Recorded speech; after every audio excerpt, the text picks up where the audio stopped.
MAGA, this is directed at you.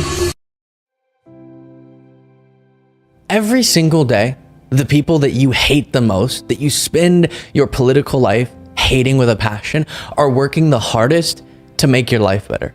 Because we're not defined by, our movement's not defined by a dedication to a cult leader. Our movement's not defined by a visceral hatred for an oppositional movement. Our movement's defined by a dedication to policies that we believe will improve the lives of all Americans, that will uplift all Americans. And so, much to your chagrin, when we win and attain more power, we're gonna improve your life. We're gonna make sure you have the health care that you deserve. If you serve the country, you have the benefits that you deserve. When you retire, you have the Medicare and Social Security benefits that you deserve. Whether you like it or not, we're gonna invest in infrastructure in your communities, roads, bridges, broadband, clean and reliable drinking water, updating airports. We're gonna make sure there's a planet that is livable so that our kids and grandkids can prosper. Increase your wages, decrease crime in your communities. That's what our movement's about. Not a hatred or a fear of people, but a dedication to them. And that includes you. Lowering your prescription drug costs, making sure your kids are safe in school or they're not food insecure or in poverty. That's what we're about.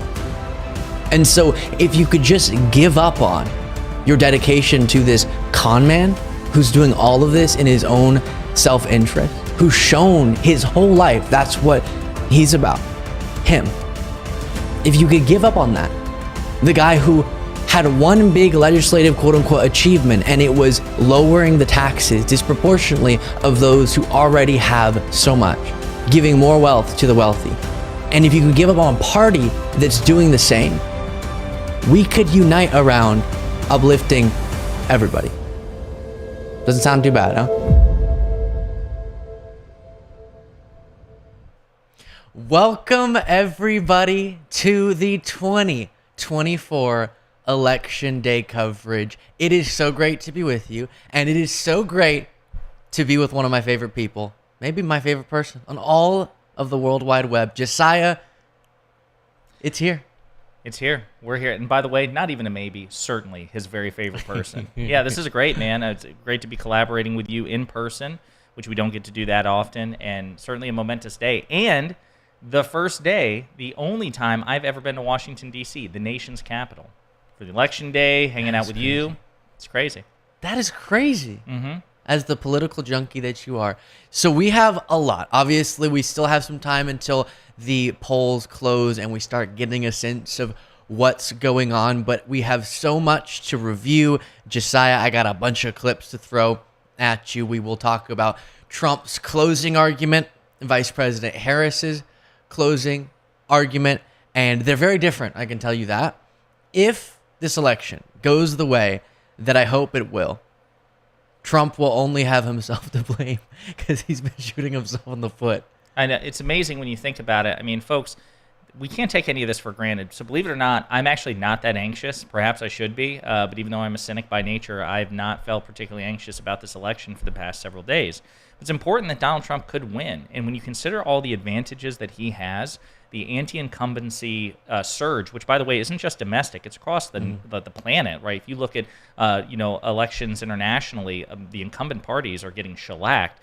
And so considering that and considering the polling advantages Donald Trump has on the economy and immigration, the fact that he can't get a sizable lead on Vice President Harris, he is just a uniquely terrible candidate. Indeed. Before getting on to sort of the news that I want to review before we start getting results in, I have this mug for Kamala Harris. It says, "Vote for democracy." If you want to cut to the wide shot, Cole is back there. We'll have, there he is. We'll have Vin back there monitoring things and keeping us updated. But Cole designed all of our merch. Very cool. And this mug played a part in a story that I want to tell you. Last night, just across the street, won't name it, obviously, don't want to dox myself, but across the street from our office, we have this restaurant that we really like. Okay. And we go there a lot. We're regulars. And so last night we went. I was really struggling to cope with waiting for election day. Now it's here and I can handle sort of this part of it, but the waiting was killing us. And so we burnt the time. I didn't really sleep last night, but burnt the time at this restaurant we like. And of course, as we're sitting there having a delightful time, a guy walks in with a MAGA hat on. And we're in DC, so not that common. And it was one of those situations where he so proudly walked in, sat down, looking around, wanting someone to confront him about it, wanting the attention that came of that hat. And so I was trying to figure out how to respond. And what I did was very petty. Okay, I understand, but I think it was worth it. I didn't want to confront him because that's what he wanted, right? And I know most of the time you're supposed to just leave people alone, but I was too tense about the election, so I had to do something. So I ran over across the street and grabbed this mug and placed it on our table all the way. He was only 2 tables over and there was nobody in between, right on the edge of it, and then just looked at them and poured liquid into it. And it was really awkward. And then we gave each other death stares the rest of the night. That is an amazing story. My one regret is that you didn't sit at the table with them, like make it like super awkward and be like, I see your hat and I raise you a democracy mug. Yeah. Yeah. But then what was so interesting is it was sort of a quiet night, I guess. Normally this place is packed, but no one was there except for us, them, and then some people that we couldn't really see. And so it was just us having that tense moment. So all of the waiters and waitresses were noticing, and I could tell they were vibing with it. And then they bring the check, and they cut off like 75% of the bill. And the lady leaned down and was like, the restaurant can't take an official stance, but we all love what you did. And they gave us a very cheap meal. That's awesome. It was very cool. Look at that. That's canvassing right there. That was some unintentional canvassing that you did, some coalition building on election eve. Look at you. Okay, with that being said, let's start reviewing what the candidates have been up to over the last 24 hours. Again, it is so great to be with all of you. You're going to hear me saying this a lot. I hope for all the viewers on Josiah's channel this doesn't get annoying. On the Luke Beasley channel, we are at like 975,000 subscribers, which means we can taste 1 million. The goal has always been election day. So I'll be reminding people as we stream, if you're watching this and you want to help us get to that, it would be so cool if while we're doing this, we could get 1 million with Josiah here.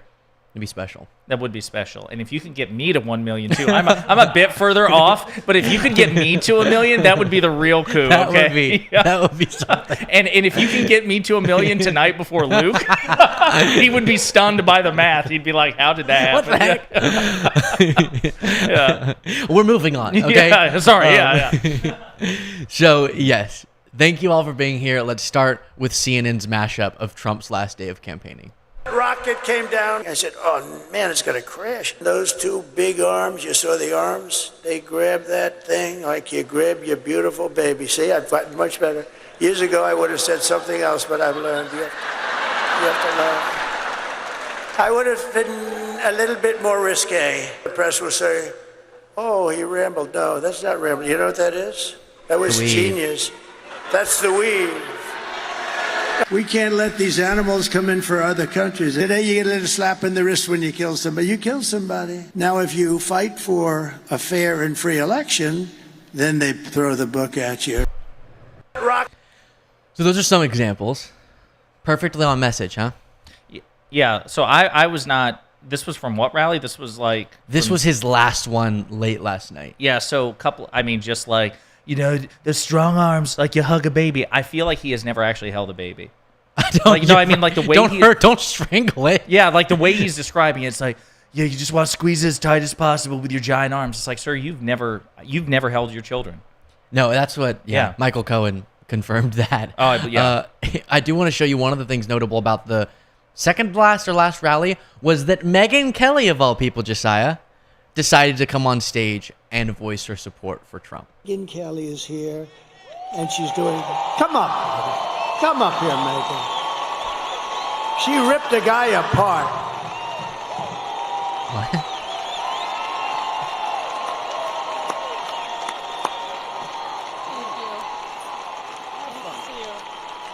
Hi, everybody. Hey, it's great to see you. Can you believe this guy? Can you believe the energy and the stamina on this guy? At his age, I'm ready to go to sleep over there. He's got another rally to go to till tonight. That's how boring his rally is. I'm about to fall asleep. Anyway, she goes on to say that Trump's wonderful and everything. And Josiah, I could have sworn these two people had a history. They did. They did have a history. I mean, Megyn Kelly moderated one of Donald Trump's, it might have been the first presidential debate in which he participated, and because she was a tough moderator. And listen, I want to be clear, in Megyn Kelly's defense, Megyn Kelly, when she was on Fox News, was one of the saner Fox propagandists, and that's saying something, right? And so she would occasionally, and she still does, even now, she will still occasionally criticize Donald Trump and the MAGA movement. She was not happy with the Madison Square Garden rally, for example. But after or during the in the aftermath of the presidential debate, he insulted her and made an attack on her, very misogynistic, involved menstruation. And they beefed for years, and yet because of culture war issues, she has totally just swung the sail, and she is full-blown MAGA at this point. And you referenced this clip. I don't have a lot of respect for Megyn Kelly. She's a lightweight, and she came out there reading her little script and trying to be tough and be sharp. And when you meet her, you realize she's not very tough and she's not very sharp. She's Zippo. Well, I just don't respect her as a journalist. I have no respect for her. I don't think she's very good. I think she's highly overrated. But when I came out there, what am I doing? I'm not getting paid for this. I go out there, and they start saying, "Lift up your arm if you're gonna." I didn't know there'd be 24 million people. I figured, but I knew it was going to be a big crowd because I get big crowds. I get ratings. They call me the ratings machine. So I have, she gets out and she starts asking me all sorts of ridiculous questions. And, you could see there was blood coming out of her eyes, blood coming out of her wherever. And we made him president after that. And what's interesting, though? I'm thinking about this in real time. Him bringing Megyn Kelly up on stage at that rally was actually, he did us a favor because it could have been worse. And I'll tell you why. It could have been Nikki Haley. Think about how much tighter this election is very tight based on the data. But think about how more perilously close it would be if he had just swallowed his pride and got Nikki Haley, whom he has not been in touch with since June, onto that stage to cement that coalition. That would have been devastating. Quick pause to read a super chat because this is adorable. Someone, did you see this? Someone said, "I pray my hubs looks at me like Luke does Josiah." It is Josiah, but aw. Thank you. I hope so too. That's awesome. And you should be so lucky. Yeah. And I noticed they didn't say it the way you look at me. Well, I mean, honestly, I don't want to say that this is totally one-sided, but somebody always loves somebody more. I don't like where this is going. You don't like where this? No. I mean, your audience is noticing it, Luke. Okay. Here is something else Trump recently said about Megyn Kelly. And then the way he likes to publicly humiliate people is stunning. From the beginning, it worked, and then I got on television, and they asked me that horrible, horrible question, remember? And I said, "Oh, am I dead?" That's the first question I ever got. Megyn Kelly, may she rest in peace. She's sort of making a career by pretending she likes me. And I think he likes that. I think he likes that he says that about her and then brings her on stage to pretend like she likes him. And he gets to stand there feeling the power of that as she humiliates herself. No. Well, listen, to your point, this is a long pattern and practice of Donald Trump. It's not just Megyn Kelly. She's the culmination in a long list. I mean, Lindsey Graham, Ted Cruz, these are people who spoke out against Donald Trump, criticized Donald Trump, actually competed against him in the 2016 Republican primaries. And we have, within the past 6 or 8 months, on-camera footage of Trump disrespecting Lindsey Graham and Ted Cruz. There's one, and I know I covered it. You may have covered it on your channel because the clip went viral. When Lindsey Graham was giving unsolicited advice to the former president about toning down his rhetoric, and Trump was confronted about hey, your top ally, one of your top allies, Lindsey Graham, advised you to tone down the rhetoric. Trump said, "I like Lindsey, but Lindsey doesn't know what he's talking about. He's never won. He couldn't be where he is without me." And then when Lindsey Graham was asked about that, he's just, "Oh, that's just Donald." It is amazing the lengths to which they will debase themselves for this man. It's something else. And when I hear Megyn Kelly's reasoning, too, they always have to have this origin story. The left left me, or I know Megyn Kelly was on the left ever, but her origin story, something about, I guess, the border, and it's strange. I actually can intellectually handle, I can conceptually, I should say, handle the Marjorie Taylor Greenes. If you just don't know much in general, or if you struggle to think in general, then I could see how you could go down some internet rabbit hole and become Marjorie Taylor Greene. The people who disturb me are the Megyn Kellys. You know she's smarter than... Very. She's smart enough to know how the talking points she's using don't make any sense. And so then I know she's doing well online now with her YouTube show and stuff. Is that what it's about? Just sort of the Piers Morgan thing of finding a lane and they pick the MAGA lane? Well, so it's interesting. I think... So Megyn Kelly's trajectory is interesting. Again, she was employed by Fox News, and she was conservative, and I think unambiguously so, but not like... She wasn't like Laura Ingraham or Jesse Waters or Jeanine Pirro. She was like in one or two tiers below that in terms of the, ideological insanity. Then she left Fox to go to, I think it was either ABC, CBS, or NBC. It was one of the major news networks. She had, a morning show, like a primetime show. It was a pretty sweet gig. She made some very unfortunate defenses of blackface, and so within a few days, she was let go. Now, her ratings apparently at the time were quite low. But the story that was spun and her assumption was she was let go because of, woke executives at the network when there was also, again, the ratings issue. And so I think it's a couple of things. I think it is, yes, she understands very wisely that there's an audience in doing what she does. But I also think that it's probably personal there, too. It's like an overcorrection. It's like an I left the left moment because, I was punished for my, anti-woke, non-PC, heterodox beliefs. So I think it's a combination thereof. She knows she can make money off of it, and I think there's a bit of a grudge there. Ugh. I am so grateful. I think about this a lot. Of course, we would only build a platform speaking the views we genuinely, passionately believe, to the point where whenever we're not on camera, Josiah and I will call each other and rant. It's a little bit more aggressive maybe than what I say on camera, but it's the same stuff, right? This is stuff we care so much about that we're it's the constantly same thinking level of about aggression for me, I should the say. same thing. Yeah, so it's a little bit more for you, about the same for me, but it's very therapeutic. I tried to be soft. I'm a softie. Yeah. That is true. It's therapeutic for me when I hear Josiah just ranting things that I don't. It's a bit more say. froth, I should say. I get a bit more frothy, probably a bit more phlegm, but no, yeah. But so because of our principles, of course, we would then only want to do this career path if it were authentically our views.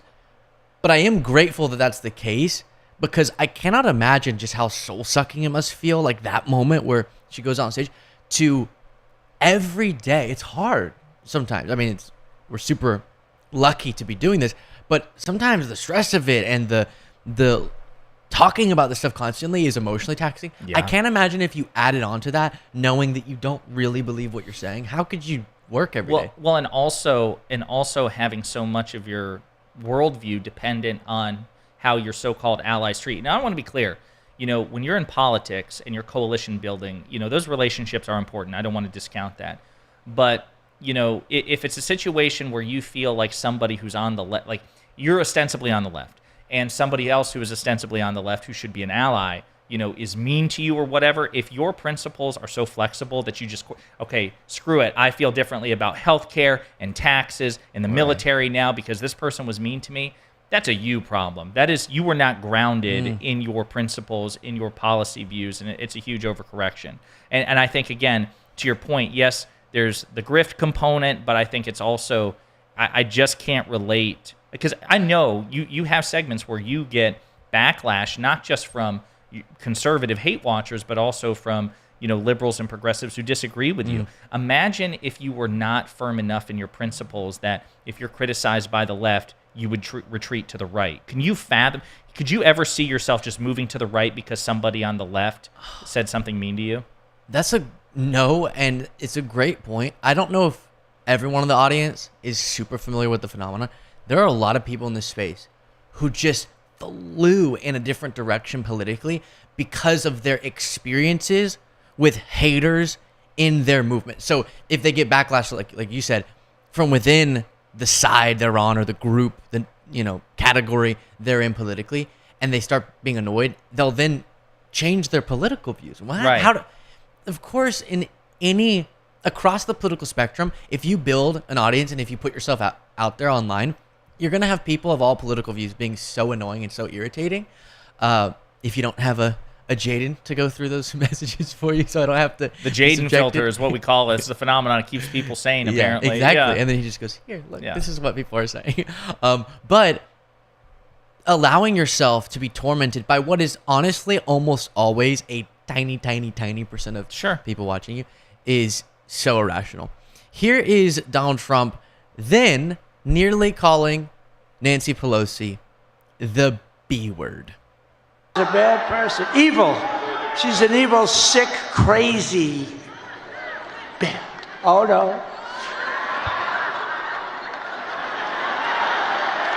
It starts with a B, but I won't say it. I want to say it.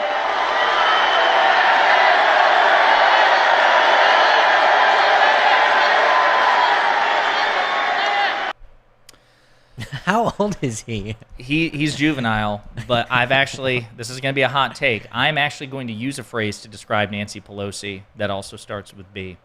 Brace yourselves. Best speaker ever.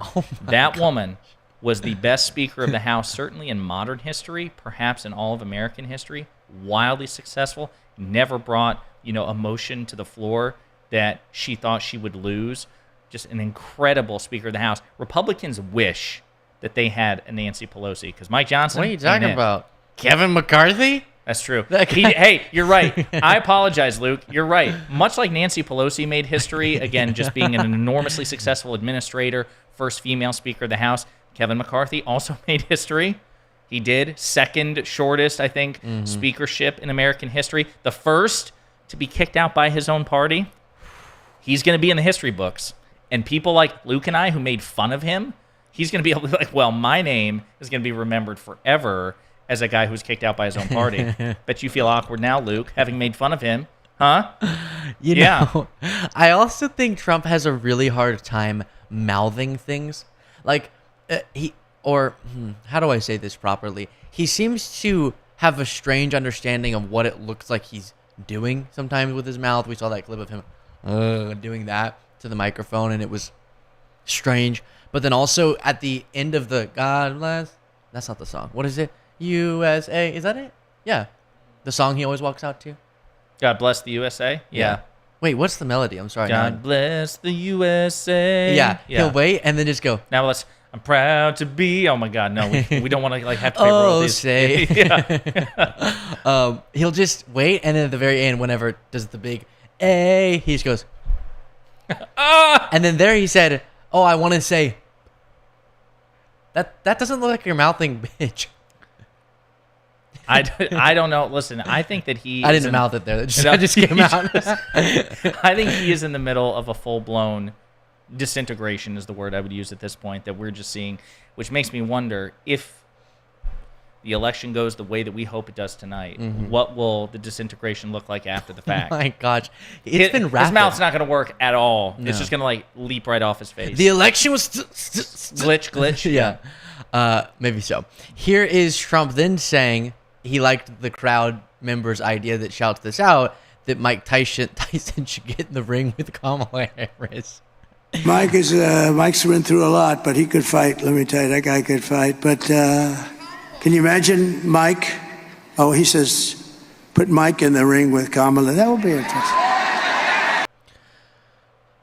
I don't know if someone actually said that. He does that a lot. He'll do the Chris Christie bit where he's like, "Oh, someone said that he's a fat pig," and fat pig. Yeah, somebody said it's always like, I have a question. Like you going to the doctor and saying, my roommate had this question, but it's really about you. Yeah, it's the same thing. I mean, to say nothing of... What would my roommate get for not being able to get an erection? Yeah, exactly. My roommate has a rash that we have to talk about. I'm going to go back and give the advice. How do you know about his rash? We're that close. Yeah. No secrets. But no, Donald Trump... So what's interesting is the escalation of violent rhetoric coming out of Donald Trump. Like here in this case, he's not... Okay. I know we say Trump is an idiot, and he is, and I stand by it. But he also has, like, in his lizard brain, some cunning, right? So he knows in some ways how to skirt the line, even though other times he, like, blows right past it. Yeah. So, like, in this example, is he advocating for violence against Speaker Nancy Pelosi? No, was it Vice President Harris, or was he just hinting at it? See, he does these things purposefully because it has the effect of riling up the crowd. He loves to traffic in this visceral, violent image, but sometimes, every now and then, he wants to not just say, oh, I want her to get beat up. He just creates this elaborate scenario which comes to the same conclusion. You know what I'm saying? Because then his supporters, like Scott Jennings on CNN, whom we've complained about before, will say, well, he didn't advocate. Yeah. He didn't advocate for violence against her. He just imagined this elaborate fanfic scenario where she steps into a ring with one of the greatest boxers of all time. Yeah. What do you say to that? Yeah, what do you say to that? Okay, now that you brought up Scott Jennings, how do you do that? Every day he has to justify a different thing. Well, no, Trump didn't say specifically that bullets should fly through the fake news. He just said he wouldn't mind if it did. And then he makes that face. And I don't know how you do that. Well, you have no principle. Do you know he wrote he publicly called either on Donald Trump to resign after January 6th. Like, he lambasted him. Yeah. And then the guy's writing op-eds like, I voted for Donald Trump and I'm proud to do it, and to own the libs. I mean, he's just... that's what it is. It's the effect, yeah. 100%. And also putting party above country, which unfortunately too many Republican politicians and commentators tend to do. Ugh. But then Trump really got back on message with this. No, but these are bad people. These are bad. Adam Shifty Schiff. I call him pencil neck. He's got the smallest neck I've ever seen. He's got about a 4. And he's got the biggest head. So I don't know how the neck can hold the head. He's an unattractive guy, both inside and out. And this guy could end up being a senator, but don't worry, we've been beating him for 8 years. We've been beating these people. We've been beating them. They impeach me. We win. They send me down the Records Act, and we won in Florida. We won in Florida. It's one thing to try to impeach Trump. It's one thing to be the enemy from within, to lie about Trump. But to exhibit characteristics that makes Trump not want to have sex with you? Now that's really offensive. Yeah, his grudge against Adam Schiff is one of those, like, underrated Trump grudges. He has so many with so many people. I still believe that his grudge against President Obama, I think he hates Barack Obama more than anyone ever. Followed by, I think, some of his children, very closely. But Adam Schiff, his hatred for Adam Schiff is, I think, very often glossed over. But he has a particular dislike of Schiff. Is it, I guess, because of impeachment? Yeah, and also, I mean, Schiff's unflappable. Like, I know a lot of people dislike Adam Schiff because they think that he's too right-leaning compared to a lot of other Democrats in certain respects. I think that he is unflappable, right? If you want to say anything about Adam Schiff, like, he is not provocable. And Donald Trump is. And so as he's leading the crusade against Donald Trump early on in Trump's presidency, and I think rightly so, the Mueller report, people talk, oh, that's the Russia hoax, fake Russiagate. Actually, there were multiple convictions that came out of the Mueller report. Donald Trump, the only reason he was spared, referral to the Justice Department for obstruction of justice was because he was the sitting president. That's it. Bob Mueller made it clear you could easily make the case that Trump committed obstruction of justice. And the whole time, Schiff is unflappable. Like, even when he's getting screamed at by other Republicans, he's just like, he's cool as a cucumber. Yeah, I guess it's sort of you hate most about other people, sort of. I know it's what reminds you of yourself, not that phrase, but you hate most about them what makes you feel bad about yourself. So even though there's a certain element to Trump's provocativeness or the ease at which people can manipulate him and provoke him that has led to people thinking he's relatable and all that, strangely, because, yeah, let's just have a guy who is so easily manipulated as president, because then he's like me. No, but well, then I don't want you as president either. But he wishes he could have the Obama, like Schiff cool as a cucumber status because he's so easy to manipulate. I just saw. Sorry, actually, No, go ahead. I might be able to find this, but there's footage of behind the scenes. Here it is. After the debate, after Kamala Harris mopped the floor with Trump's orange face, look at how Trump gets his people to say that he did a good job. Okay. The story they're going to try to spin, because you've got all the momentum right now, is she stopped the momentum. It's bullshit. No one killed her. I don't think that anybody knows shit. I think he killed her, and I think the idea I'm getting that she somehow... calls from congressmen saying that's the man. No.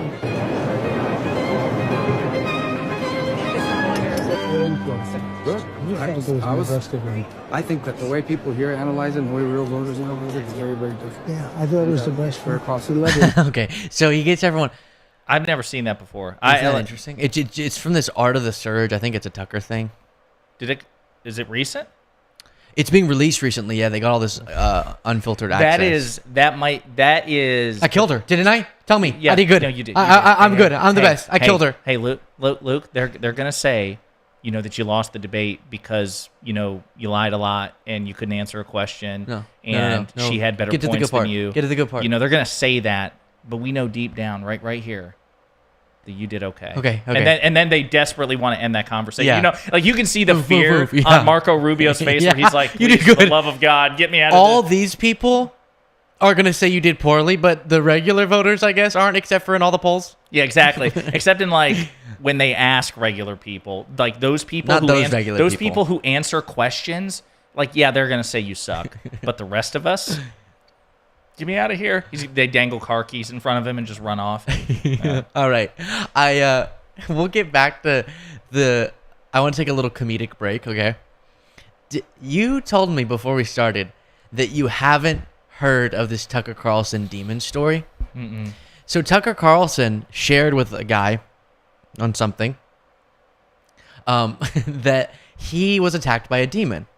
I know the story, so instead of me giving my reaction first, I just want to let you hear it, and I want you to tell me if you think it was a demon or something else, okay? Okay. Here's Tucker Carlson saying he got attacked in his bed by a demon. At one point, trigger warning, content warning, he does reference himself in boxers, and that might bring an image of Tucker Carlson in just boxers. Hear that. Please don't click off the stream for that reason. Here we go.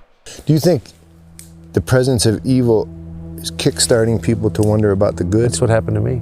That's what happened to you? Oh yeah, I had a direct experience with it. In the milieu of journalism or just... Nope, in my bed at night, and I got attacked while... Why is he lighting candles? Wait, no, to me. It's like he's about to have a nice night with himself. No, it's not even that. It's like, oh yeah, I had a direct experience with it. You mean while you were doing your job in the milieu of journalism? No, in my bed. In my bed. Okay. All right. I don't want to hear that story. Yeah, all right. Stop there. While I was asleep with my wife and... Wait. This is the important part. At night, and I got attacked while I was asleep with my wife and 4 dogs in the bed and mauled. Physically mauled. In a spiritual attack by a demon? Yeah, by a demon. Or by something unseen that left... Is that right? Claw marks on my sides, on my... So it left physical marks? Oh, they're still there. Yeah. A year and a half ago. Was your wife terrified? I know you were. I wasn't. I was totally confused. I woke up and I couldn't breathe and I thought I was going to suffocate, and I walked around outside, and then I walked in and my wife and dogs had not woken up, and they're very light sleepers. And then I had these terrible pains on my rib cage and on my shoulder, and I was just in my boxer shorts, and I went and flipped on the light in the bathroom, and I had 4 claw marks on either side underneath my arms and on my left shoulder, and they're bleeding. Wait, they were bleeding? They're bleeding, yeah. No, they're actual claw marks. And I sleep on my side, so I wasn't clawing myself. I don't have long nails. And they didn't fit my hands anyway. But yeah, that happened. So I'm not from a world where things like that happen. I never heard of anything like that happening before. Okay, there's a lot to unpack there. Can we go back just a little bit? Can we just go you back want to see where some candles being lit? What are you looking for? Go back to where the dog is on the screen. Roar! Yeah. Okay. No, you were. No, I wasn't. I was totally... It was back? Okay. Yeah. Oh, this? Right here. Okay. Yeah, this is key. Okay. I don't know if you all can see that there, but he says he was attacked while he was asleep with his wife and 4 dogs, and then there were claw marks on him. Now, spoiler alert for those of you who've not been around dogs. They do, in fact, have claws. They do. So, I'm not saying I'm a detective, but I think I've got a competing theory that Tucker should consider. I will also say... The demon theory's pretty ironclad. ironclad. Don't close out of it yet. Can you just play just a bit more? Yeah. Just a bit more My of that. wife and 4 dogs in the bed and mauled. Look at this mauled. footage. In a spiritual attack. No, just keep going. Sorry. By a demon? Yeah, by a demon. Okay. Or by... So why is he shooting a gun? that's the thing right there. I'm a tough guy. Who edited this video? Because they did him dirty. They did the Dog. dog. Yeah. So he's like, I was attacked in my sleep. I was clawed by my wife and 4 dogs, and it shows the dog, running majestically into the forefront. And then the next shot is Tucker Carlson with a shotgun shooting something off screen. Like Kristi Noem was watching this, having to fan herself, governor of South Dakota. Did you just shoot the dog? Did you just shoot it? What was it like, Tucker? Did you Yeah. Oh, no. What was it like, Tucker? Tell me about it. That is what that looked like. It looked does. like it It's was running and he was 100%. waiting in the thing. Because he knows it wasn't a demon. Yes. It was Fido. Oh, yes. It was Fido there. Yeah. It was Wishbone. Unbelievable. Wishbone. I know I'd never seen this before. It's a very what was this? A Christianitiesmovie.com. I hope they don't play this at all. It's going to make a bunch. Did you know that was coming out? It's no, a big bombshell. It's going to make I a don't bunch know. of atheists if they release this. I think it's. Well, okay. I think he's going to drive people away from the faith if they release this. It gets better though, because Alex Jones talked about this. Oh no, there's more. Okay. And before we go further, imagine being in the bed, as you said. It's funny. You immediately, of course, jumped on that. This is the only time he's ever had an attack from demon. A point I didn't make when I covered this on my show that Jaden pointed out was, you know how when your alarm goes off in your dream, it becomes something. So to be like, for me, I am dreaming, but the noise of the alarm is like something else, a noise or a bird or something. And then you wake up and you realize, oh, that dream was incorporating the noises and the feelings that I was having. If I'm really sweaty, I might be hot in my dream or something. And that's what happened. His dog, I think he rolled over onto his dog and it started scratching him trying to get up. And then his dream made it a demon. And then he woke up having this memory of his dream. And the dog was, he didn't think maybe the dog with the claws attacked me. Well, there are only 4 of them in the bed. How big is your bed? There are only 4 dogs. Gosh. Well, I mean, I imagine his wife wants to put as much space between her and him as possible. It's like Can we get a 5th one? How about a 5th one in there, Okay, and then Alex Jones posted a video responding to this, and I find this first 4 seconds really funny, okay? And I said, recently, has anyone laid hands on you? It just sounds like the beginning. I thought it was more? I'll play more. Oh, okay, yeah. That's my favorite part. Tucker, has anyone laid hands on you? Because I can make a man out of you. Yeah, exactly. Like, I don't know. Was he flirting with him? Exactly. That's what I thought. Yeah. And Tucker's reaction to this confirms that something funky's going on. And I said, recently, has anyone laid hands on you? Why are you dropping your chin like that? He just came to me and he said, he got really freaked out. He kind of got up. So he went to the bathroom. He came back and he said, I haven't even told my wife this. I haven't told anybody. He goes, just a week ago, I was on an airplane flying back here, and this happened a while back before that. And it started clicking to him, was that when this happened? I thought it was in bed. Now we're on a plane. So we were like simpatico. We were like, linked up. Yeah, they were. But I'm going to tell more of the story tomorrow. I need to call him and get permission. You just announced it to the world, Yeah. you idiot. What are you talking? Y'all were simpatico whenever you put your hands on him. I love awkwardly telling a very strange secret about a friend and then saying afterwards I should call him and get his permission. Yeah, all of that was very strange. I've got 2 questions for you. Okay. Starting with this one. Yeah. Has anyone laid hands on you recently? No, that's my question to you, Luke. I need the touch of a man. Dog, or 4 dogs. Or a claw. And I do want to say this. So someone in my super chat said, thanks, you two. Can't wait to hear Madam President. Yes. Fingers crossed. Yes, again, folks, remember, if you're an eligible voter, please make a plan to vote. You have till the polls close. And in many states, you can do same-day voter registration, where if you're an eligible voter but you're not registered, you can go to the polling place, register to vote, and vote the same day. So if for those of you who are like, oh, I can vote, but I'm not registered, it's too much going on, or I didn't want to do it, but now I'm motivated to, just do a quick Google search, see if your state permits it. You can probably do it. Yeah. Daisy Chain sent in a super chat. Very generous super chat. Thank you so much. Saying, we have 3 daughters, and my husband couldn't escape me watching you guys. He voted for the first time in his life because of you, Luke. That is so great to hear. That is why we do this. Those stories when people say first-time voter because they stumbled across the show, or a Republican who understands the importance of this election and voting against Trump, it truly is why we get up in the morning. Not to be cheesy. Thank you. It's awesome. All right, now we get to Vice President Harris, who delivered very different. So Trump's talking about pencil neck and Adam Schiff. I don't want to lay hands on Adam Schiff. He's not hot enough. And Pelosi boxing, excuse me, Vice President. You really want Pelosi? I know. I'm getting confused. It's Pelosi. He wants to call her the B word. He wants Mike Tyson to box Vice President Harris. Let's see if Vice President Harris had a similar message. Full of priorities that are about improving your life, about bringing down the cost of living, about banning corporate price gouging on groceries, about making housing and childcare more affordable.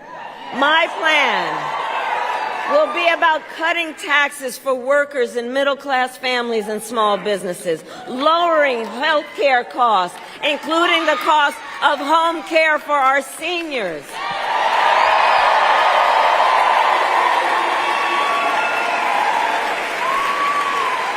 Because here's where I'm coming from on this. I believe access to health care should be a right and not just a privilege of those who can afford it.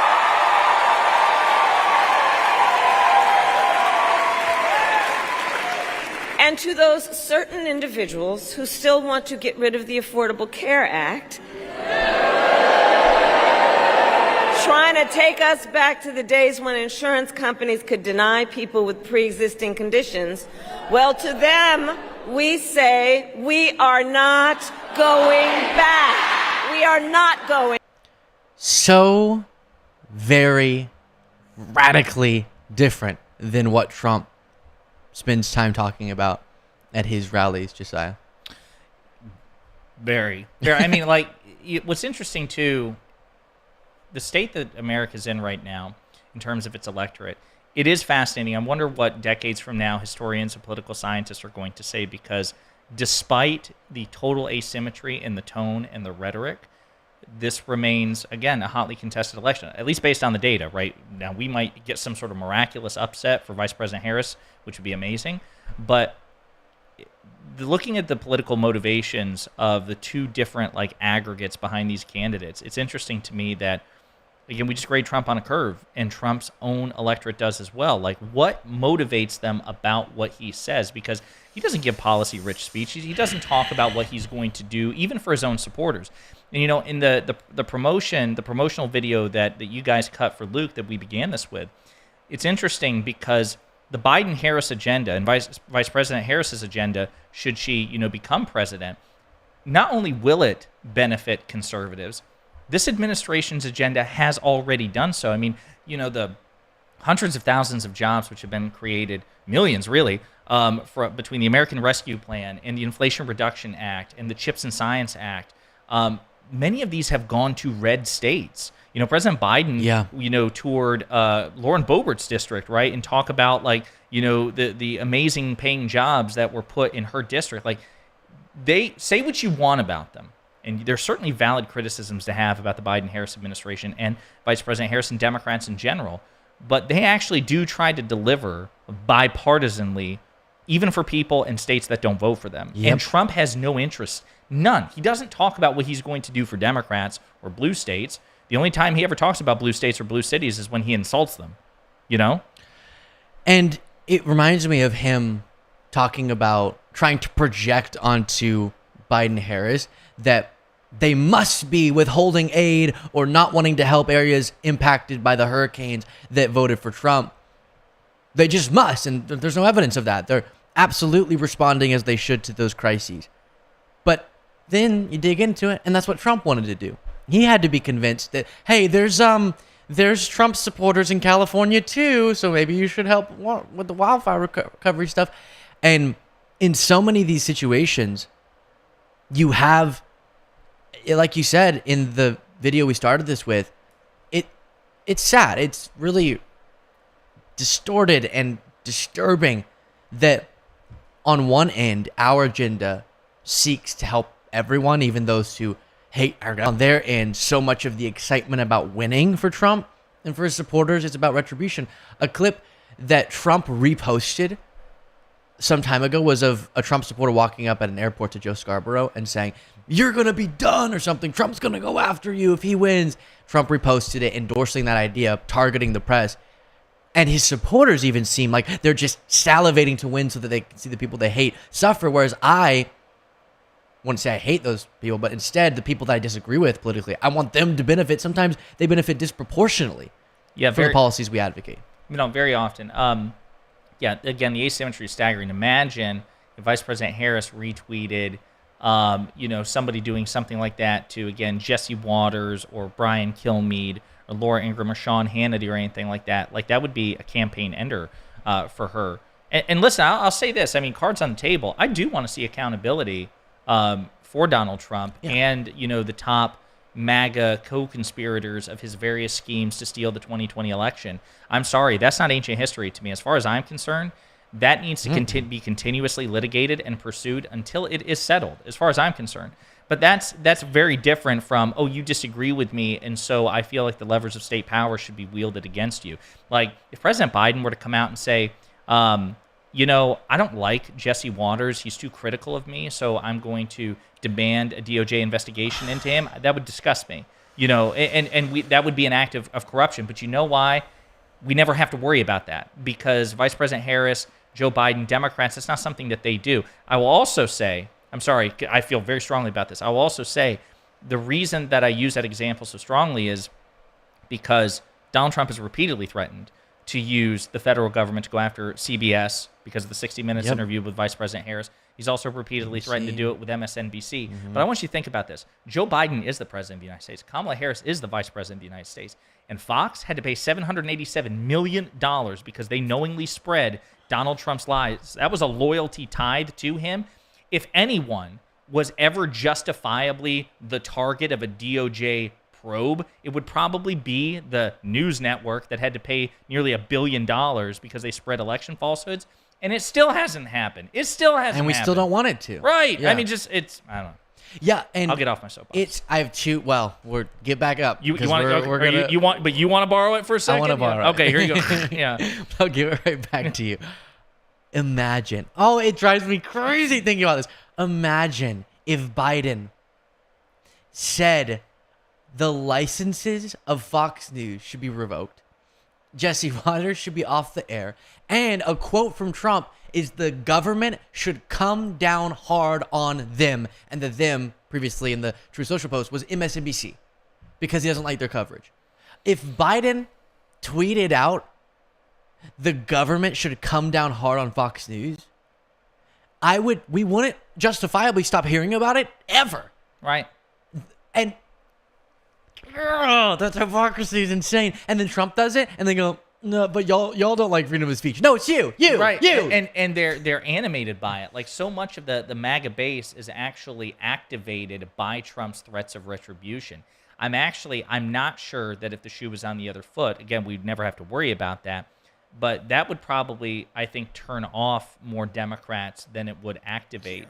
But I also principles, because we have principles, Josiah. That's right. And I also say, super chat, lifelong Republican, voted for Harris, 45 years old with a 6-year-old son. Yes. Completely embarrassed that it's this close. Peace and love.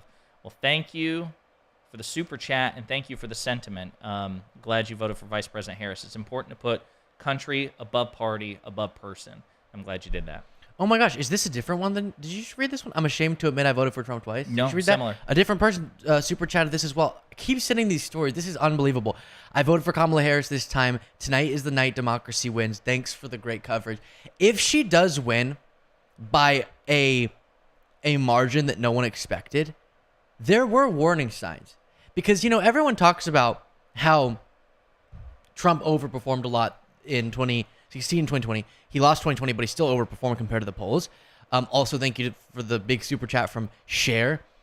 But Cher, pop star Cher. I think a different one. Yeah. You don't know that. I'm going with it. Sorry. Go ahead. But a part of it was because there were. Sorry. I'm sorry. I'm done. Sorry. This is your time, not mine. No, I'm sorry. Go ahead. Okay, just kidding. If I'm so just confined with damn songs running through my head. Yeah. The reason was because a lot of people weren't really proud to tell pollsters or say that they voted for Trump, but they would go vote for him. I think there's a similar effect now where there's a lot of people who aren't going to be polled necessarily, maybe because they already hit their Republican quota, but they're technically Republican, but they're going to vote for Harris. The women vote coming out strong, supporters of women and, men and all this different stuff. I think there could be, and we saw a little bit in that Iowa poll, seniors coming out for Harris way more than expected. There could be the type of Trump thing that happened where he way overperformed happening for Harris this time around, where the polls look super tight, but actually the victory is more comfortable. Crazy thing to say since we're moments potentially away from learning if I'm correct or not, but it definitely could happen. And the stories like the ones that we're reading here that people are just from our audience sharing, I think bolster that. Yeah, I mean, so anecdotal. No. I think it was David Plouffe, who was one of Vice President Harris and former President Obama's like one of their top campaign staff, and they really do believe that disaffected Republicans are going to make a difference in this election. That's part of the reason why there was so much debate, and I understand this. Like in my commentary in the weekly live show that I do, Live and Learn, this is something that we constantly discuss, which is we want to be as broad a coalition as possible, given that the alternative is fascism, right? But some people had serious reservations, like, okay, if we are open armed towards never Trump Republicans or former Trump Republicans, are we going to drive away our leftward flank? And it's certainly a balancing act, right, when you're trying to do this, and that's really the burden of the Democratic Party. But David Plouffe and other insiders in the Harris coalition, in the Harris camp, are saying that from what they're seeing, they are actually getting more of the Liz Cheney, former, Republican types, and not really losing any from the leftward. Like, they are confident they're able to pull this off. And they also believe that, just given the tightness of the margins, that will make a difference, like people in our super chats. Yeah. You all were making the difference. Yeah, seriously. And I think that concern is more justified when the way you're winning over Republicans is by changing or making more conservative your policy stances. Whereas while Harris she is running a pretty mainstream platform, it's not the furthest left thing we've ever seen, even though on paper it is far left compared to past presidential campaigns, but it's pretty basic, widely supported stuff that she's presenting in her platform. But she's not sacrificing policy principles to win over those Republicans. And to be clear, I think we would oppose that too. Like we're not, it's good that she's not doing that. She's not making those concessions, and we're not advocating for her to do so. So I think that's really key to your point. Totally. What's so exciting about this is what we're uniting around. It honestly is not really, while the policies are so important, it's way more foundational than that. It's the foundation of our democracy, which everything else is dependent on. And so as a Republican, you don't have to worry if you disagree on her first-time home buyers policy or her child tax credit, because you're thinking about the basic structure and tenets of our democracy. And it's so admirable, because even though I do believe if the Democrat was threatening democracy, tried to block the people's transfer power, call for the termination of the Constitution, etc., I would support a Republican for the same reason. This go round, that's not a choice I'm faced with or something I have to contemplate. And so as Josiah said, you all who are choosing to leave the party and the brand and the sets of policies that you've more comfortably been aligning with for some of you your whole life. It took courage, and I really admire you for picking our democracy over those culture war issues or a particular policy you're passionate about, because everything else depends on our ability to make decisions on those policies through our democracy. I think it's beautiful, but I think you're forgetting one crucial thing, Luke. We're not a democracy. We're a republic, okay? According to Utah Republican Senator Mike Lee, based Mike Lee, that literally is his Twitter handle. Yeah, did you know that? I did. You would think that that's satire. By the way, never mind. I'm not going to. Say I it. guess no, I'm Say not. it. I'm just saying, if you see and hear Mike Lee present himself, and then you see that Twitter handle, based Mike Lee, there's a total incongruence. Based Mike Lee is like the people who send death threats over Twitter. Right, DMs like they just troll internet forums and message Based Mike boards, Lee. you know, and like they Catch me on Twitch. Exactly. Like I've got so many, like there's such a total incongruence between this. But yeah, Luke, we're not a democracy. We're a republic. Oh my gosh. And what is a republic, Josiah? Sure. So it's a form of government in which power is wielded by elected representatives. How are they elected? Democracy. Democracy. Oh my gosh. Based Mike Lee. Baster Based. Josiah. Is that a baster? Baster. Like a turkey baster? I don't know. Are you the master of it? I don't. Here Oh, is hey. quickly to get back on track. Someone sent over some economic realities that we're very familiar with, but as you can see here, the story of the Biden-Harris record, because Republicans, I just want to remind people, have worked so hard to abstract this, is of coming in, dealing with a bunch of problems that were caused by the pandemic and exacerbated by their predecessor, Donald Trump, and then fixing those problems and things getting back to a really strong place. Here, that represented with inflation now down to a healthy economic place, unemployment down consistently, very, very low under Biden-Harris.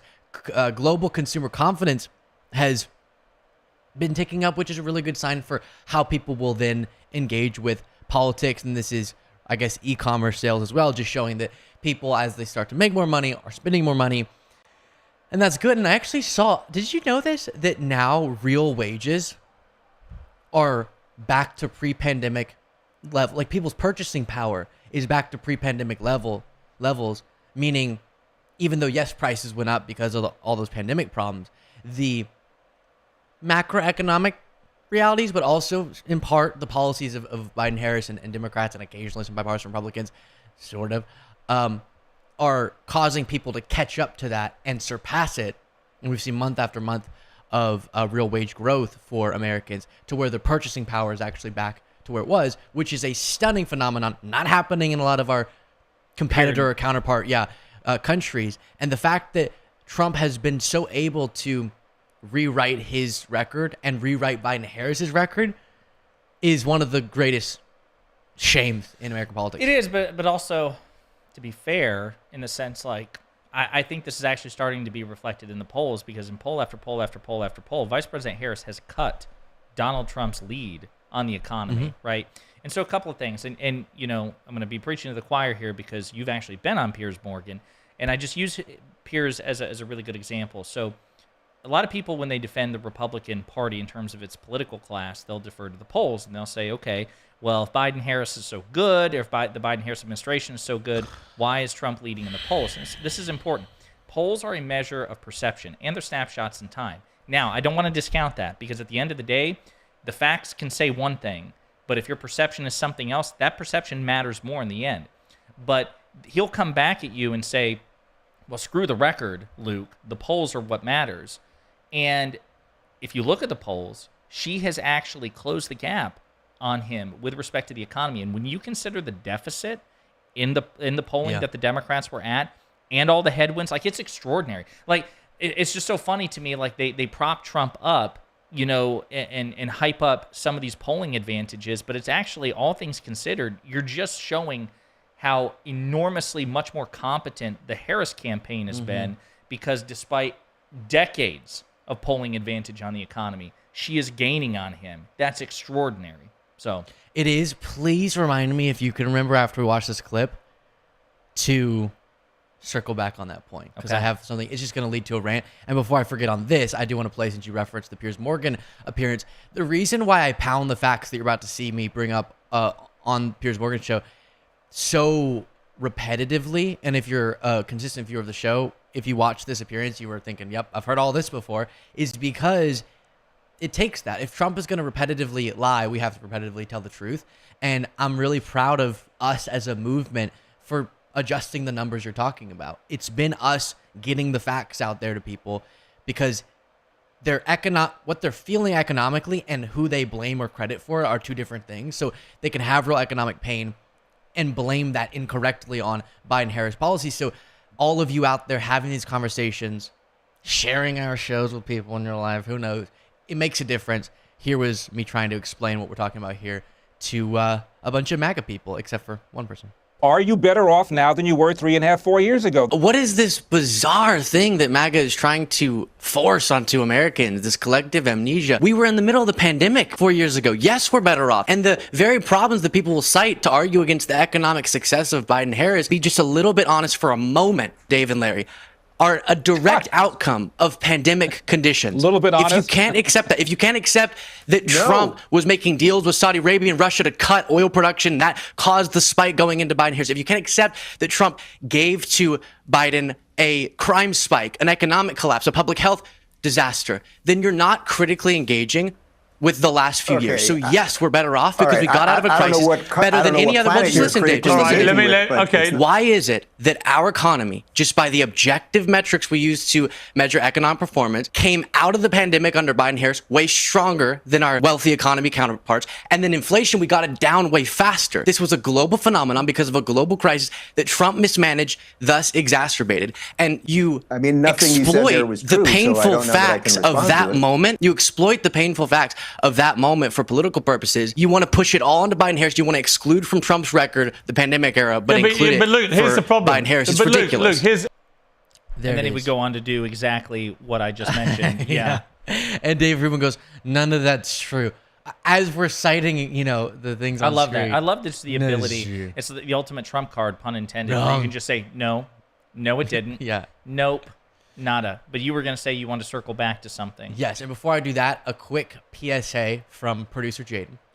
Hey guys, producer Jaden here. We're having some people comment saying their audio is cutting out.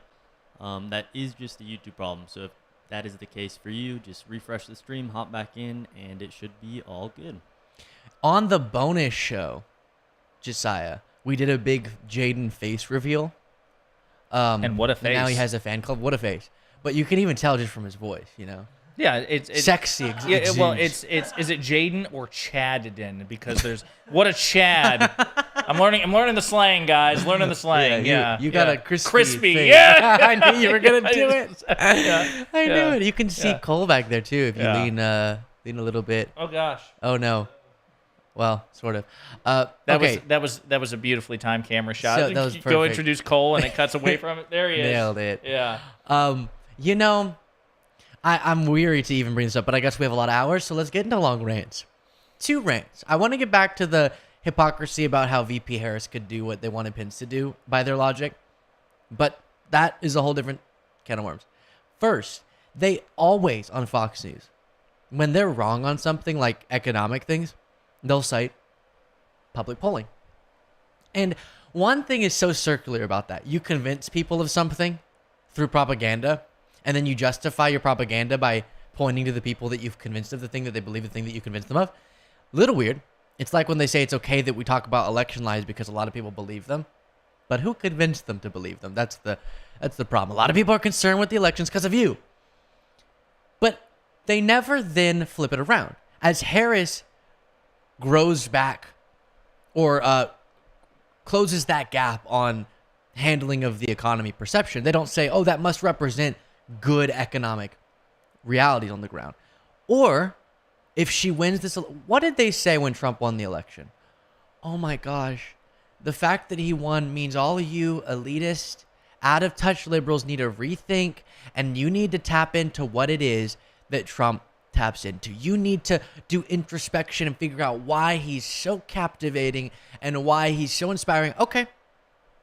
You even said that when he lost, by the way. Well, but so many millions of people voted for him, so you have to care about their opinion. I agree. I do care about everyone's opinion, even if it's wrong. Very. But you have the right to be wrong. But They never do that whenever we win. Never. They don't go, oh, if Harris wins tonight, we're going to do some introspection on Fox News and figure out what she tapped into, what she did so incredibly that caused her to win. They won't do that.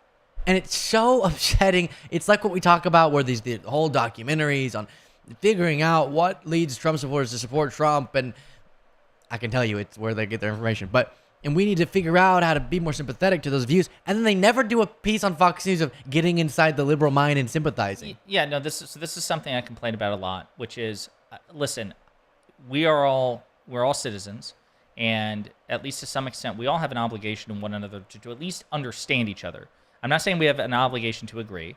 That's our right as Americans to disagree fundamentally on policy issues, but we should, for the sake of empathy and civic engagement, try to understand each other.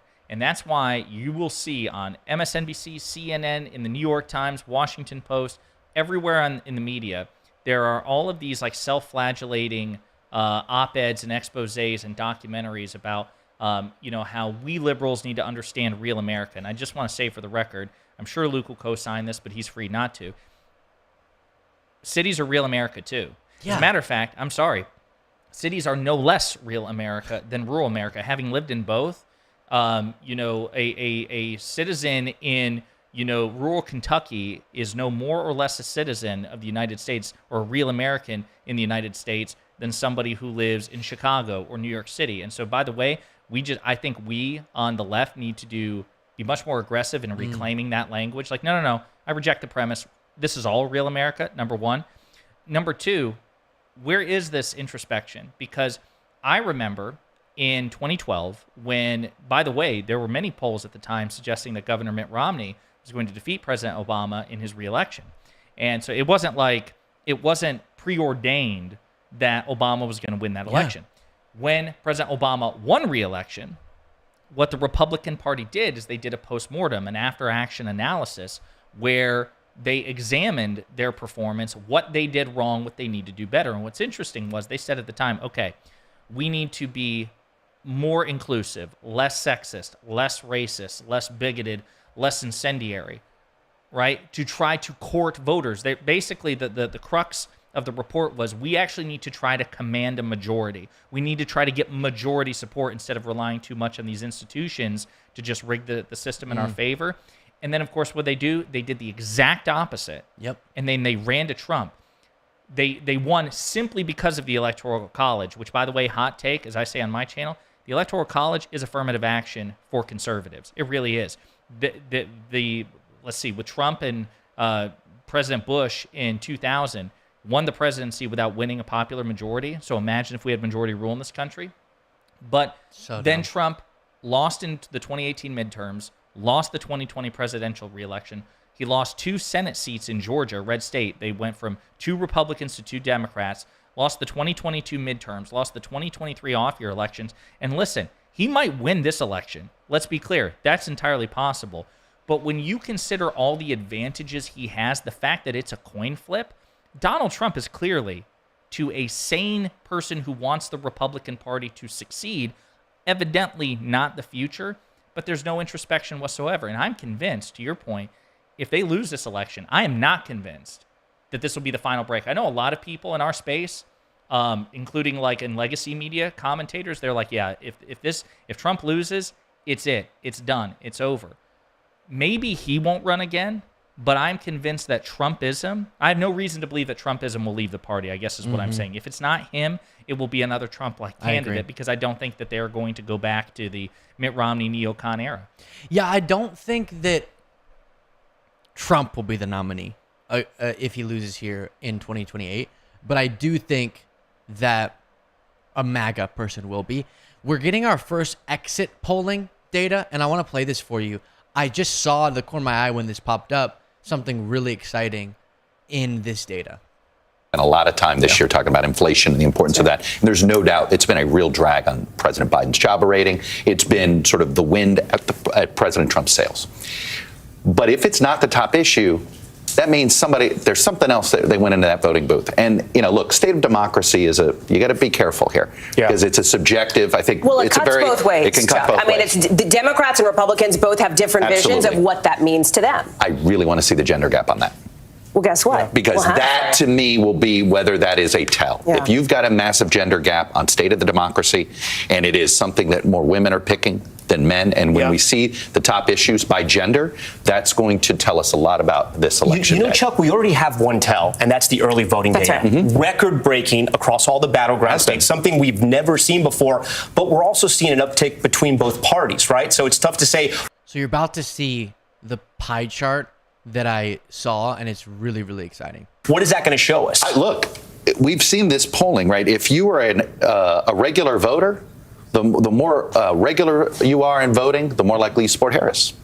If you don't vote in every election, and the less frequently you vote, the more likely you're a voter for Trump. So the higher the turnout, that actually might benefit Trump more than it benefits Harris, even though traditionally, and this has all been since the Trump era, Trump does a good job at getting sort of non-traditional voters to the polls. It's why we've seen his party do so poorly when his name is not on the ballot. There's two storylines that I'm looking at here, and you've mentioned both of them obliquely here, Chuck. One is this issue we're talking about, these low propensity voters. Right. And in my conversation with Trump campaign officials and advisors, just even in the last few hours here, they're feeling pretty good about getting those low propensity voters. In plain English, all that means is people who don't tend to vote a ton. Don't typically vote. They feel good about getting them out. The other big thing, of course, is the gender gap. And I want to say we finally do have these numbers in now on the most important issue. Look at that in bright pink there. 36% of voters say the most important issue to them is the state of democracy, not the economy as the top issue. That is right there at number 2 at 30%, the economy. Abortion, 14%, followed by immigration. Chuck? Immigration's where? Think about it. Just take a step back here, okay? Look at those top 4 issues again. We know what the number 1 and number 2 issues have been for Donald Trump this election season. The economy and immigration. Correct. Add that together. Okay? Add up together state of democracy and abortion. It's I'm being a little simplistic here, but already, if this, and again, one of the things that I want to warn people is that there has been a tradition in these exit polls I was just that going to they say, you're skew doing a little it. That's left. right. The first wave skews a little left. And sometimes and the top issue can become the second top issue. And it has happened to us in previous elections. So we absolutely want to, this is little grains of salt we want to give you That's here. right. We're not overreading into it, but we do want to tell you what. Let's pause their coverage there. 30, and actually wrong button. Let me go see if I can pull that back up, because that is so interesting. You can show this, Jaden. 36% in this nationwide exit poll put state of democracy. Great, agreed. Do you agree that almost all 36% are going to be Harris voters? Are Trump voters saying state of democracy? So, if you look at the polls, previous polls have also said, that when people are asked, okay, who's the greater threat to democracy? Trump is always leading in that issue. He tends to do worse. But Republicans have also responded to polls saying that Harris is a threat to democracy. So listen, I want to be clear. On the top line, I think that's good for us, right? Because that is a polling issue which tends to favor Democrats. But I am sure, even setting aside the disclaimer that these exit polls initially tend to skew left, according to Chuck Todd and the other analysts there, the fact that that's the top of mind issue, if that's a consistent theme, that will almost be certainly good for us, right? Yeah. Because Republicans don't believe that Kamala Harris is a threat to democracy to the same extent that Democrats believe that Trump. Right. Well, we know that's not the case deep down, because if so, and this is so important, I want you guys to remember this. Remember the recent Supreme Court decision about presidential immunity. I want you to think about this, which gave sweeping immunity to sitting presidents and former presidents. Who is the sitting president? President Joe Biden. So if Republicans really believed that Democrats and Kamala Harris and Joe Biden were threats to democracy, they would be panicking in the streets and would have been after that Supreme Court decision. The fact that they were actually happy about it because it benefited Trump is a tacit concession that they really don't believe the Democrats are a threat to democracy. But yeah, that's a great number. If you look also, too, at the bottom of that screenshot, Arizona exit poll, Arizona being a crucial swing state that we're trying to win, too. Democracy in the U.S. today is 72% say it's threatened. That's also, it's actually That's awful as an American citizen that is the consensus, but its recognition in the polls is almost certainly going to advantage us in this election.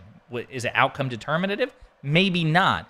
But if 72% of people leaving the polls say, yeah, democracy in the United States is threatened, that's almost certainly going to benefit the Democrats. That one I agree with, and it's that one's harder though for me to know. If you just get asked, is it threatened? I think MAGA would be like, yeah, sure, because Kamala is terrible. But the putting state of democracy as your number one issue, as opposed to just saying, I'm concerned about that being your number one issue, I don't think many MAGA people are doing that. Again, they'll say it, but they're putting economy or immigration. Most Trump voters are putting economy and immigration. If you can go back to this, Jade, it's shocking to me. Think how much Trump has fear-mongered. He has said your number one issue should be immigration. Right. And it's only 11%? Right, because, and look at this. This is the key thing. Again, right, this is the first set of exit polls, and they tend to skew left. But here's the thing, too. Yes, state of democracy being number one, that almost certainly advantages us. The economy being second place, does that probably advantage Trump? Yes, but again, she's cutting into his lead on the economy. The CNN exit polls I was looking through on Twitter says that she's only behind 4 points on the economy with Trump. So that means to the extent that he has an advantage on the second highest ranked issues, it's really not that much of an advantage at all. Abortion is number 3. All Kamala Harris. Yes, period. That is even more, I think, than state of democracy. Like, we own that issue. Yeah. So immigration, which is their abortion equivalent in terms of the issue that they tend to own, is fourth.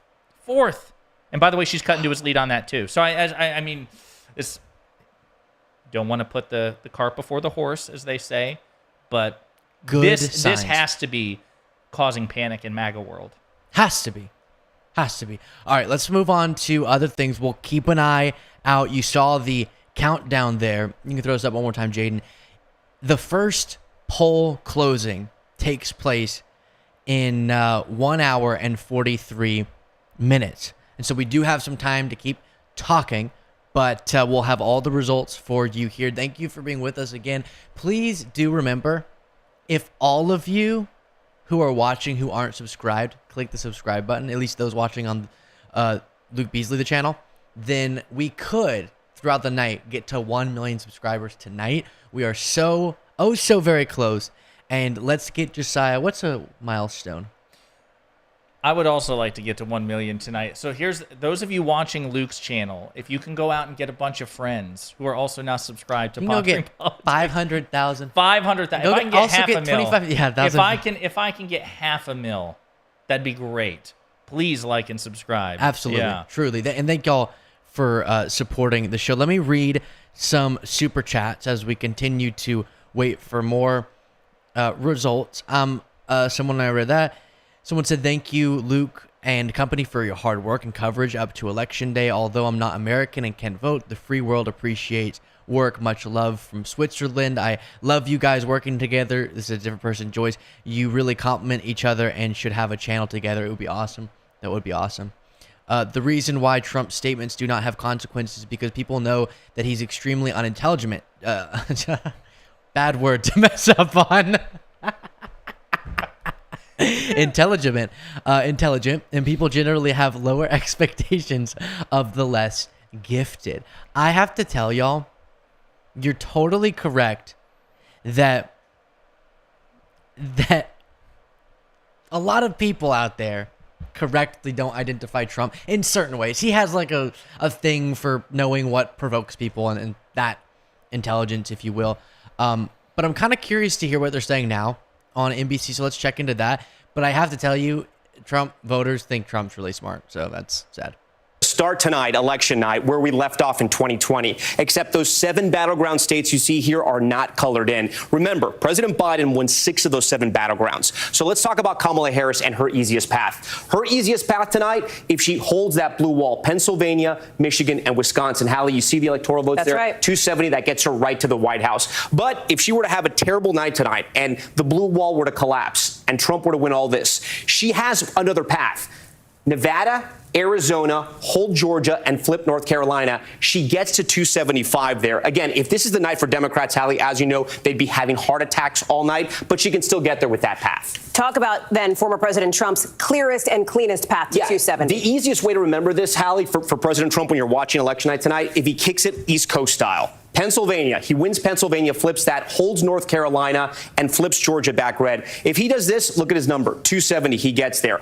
But if something were to happen and he doesn't win Pennsylvania, he has to win somewhere else in the Midwest. This is important. There is no Sun Belt strategy for President Trump. He has to win somewhere in the blue wall. He has to break through. If he can flip North Carolina, hold North Carolina, flip Georgia. If he wins Michigan, if he just picks off Nevada or Arizona, either one gets him there. Even the 6 in Nevada get him there. But if he can only win Wisconsin, he has to win in Arizona. He needs those 11 electoral votes to get to 270. Let me ask you about a possibility that we're not anticipating necessarily, but that could happen, and that is, what if nobody gets to 270 and it's 269, it's a tie? That can happen. So listen, let me give the blue wall to Vice President Harris, and you're going to say, Tom, are you crazy? She's at 270. I'm going to say, hold on. Yep. I'll give you all the Sun Belt states to President Trump. Remember, I told you he can't get there with that. He's at 268. So we come to Nebraska. Nebraska has that Where's Waldo effect right now on our map, and that's because Nebraska gives out their electoral votes by total vote, popular vote for the state, but also by congressional district. Maine does this as well. So there's 3 congressional districts. They each give one. CD2, that's a battleground district in Nebraska. That's Omaha. Trump won it in 2016. If he wins it again, look what happens. 269 to 269, Hallie. And you know what happens there? Do we go down that road? We don't have to go all the way down the road, but we can say that road leads to Congress. Yeah, Congress. The new Congress will essentially pick the president, the House, the Senate would pick the vice president. You heard Tom lay out the importance of Pennsylvania. We're going to take you there when we come back, breaking down how voters all across the country feel about some of these key issues you've been talking about, like the democracy, immigration, abortion. Okay, a few things to discuss. But first, not only do they inflict on us the Electoral College, but they make it so that we could tie? Why? Because they want that like the coin landing on his head scenario. For the ratings. No, and again, folks, let's be very clear about this. So a tie? Oh, sorry. A tie means that the election will be decided by the House of Representatives, and this is really important.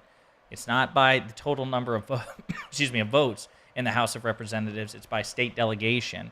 And the long and short of it is there are more Republican-aligned states than Democratic-aligned states. So if that happens, even if we take the House of Representatives, right? So let's say we flip the House, there will still almost certainly be, a Republican-dominant state delegation in the House. So if that 269 scenario unfolds, that would not be good for us, okay? But it's statistically extremely unlikely, so... Yeah, you want to pull up some of those and just read out some of the things that you were looking at?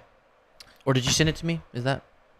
No, I didn't. Okay, cool, yeah. Read those out. So, a couple of things. And we got to level with it here. So, NBC's news exit poll nationwide, who do you trust more to handle immigration? Donald Trump is up 53 to 46, which, of course, he has a lead on, right? And we expected that. She was not going to equal or surpass him. And she's cut into that lead quite a bit, but that's still, a 7-point, lead by Trump. It used to be in the double digits, right? So we want to note that that's progress. This is something to note. She has cut it into the single digits. However, the one thing that has me a bit concerned is if you look at the abortion issue, again, abortion being higher ranked than immigration, Vice President Harris is only leading Donald Trump by 4 in that case. Okay, so she is, in terms of the NBC exit poll, who is better to handle issues of abortion, she's up by 4 over Trump. That gap is a lot closer than I expected. So again, but I understand it because it's like 44%, I think it was, right? 44 to 50. 44 to 50. Wouldn't that be 6 then? What? Wouldn't that be 6? Maybe it was. Wait, I can't find the thing itself. Fine. It is 6. It is 6. Okay, good. But still. But what I was going to say was, it makes sense that 44, that's about avid Trump voters. They're going to say, I trust Trump more on the issue. I don't think I was expecting it to be 70% Kamala people trust on abortion. I'm more excited by the top issue people. Like that 44% will say I trust Trump more, but that didn't bring them out to the polls, and that's not their top issue. But I feel like of the 50% who trust Kamala, a larger percentage are motivated to go out and vote on that issue. No, almost certainly. But I guess what I'm saying is she's cut into his lead on immigration, but it's comparable to her lead on abortion, which does surprise me. I expected her to lead more on abortion in these exit polls than Trump led on immigration. The fact that it's basically the same does concern me a bit. Here's my point. This is still good news overall for Vice President Harris, but I think this is also important for us to emphasize, even with this good news, it's still going to be a very competitive election, and it's not all perfect news. It's not blowout news. It's surprisingly good news with a little asterisk. So again, as you're paying attention to this election, I need you all to understand this, and so does Luke. This is an election we can lose. Do not get complacent. We'll continue to, talk about the exit polls and the results or whatever, but this isn't in the bag yet. Yeah, absolutely. Let's take a look at Donald Trump. Did I see that we're going to break? Yeah. Okay, let's go ahead and we're going to do just the quickest of breaks. You'll watch this video again and make sure you're subscribed. We will be right back. MAGA, this is directed at you. Every single day, the people that you hate the most, that you spend your political life hating with a passion, are working the hardest to make your life better. Because we're not defined by, our movement's not defined by a dedication to a cult leader. Our movement's not defined by a visceral hatred for an oppositional movement. Our movement's defined by a dedication to policies that we believe will improve the lives of all Americans, that will uplift all Americans. And so, much to your chagrin, when we win and attain more power, we're going to improve your life. We're going to make sure you have the health care that you deserve. If you serve the country, you have the benefits that you deserve. When you retire, you have the Medicare and Social Security benefits that you deserve. Whether you like it or not, we're going to invest in infrastructure in your communities, roads, bridges, broadband, clean and reliable drinking water, updating airports. We're going to make sure there's a planet that is livable so that our kids and grandkids can prosper. Increase your wages. Decrease crime in your communities. That's what our movement's about. Not a hatred or a fear of people, but a dedication to them. And that includes you. Lowering your prescription drug costs. Making sure your kids are safe in school or they're not food insecure or in poverty. That's what we're about. And so if you could just give up on your dedication to this con man who's doing all of this in his own self-interest, who's shown his whole life that's what he's about, him. If you could give up on that, the guy who had one big legislative quote-unquote achievement, and it was lowering the taxes disproportionately of those who already have so much, giving more wealth to the wealthy. And if you could give up on a party that's doing the same, we could unite around uplifting everybody. Doesn't sound too bad, huh?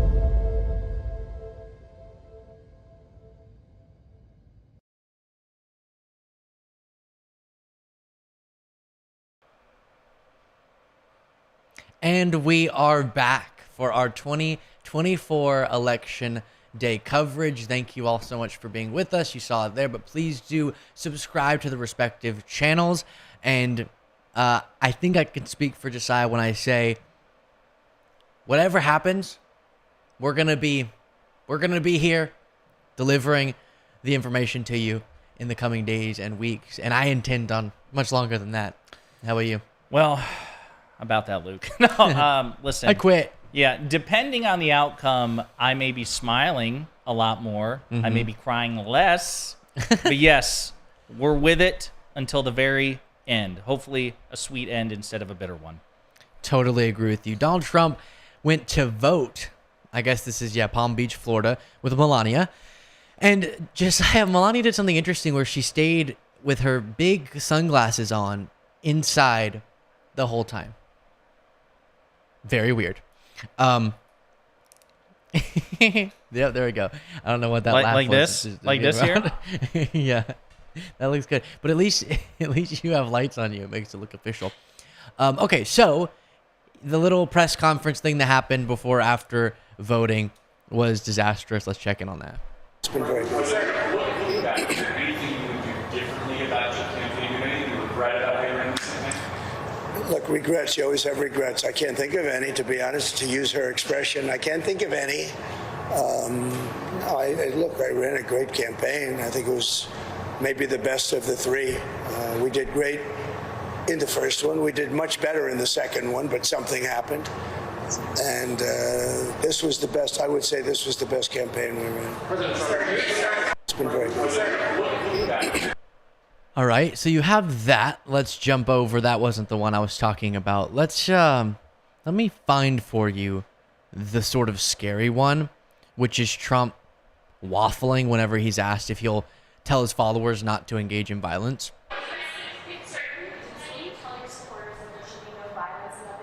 I don't have to tell them that. I don't have to tell them that there'll be no violence. Of course there'll be no violence. My supporters are not violent people. I don't have to tell them that. And I certainly don't want any violence, but I certainly don't have to tell. These are great people. These are people that believe in no violence. Unlike your question, you believe in violence. Go ahead.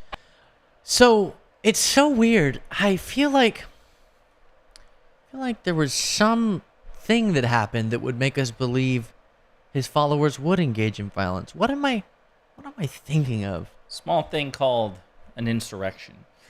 The January 6th insurrection, yeah. Imagine that being your defense, not even your defense, your response to a question about your followers engaging in violence, going, oh, no, I don't need to tell them that because they never engage in violence. You're the one. Except for the last election, just like where I'm about to do the exact same thing I did last time if I lose. And then also, you're the one who's interested in violence. What? You're stupid. And then he runs off. Yeah. I know you are, but what am I? Yeah, exactly. It's brutal. He says he has no regrets, too. That's interesting, given how he's been campaigning. Let's just keep going through these clips. I want to get them over with.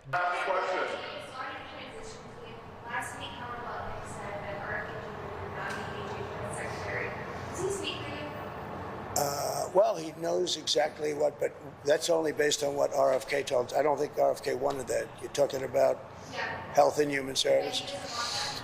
Let me tell you, he's a great guy, RFK, and he's going to do pretty much what he wants as far as I'm concerned. He wants health for women, for men, for children, and I happen to agree with a lot of the things he...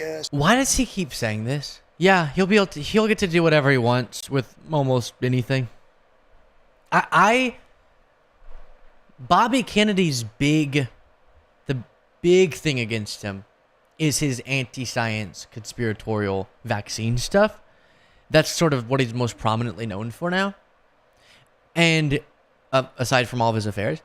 And you're going to tell the American public that's who should be in charge of public health?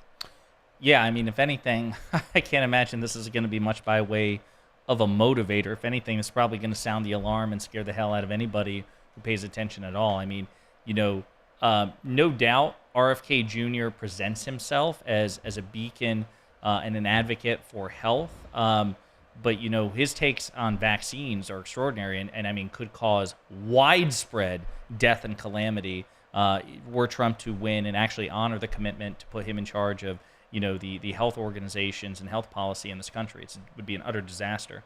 And you heard that story about his advocacy in Samoa? Yeah. And what that led to, the 80-plus deaths from measles. They're just completely preventable, but him bolstering, it wasn't just him, but there was a movement in Samoa because of a fake story of a vaccine death that wasn't a vaccine death, and it led to an experience like that didn't make him rethink his stances. It's crazy, and it's wild seeing, because I was wondering, what does he cite? And so I went, and I think he wrote a book that was being cited in some reporting analyzing how he justifies his anti-vax views, and it's like the simplest stuff to debunk. Like that one, the fake story, it ended up being that tragically a nurse or something used the wrong medication, now I'm blanking, but made a horrible mistake that led to this death that they attributed to vaccines, and it wasn't vaccine related. And stories like that, it's just a bunch of things like that that are so easy to debunk, but he doesn't take the time to do it. At the same Palm Beach appearance, Trump said this. Actually, I'm disappointed. I think Oprah's become a major divider in our country, and I think, frankly, she should be ashamed of herself. And you know who else should be ashamed? Fox. Because I've seen Oprah on Fox about 50 times making the same statement, And I think it's a disgrace what Fox does, because everyone thinks Fox is so pro-Trump. They're not pro-Trump at all. They've put Oprah on all morning long. That's all I see is Oprah. Fox is not pro-Trump enough. Yeah, so let's talk about that for a minute, because this is a recurring theme on some of the more recent videos on my channel, which is, again, you know, earlier in the show, for those of you who didn't see, we mentioned the bombshell $787 million that Fox had to pay to Dominion Voting Systems a few years ago for signal boosting, knowingly signal boosting Donald Trump's lies. It was an extraordinary, unprecedented level of corruption and devotion to a particular political candidate, which the rest of the so-called liberal mainstream media has never done. We don't have anything comparable from CNN or MSNBC or ABC or CBS for any other candidate. This is a unique Fox phenomenon. And despite that, despite the fact that they basically paid $1 billion loyalty tithe to this man, it's never enough. It's not good enough. He doesn't think that Fox is sufficiently loyal to him because they will run, you know, anti-Trump, pro-Kamala ads, which, by the way, the other networks do too. The other networks run pro-Trump ads. You can find, as ironic as you might find it, pro-Trump ads on MSNBC and CNN and others, right? And he's cool with that. That's okay. Mm-hmm.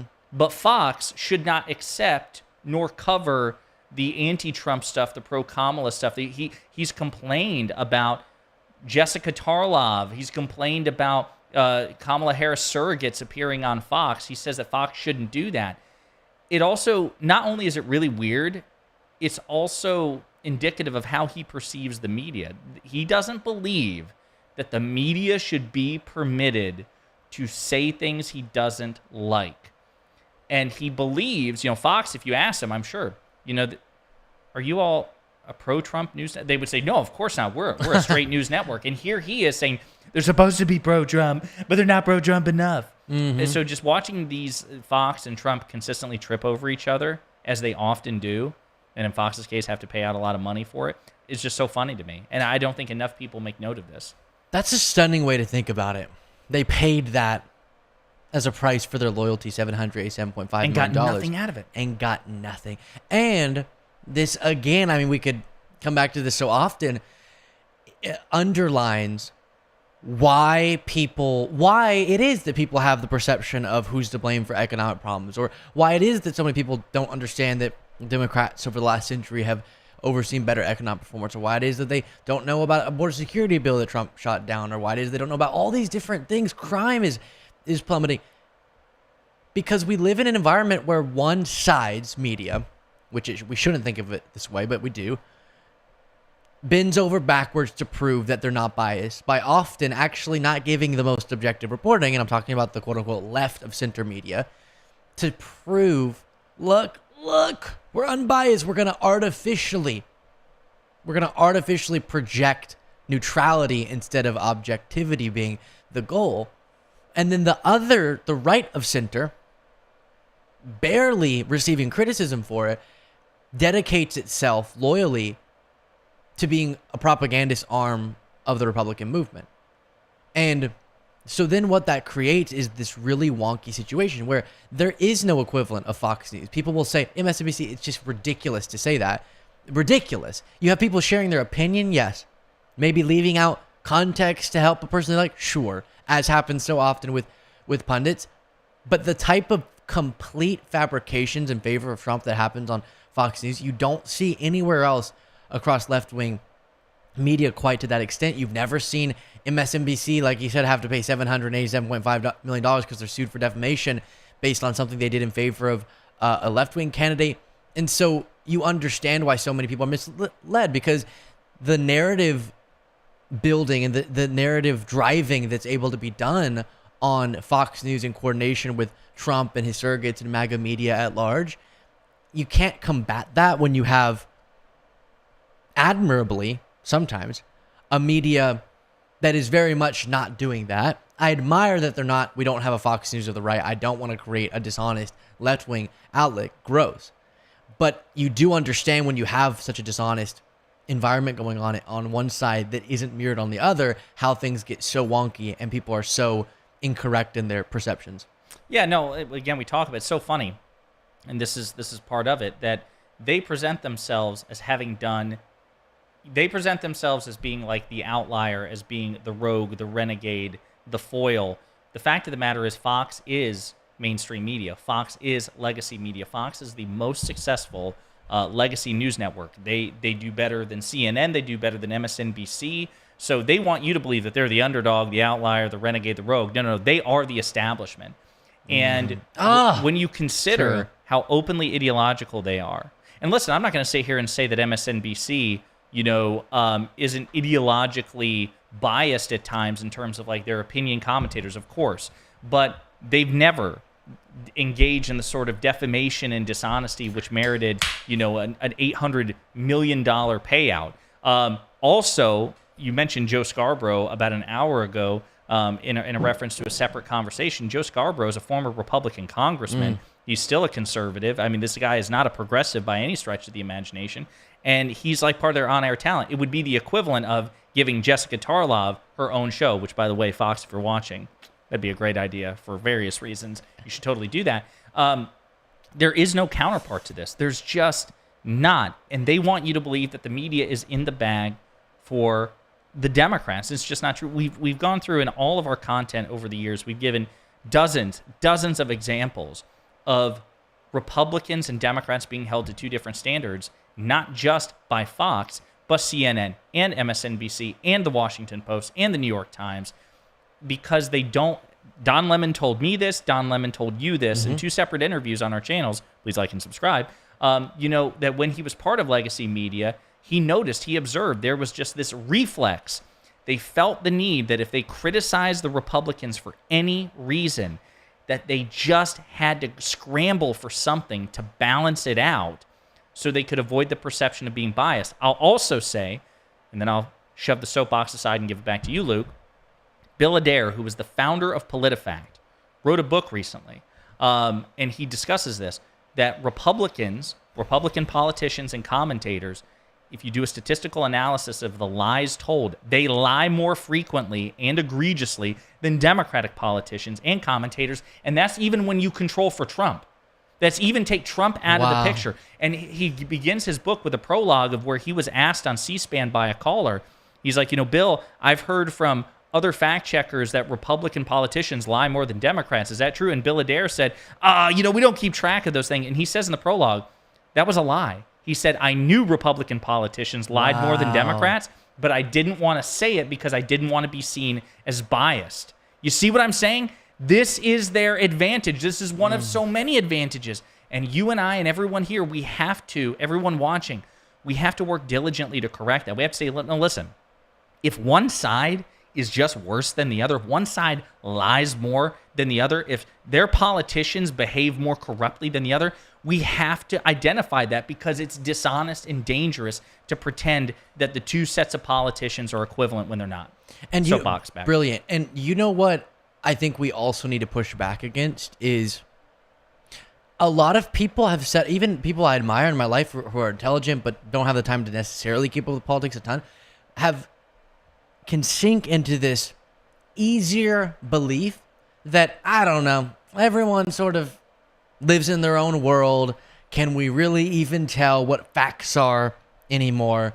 And it just sort of depends how you see things. Facts are just sort of your perspective. The earth is round, Luke. Right. Is it? Well, or do I just we all feel have that our way? own perspectives. Yeah. And a lot of people are getting it, and that's the Trump playbook, is you flood the zone with, as Trump would do, fecal matter, and you convince people not that you're telling the truth necessarily, but that it's impossible to decipher what truth is, and that it's just a matter of perspective and facts. Because I know if MAGA people heard you say what you just did, a lot of them would say, well, how do you define a lie? It's probably, you think it's a lie, someone else doesn't.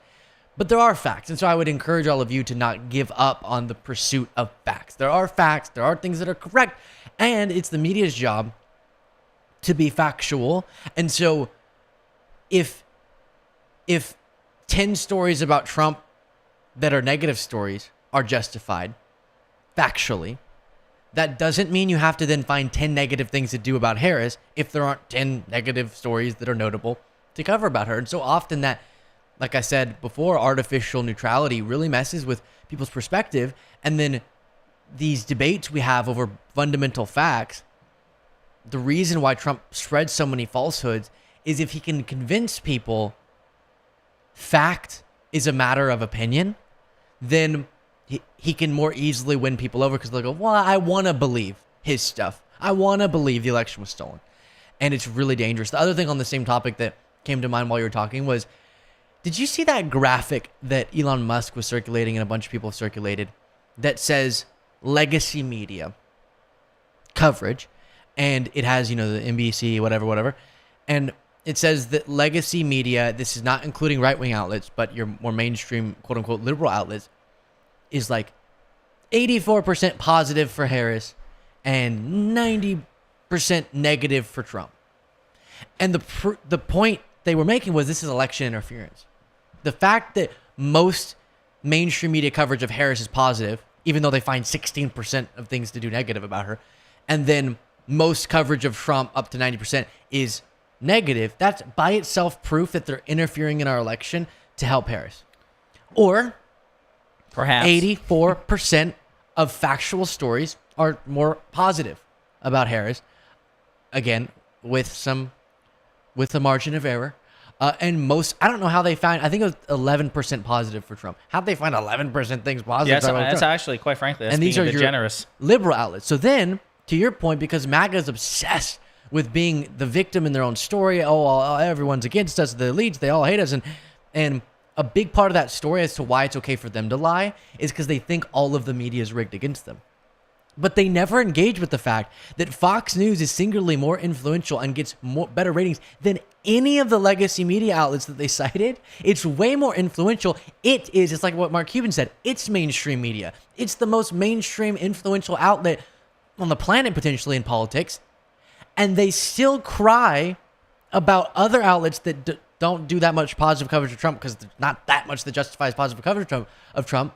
And they never engage with the fact that if you did the same analysis for Fox News or Newsmax or whatever, it would be 100% positive Trump nearly and 100% negative Kamala Harris, but they don't call that election interference. No, I mean, I'm reminded of a story that went viral from Fox News about Tim Walz, Governor Tim Walz of Minnesota, Vice President Harris's running mate, where they interviewed a former student player of Tim Walz's, and the headline said something like, Tim Walz told addict player to keep playing football, like basically, implying that this young man was struggling with drug addiction and rather be sensitive to it. Walz was like, hey, do what you need to do. I need you to play anyway. But if you read the actual article down at the bottom, the player himself is like, actually, this was really good advice because sports helped me, clear up my life and overcome and manage my addiction. But the whole, they're desperate. They're reaching into the depths of his past to try to nail him with something because they can't handle the fact that he is much more popular than J.D. Vance and Donald Trump. Yeah, can I just clarify for the viewers while I was looking off screen? I wanted to put on some chapstick. Mm-hmm. So I was like, I was trying to motion to Jaden to take me off screen. And then he shows the wide shot where you can see the chapstick on my finger. Yeah. So the opposite of what I was requesting. Yeah. I actually would like, Jaden, if you don't mind, anytime he goes to put chapstick on, just do a solo shot of Luke doing that, even if I'm talking. Do you know the problem we're going to be in if my lips chap? Yeah, exactly. Put your eye on screen. No, right? No. But, yeah, this is... The asymmetry here in the media, again, something that we need to continue to address because as long as it exists in its current form, it takes the Democrats' job, which is already really difficult, and makes it even more challenging. And I'll also point out, it's not just Fox. Alternate media, so the space that we're in, unconventional media, I don't even know what we call it at this point, but YouTube base and all these media, to take a term from Mike Lee media. Yeah. I mean, you've got Tim Pool, Steven Crowder, you got the Daily Wire and its constituent creators, right? So think about it. It's not just the Daily Wire as a conglomerate, but also Ben Shapiro, Matt Walsh, Michael Knowles, all those people. Megyn Kelly, the Megyn Kelly Show. I mean, it is a powerful force. And they get Russian, some of them get Russian money when we don't. Allegedly, right. Some of them allegedly are backed by and sponsored by our foreign adversaries, right? So we're not only up against, a conservative media apparatus, but also Russia. By the way, MAGA goes Russia. Every time you bring up a point like that, remember, we're talking about the DOJ indictment of this tenant media organization and how a bunch of money was flowing into tenant media. Then tenant media was paying people like Tim Pool allegedly a bunch of money that, if you track back the money, it came from Russia. I saw a wince on your face. Did we get any news that you need to share? Just sad. NBC Ohio exit poll. Do immigrants help or hurt the country? Help 47, hurt 46. Oh, that's just... And that's what I'm talking about. Of course we agree immigration should be lawful. And that being the case doesn't mean Trump's demonization of undocumented immigrants is justified the way he speaks about people. Yeah, of course, let's enforce border laws. Let's not have undocumented immigration. Let's make it lawful. But it doesn't justify the language there. But then you take it further. Now they're going away from just their demonization in a crazy way of undocumented immigrants. And now it's just immigration generally. And that's super sad because that question wasn't even just specifically about undocumented immigrants. Does immigration help the country? And by the way, because it didn't specify, and the question was immigration, before I rant, I'm correct, right? Yeah. About just generally? Yes. You out there, if that was you, if you said immigration hurts this country, and you're thinking about the lawful immigration that has made this country possible, you're insane. That's crazy. Even economically, do you want to know what would happen to our economy if we just aren't on lawful immigration? It would be devastating. And it's really sad. It's a great point. It's the pull the bridge up concept. We all, I know it's almost cliche. No, but it is. It's sad. It's dangerous. It's unsubstantiated. And it also shows, as much as we rightly mock Donald Trump for his stupidity and, just his various character deficits, the staggering influence that he has had on a significant portion of this country, where he's just poisoned the well. He's it's interesting. I think of poison because he famously paraphrased Adolf Hitler. And by the way, I'm worried. You're calling him Hitler. Exactly. You're calling him Hitler. You're calling him. Your buddy Piers Morgan's gonna pop up out of nowhere and say, Nothing is more. I was about to do the British accent. Never mind. Nothing. Is and mine is always like a Dick Van Dyke. Oi, governor, who goes it? And that's not Pierce's accent. I have one of two accents or three. I do Kermit the Frog when I'm trying to do Jordan offensive? Peterson. If it was, I denounce you. No, absolutely. I'm just kidding. No, he actually asked me to do it. So when we went to break, he begged me. He's like, please do a Dick Van Dyke accent. Yeah, you were a big fan of that MAGA comedian, right? You told me that. I don't know if you all remember that. Our one of our most recent collaborations. Luke was like, "Oh, you're a huge fan of this MAGA comedian." I'm like, "Whoa! I was in 2004." Anyway, but he's he paraphrased Donald Trump did Adolf Hitler repeatedly by saying that immigrants are poisoning the blood of the country, and I mean it's incredibly gross and fascistic and wrong. But Donald Trump has poisoned much of this country, not in a blood way, but spiritually. In terms of demonizing immigrants, and it's sad that it's been this effective according to the polls. This effective, and that's not going to change anytime soon. Like that's not something. It's not a hex or a curse. No. It's not going to. I don't know. That's the whole point, folks. Again, we can lose this election, but even if we win this election, the influence of Donald Trump, regardless if he ever becomes a political candidate again or chooses to be like the power behind the throne or whatever, it's going to stay with us, and it's going to take vigorous, aggressive, like community and coalition building to get rid of that really toxic sentiment. Totally agree. Let's get to more exit polling in just a second here. But first, you saying the word vigorous reminded me of Tucker Carlson saying that Trump needs to come like a father and spank us like a little girl, and the little girl is going to get a vigorous spanking from dad. Yeah, when he went on that like 10-minute, I didn't vigorous spanking. I didn't even watch the full thing, but I feel like at some point somebody was like, sir, this is a Wendy's. Like I just asked you to pass the salt. I don't even know. Vigorous spanking, yeah. Daddy's home. Like it's just so weird. So weird. And then did you hear that reportedly after he got off the stage and Trump came? Himself? Oh, sorry. After he was spanked off stage by a demon. I Or a it's dog. the weave. It's the weave. weave. This is the weave that we're doing. Yeah. So we're better at the weave than you, Donald. Yeah. So, but you little. But when he got on stage, when Trump came on stage, apparently the crowd, like this is, I didn't hear audio of this, but this was reported. They were like, "Daddy Don," or "Daddy's home." Both. That is both, yeah. not normal. Hey, call your dad, I guess. I don't know. Yeah, What's like that? I don't know what's that about. Like there's something Freudian there. Although I will say it was kind of strange too that before this program began, you insisted that everyone in the room greet you that way too. That is very strange, Luke. Hey, don't say that on We're not stream. supposed to say that. Oh my gosh. Yeah. So I was just so funny. I know you didn't want me to reveal that, did you, Jaden? I'm looking out for you, man. On my TV. I'm making sure this isn't a toxic workplace. I'm doing everything for my cheeks not to get red. You got me. Yeah. No, I will say, if you find yourself in a place where you want your president to fill the role of your daddy, quote unquote daddy, that is, if you want daddy to come home, as Tucker Carlson said, and that person to you is Trump, or even if that's what you want in a president, I don't know, talk to someone. That's like really, something's off there. That's just indicative of something deep.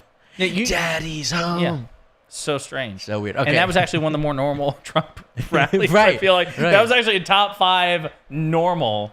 That was a crispy Trump press conference or rally. I don't know if that I'm was using it right. was a no cap. That was a really crispy. Cap. What are the other ones? That was a fire reference you just made. Fire. No cap. My hair's not on fleek. Yeah. Other things. Yeah. Despite my age, I'm actually very out of touch with the kids' lingo I've learned of myself. So I have a bunch of nieces and nephews, and that helps. Like they'll like constantly update me. Yeah. You know. Right. No cap. Okay. Okay. I know at some point we could get to some. What are we even talking about? Is this about politics or something? Like, yeah. So let's play back to politics. This. Specific on those issues. And then there's the macro, who are we as Americans, right? And I think what we're finding out here is that maybe we need a better punch for people, but that's the way I view it. And when you look at the splits on this, not to give away too much, but when you look on the splits and you realize that it's a 50-50 essentially on which side of the aisle you're on, it tells me that's who those voters are. These are my way of life is on the ballot. We've been talking about the gender divide since we've been talking about early voting and how voters may break for either candidate. Here we have it right here, Chuck. State of democracy, 36% for men, 33% for women. The economy, 34, 28. Abortion, 8, 19, and then immigration, 12, 10. Again, this is early. This might seem a little odd to viewers at home watching and looking at this thinking this is the most important issue, but this is the data we have right now. It is, and early data, Okay, so let's analyze this. What is, as you see Ben walking behind me, men, women, that's actually really interesting. 36%. Wait, what is this? What does this mean? 36% of men we're talking about? The state of democracy. Or was it of people who said state of democracy, 36% of them were men? Or 36%? No, I think because if it were, I think it is 36% of men say the state of democracy is their most important issue. 3 percentage points higher than. I just realized that's so obvious. Right. Because then that would not add up to 100%. That is how math works, everybody. Yeah, exactly. Yeah. Shoot. Yeah, it's okay. Okay, so 36% of men. I want you to calculate how many more people you need to get to 1 million subscribers. Let's do the math right now. Just kidding. Go. Everyone's subscribed. Good reminder. So we're so close. You could do it. I don't know how many people are watching, but I'm sure like half or more of y'all aren't subscribed. Please do. Let's get to 1 million tonight. That would be crazy. But how do you feel about this? Does it feel anything to you? Does it tickle you in any way? I didn't know. Quite frankly, I've never considered what the gender split was going to be. Thank you for coughing right on me. You're welcome. Yeah. I coughed into my hand. Now I'm going to through your hand hand on you. to me. I know it was not open palm. All right, continue. Excuse me. Yeah. Wait, sorry, you were saying something about. Are you sniffling right now? Do I need to be wearing a mask at all times? All right. Yeah. Okay. So I didn't expect that there would be any sort of gender gap on state of democracy, which is only 3 percentage points off. So I guess it's really close. But I guess if you'd asked me before which gender would care more about democracy, I guess I just would have assumed women. Yeah. Because Trump, okay, follow my logic here. I think this makes sense. Because Trump tends to, poll much better with men, right? Almost as well as Vice President Harris does with women. And given that state of democracy tends to be a bigger issue for Democrats and Harris, I would have expected, that women would care more about the state of democracy than men. So I am kind of surprised by that gender gap. I'm honestly not much surprised. Of one, yeah, no, I'm totally with you. I'm honestly surprised that 8% of men put abortion as their top issue. That's kind of cool. I don't know. Well, I guess it could be the opposite, but I feel that's mostly pro-choice men. Oh, yeah. No, so this is the thing. In theory, of course, it could be, just stridently pro-life, or as we call it, pro-forced birth, men out there who really don't want this issue to make its way back into the federal level with a federal, abortion rights guarantee. But yeah, I suspect, these are allies. Wow. Yeah. That's cool. It is cool. Yeah. And then on the economy, women finding that makes sense. That had to be taken out of somewhere. So because more women are picking abortion, because the top one's even, the bottom one's even, really the only big discrepancies is on abortion and then a little bit on the economy. But are you surprised that only 19% of women say abortion is their top issue compared to the state of democracy and economy? They must be watching our show because abortion's such an important issue. But for so many people to be putting state of democracy, as we always say, every issue, including reproductive rights, is decided on through our democracy. So that has to be preserved first and foremost. I'm shocked. A third of the country. And you know what oh gosh, this makes me so mad. You know what they always say on Fox News? No one cares about January 6th. Stop talking about January 6th. No one cares. That's old news. People only want to talk about inflation. People only want to talk about the border. And then you get this top issue. Take that, Fox News people, because they're wrong. I bet you all 33% of women, all 36% of men care a lot about the lead up to the January 6th. And they think about it because of how Trump was trying to block people's trying to power. And then that culminating in January 6th and that being disqualifying, this is huge. People have been listening to the show. Yeah, I would say that if you are thinking, I want to phrase this. I'll just say this. Policy discrepancies, however legitimate, however powerful, however influential, to your point, they need to be... Policies are like the walls and a roof of a house in this very tortured metaphor. And state of democracy is the foundation. And as important as walls and a roof are, you can't even prop them up, properly if you have, a shoddy foundation.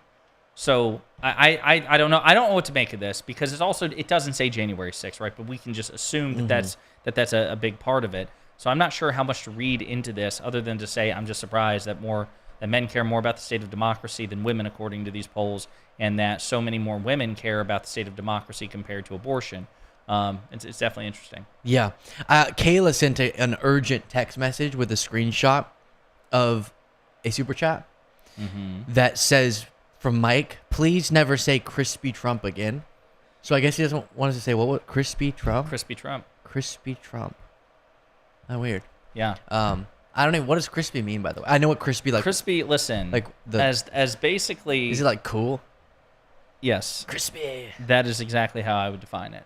Yeah. That's what Jaden told me. And I'm actually deferring to Jaden. It's entirely possible that Jaden was trolling me, but how do I know that you're being sincere? I honestly, I think we got to stop with the new terms. No, it's never. so alienating. Helps me feel young. I feel like people don't take into consideration. That's not crispy. That is what's the opposite of crispy? I'm thinking of like all the times I've ordered like Popeye's flimsy? chicken or yeah. No, I was gonna say like plain. Like moist? No, not moist. Like what is it like when you get like chicken tenders? You can get like fried chicken tenders or like plain. Bro, that's plain. Maybe? Soggy? Yeah. That's soggy. Yeah. Soggy. So we'll say. So I guess everyone's then okay with us Trump is saying soggy Trump. Is that better? I don't know about that. We might go back to crispy on that one.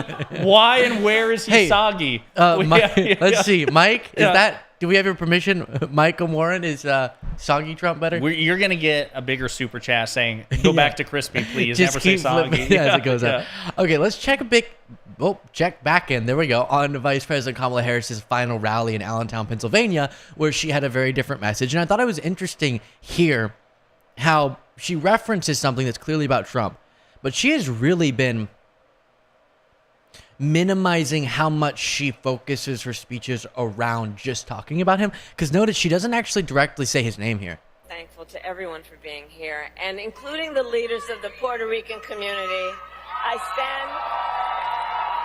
stand here proud of my longstanding commitment to Puerto Rico and her people, and I will be a president for all Americans. All Americans.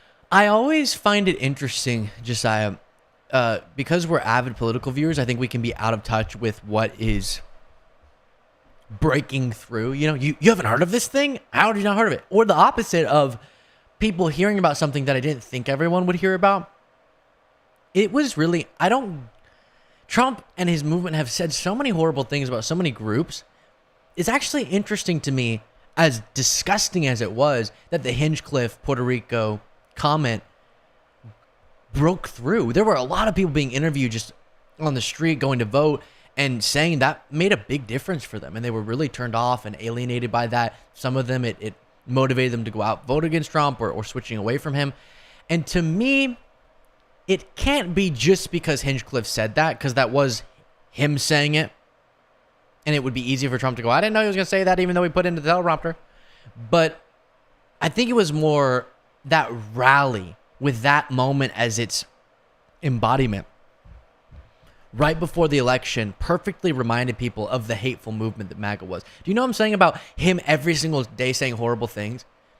And then it's interesting how certain comments, as horrible as a lot of the stuff he's saying, actually break through. I'm glad it did, but it must be because it's representative of the hate movement. Yeah, so what's interesting, one thought experiment I tried to do is, what if Trump himself had said the comments? So when Tony Hinchcliffe made his remarks at Madison Square Garden, there was an audible groan from the audience, which quite frankly surprised me.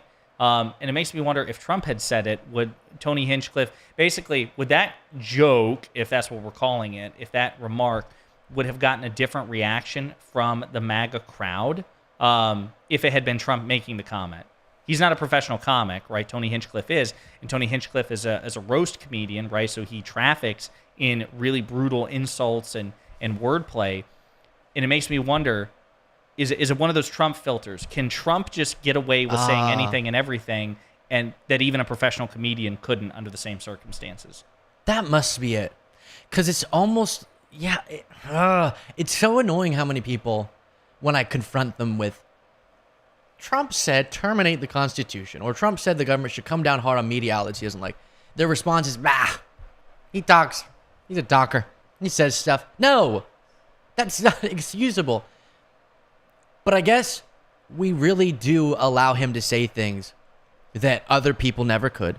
So then, in front of a podium that says Trump, it's almost more impactful if someone will reflect views that are, again, indicative of this movement's hate, but do so and they're not Trump, because then that defense doesn't work. People don't defend other people with the they're not being serious, no one really cares. But with Trump, he's a uniquely excused person where anything he says that's horrific gets justified. I'm not gonna play this clip with audio, but you can show it. Jaden, Melania Trump walking into a campaign office.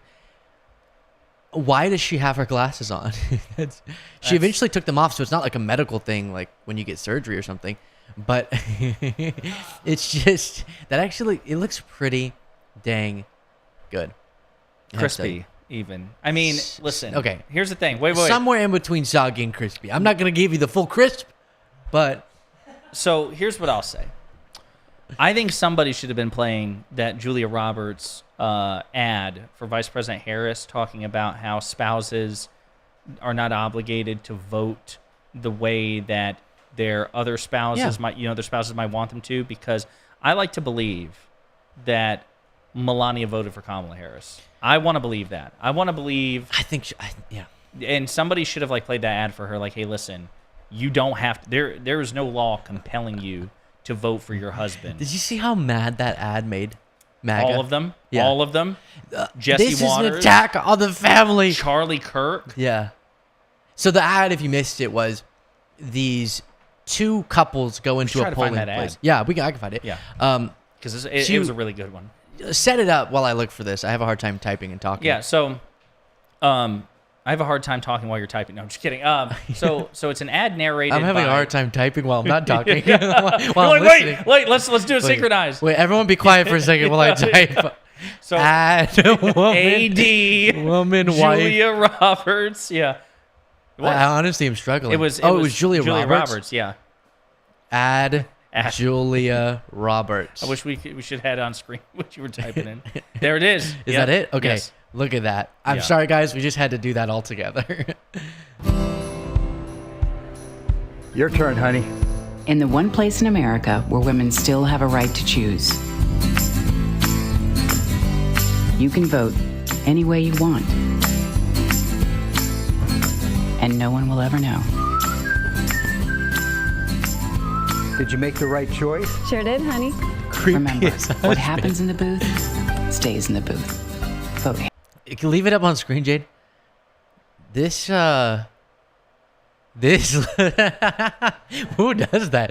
Did you make the right decision, honey? I sure did. Why would you ask it that way too? Yeah. Creepy. I mean, he's like, "Hello, Clarice." You know, like the late great Hannibal Lecter. That's why he was acting like that. Somebody should have played that ad though for the former First Lady. Yes, that's so true. I just because I loved the outrage, I want to show you Charlie Kirk ad. Charlie Kirk's reaction to this, a right-wing commentator. Here we go. And she needs people to basically lie to their husbands, which they are promoting, by the way, which I find that entire advertising campaign so repulsive. It is so disastrous. It is just like I'll show it in a minute. It is the embodiment of the downfall of the American family. I think it's so gross. I think it's so just nauseating where this wife is wearing you'll show it, wearing the American hat. She's coming in with her sweet husband who probably works his tail off to make sure that she can go, you know, and have a nice life and provide for the family. And then she lies to him saying, oh, yeah, I'm going to vote for Trump. And then she votes for Kamala Harris as her little secret in the voting booth. Kamala Harris and her team believe that there will be millions of women that undermine their husbands and do so in a way that it's not detectable. That got so personal, and then it's a fictional ad, and then the husband is probably working all day doing a podcast, working really hard, but then the wife comes home and says, "Charlie, you don't work hard enough. Charlie, I don't like you. Charlie, you're annoying. Charlie, I'm gonna go." Charlie? I mean, whatever his name is. That was definitely not me. Definitely was. I mean, yeah, he was. What a weird sheet. He probably works to provide for her all day. Okay, no, Julia Roberts doesn't need that, I don't think. Yeah, like, well, no, the whole thing is so strange because it did come off like some sort of like therapy session, like it mutated into a therapy session about whatever grievance he may or may not have with his spouse. I think he's probably worried that Mrs. Kirk will see the ad too, you know, and be reminded that she is not obligated to vote the way her husband prefers. But the word undermine, exactly. The word undermine is what's really throwing me off. If you vote for a candidate that your spouse doesn't prefer, he thinks, well, I shouldn't even say that. Actually, no, I shouldn't even say that. He says, if you are married to a Trump-supporting Republican and you exercise your right to vote in a way that he doesn't agree with, you are undermining your husband. What loaded language. That's psychotic. By the way, let's flip it. Let's imagine Charlie Kirk were here, like, okay, Chuck, if you vote for a man who took away rights from your wife, are you undermining her, Charlie?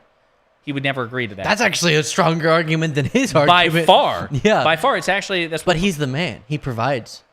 But she doesn't appreciate it. And he works all day to provide a living. He talks like really, really well in the microphone all day. He's like really good at like pub trivia, and they like probably like, you know, I mean, no, it's so. But again, it goes back to that asymmetry. Pub trivia. Yeah, because he's creating this whole elaborate background, you know, and like. She spent so much time with her trainer, and I don't know why. It's just so ridiculous. I just, it's what's really frustrating about that is he would never accept the counterfactual. No. If you put it back. Also, no, they didn't say lie.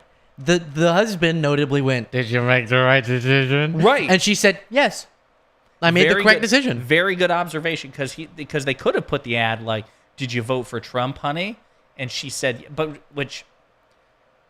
they didn't do that. They deliberately went out of their way, to Luke's point, to not have her lie to her husband. And again, for those of you out there, it is worth noting that, and former First Lady Michelle Obama actually put this really well in I think her last speech stumping for Vice President Harris, which is, she made a call to action for spouses out there saying, hey, listen, if you're married to a woman, her well-being should be a major factor in how you vote. You should love your husbands. You should love your wives enough that if their lives are in danger because of this MAGA Republican Party, be it in the White House or Congress or both, quite frankly, then that should be a major factor in how you vote. And then she said, and to the women out there, if your loved ones don't respect you enough to take that into consideration, at the end of the day, your vote is private.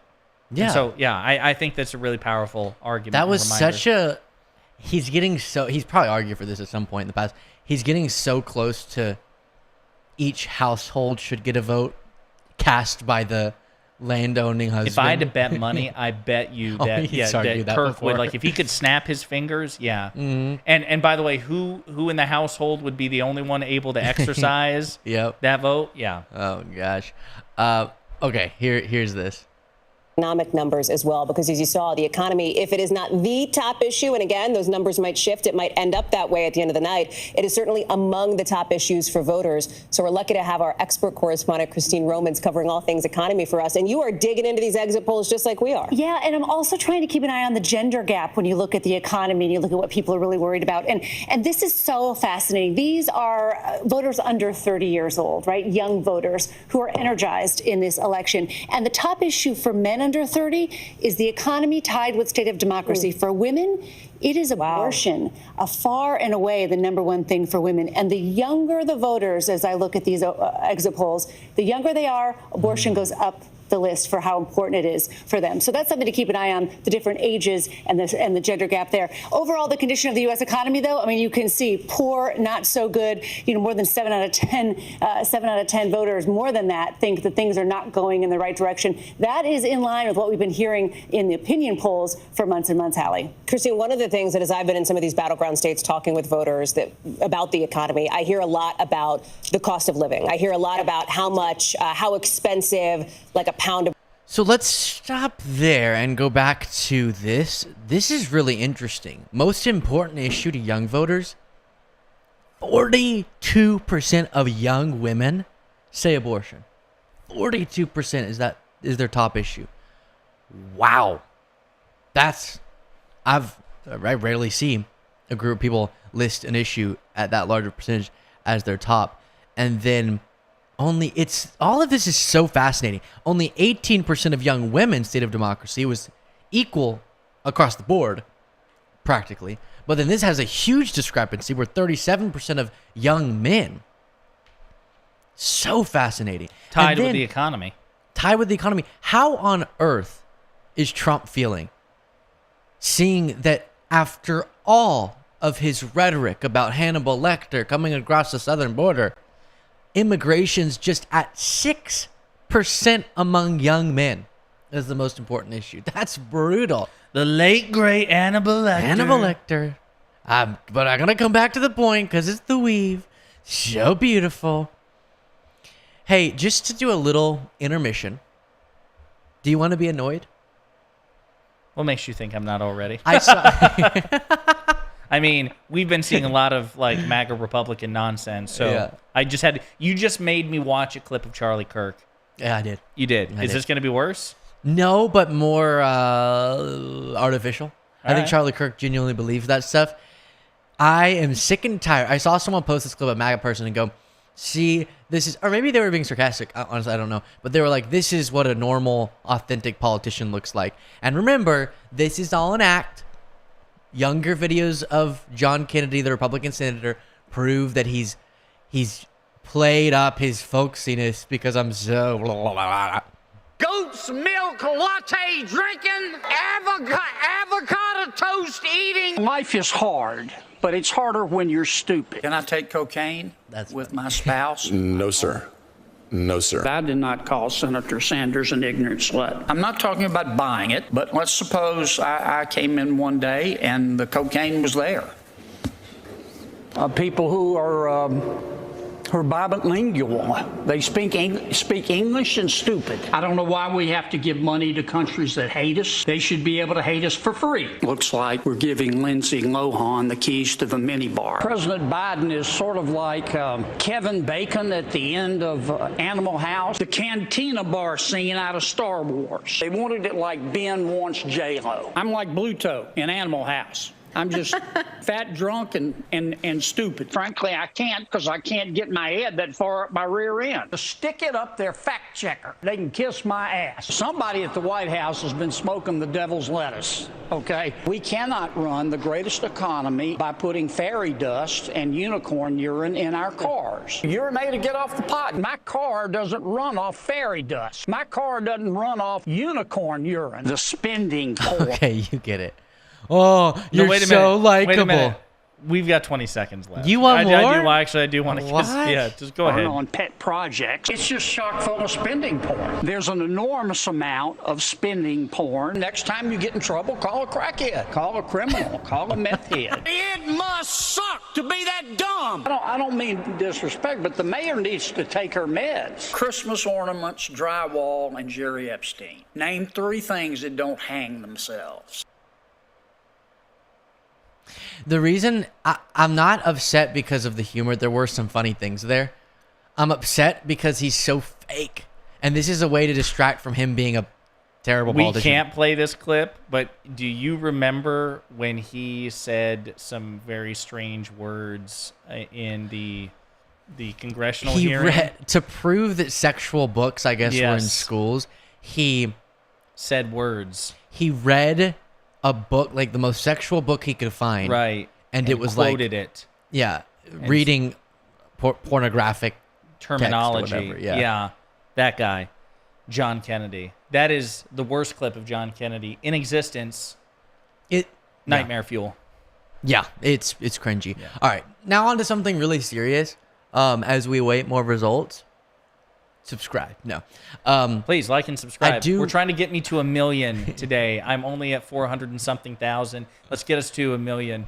Luke then we can work on my project. Yeah, exactly. Here is Caitlin Collins reporting on something that because it's election day, we're just moving on from it. But this is psychotic. These new numbers that we're seeing may be what's driving what we're hearing on the campaign trail, with Trump basically creating doubt about the fairness of Tuesday's election and sure sounding like he's laying the groundwork to contest it if he loses. We had the safest border in the history of our country the day that I left. I shouldn't have left. I mean, honestly, because we did so well. Trump saying he shouldn't have left the White House. He did, of course, but just barely. For people who might hear that and say, well, he's not being serious. Remember, 4 years ago, Maggie Haberman reported that Trump was telling people, quote, I'm just not going to leave. Here's how Vice President Harris responded to that comment from Trump today. I would ask, in particular, people who have not yet voted, to not fall for his tactic. In 2020, he lost. And the systems that are in place for this election in 2024 have integrity. They are good systems, and the vote of the people will determine the outcome of this election. You hear Harris there talking about the fairness of what's expected to happen on Tuesday night. What Trump said today on the campaign trail, though, about the election was far from the only dark comment that we heard. He also called Democrats, quote, demonic and mused about violence against members of the press who are covering him. I have a piece of glass over here, and I don't have a piece of glass there, and I have this piece of glass here, but all we have really over here is the fake news, right?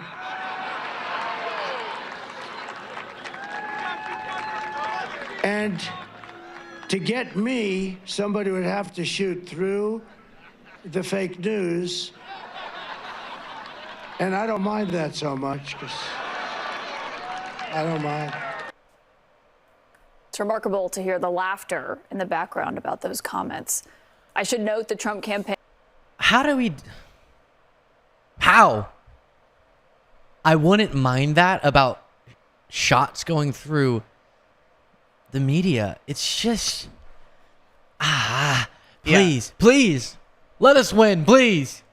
Yeah, no. So again, you're talking about a guy who has repeatedly threatened to use the FCC and levers of state power against the media that he doesn't like. And in this case, he's saying, because I'm so well protected, I would risk another assassination attempt against me as long as the would-be assassin first kills the media in front of me. Like, one of the most unhinged things he's ever said, and that's saying something when you consider the robust body of stuff that he has said. That's one of the worst.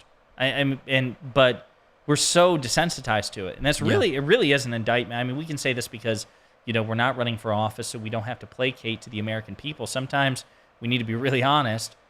We as a society, the fact that we have become so desensitized to Trump, that is a problem. That's an us problem. That is a problem for the American people that future generations are going to look back on with shame, and I think a degree of contempt, that they're going to be like, that was okay with you? It was okay with you that this man, you know, was in a position to have a 50-50 election? Like, what the hell was the moral standard of the time? Horrifying. Truly horrifying. We are just 34 minutes away from polls closing in the first batch of East Coast states. Wow. Very exciting. So stick with us as we get closer and closer to learning. I guess the big ones that we're looking for there, does Pennsylvania close at 7 p.m., do you know? I thought it was 8. Man, I could be wrong. 8 p.m. 8 or 9. 'Cause I know Georgia, I think, closes at 7. Yeah. We're not expecting, Georgia's not one that I see as likely in Harris's path to victory, but at 7 p.m. we might learn something crazy about Georgia. Let me send this one to you. I got a couple of things I'm going to show you for, again, exit polling stuff, if you want to play that clip real quick. Yeah, while we get set up to talk about some exit polling items, let me play for you, if we're looking for hope, 33 minutes before getting some results. I've actually communicated with friend of the show, Professor Alan Lichtman, who is known for correctly predicting elections. He predicted Trump, he predicted so many, and he uses his 13 keys to the White House. And he, yesterday, right before Election Day, is standing by, or I guess it's 2 days ago, his prediction that Vice President Harris is going to win. So what are the keys saying today? Let's bring in Alan Lichtman to talk all about it. Professor Lichtman, look, your keys are pointing toward Kamala Harris. Has anything happened in the last few weeks that makes you feel more confident in your prediction? Nothing has changed. And by the way, I didn't say I was right in 2000 because of the popular vote. I said I predicted the right president based on the intent of the voters in Florida, as I proved in my 2001 report to the U.S. Commission on Civil Rights. But historians will be debating 2000 forever. Nothing has changed. The biggest myth in American politics is the so-called October surprise. I've always issued my predictions before then and never changed them. In 2016, for example, we had the biggest October surprise. Donald Trump on tape bragging about sexually assaulting women, and a lot of women coming out and saying, yeah, he did that to me. Even Republicans were saying he was finished. I did not change my prediction of a Trump win, which, Laura, you can imagine, did not make me very popular in 90% plus Democratic D.C., where I teach at American University. Well, you usually have a lot. So this is, it's hopeful that he's confidently predicting that Harris will win. Let me pull up, if I can, some of what Josiah sent to me. Wait till I get these all situated. And Jaden, while he's doing that, please be sure, folks, if you haven't yet, to like and subscribe on both of our channels. Luke is so close, asymptotically close to 1 million subscribers, which is a major milestone of his. I am slightly further away, but I do believe with hard work and vigor, we can both get there tonight. Please be sure to like and subscribe. We appreciate the engagement. Absolutely. Now, just one other thing. Let's see if any of these other ones are ready to go. Okay, here is what Josiah has for us in terms of exit polling. Who is too extreme? And this is nationwide? Yes, I Yeah. believe so. Yeah, nationwide exit polling. Only Harris, 36%. Only Trump, 47% of the country says too extreme. Both Harris and Trump, only 8%. Neither. What? Who's saying neither are too extreme? But in this electorate, I mean, obviously, 5%. like in a more, again, we can say this quite frankly, in a more rational electorate, Informed, yeah. it would be 0% for Harris. But the fact that Trump is seen as 11% more extreme in this divided electorate, that's staggering. Absolutely. And then, who do you have a favorable opinion of? Only Harris, 46%. Only Trump, 42%. Usually, the more favorable candidate wins. Both Harris and Trump, 2%. I love these. I want to meet these people. I just think they're both just, gosh darn, such great people. You guys, they're pinching cheeks and stuff Yeah. like just amazing. And then neither, 8%. So again, wow, by that's so 4%. much smaller. With the Yeah. Biden-Trump, neither was huge. Right. You know what I mean? But the 4 percentage point difference, I mean, again, now that one, I understand some people are like, oh, really? Only 4 percentage points? Again, consider the division in the electorate. You can show this. Consider the advantages that Trump has. He has the advantage of our short attention span. We have memory hold the worst excesses of the Trump administration because it's been 4 years. He has a right-wing media apparatus and legacy media and mainstream media and alternative media and local media because, of course, Sinclair, which is a right-wing conglomerate, they control most local media. He has all these advantages, all the headwinds, all the anti-incumbency surge, and yet he is still, and he was also the target of 2 terrible assassination attempts. And people still don't like him. People still are sympathetic towards him. And Vice President Harris, who, let's be fair, as vice president, she has not been, prior to becoming the candidate, she was not particularly popular. She was not particularly popular as a candidate, but her ceiling, her potential is just demonstrably better than his. She has the potential to be so much more popular and so much better liked, and you're seeing it even in this divided electorate reflected in that poll. That's just worth noting. Absolutely. Now let's get to this. Are you feeling if Trump elected president? Oh, I see. Feeling if Trump elected president, 22% say excited, 26% optimistic, 14% concerned. This is such a weird question.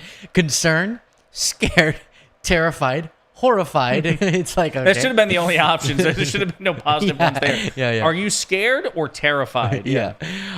So then the concerned and scared, you have concerned 14%, scared 36%.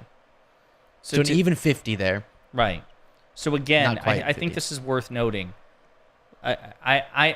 Many of you are probably going to be bothered that the gap isn't more than what it is. On some level, I am too. Mm-hmm. But again, let's note that 50% to what, 48? The fact that they're given the cultish level of support and devotion and all the institutional advantages that Trump has, that's still worth noting. And again, the big one is take the extremes, right? People who are super hyped about a Trump presidency versus those who are terrified. That is a staggering, that's what, a 14-point delta? By 14 percentage points, more people are scared of Trump than they're excited for him.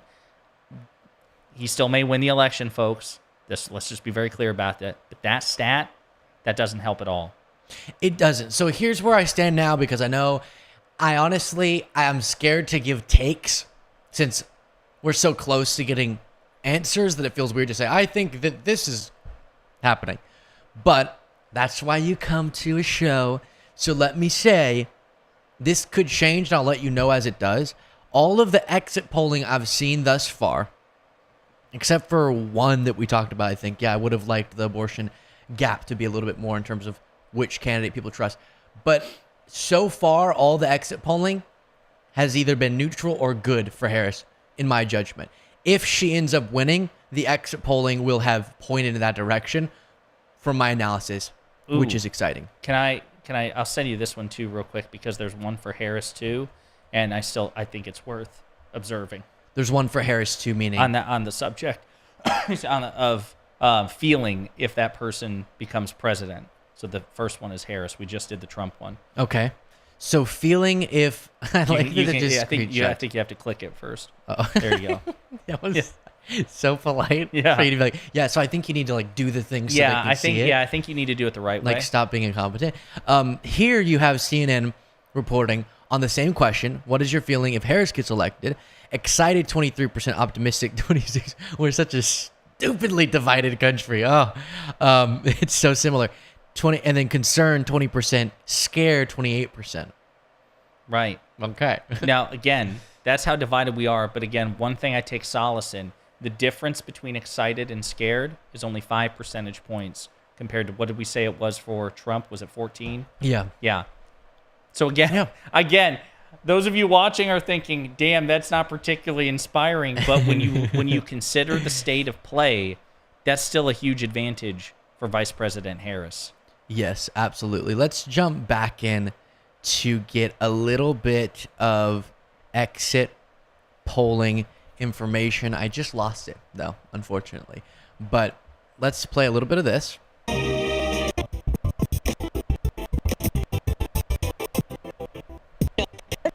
Journey. It all comes. Apologies. Here is. Polls are closing less than an hour from now in the state of Georgia. That is going to be crucial. We're going to take. Okay, so that's what I wanted to see. This is big.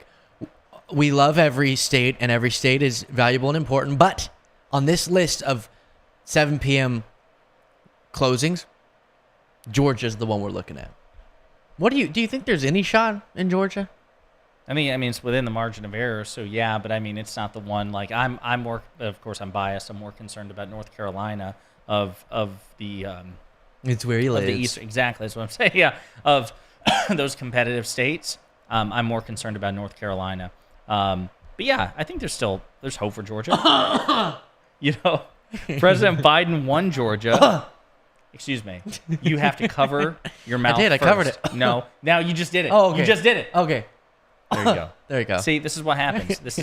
This is why, by the way, he looks at me more adoringly than I look at him, as the super chatter mentioned earlier. Precisely, exactly. Brutal. But no, I mean, why are you? You don't think we stand a chance at all in Georgia? Or? No, I don't think we don't. I just looking at polling. You've been hurt before. I've been hurt before. Yeah, you're like, listen.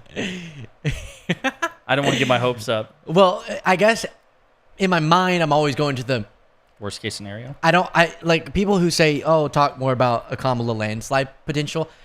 I don't like doing that because I don't want my heart to go there, and so I'm just thinking it's going to come down to Pennsylvania. That's where my heart is.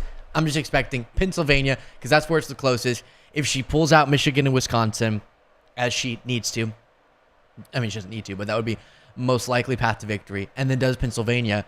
But yeah, I guess within the margin of error.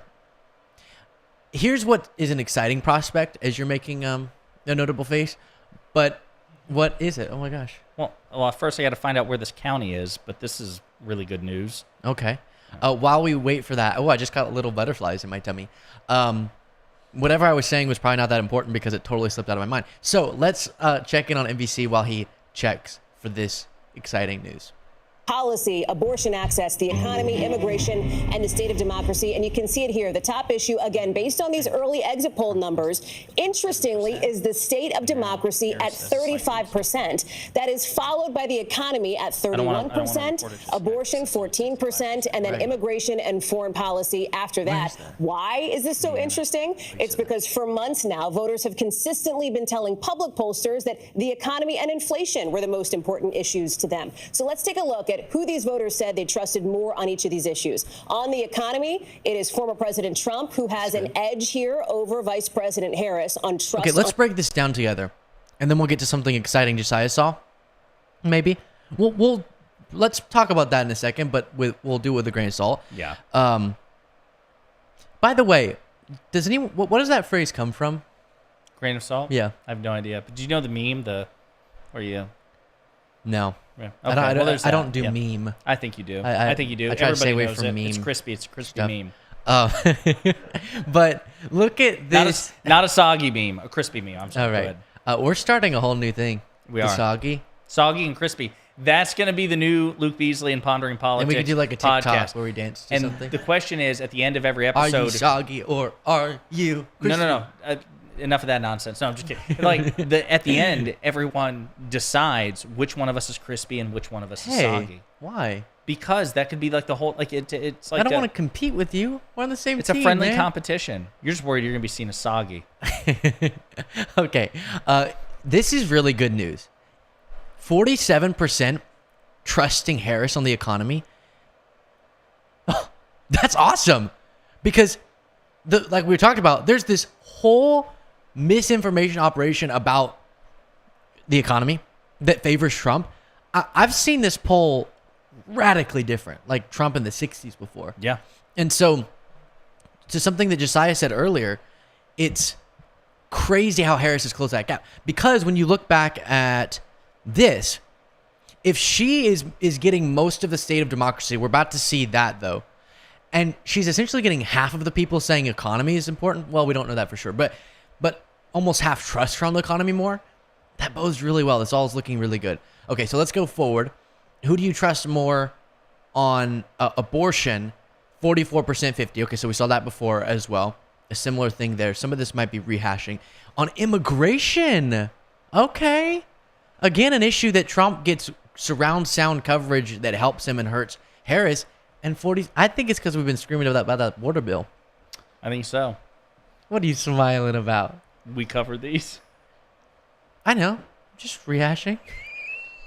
There's a lot of new people. Yeah, that's what it is. You're right. And by the way, if you're new, please be sure to like and subscribe to both of our channels. We did cover these. We did. But I thought, I got to be honest, I didn't know this from MSNBC also. Because didn't we look over your shoulder?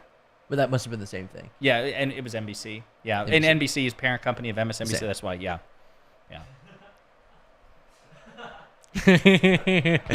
Thank you for breaking that news kindly. I wasn't going to say anything. You just reacted to me reacting, and you put me on the spot. You asked Well, I'm me glad why I that stopped. face. Yeah. I'm going to go and start on the loop and just keep covering those, covering those polls. It's okay. Hey, in all seriousness, though, Yeah. what's NBC's exit polls have to say? Can you find, did you send that to me? Which one? I want to talk about that.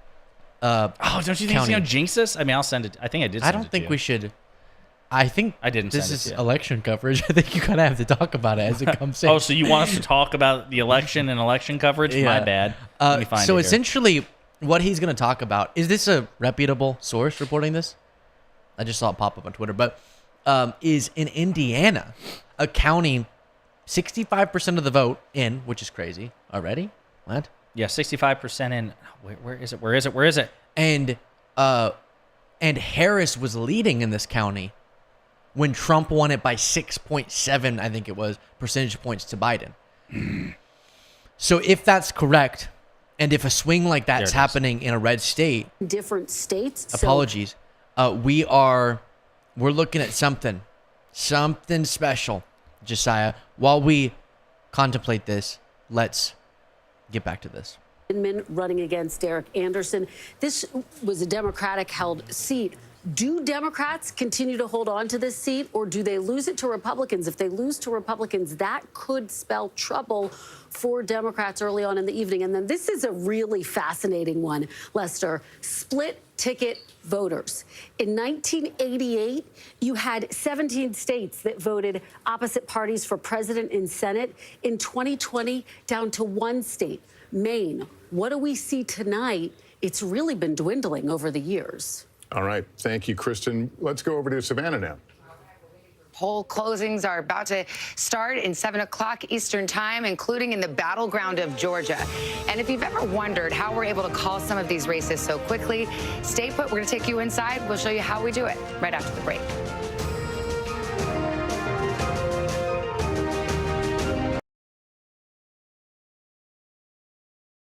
We are so close. We are 15 minutes away.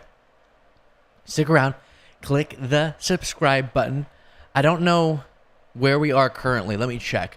But if y'all could pull off a miracle and get the channel from its current status at 975,000, It's looking impossible that we're going to get there. But if everyone clicks the subscribe button, maybe we get to 1 million tonight. And I will say, you know what? I won't even talk about that. But if we get results and they are positive, it's going to be fun. So you know, one thing, I'm sorry, while I was looking for this, I want the official source for this particular thing that we're going to look at, which again, take with a grain of salt. But while I'm looking for, I got sidetracked. What about people on social media, Trump supporters, high-profile Trump supporters and conspiracy theorists, who are like, the exit polls are a disaster for Kamala Harris. We have her on the ropes. Keep voting for Trump. Vote like hell. You know, that's not what I just. It's so interesting to see the contrast, because here we are. We're talking about the optimistic stuff, sure, but we're also acknowledging, where gaps are closer in a way that benefits Trump more than we expected. I feel like we're offering a pretty accurate, assessment of the terrain. And then you have these MAGA Republicans out there who are like, Donald Trump is commanding, if you look at the polls, 110% of supporters, think that Trump's better for abortion than Kamala Harris. It's like, what are you talking about? Yeah, and the cope. I just don't understand, even if the person's willing to be dishonest, which I don't know why they would, why would you want to embarrass yourself like that? Meaning, imagine we started doing that. In mere hours, we could be proven wrong if you're going way radical with your take. Then that's embarrassing. It is. I'm going to say, so the Ed Krasenstein, I just sent you a copy of his tweet. Yeah. It looks like they're just looking at the CNN's version, and it's showing the same thing, so you can go ahead and bring it up, because I think that they're pretty reliable. Let's get this situated. Here is Hamilton County in Indiana, and while... That was 2020. I know. Yeah, just want... Yeah. Yeah. Just want to make sure. After my previous gaffes, Well, you look confused there, and I'm like, no, it's the wrong one. Yeah, I got you. Well, I'm going to show the comparison. Yeah. So this is how much Trump won it by whenever he went against Biden in Indiana, a state that Trump's going to win, but interesting in terms of what it could mean across the country. Now, 65% of the votes are in, and this could be because they're coming from... No, it's in Hamilton County, but it could be coming from more liberal precincts within Hamilton County, maybe. But as of now, 50% is going for Kamala and 48.8% for Trump, which is wild.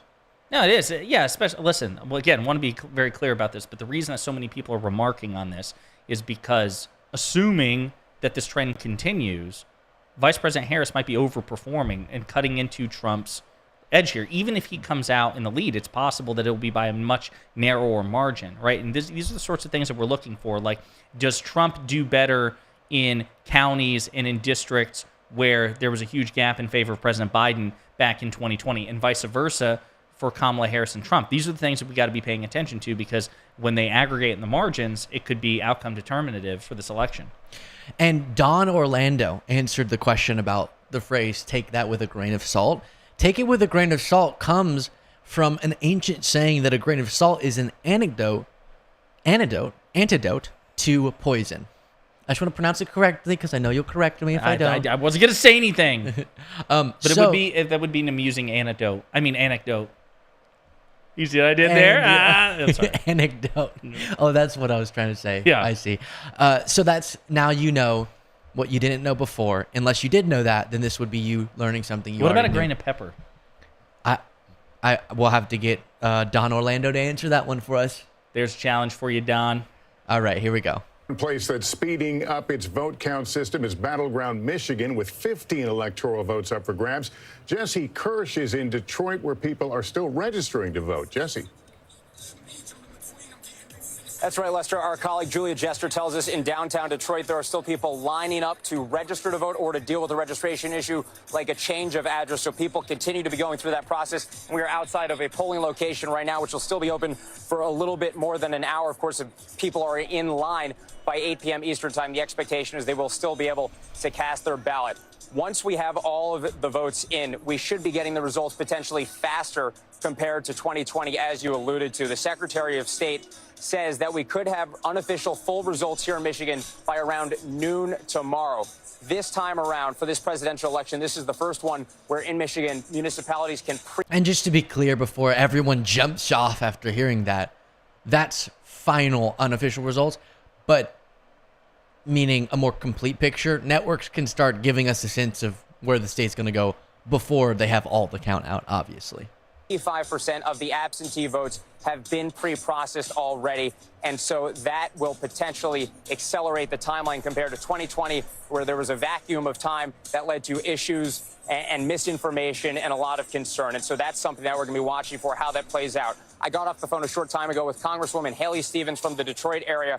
She tells me, she's a Democrat. She tells me that if we see over 50% turnout in Detroit, that will be something that gives Democrats reason to smile. But there are multiple shifts potentially in the electorate we're watching for in this state. The war in Gaza, the situation in the Middle East, something that the substantial Arab American community in this state will be paying close attention to. We have a third-party candidate, Jill Stein, who has made a concerted effort to appeal to that community. That's one of several things we'll be watching for tonight. Savannah, back to you. All right, Jesse, we waited till Wednesday afternoon in 2020 to get Michigan's results. We'll see if they improve on that record. In about 10 minutes, the first polls will close, and our decision desk here at NBC will make the first projections of the night. We've got Tom Yamas here to pull back the curtain. I think a lot of people wonder, how do they do this, and how careful are we? And you're going to give us a sneak peek. Yeah, no, it's a great question, right? Because all through the night, you'll hear us projecting states, sometimes within minutes of polls closing, other times, as Savannah mentioned, days later. So tonight, we wanted to give you an inside look to show you how our team makes those calls. Tonight, election officials across the country on a mission to count millions of ballots. They then report out their tallies, where our decision desk pulls them in and gets to work. John Lipinski runs the decision desk. We have zero tolerance for errors. His job, project the winner in each race, often before all the votes are counted. Election night 2020. Polls like this one in 2020 came just seconds after the polls closed at 7 p.m. The president will easily carry Indiana. So when viewers tuned in 4 years ago, they saw we called Indiana with only 7% of the vote in. How's that possible? We leveraged exit poll data and actual real vote returns. That exit poll data comes from workers spread out across the country asking in-person and mail-in voters who they voted for. But that real-time vote count is also put through advanced computer models, which are then analyzed by data experts and political scientists at the decision desk. The only thing we care about is getting it right. The main factors: how big is the difference between the two candidates, and how much vote has yet to be counted. Think of it like a basketball game. If a team is up by 20 points at halftime, they're favored to win, but there's still a good chance the trailing team can catch up in the next half. But if a team is up by 20 points with only 2 minutes left in the fourth quarter, there's just not enough time to close the gap. That's how it is with the outstanding vote count. We're trying to figure out, are there enough votes for the second place candidate to overtake the first place candidate? And sometimes it's mathematically impossible. Lipinski and his team will also know where that outstanding vote is coming from. Is it from a very blue area or a red area, which adds to their formula? And if a race is really close, that could take days. You really need all of the vote in to be able to make a call, to be able to sort of be absolutely certain of who the winner will be. And the mantra of our decision desk is that they want to be right. They do not want to be first. And Savannah and Lester have had a lot of time to spend with the decision desk, getting me ready for the big board and for tonight's election night. I can tell you, they take their job so seriously. They're mathematicians, they're scientists, they're journalists. Thank God they do the math. We don't have to do it. And they're getting so much information from around the country. Sometimes the information is changing within the second. It's incredible. But again, they want to make sure they're right before they give that information. By the way, they're siloed off. They're not even here in New York. They're in Philadelphia. So they are doing their work, and they tell us when they're ready to make a call, not the other way around. We are about to see some of their work in action. We're coming up with the first poll is about to close. Our decision desk is standing by to make its first projections of the evening as we begin to answer the question, who will be the next president of the United States? Stay with us for our live election night coverage on NBC. All right.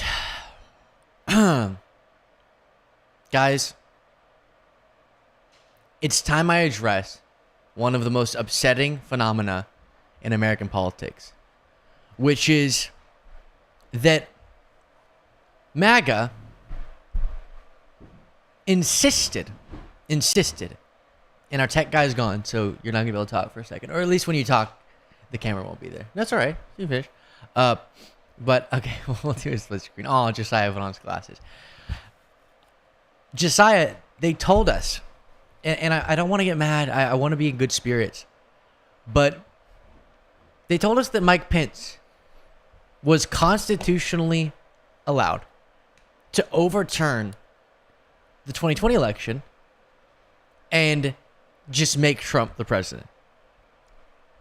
Now, they don't seem to contend with the fact that Kamala Harris, by their logic, not ours, by theirs, could refuse to certify Trump's win, even though that's not what we want her to do, and she won't if Trump wins, because she cares about democracy. That, to me, similar to how I bring up the termination of the Constitution thing a lot, because it's just so simple that Trump said that. The post is still up, and that's singularly disqualifying. Similarly, it is insane that they don't go, we were so wrong, I'm so sorry. Because we said that Pence could do something, and we wanted to hang him because he didn't, some of us, that now we don't want Kamala Harris to be able to do. I just sent you a link, Okay. and I would like you to play that link before you play the link you're currently playing, or you're about to play, and it's on this topic. So this is, to tee this up, this is a clip from one of the House January 6th Select Committee hearings, in which one of Vice President Pence's attorneys, right, one of his White House attorneys, was testifying before the House January 6th Select Committee. And the topic turned to the power of the vice president, whoever occupies the role, the vice president, to overturn the results of elections. And this attorney, who, by the way, disagreed with that notion, he thought it was insane and told Mike Pence so and advised Mike Pence to reject it. He recounts a conversation he had with John Eastman, who was the Trump advisor, who was the architect of the idea that, yeah, vice presidents, they can, of course, they're constitutionally empowered to overturn the results of elections. That question was asked, well, what about the shoe being on the other foot? And you need to see this clip because it's stunning. Here we go. Mr. Jacob, did Dr. Eastman say whether he would want other vice presidents such as Al Gore after the 2000 election or Kamala Harris after the 2024 election to have the power to decide the outcome of the election? So this was one of the many points that we discussed on January 5th. He had come into that meeting trying to persuade us that there was some validity to his theory. I viewed it as my objective to persuade him to acknowledge he was just wrong. And I thought this had to be one of the most powerful arguments. I mean, John, back in 2000, you weren't jumping up and saying Al Gore had this authority to do that. You would not want Kamala Harris to be able to exercise that kind of authority in 2024 when I hope Republicans will win the election, and I know you hope that too, John. And he said, absolutely. Al Gore did not have a basis to do it in 2000. Kamala Harris shouldn't be able to do it in 2024, but I think you should do it today.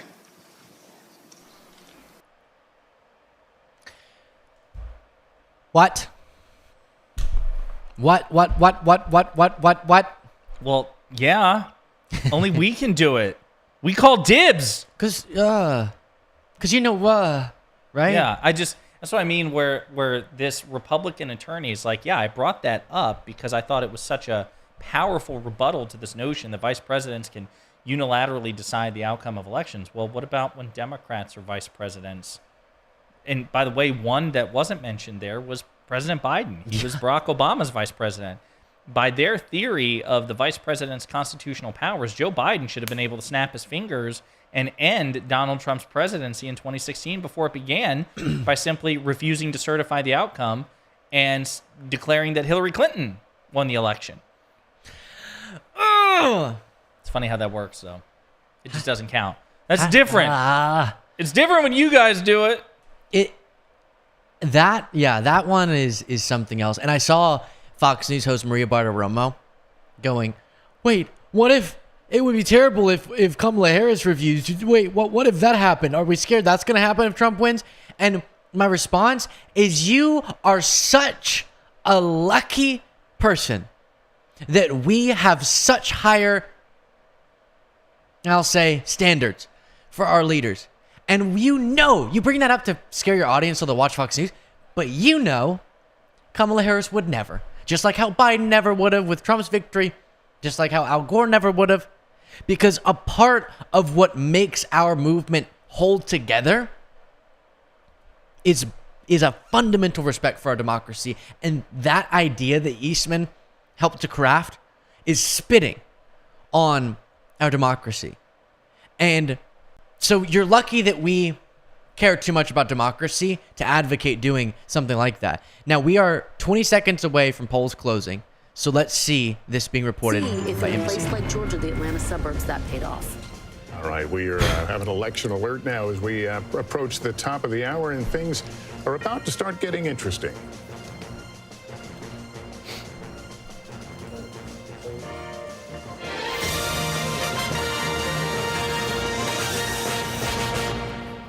All right, 7 o'clock in the East, and we will not waste any time. This is the moment where we move from those months of speculations to actual results.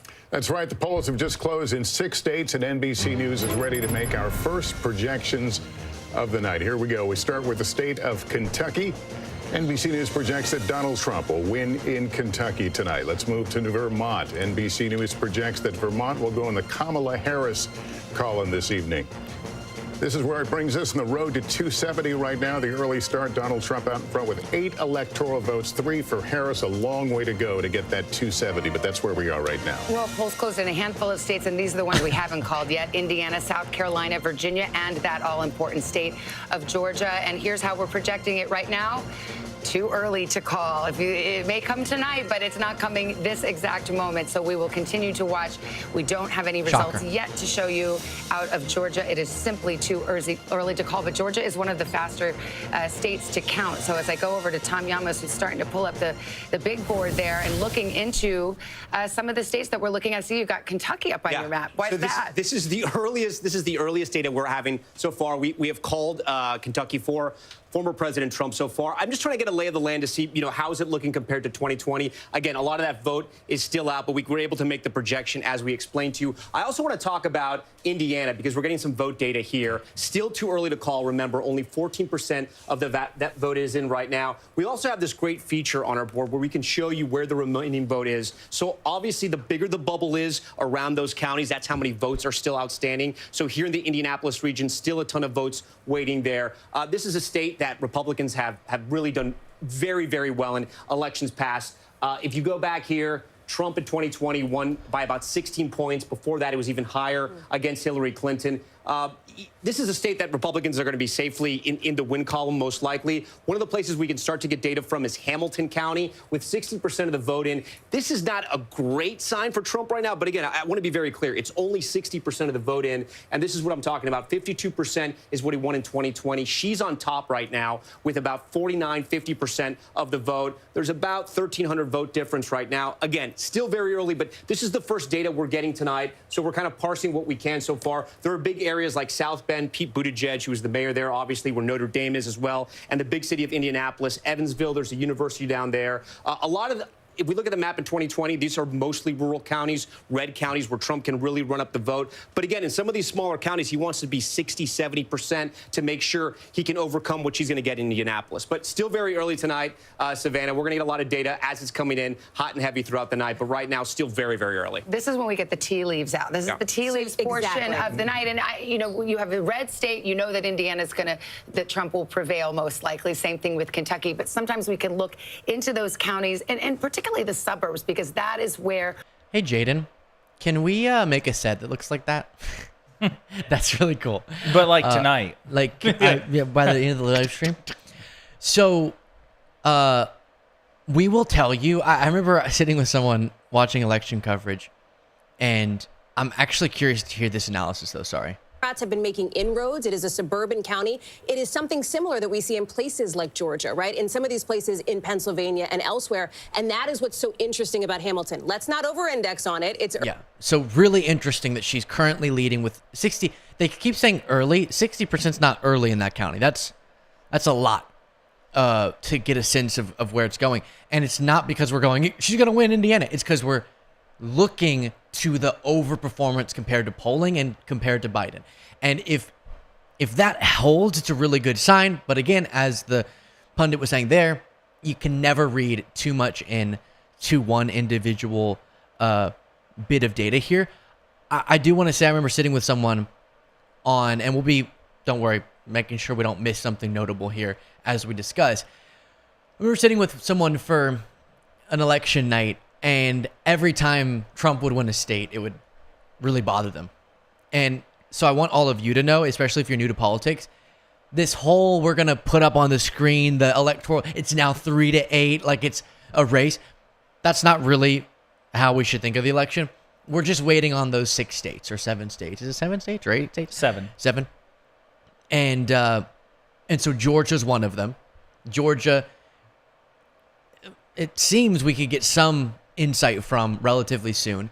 And it would be an I would be ready to be very, very, very hopeful if she was making a strong showing in Georgia.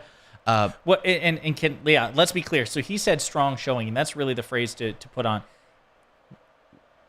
Obviously, we want to win these states, but also something to keep track of is how well Vice President Harris is performing relative to President Biden in 2020, right? So, like, conversely, how Donald Trump is faring as well. So even if he wins, but by a smaller margin, that could be indicative of what's going on in other states as well. So you want to look at the totals, who ultimately wins in the end, but also the margin by which they win or lose is also really important compared to previous elections. Exactly. Let's check in on this.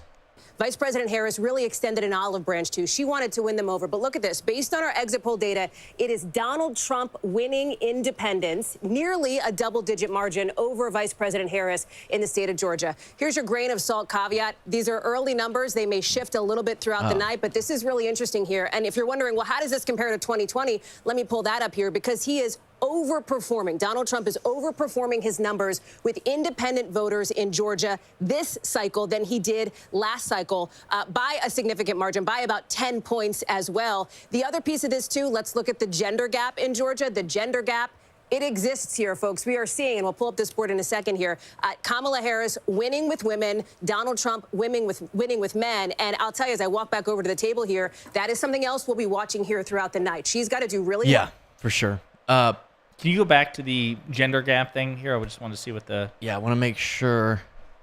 So they already projected Indiana, or they're projecting Indiana for Trump. That's expected. Let me go back to this. And one this? more. No, go forward a little bit. I want to see what the... Okay. That's weird to me. So she's losing...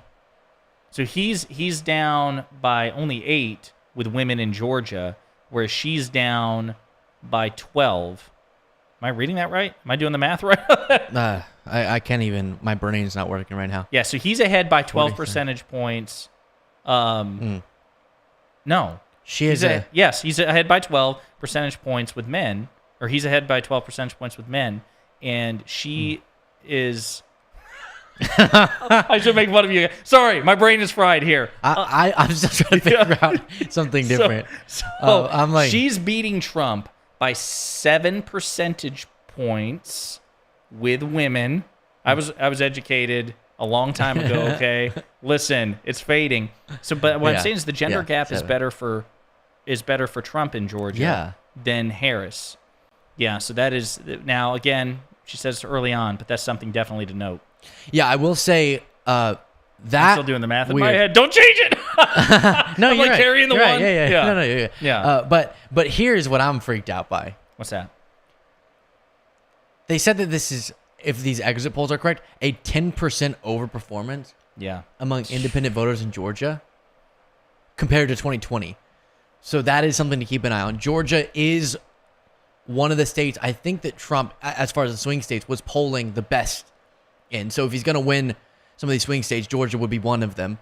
And Harris would still have a path to victory without Georgia. But definitely, if the independent trend holds, not what I was expecting and very concerning. So now we have, as you said, because we're going to be sober with you, some really good signs. Hamilton County being one of the... Was Hamilton, right? Yeah, Hamilton. for Harris and a pretty good sign for Trump. So we're back to square one, as is so often the case. Let's check in on this. Look, Harris is doing pretty well. In 2020, Biden was at 51. She's now at 50%. 66% of the vote is still out. This is a county that Republicans had hoped to flip. We're going to have to wait and see. But again, that vote's trickling in, but we can start to kind of read those tea leaves, Savannah and Lester, and kind of see where the vote's going. Again, still very early, but this is going to be, this has to be a win for Trump. If not, it's going to be a very long night for Republicans. And a rapid pace there as well in the counting. We're seeing that in some places tonight. We anticipate, of course, as Tom's just saying, that Florida is a good state for Donald Trump. It is also the first test of Trump's strength. So that is why all of those areas that Tom is just laying out, these are, again, very early data so far, but significant nonetheless, because it will help us, once we get in more, understand how strong he's Fun running. fact alert for those who remember the hanging chads of 2000. Oh, yes. Florida, in the wake of that debacle, has some of the fastest vote counting in the country. So I tell you, you will not be waiting for Florida for very long tonight. They really get that vote counted very, very quickly. They have the modern machines. They're allowed to pre-process the ballots. So you won't have to wait too long for that. At this point, are we seeing anything unexpected, though? So far, I do think the independent numbers are going to be really interesting to watch throughout the course of the night, especially in what we saw in those early national exit polls, that a lot of people were identifying not as Republican, not as Democrat, but as independent. So that's a storyline to watch. I'll tell you another trend as we're talking about Florida. Osceola County has a large Puerto Rican population, the biggest of any county, I believe, in Florida. And this is something that I've heard in my conversations with Democratic campaign officials and those close to the campaign, that they feel like that is a part of the Latino population that they can really try to move the needle with here after those controversial comments from that opener for former President Trump. Well, actually, let's go over to Tom on that. I should say the polls close at 8 o'clock in Florida, but you do get some information for 7 o'clock poll close timings. I think that's part of the confusion here. But we're talking about this Osceola County. It's a third Split Puerto poll Rican. close, right, yeah. Right. So it's interesting because you have the Latinos down in Miami-Dade. I know, go ahead and give your shout out. Miami-Dade is the greatest. Just the greatest county, greatest people. Yes. I mean, I could keep going. But obviously, this is, Latinos come from different backgrounds and have different voting patterns here. Yeah, it is not monolithic, just like really every minority group. It is not monolithic. The Puerto Ricans have tended to vote more Democratic. Cuban Americans, Venezuelan Americans have trended lately more towards the Republican side. But I do want to remind you, too, during the Obama years, Obama was able to pull back some of that Cuban American vote. It has changed in recent years. We're getting more data. As you mentioned, Florida's very fast in putting in their data out. So we were talking about Osceola again, their big Puerto Rican population. The same with Orange. This is Orlando. This is a big Democratic stronghold here. Again, 60% in. Look, I don't want to draw too many inferences from this, but you have Biden at 61. Harris is at 58. You could say she's sort of underperforming, but I also want to say it's only 60% in. A bigger number that's coming in that I think is more important, guys, I want to talk about right now is Broward County. This is just north of Miami-Dade. Think about Fort Lauderdale, think about Sunrise, all those areas and those big cities that have been growing over the years, especially post-pandemic. This needs to be a place where Democrats really drive up the vote, right? Hillary Clinton won big here, 66%. Biden did the same at 64. Tonight, Harris is at 60. Again, I always point to this number. All the votes not in. But if you were to call it right now, she is slightly underperforming. We'll wait for that other vote to come in. Guys, All right, over to you. Tom, thanks very much. We are just minutes away from polls closing in Ohio and battleground North Carolina. We're standing by to make some new calls in the race for the White House. Stay with us. All right.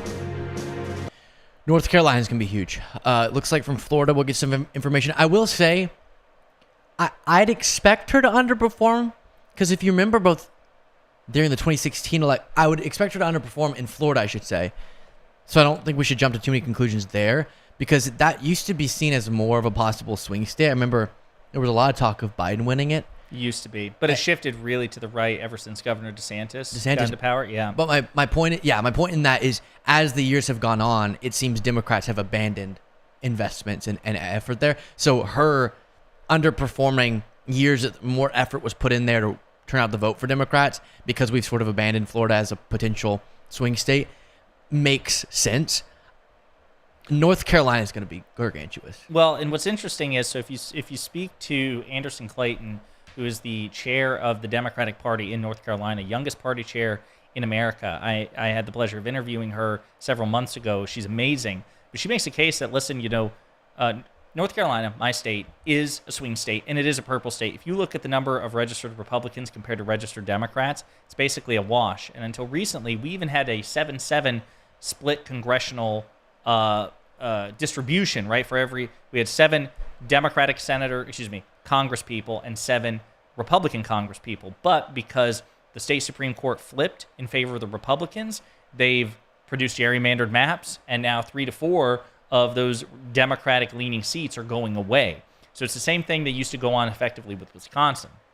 But Anderson Clayton will tell you that even though if you squint at North Carolina, it looks red, it is purple. The problem is that the Democrats effectively ceded their game in North Carolina after President Obama won the state.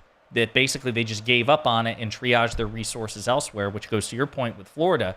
You know, sure, Jared Moskowitz, Congressman Moskowitz would tell you, and Congressman Maxwell Frost would say, no, Florida's a purple state, and we actually have to invest and then keep the investment there and active to make sure that these purple states aren't forced to become red because of shenanigans from, Republican officials in those states. But that's why North Carolina is also of enormous interest to me. Gonna do a little belt pack switch out. Is this for me or for Josiah? For me. Mine's green, yeah. Cool. So we are now awaiting. In a minute, NBC will come back. It sounds like we'll have more data then. This is the night, right? Checking in, trying to read the tea leaves, and I think there's just gonna be big moments with each state where it goes, this is where that's going. But what we really are trying to get a sense of, I would say the 2 big things that you all should be looking out for, and they'll show you this on the magic board things they have. How is it comparing to the polls? They don't show as much, but I can, Josiah and I can tell you, is Harris overperforming or underperforming where the polls sit? And then how does it compare to 2020?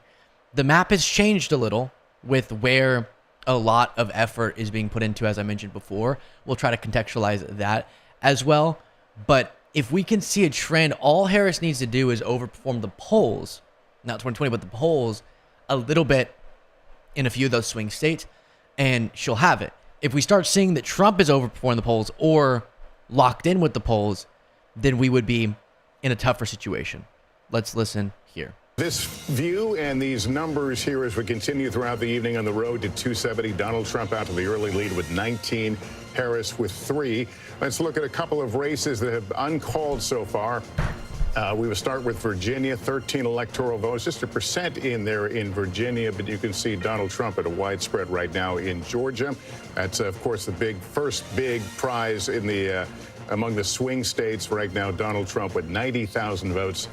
Kamala Harris, 86,000, but that's too early to call. So we had some of our first poll closings. We await Arizona in a couple of hours from now. 11 electoral votes. We've got Gotti Schwartz there in Tempe, home to Arizona State University. Big lines there. A real split that you're seeing, that gender divide, Gotti. Absolutely. Big lines, big turnout here at ASU. This is the 75-foot line. That's where the line starts. And let's take a walk, because this line is about 77 minutes long if you're looking at the app. But the line extends all the way down, and you're seeing so many of these students turning out. You were just talking about that gender gap, and we've been talking to a lot of the students here, a lot of the female students. They say that they've been driven to the polls by the issue of abortion and the issue of how they think Donald Trump treats women. And then you see a lot of males in this line, young guys here at ASU, many of them wearing those MAGA hats that have been given out along this line from Oregon. I will say, one of the things that's going to make it tough as we try to read the tea leaves, I'm super interested in polls, because in terms of how she's comparing to polling, I'll pull up once we get more results and start comparing. Because that can be a more nationwide phenomenon where the same pollsters who are doing it in all these different states, if they underestimate Harris, for example, in Georgia, then we might be able to expect that they underestimated her in the other states. And before we get results, we have more hope, right? Or vice versa. So that'll be big. But in terms of a lot of the other things that we use to compare and to figure out what's going on, this race is so different than the Biden-Trump one. The gender gap is just completely a whole different element to this that's crazy. And my point is the demographics of it all are wonky. Who Trump has targeted has changed. The inroads that Harris has made with certain groups that Biden didn't as much, groups that Biden did better with that Harris won't. So it's hard to say, oh, this compared to 2020 means blank, because I do think it's a really different race. Josiah. Yeah, so I'm just like constantly refreshing here, just like looking for updates along the way. Yeah, so this is where, like, even as we discussed Hamilton County, which is really interesting, and you saw, like, even NBC, is this NBC? That they're covering it as well. Like, they're using it to see how much of a bellwether it is. I also find that I am uncomfortable. Like, even as we were discussing that, it was optimistic for Harris, but, like, every pollster will tell you, be very, very careful about, trying to make projections based on these, like, preliminary results, because to your point, this is an unprecedented election. The gender gap, as you say, is wider than ever. We're starting to see in certain places that even though the gender gap has been for most of this election, that the gender gap has been more detrimental to Trump than to Harris, because Harris's gender gap has been in favor of women. Women represent a majority in this country, more reliable voting bloc. They turn out in greater numbers. But in some of these like key areas, he's actually doing better with women than she is with men. Mm-hmm. And so I think that it's really hard to like make these projections. That's why I think we just got to keep waiting for the constant updates. My question is, when did they say that North Carolina was closing? And shouldn't it have closed already? Minutes. I think that is very confusing. They were acting. I thought it was like a rounded. Would it be? Why would it be at 7:30? Doesn't make any sense. Yeah, 8. I thought it was 7. But I would have thought that as well. But very strange. Let's check in on NBC. And in Arizona and Nevada, yes, but also in Georgia and in North Carolina. Yeah, it's early on, but we're starting to see this flesh out a little bit. Jose, stand by with us. We're moments away now from another round of poll closing. Some big states at stake, including that former battleground, Ohio, and one of the newest battlegrounds, North Carolina. We are moments away from the polls closing in 3 more states, including battleground North Carolina. President Trump has won this state twice. We're going to win North Carolina. We're going to defeat Kamala Harris. But this year, North Carolina, we will win. Kamala Harris is making a serious run for its 16 electoral college votes. North Carolina, it all comes down to this. Plus 2 major wild cards. Hurricane Helene decimating the western part of the state, and the Trump-supported candidate for governor. Now to the scandal that's rocked the governor's race in North Carolina and could have national implications. A possible drag on the Republican ticket. We are standing by for the first vote count and new exit poll information for the Tar Heel state as our decision desk gets ready to make new calls on the road to 270. So that sets us up for nicely. Sam Brock, hard-hit Asheville, North Carolina. This was the part of Western Carolina that were really hurt by Hurricane Helene. And you're in Asheville now. What are you seeing there? Sure, Savannah. So where we are right now in Buncombe County, which is the home of Asheville, certainly this is one of the most directly impacted areas by the storm. They're starting to pack up now. Just about an hour or two earlier, there was large applause here because they reached 1,000 people voting in person here at this precinct. And what's so interesting about this particular location is that it wasn't intended to be the voting site. In fact, the church that was supposed to be had helicopters delivering supplies, which is why they had to shift it. It's one of about 17 different locations in this. All right, so yeah, it looks like we're around 7 minutes away from getting at least news about the polls. Yeah, and again, I'm just the reason I'm so intense on this is because we're getting like piecemeal information. So like, for example, with Kentucky, I'm reading that Trump is consistently overperforming in these Kentucky counties, which we were never going to win Kentucky anyway. But it's worth noting, like in some of these ruby red states, enthusiasm for Trump is higher than it's ever been. But I'm also seeing that in metropolitan counties in Atlanta, the Vice President Harris is overperforming what Biden did in 2020, and we won Georgia. You see what I'm saying? Like, depending on where you look, there's some like really good news for both candidates. Like, I'm really inspired by Rockdale County, Douglas County, Fayette County in Atlanta, these metropolitan counties, you know, in some cases, Harris is up by 6 percentage points over Biden. And then in Fayette County so far, she's leading by 61%, but Trump won Fayette County by 53% in 2020. Wow. Yeah, so that's what I'm saying. It's like all this data is coming in piecemeal. I think that's part of, what we're saying. If either candidate wins, I don't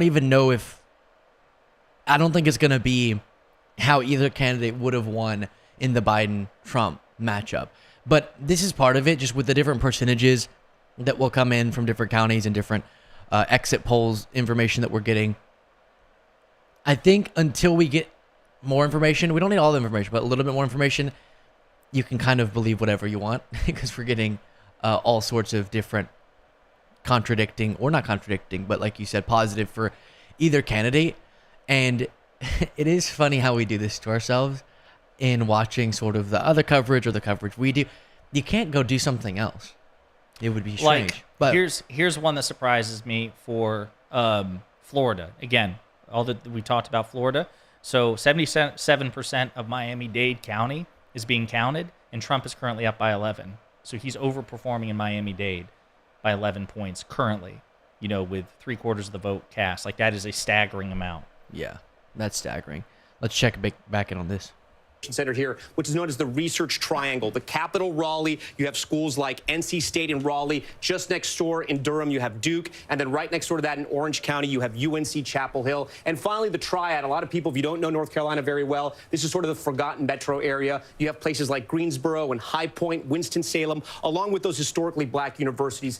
These are the areas, guys, where they have to run up the vote. How does Trump win? Well, look at the state. You see how red it is. And here's the issue. It's one of the most rural battleground states. So Trump has to run up that rural vote. And then you were just talking to Sam Brock about the issue of hurricanes. Those are the hurricane counties right there. A lot of them are Trump country, with the exception of Asheville, Buncombe, where you have Appalachian State over here, where Boone is. Those are Trump countries. Hopefully those people are going to go out and vote for him. That's what they need. Back to you guys over there. All right, Tom, then the Democrats have put on quite the ground game there in North Carolina to try and flip that state in their direction, which would make their path considerably easier.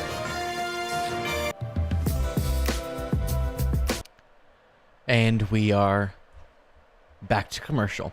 Fitting in lots of commercials, I gotta tell you. And I just did it again. Sorry. If you haven't yet, folks, please be sure to like and subscribe to both of our channels. I'm trying to get to 1 million subscribers tonight. Luke is a little bit closer, so if we can get him over the finish line, he will have won politics. I think that's the goal, right? Yes. Well, sorry, I was reading something. Oh, sorry. Absolutely. Yeah. Certainly, sir. Yeah, you have no idea what I just got you to commit to. Great point. You just signed over everything. I get your car. Okay. I'm trying to see. It happened again. I wasn't listening. I wanted you to finish your thought, and then I would have something ready to talk about. But and then you didn't, did you? Do you have anything interesting over there, sir? No. What I was trying to get you to 1 million subscribers. Thank you. Yes, and get him to 1 million as well. Yeah. That's gonna be tough. I think that was gonna be razor close. I think we can do a CNN projection on that one already. Yeah. I don't think it's gonna happen, but we can get him to 1 million. Someone said a bit conspiratorial. This is Chris, so take this with a grain of pepper. But are you listening? I hate when people don't listen. But what if Trump is having his voters identify as independent, so a loss casts more doubt? I don't think so, but that's it. I don't think so. We'll take that with a grain of pepper. Because the way he communicates to his voters, such that if he were doing this, he can't privately communicate with them in a way that we won't find out about. If he were trying to start a movement to get everyone identified that way, we would have found out about it. Here's a voter after voting who explained why he decided to vote for Harris. I voted for Kamala Harris.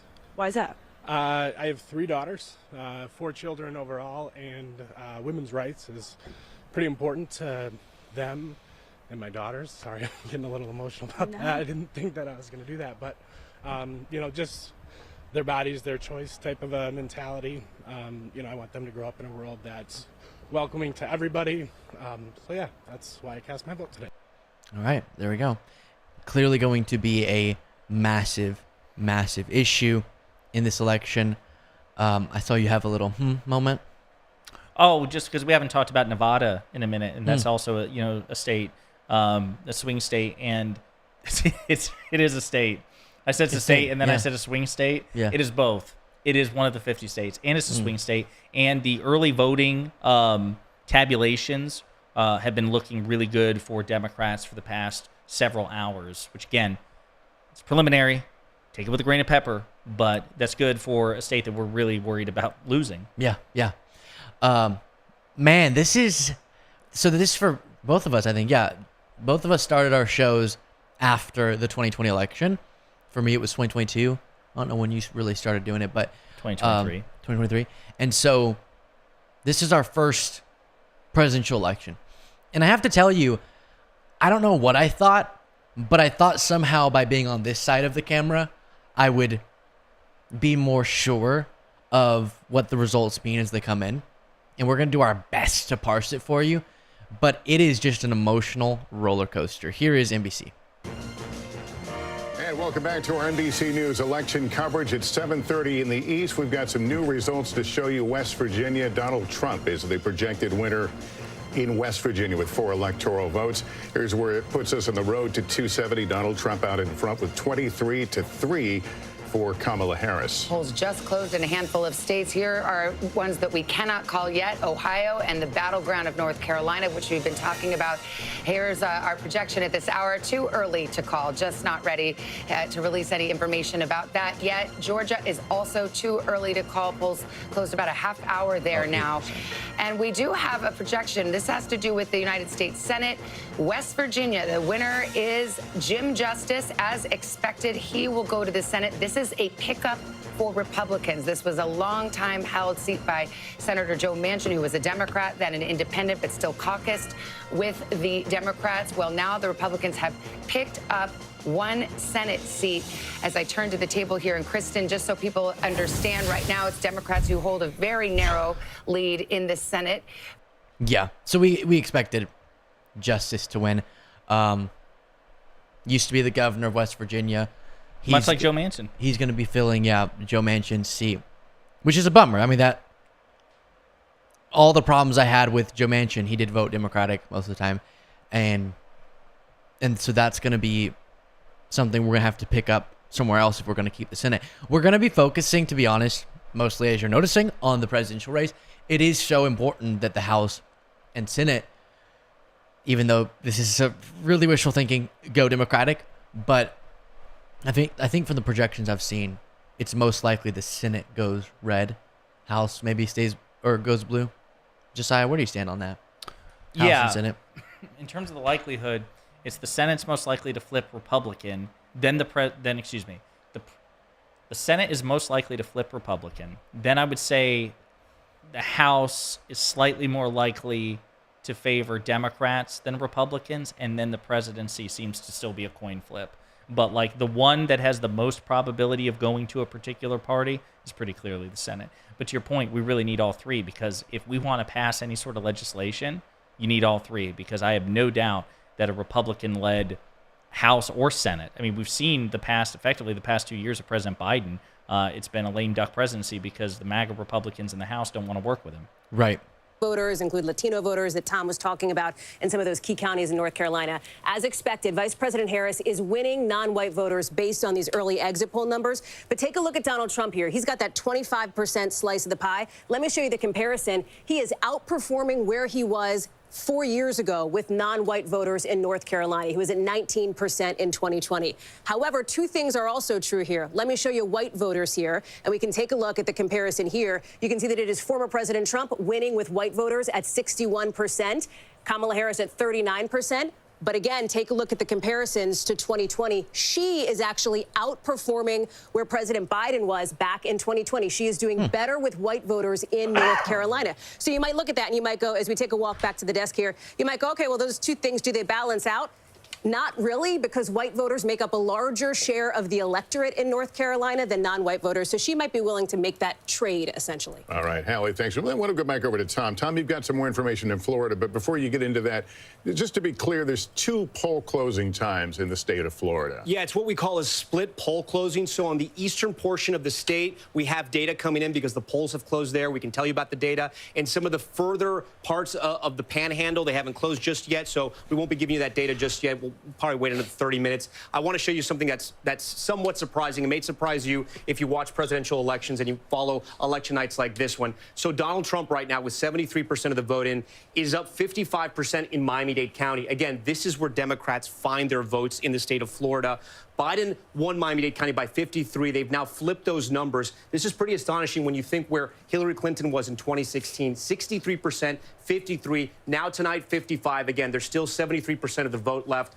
This shouldn't be a complete shocker because Governor Ron DeSantis won Miami-Dade 2 years ago by about 11 points, which was a surprise at the time. But this shows how Republicans are expanding the map and how Florida is becoming more and more red. I do want to show you some potential good news, possibly for the Harris campaign, if they're watching tonight.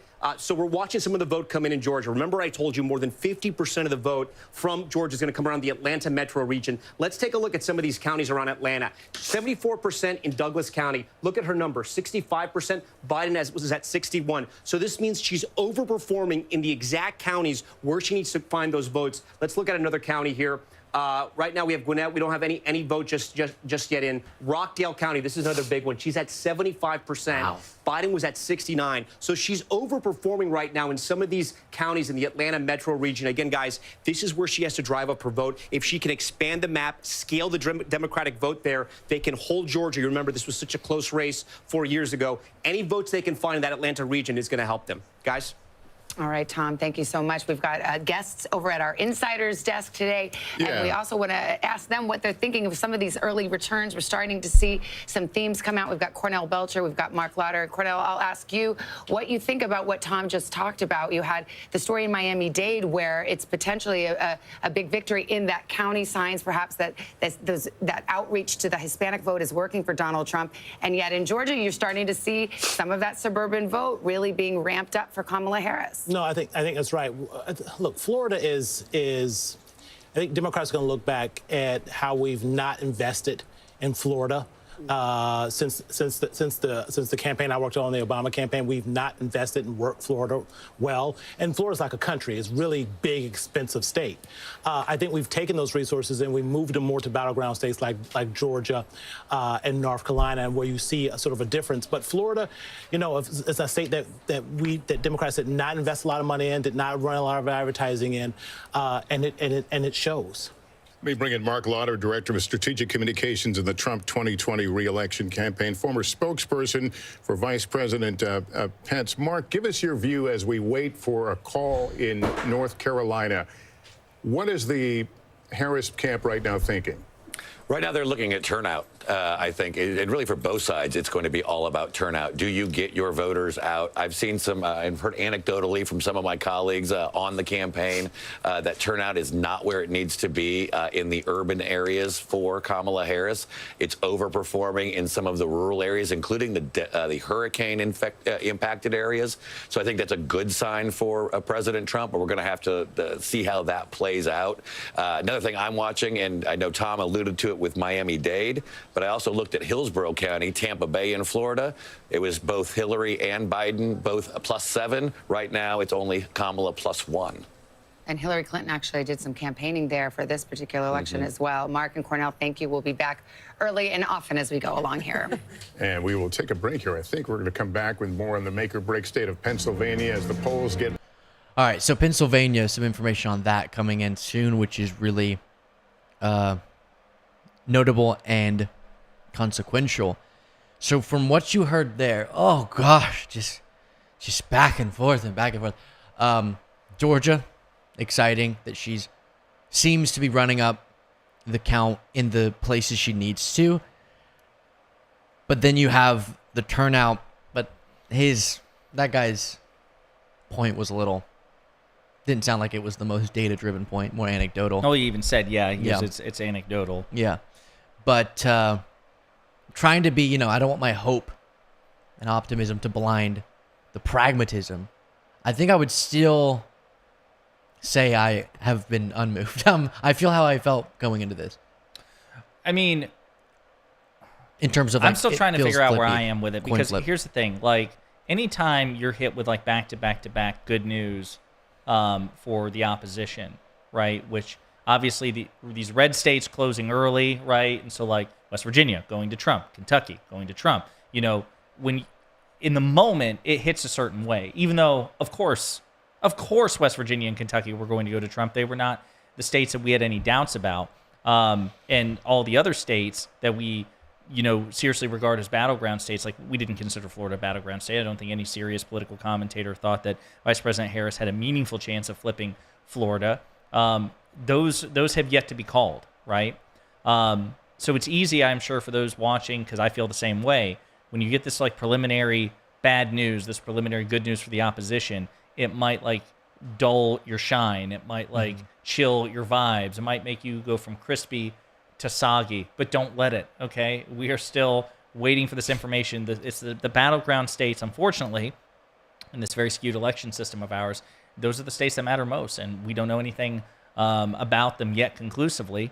And to Luke's point, which is also something I referenced earlier, there's preliminary data which is really good for Vice President Harris. Again, that the fact that she's overperforming President Biden in these metro counties surrounding Atlanta, that's good because Biden won Georgia.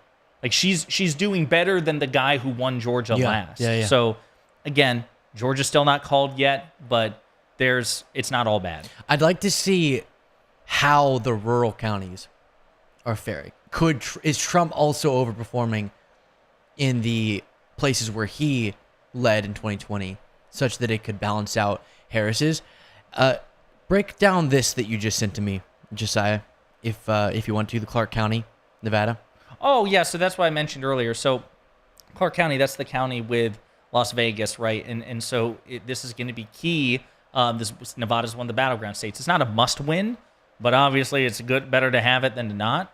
And a lot of people were concerned that the election day voting was going to be bad for Democrats, and it's actually, according to the data here, that the Democratic lead and the Indy share are continuing to grow. So this is good news. Again, preliminary for Nevada, a state that we need to try to catch them all as much as we can.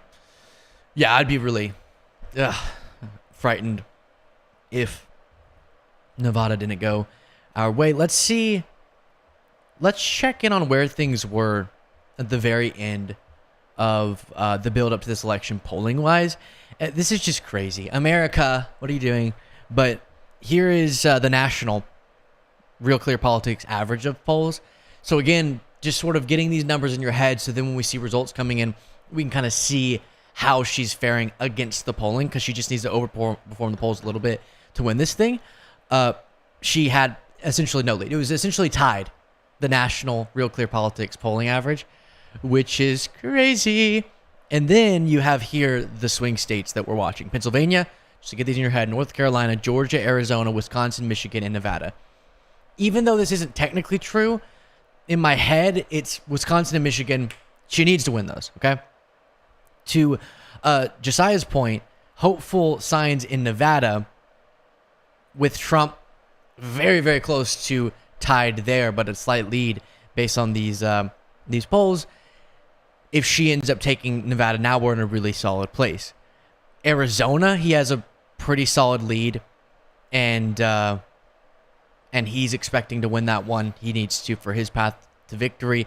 Georgia, Trump leads. North Carolina, but then Pennsylvania, again, essentially tied. So getting those in your head, I'll reference them a couple times throughout the night, so that then you can see, okay, Michigan, it's looking like Harris, you can go back, Jane, it's looking like Harris actually might win the state by a point. Okay, but now there she's overperforming. That means by half a point compared to the polls, right? So we'll start getting that. And if something crazy, like if she just was crushing in Michigan and it was supposed to be, based on the polls, tied, then now we have a hopeful sign, at least for that comparison point data-wise. There you go, Jaden. Thank you. And you can go off of it, Jaden.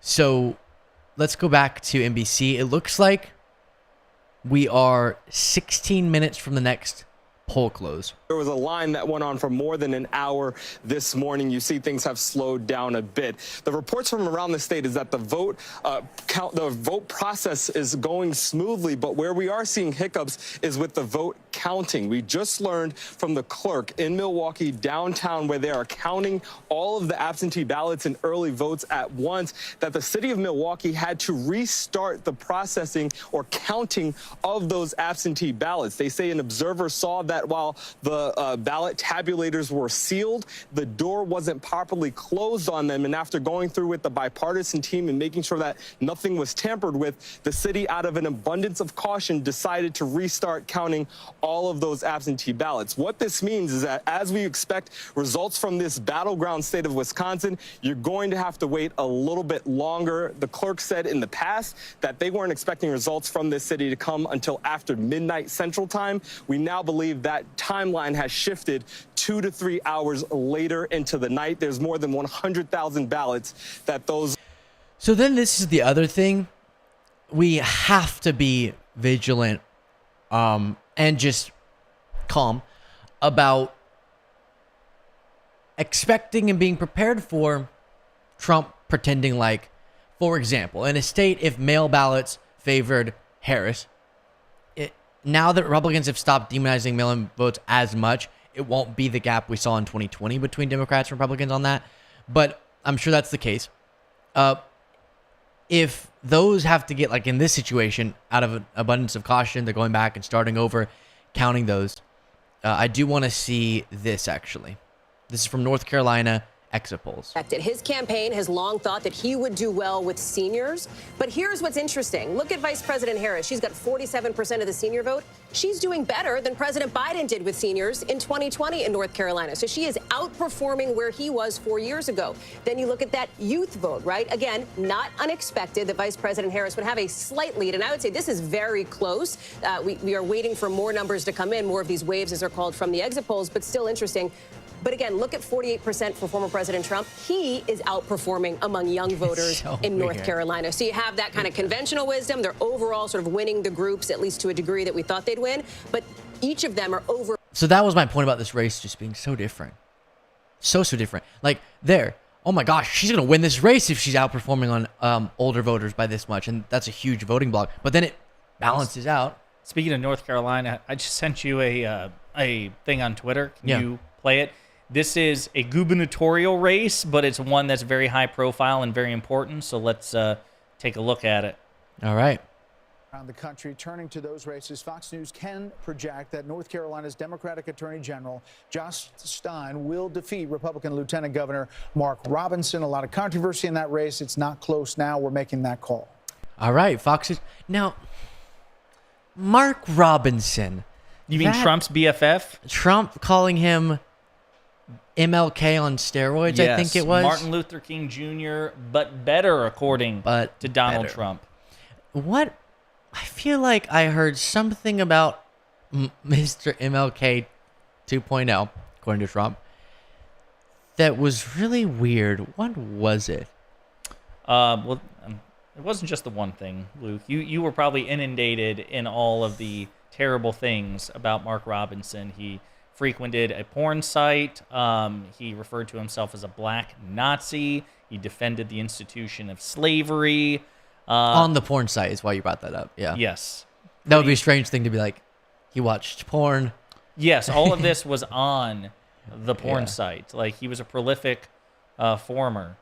And why are you talking about how you want slavery to come back on a porn forum? Did that get you in the mood or something? I have no idea. Well, I mean, and then some of the other more like sexually salacious things that he said there were pretty staggering. Party of family values, talking about sleeping with his wife's sister. All of which is to say, we're obviously not surprised by the outcome in North Carolina. Just we wanted to savor the moment. Yeah, that's awesome. Yeah.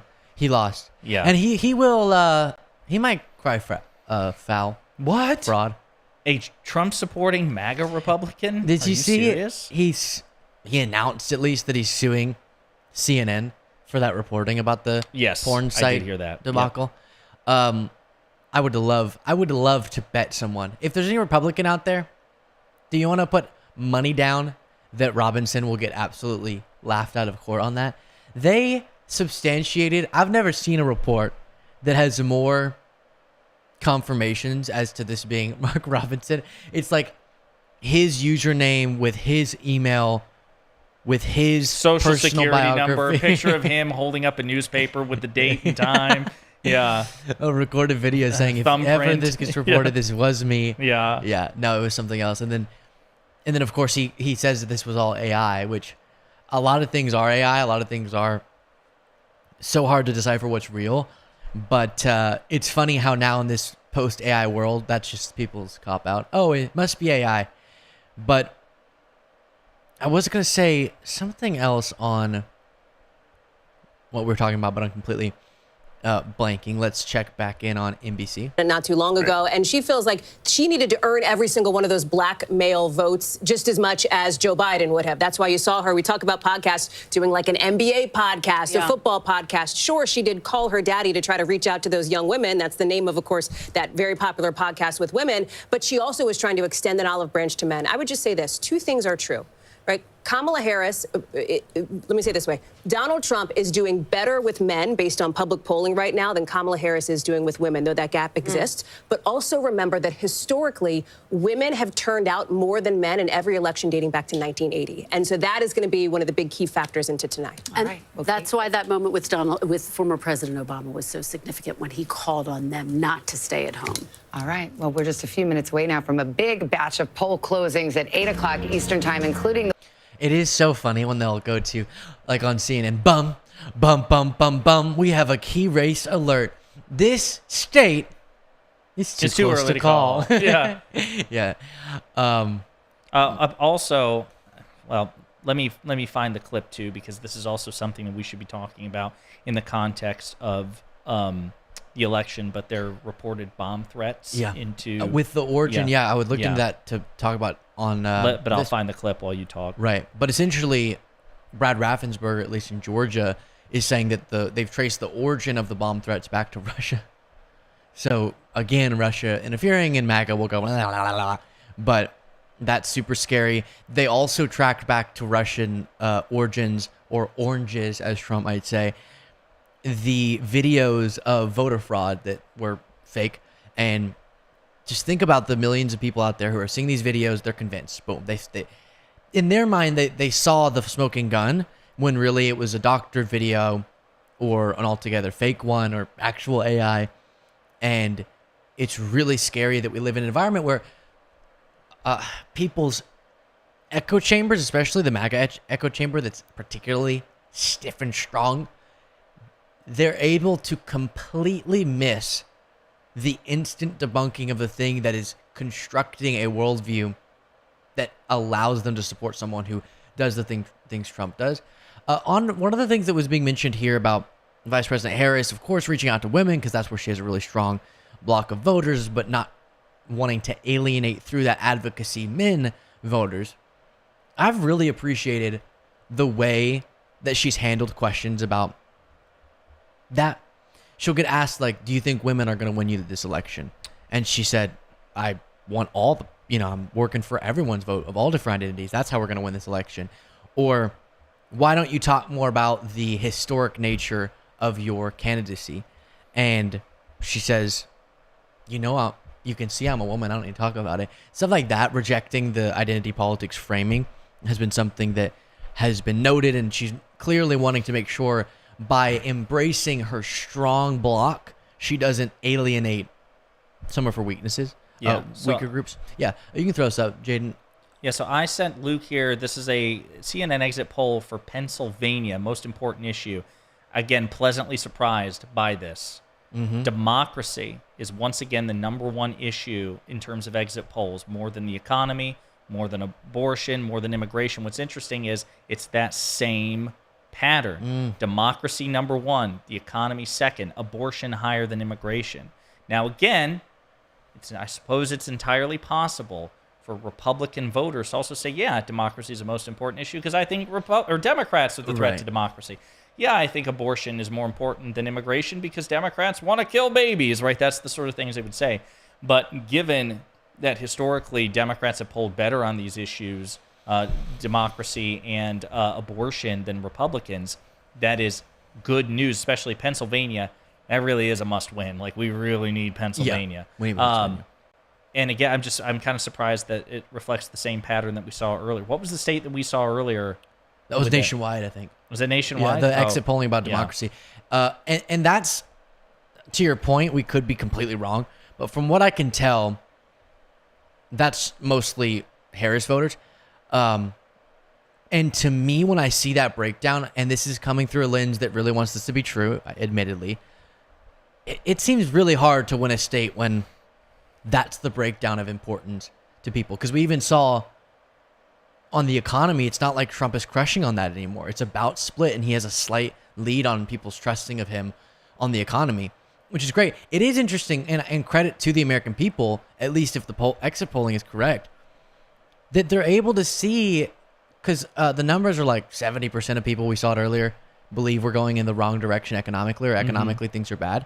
And it's nuanced to be able to say, I currently don't like the economic situation, but I am able to assess that Harris would actually be better. And that we can not like the state of the economy and understand Biden and Harris have handled it well, given what they were handed, you know? And that's even though that is true, and thus I want people to believe what's correct, a lot of people struggle to hold those two thoughts simultaneously. So for so many people, now that the gap is closed in the economy, to clearly be both saying they don't like the state of the economy, even though by, traditional metrics is doing really well, but that underlying pain that has never really fully gone away from pandemic and just the trauma of it, and then the constant discontent, and then the media narratives that bullshit that. But a lot of people are saying, I don't like the state of the economy, and I trust Harris better, more to handle it, and I understand the issues were not caused by her, but actually have been minimized by her. Yeah, no, 100%. And Biden. 100%. Is there an update here? Yeah, keep going. Yeah. Well, no, I was just going to say, so it's easy for us, right? The conventional wisdom would say that if you're not satisfied with the trajectory of the country, or if you're not satisfied with the current state of the economy, you just assume that you blame the incumbent administration. But to your point, it's entirely possible that you can sincerely believe that the country is on the wrong track. In some ways, I would probably agree with that. I just don't blame the Biden-Harris administration for that. I mean, when you see going back to that staggering statistic that we saw earlier in the exit polling about immigrants, if immigrants make the country better or worse, remember, and it was effectively a 50-50 split, I would say that that's bad for the state of the country if half of the country believes that immigrants just by default make the country worse. Totally. Half the country believing our elections aren't legitimate. Wrong track. Right. So if somebody asked us about that, hey, Luke, Josiah, where do you think about the current trajectory of the country? I'd be like, yeah, I'm not entirely comfortable with it, but we're still going to vote for Kamala Harris because we don't blame her for it. We blame the poison that Donald Trump has suffused into the body politic with lies and disinformation and xenophobia and misogyny and bigotry and authoritarianism, fascism, really, according to his own former chief of staff and multiple ex-top generals. So yeah, I think it's so important to point out that we just the reflex is to just assume that if you think that the country is on the wrong track, you think it's because of the Democrats. It's not necessarily the case. Exactly right. Let's look at Georgia, because I think what is happening here when we talk about Kamala Harris and her chances, she's overperforming Biden in some of these counties around the Atlanta metro area. I'm going to move the map over this way because I'm going to bounce around. Here on this side, the right side, this is where Biden was at 2020. Here's where Harris is tonight, 76% in. You can see she's overperforming there. We come to this other county, Clayton County. Again, these are the suburbs of Atlanta, those ring counties around Atlanta. 84% for Biden, 85% for her, so she's holding that high watermark. We move over to Rockdale. Look at this, 69% for Biden, 75% tonight for Harris. They're looking at these numbers tonight, and again, there's still a lot of vote out, but they're looking at these numbers tonight, and they're telling themselves this is the kind of rhythm they want for the rest of Georgia throughout the night. Only 25% of the vote is in. Trump is way on top, but again, 25% of the vote is in. Remember, we can show you guys where the vote is out, these giant bubbles. The bigger the bubble, that's how many votes still have to be counted. So you can see a lot of the rural counties, a lot of them are coming in. There's still some in the rural county that are out, but the big area, remember, 50% of the vote is going to come around the Atlanta metro region. Let's also talk about Pennsylvania, guys, because we're getting close to getting some information in Pennsylvania. And remember this, 2020, Joe Biden wins the state. It is going to be the keystone state and the key to the election tonight. Trump won it in 2016. The difference, about 40,000 votes. In 2020, he wins by about 80,000 votes. Biden does. The interesting that has happened, and we've learned a lot about Philadelphia, the counties around Philadelphia, places like Chester, places like Montgomery County. Those people in the know call it Munco. We'll talk to Hallie about that, as well as Kristen Welker as well. Delaware County, Delco, and Philadelphia County. This area right here, this makes up about 30% of the vote for Pennsylvania. We're going to be watching what happens here. What's interesting that happened here in 2020, so Biden actually underperformed Clinton, but he overperformed in those suburbs. So we'll be watching what happens there. You also have these swing counties here, the Lehigh Valley, Monroe County, part of the Poconos, Northampton, and Lehigh. Lots of Hispanics there. We're going to see what happens, and we are so honored to have both Kristen and Hallie, people who know about Wawa. They know about Eagles fans. They know about steaks. Come on. Yeah. How good is Wawa? Phillies. So before the 8 p.m. Eastern, wow, it's already 8. Flying by when you're having fun. Before that, I'm just going to say I want to keep updating you where my feelings are, my fifis. I'm really hopeful about Georgia. Everything we're seeing there is exciting me.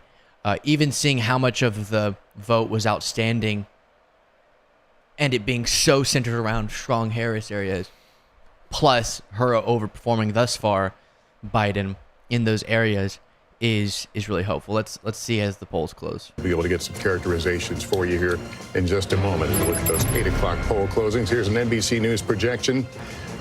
State of Florida. NBC News projects that Donald Trump will win Florida and take its 30 electoral votes. The state of Massachusetts, Kamala Harris, the projected winner tonight with 11 electoral votes. Donald Trump, the projected winner in Tennessee tonight, 11 electoral votes there. In the state of Maryland, NBC News projects that will go in the Kamala Harris column. We move on to the state of Missouri. NBC News projects that Donald Trump is the victor in Missouri when all the votes are counted. Here's what Alabama looks like. That will also go to Donald Trump. State of Oklahoma, this will be projected to go to Donald Trump. And in D.C., District of Columbia, 3 electoral votes at stake. NBC News projects that Kamala Harris will win there. So where does that leave us now on the road to 270?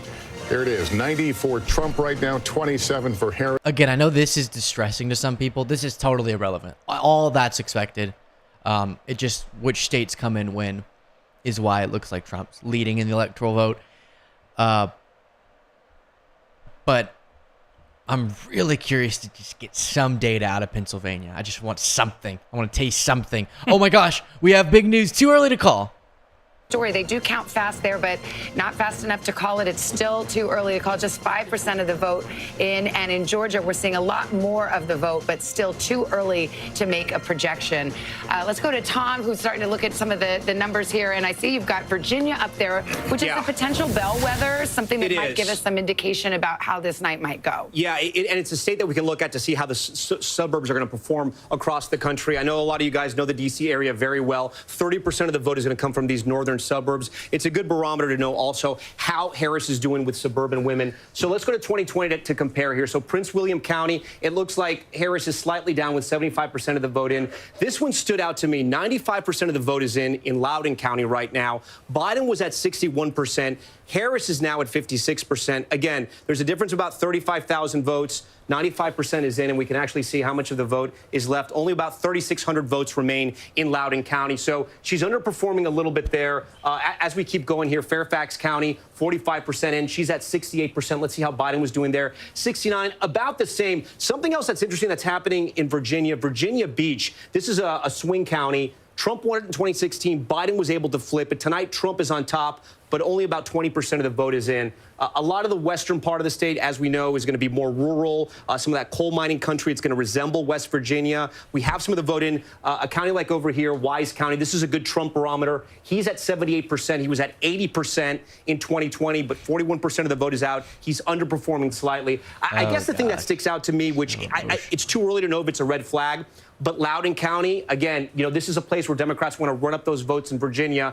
Not that Virginia is in danger for Democrats because they were able able to run up the score in 2020. But Trump in 2016 got close. He got within 5 points. A number like this, it's going to worry them a little bit. But I know you guys know much more about that area than I do. Well, actually, we're honored to have a resident of the Commonwealth of Virginia with us, Chuck Todd. So, I mean, you look at that, you know those suburban collar counties around Washington, D.C. very well. Is that a warning light if Kamala Harris is not performing as well as Biden did in some of those suburban, exurban counties? It could be if we're going to see that if it's moving. You know, Virginia is sort of the gateway now to the north rather than being, I always joke, it's sort of seceded from the Confederacy, right? It is the one southern state that has been consistently a Democratic state, not even a swing state anymore.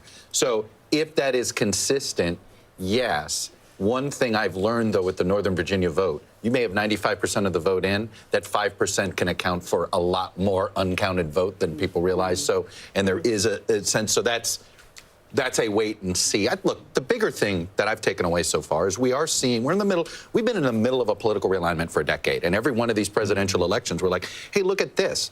The fact of the matter is Donald Trump's makeup of his electorate this time is much different than it was in 2016 or 2020. And I think we're seeing it both break on ethnicity and geographically. So it looks like that Donald Trump's going to be stronger in the Southeast. Why? Because he is doing better with Hispanics. That's right. And there is a larger population of Hispanics in the Southeast and the Southwest than any other part of this country. The exit polls indicate that she is going to do better with older white women. I've been messing around with Indiana. Indiana's not going to, it's a red state. Donald Trump's underperforming about a point or two in almost, even in the rural counties. Indiana's a very white state. That's a tea leaf. Yeah, I just throw it out there. It's a tea leaf. They obviously border where those voters go. No, that she's performing a couple of points better. So clearly there are some older whites, and we could really see this country divided by regions where she's stronger in the north because she's improving with white voters, and he's stronger in the south because he's improving with voters of color, in particular Hispanic voters. We're not seeing as much evidence among African-American voters, but definitely Hispanic voters. It's not just Florida. I think Georgia, we're seeing it as well. Well, we're seeing it nationally, too. When you look at some of the numbers here, he is plus 10 specifically with Latino men, according to our exit poll nationally, a demographic group that Joe Biden was plus 23 with 4 years ago. So it is definitely a shift, and it is definitely... Gosh, that is crazy. Just a total upend. Conventional wisdom is out. Sorry, I'm looking here at the numbers. I'm just like constantly refreshing. I know. I think I might have what's the really bad headache? Tension headache or migraine? A migraine. There we go. I blanked on that. Yeah. I might have a migraine. I get it. Yeah, I I'm had on that the pressure verge. here. That's why I said Jaden needs to like mash up ibuprofen and like just put it in a drink or something. Just throw it at me. Do it something. Yeah. I don't know. I mean, listen, it's interesting too because if you look at like other people who are covering this election, which you shouldn't, you should like and subscribe to our channels. But if you do, I mean, the unfortunate thing is because this stuff is coming in piecemeal. There's just like, folks, you're gonna have to bear with us. Basically, what I'm saying is we're not gonna be able to fill every second with insightful commentary because this is just a slow drip. Yeah. You know. Here's something interesting. To get them over to her side, look at how they're breaking nationally here. She is winning independent voters nationally, 51%, Donald Trump, 44%. Here's the thing. Nationally is not how you win or lose the White House. You win the White House in the battleground states. And look at the state of states, Pennsylvania, right? The most key battleground this year. In Pennsylvania, it's the opposite. It's former President Trump who is actually leading with independents over Vice President Harris in this really important state where the margins could be really close here. You can see it here. He's at 50%. She's at 44%. Again, that's in Pennsylvania. So you might ask, okay, well, how does that compare to how he did 4 years ago? He is overperforming generally with independents now in Pennsylvania. You see in 2020, 44%. He's doing a bit better now in 2024, 50%. And Savannah, Lester, Chuck, Chris, and I'll toss it back to you at the table.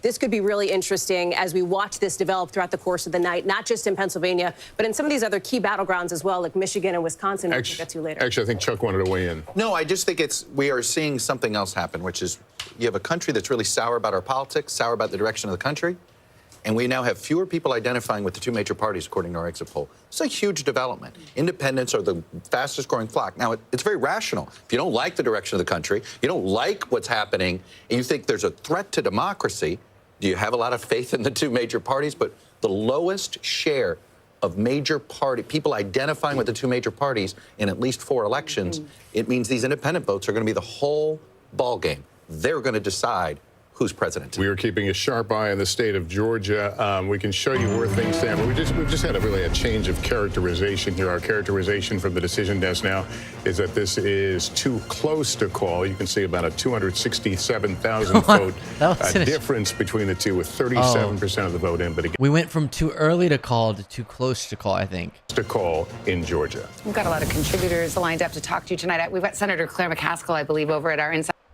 Well, that's just a riveting update, huh? We have an update as well. I would tell you if it's too riveting, but honestly, it's too close to call. Yep. It's too close for me to say if it's riveting or not. Between riveting and not What'd you think riveting. of that? Yeah. Okay, let's just everyone out there, do it with me. Take a deep breath. Wait, are you supposed to do? I'm forgetting the cadence. That's good. The Lamaze cadence. I'm not sure. Is that good? I don't think so. I think you're about to tip over from carbon monoxide poison. I need a paper bag, to be honest. Or carbon dioxide. Now, I couldn't. Did you say carbon monoxide? Yeah. We'll go out that the car. would be tragic. Yeah. Let's see. Tell me you have something. Looking at that iPad so long. The problem is, I prefer the official stuff. So these are accounts I follow and trust. But yeah. They're not I know, it they're feels just weird, just a crunching the tweet. data. Yeah. Yeah. But anything interesting anecdotally that you want to share? The answer can be no. Well, Philadelphia. Oh, damn it. I just lost it. So the first drops from Philadelphia County were just met, and according to there it is. Here, let me send it to you. Just bear with me. I'm curious if Mark Robinson's going to come out. Let me look at his social media and concede, or if he's going to do something different. An hour ago, he said, "Stay in line, cast your ballot." Sorry, Mark. It's Fox has given up on you. Yeah, they don't.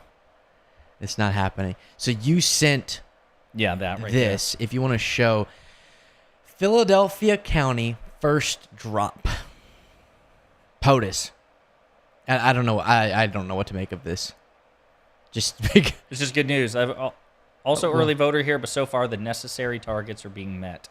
Okay. So, I do want to specify, it is too early to call. It is. And then if it's not too early to call, it's going to be too close to call. But I love how they did that. Yeah. And we do have a change. We have a critical change. We still can't tell you what the answer is. Yeah. But for a different reason. Yeah. Yeah. I think we might switch it to too narrow to call soon. That's right. Yeah, I think, why can't we just, I guess for transparency's sake, why can't we just do all the counting? We don't get any updates, and then all the states release their data at on Thursday, just with final results.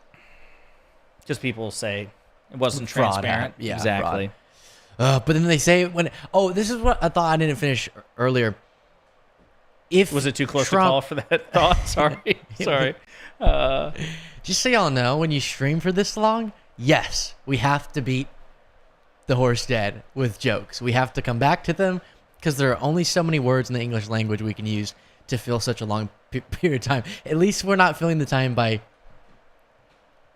updating you on things that aren't updates every 2 seconds. I'll let other people do that on NBC. But Trump, if in a state, a certain county hasn't reported as much, and that county favors Harris, so it looks like he's leading, or if mail-in vote hasn't been fully counted, he's going to point to that as proof that, see, I was leading, and then all of a sudden she caught me in the middle of the night or something. He's done it before. I think people are tired. I don't necessarily think people are going to buy it as much, but we need to be ready to quickly go, no, hush, that is absolutely ridiculous. Josiah, do you think, I guess it depends on how the data comes out, do you think that he's going to come out at 10 p.m. like he did last time or 11 p.m. and declare victory? Steve Bannon reportedly wants him to, but just like he did in 2020. Yeah. So it wouldn't surprise me. I mean, I don't know. At this point, this is the problem. There's a problem with Trump and really with politics in general. This is actually my fault. I should not have gotten back into the prophecy business. I swore after 2016 when I predicted that Trump would lose to Secretary of State Hillary Clinton. I said afterwards, I'm happy to offer commentary, but I will not offer predictions. And then I got optimistic and I said that Harris was going to win this election. And now I'm just like, it's still a coin flip, and I got ahead of myself. I shouldn't have done that. Should not have done that, Luke. Oh, I think it's fine. If you're wrong, you're wrong. You're saying what you believe. Yeah, but I just want to speak it out. What if I jinx it? No. What if it's too close to call because of my jinx? Just so y'all know, update. NBC has projected that Trump's going to win South Carolina. Again, not a surprise in the slightest.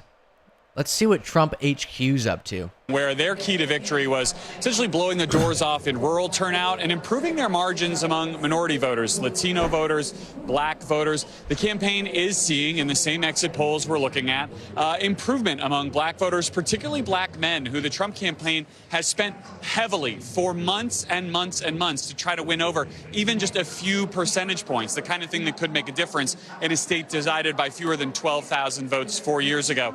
The other thing that I think has accrued to Trump's favor in Georgia is the resumption of unity among Georgia Republicans. Remember, there was a huge fallout with Brian Kemp, the popular Republican governor there, after 2020. Trump and Kemp made amends, although they rarely appeared together on the campaign trail, the two singing from the same hymnal in the race's closing weeks, along with a lot of these other Trump candidates, could be helpful to Trump in that state.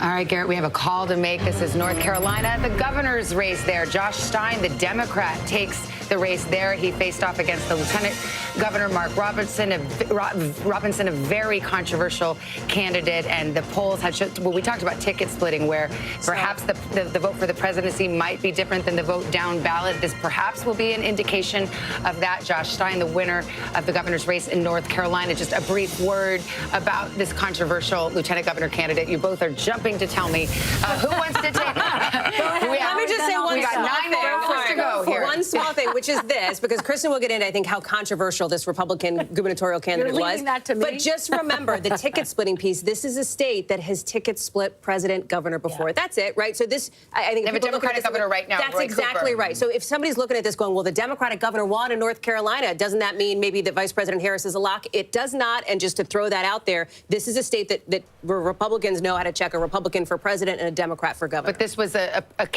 I was off camera but I still had my earpiece in, and I heard them go, and we're ready to make a call in North Carolina. I know. And I was like, oh my gosh, I'm gonna miss it. Yeah, you almost ran out of there without your pants. Is that good? That's right. I'm supposed to specify what it was I was taking a break for. No, I was like, no, I can't do it. But because that could decide the whole election. If we got a projection on North Carolina, it wouldn't be the election's over, but it would be so hopeful. Great point, Luke. We are nearing 3 swing states having their polls closed. Michigan, Wisconsin, Arizona. That is absolutely massive. We are here in Washington, D.C. at the epicenter of global power, delivering these results to you. Thank you all so much for being with us. Josiah next to me for anyone who's just now joining. My name is Luke Beasley. Please make sure you have liked and subscribed and all of the good things. I have never experienced such radical ups and downs in my emotions as I am today. I was saying to Josiah, if Vice President Harris pulls this out and is victorious, I'm worried I won't be able to match the high of, this huge goal. We're about to get across the 1 million subscribers threshold, and a result like that, and just the tension of the last few months.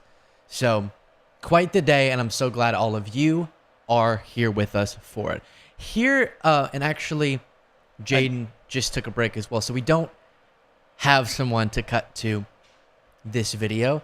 But now it seems. And I also sent you a thing on Twitter. We have a projected winner for the Maryland Senate race, which former Governor Larry Hogan, a very popular Republican, was running against the Democrat. There was a really good chance of the Republicans to flip Maryland, and they failed. They failed? Yeah.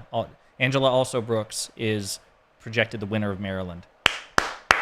That's awesome for That's the good. Senate. That was one of them that could help give Republicans the majority. Yeah, she was favored. Yeah, but he if any Republican stood a chance of taking that seat, it was Larry Hogan, and she is Yes. projected the winner. That is good to know. All right, here we go. Some Georgia results. Overperforming, so it's going to be a nail biter. Remember, in 2020, it came down to about 12,000 votes, a little under that. Let's start in Atlanta, the metro region. Cobb County, we have 57% of the vote in. And let's see how Biden did, 56%. This is actually, Cobb County tells the story of the Atlanta metro region. Newt Gingrich represented Cobb County, and look how Democrats have been able to run up the score. From Romney in 2012, Clinton flips it, and look how they're growing the margins. And tonight, that's exactly what Kamala Harris is doing. She's growing the margins in Cobb County. Let's go around. Let's see what we have in Fulton. Fulton, 53%. Let's see how that compares to Biden, 72. She's holding her own around the Atlanta metro region. Let's see over here. Gwinnett, we only have about 1% in, not really worth a discussion there. Clayton County, 70% in, slightly overperforming Biden. That's pretty good. We'll keep moving. Henry County, 1% in. This is one of those swing counties we can talk about. 1% in. I don't know how much we're going to be able to say there. Rockdale County, again, those Atlanta suburbs, 77% of the vote in. She's overperforming there. Okay, that's Harris. That's the Democrats. Let's go to these rural regions. Rayburn, 95% in. Trump at 78 in 2020. He's at 78 right now. You can see he's holding his marks. Union County, a little bit lower, but again, he's around the 80% mark where he should be, and overperforming in White County. Again, those are the rural counties. Let's go to Georgia's Black Belt, where they have counties with lots of African-American voters. Here in Doherty, this is about 70% African-American here, slightly overperforming Biden. So again, guys, what I'm trying to say here is that right now, it's very similar to what we saw in 2020. Trump seems to be hitting his marks where he was in the rural counties. In those African-American counties and around the Atlanta region, Democrats are hitting those marks. It's going to be very close. It's one of the reasons why when we click on Georgia right here, it is literally just too close to call, guys. All right, Tom, we got a lot ahead here. Oh, it's so funny. Okay, so I just want to keep reiterating. I want to iterate many times that seeing her, as Josiah said, the Democratic, in that case it was Biden, won Georgia. Now, it was 11,780 votes, we know. Or was it one less than that? Because he said one more? Yeah. Because Trump so notoriously said that. And that, even if she does about as good as Biden, can so easily swing over. So what's hopeful is that she's not just doing exactly as Biden did, so far from the results we have in those counties where she's going to, be getting a lot of votes. She's overperforming still as more results come in. So that wasn't just a random 1% of the vote phenomenon. It seems to be holding as more and more votes come in. That's a really good sign for Georgia. And a victory in Georgia is an incredibly good sign for the election.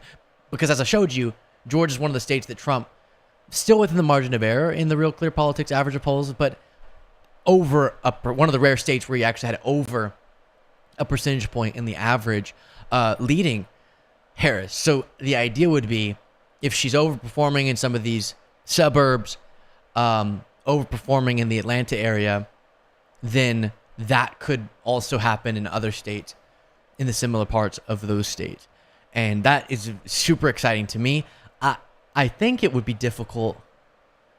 It would be pretty difficult for Trump to win Georgia if this phenomenon stands, right? Wouldn't we have to see a reversal where she no longer is overperforming Biden? By definition, yeah. Yeah. Wow. Look at that. Told you, Did man. you send me something? Did you say you sent me something? No, I think I did. 4 hours ago. Yeah, there you go. Check your messages. Oh, I see what we were talking about earlier. Okay, here we go. We'll just show it for everyone because this is really exciting. What was the... Let me actually let me listen, while you're doing that, let me go verify that was real. I do want to see what the polling... I had a completely incorrect perception on this race. It looked like she had a pretty comfortable lead. Yeah, okay. Okay, well, not the craziest thing, but still good. I did not want Logan to win. The other networks have not concluded with a projection yet, so I think we should just hold off. She's currently in the lead but like I haven't seen NBC or ABC follow suit. Okay.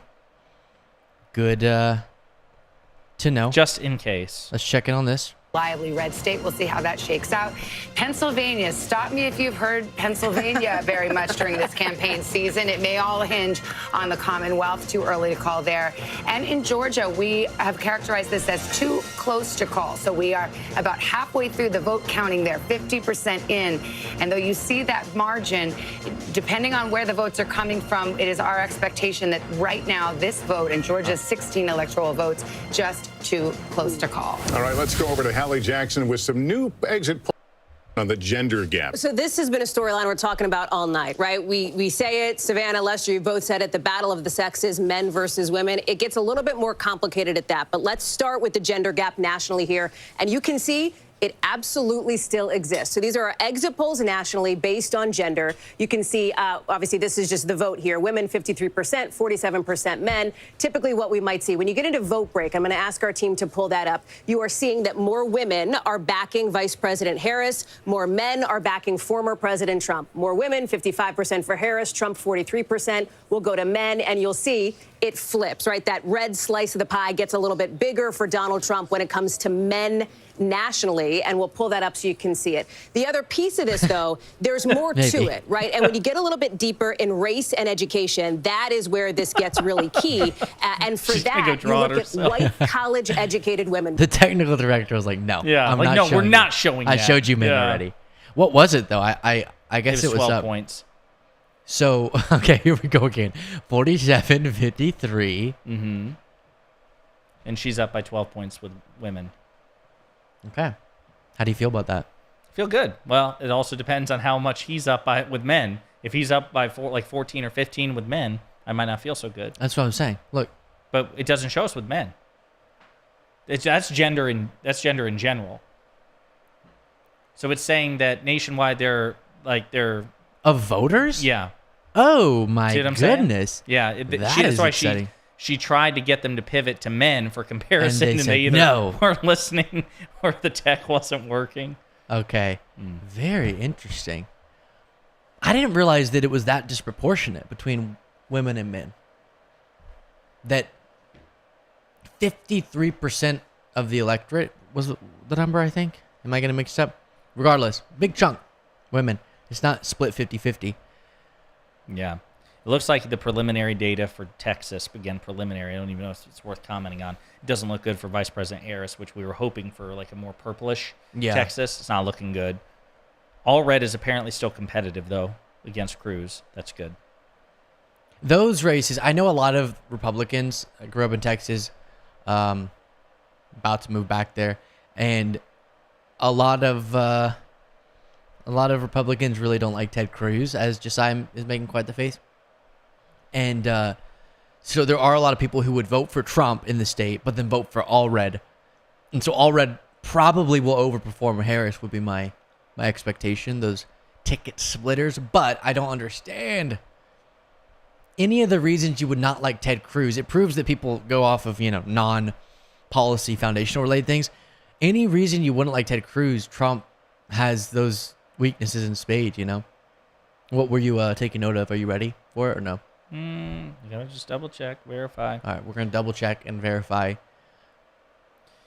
Some bad news on a specific.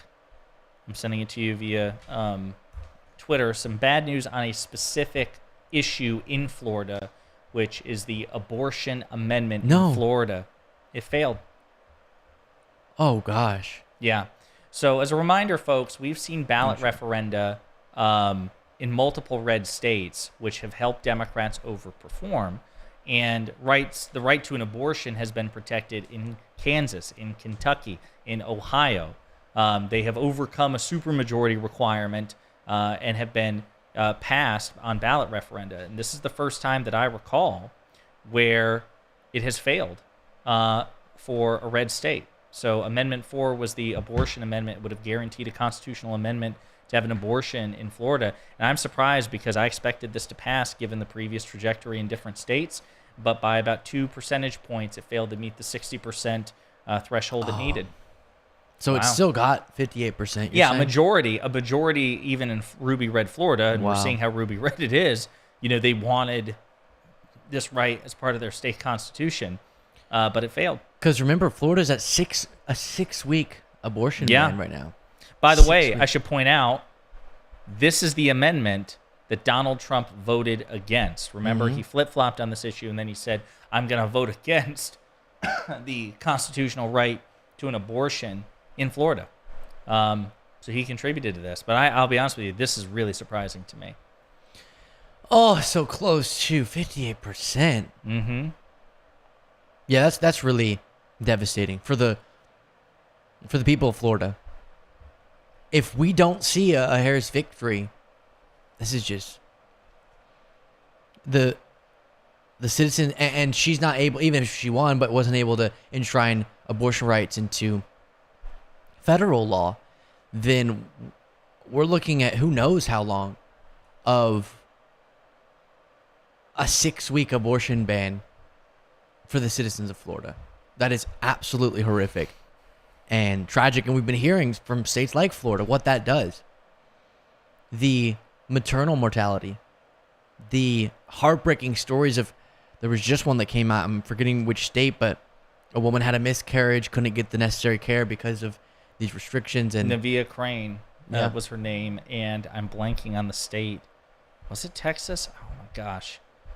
Nevia. It's just inhumane. And it is, I understand why you have a really high threshold to... It was Texas. Amend Texas. Yep. Amend the state constitutions, but it's brutal that an overwhelming majority, not overwhelming, but a clear majority could vote for something, And this is the thing to talk about. So this is, I've mentioned this a few times on my channel and in conversations I've had, again, on my weekly co-streamed podcast, Live and Learn, which is, I know...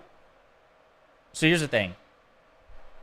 Luke and I, obviously we talk politics for a living, but we're also not professional campaign operatives, right? So I tend to, my default heuristic is these, the David Pluffs and the, the campaign staff, that they know what they're doing, right? Not to say that they can't get it wrong, but they're professional operatives with experience. So my default is they probably have a good reason for doing what they do. But I've said for a while now that I've been wondering if the abortion issue would eventually lose its momentum. And here's what I mean by that. Think about it. We as Americans, we tend to be what's the metaphor, the frog in the boiling pot, it slowly gets used to it. And I wonder if perhaps Democrats just assumed that as the years went by, because it's now 2 years post-Dobbs, if they ever factored into the idea that could America just get used to hearing these horror stories and some of these draconian laws? I think so. It could very well be the case, because we're relying on, when we talk about overperforming the polls, the same or similar phenomenon that we saw in the midterms and in 2023 off-year elections, that every single political scientist will tell you was a direct result of the overturning of Roe v. Wade. Democrats overperforming the polls consistently. And I do think that's going to wear off, unfortunately. Like you said, people's bandwidth for caring about things and not normalizing and not just saying, well, this is the existence we have to accept, is really sometimes disturbing. And if people can forget Trump's mishandling of the pandemic as they did, if they can forget what Biden-Harris inherited, what their mandate was, which was just to get us back to normal, which they did, and then some, and then a lot, then of course they can forget that Trump needs to be electorally punished for his impact on reproductive rights. And we don't even know that that's the case yet, necessarily nationwide. In a state as red as Florida, it's still notable that 58%, from what you mentioned, supported the quote-unquote Democratic position on that, and it narrowly failed. But the other thing is there's a lot of confusion about who to blame. I'm not going to say his name because I don't need to call him out again, but there was an influencer that posted this really viral video where he was screaming and going, why, this was back when Biden was still in the race, but why is Biden promising to enshrine reproductive rights into the federal law? You're the president right now. Just do it now. I'm not going to vote for you because you should have done it now. and completely misunderstanding sort of how the multiple three branches of government work. And then a lot of people, because Roe v. Wade, did you see the poll? You've seen this before. A lot of Americans blame Biden for the overturning of Roe v. Wade. Right, because the Dobbs decision happened in 2022 when he was president. Yeah. Right, that's how so the if logic all that works. can be true, then we can be boiled as a frog. Right, and and I think, again, this is one example, but the fact that this abortion amendment was defeated in Florida, which again I think is surprising a lot of people. I know it's surprising me. I'll totally own it. It didn't even occur to me that it would lose, given the track record in comparably red states. We might be seeing a sign that America, or at least a sufficient number of America, clearly not a majority. Again, I want to clear the majority of voters, wanted a constitutional amendment in Florida state constitution protecting the right to an abortion, but you need a supermajority. And we were seeing supermajority figures throughout the past couple of years, but we might be at a point where we have become so desensitized and apathetic that the number of people who are accepting these draconian laws is increasing. And that's not good. And if that becomes a trend, that's going to be a major issue for Democrats, because abortion is one of our principal, wedge issues. So yeah, I will say that DeSantis and his on the ground, infrastructure put a bunch of effort into trying to defeat this, and they succeeded, unfortunately. But I will say, I was watching we didn't talk about it much on the show at all, but DeSantis was putting out a lot of misinformation, really trying to convince people to vote against this. And so what happens is you have someone who, I think if they were properly informed on what we're even talking about with this issue and just reproductive rights generally, they would support the pro-reproductive rights position. But they get misinformed. And a lot of people that I talk to are really convinced by Republican messaging that if they vote for an amendment like that, you're talking about quote-unquote on-demand or elective abortions in the 9th month of pregnancy. And so someone can get confused and go, I don't like the 6-week abortion ban, but I don't think I can support that. When of course that's just not even a thing, and no Democrat supports that. What's supported and why the law in a lot of blue states is what it is because you have to leave to medical professionals and women the ability to properly care for women when in the late parts of a pregnancy some sort of medical crisis arises, which happens, and which we've heard the death stories, heartbreaking stories, or the loss of fertility stories in these red states, because they can't access the care because medical professionals are restricted and are afraid. Does this rise? Is she majority % chance going to die now if we don't do it? Can we wait? And then they don't get the care when they need to. So all we're talking about, as I've said so many times, with the quote-unquote late-term abortions are some sort of health problem with the fetus, with the mother, a medical crisis of some kind.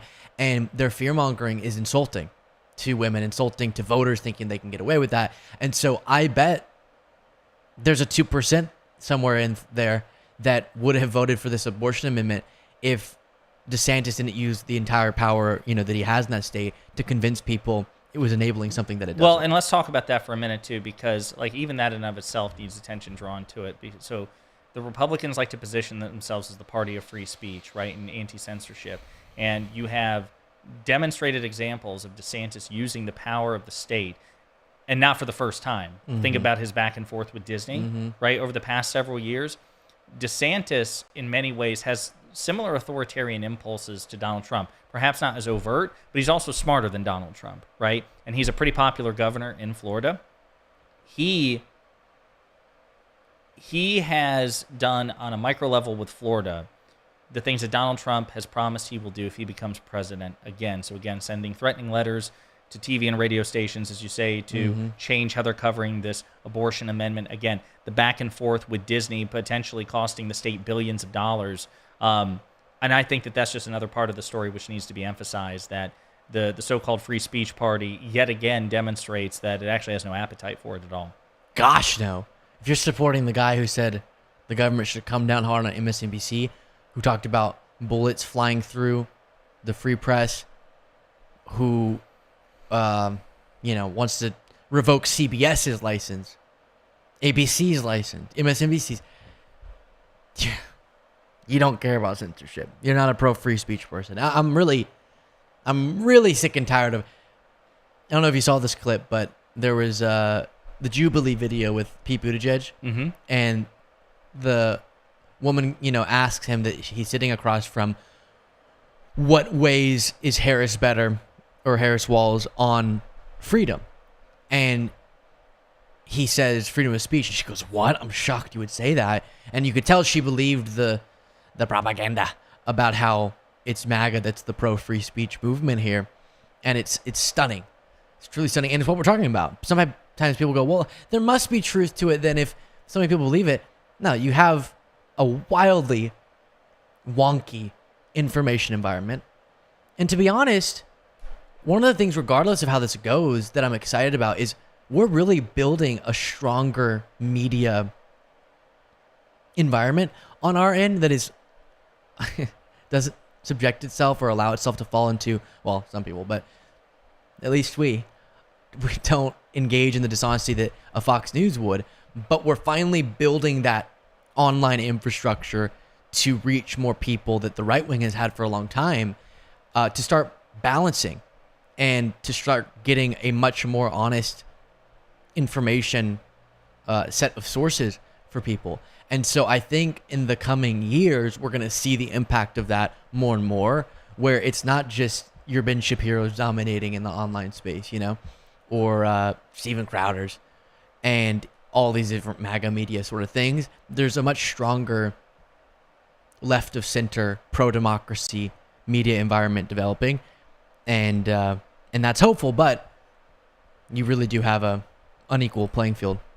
Some other pieces of good news I just want to point out. So again, having grown up in rural Kentucky, I think this is a big deal, but Pamela Goodwine was just elected the first black female Supreme Court Justice of Kentucky. She was endorsed by Democratic Governor Andy Beshear, so she is the more liberal candidate compared to her conservative counterpart, and she's replacing the retiring Chief Justice of the Kentucky Supreme Court. So that takes the Kentucky Supreme Court, one of the reddest states in the country, a step towards a more liberal direction, which is good, or step in the more liberal direction, which is good.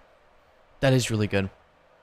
Yeah, it's difficult to even keep track of all the different races going on, which is part of why we put so much emphasis, because it's already difficult to gain any insights as the votes come in about the Harris-Trump race. But in terms of the House and Senate, we're going to have weeks to decipher what the heck is about to happen there. And we will see. I'm not seeing, to be honest, much news about, I feel like we should be getting more news on those races, but the House and Senate races, but we really haven't. Let's tune back into, as we are getting a little bit more close to more poll closing, what's going on here on NBC. % in any of those states, these target states we've been talking about all night. So does he do 42, 43, 44%? I mean, in 2020, we were in the midst of a pandemic. Donald Trump was actively telling people not to vote early or not vote by mail, saying he was suspicious of it. To Lester's point, he changed that tune. Now they're actively encouraging Republican voters to go in and early vote, and Republican voters seem to have answered that call. That's right. It was a huge strategic blunder in 2020 to have done that, particularly in a close race. Had he not done that, perhaps he would have won. So I think he learned that lesson.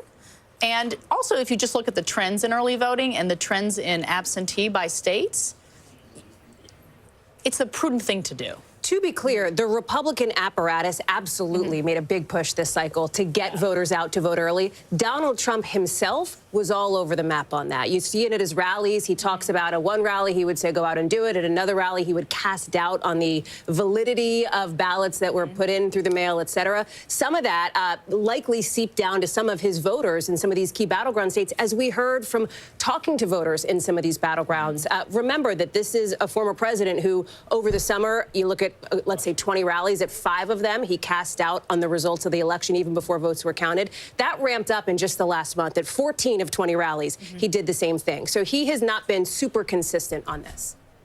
Let's go to Tom Yamas right now. Tom, as we speak, North Carolina, Georgia, and Pennsylvania are counting votes right now. Yeah, and we're getting ready for poll closings in places like Nebraska, and Nebraska could be the key to it all. And I know what you're saying, Nebraska? Yes.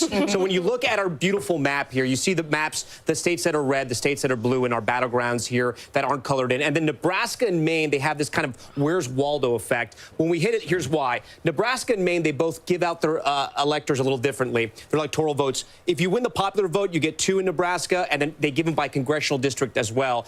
Trump is going to win 2 of the congressional districts most likely in the popular vote. But Congressional District 2, CD2 in Nebraska, is a battleground district. And the entire election, I say, could come down to this. Let me explain why. So let's take you to Nebraska and show you where CD2 is. It's essentially the city of Omaha, right? I'm going to draw it for you and then show you the congressional district. It's the city of Omaha, a little bit of Saunders, and then a little bit of Sarpy as well. I should say all of Saunders as well. That's essentially the way it looks, right? I'm going to give you the congressional map so we can cut it out a little more. So this right here, that's Congressional District 2. It's a swing district, as I said.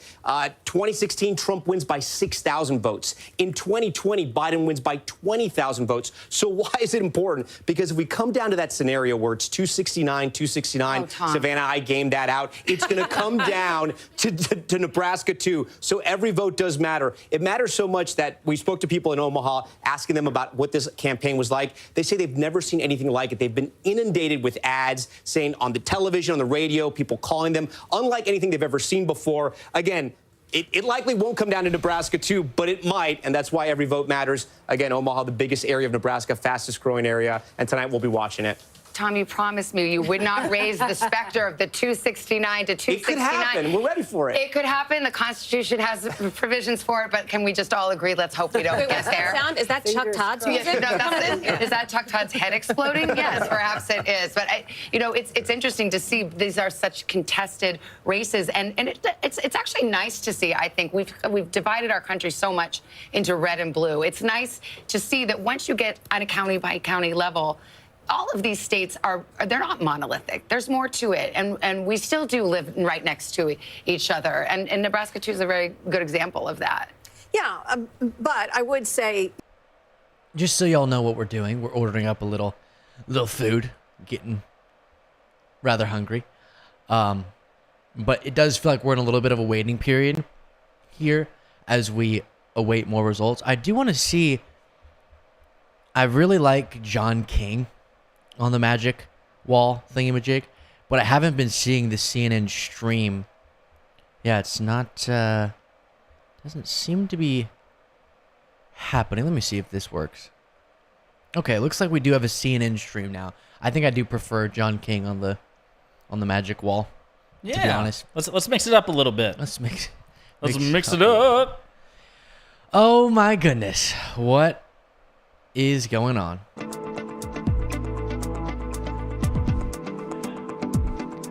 I think this literally might be just watching ballots be counted. I think, yeah. Why wouldn't we want to do that? Jade, do we have any footage of paint drying on a wall that we could regale the Spice audience things with? up a little bit. I did want to mention, though, I think Arizona is too close to call. Are you sure it's not too narrow or too far I to will call? say, what were the options neither. again? Too close and then too early. Too early. Yeah. Too early and too close. Yeah. It has been a long time since I've live streamed this long, and it's challenging. It's a different beast. Yeah. Last night on Election Day Eve, I was in Miami, Florida, streaming with liberal political commentator Destiny, who is a professional live streamer, so he doesn't do pre-recorded content the way Luke and I do, and they can do it for like 15 hours straight. And guys, it's challenging. it's very challenging. It's something in its own way. Crazy. But you know what? So I'm having a lot of fun. Me too. Streaming with you. Yeah. The only thing is my lower back. We should have gotten more comfy chairs. Something ergonomic. Yeah. Something ergonomic. That's right. Yeah, we have like. What we should have been doing chairs. is live streaming while planking, like the whole time. Ooh, come out with just the craziest abs ever. Exactly. So did you see anyone else formally call the Robinson race? And also Fox's decision. Oh wait, Fox. Yeah. You're right. Yeah. Sorry, I'm getting mixed up. NBC did as well. They announced. Yeah. I'm in also Maryland. Yeah, no, I have not. No. Yeah, so we'll That's hold interesting. off. That's very, very interesting. and NBC's on break right now, so we have no crutch. Did you see? I guess we can break away to a little quick story. The guy who killed Osama bin Laden, and we respect his service a lot. President Obama. No, the actual Navy SEAL. He said about this little crew of white dudes for Harris, and they're pro-Harris influencers as well. I know Harris, oh gosh, it's happening. I know. It's close. His name's Harry. I know. Proceeds to get his name wrong. Harry is a friend of the show. Chris back there is a friend of the show. The other two gentlemen I haven't met. But, what? Chill. No, I know. Listen, okay, we're hungry, we're delirious. You know, we got to laugh at this stuff. Yeah. But anyway, so this Robert J. O'Neill said, because they posted, Harry Sisson posted, we're Gen Z voters and we all proudly voted for Kamala Harris. Real men support Harris. And Robert J. O'Neill, the former Navy SEAL who served his country admirably and killed Osama bin Laden, said something very not admirable and said, you're not men, you're boys. If there was no social media, you would be my concubines. Right. Right. Palace prostitutes. That's what concubines means. Yeah. Which is a strange thing to say when you specify that they're boys. Right. Very weird. And then, after the backlash, he followed up and said, sorry, not sorry.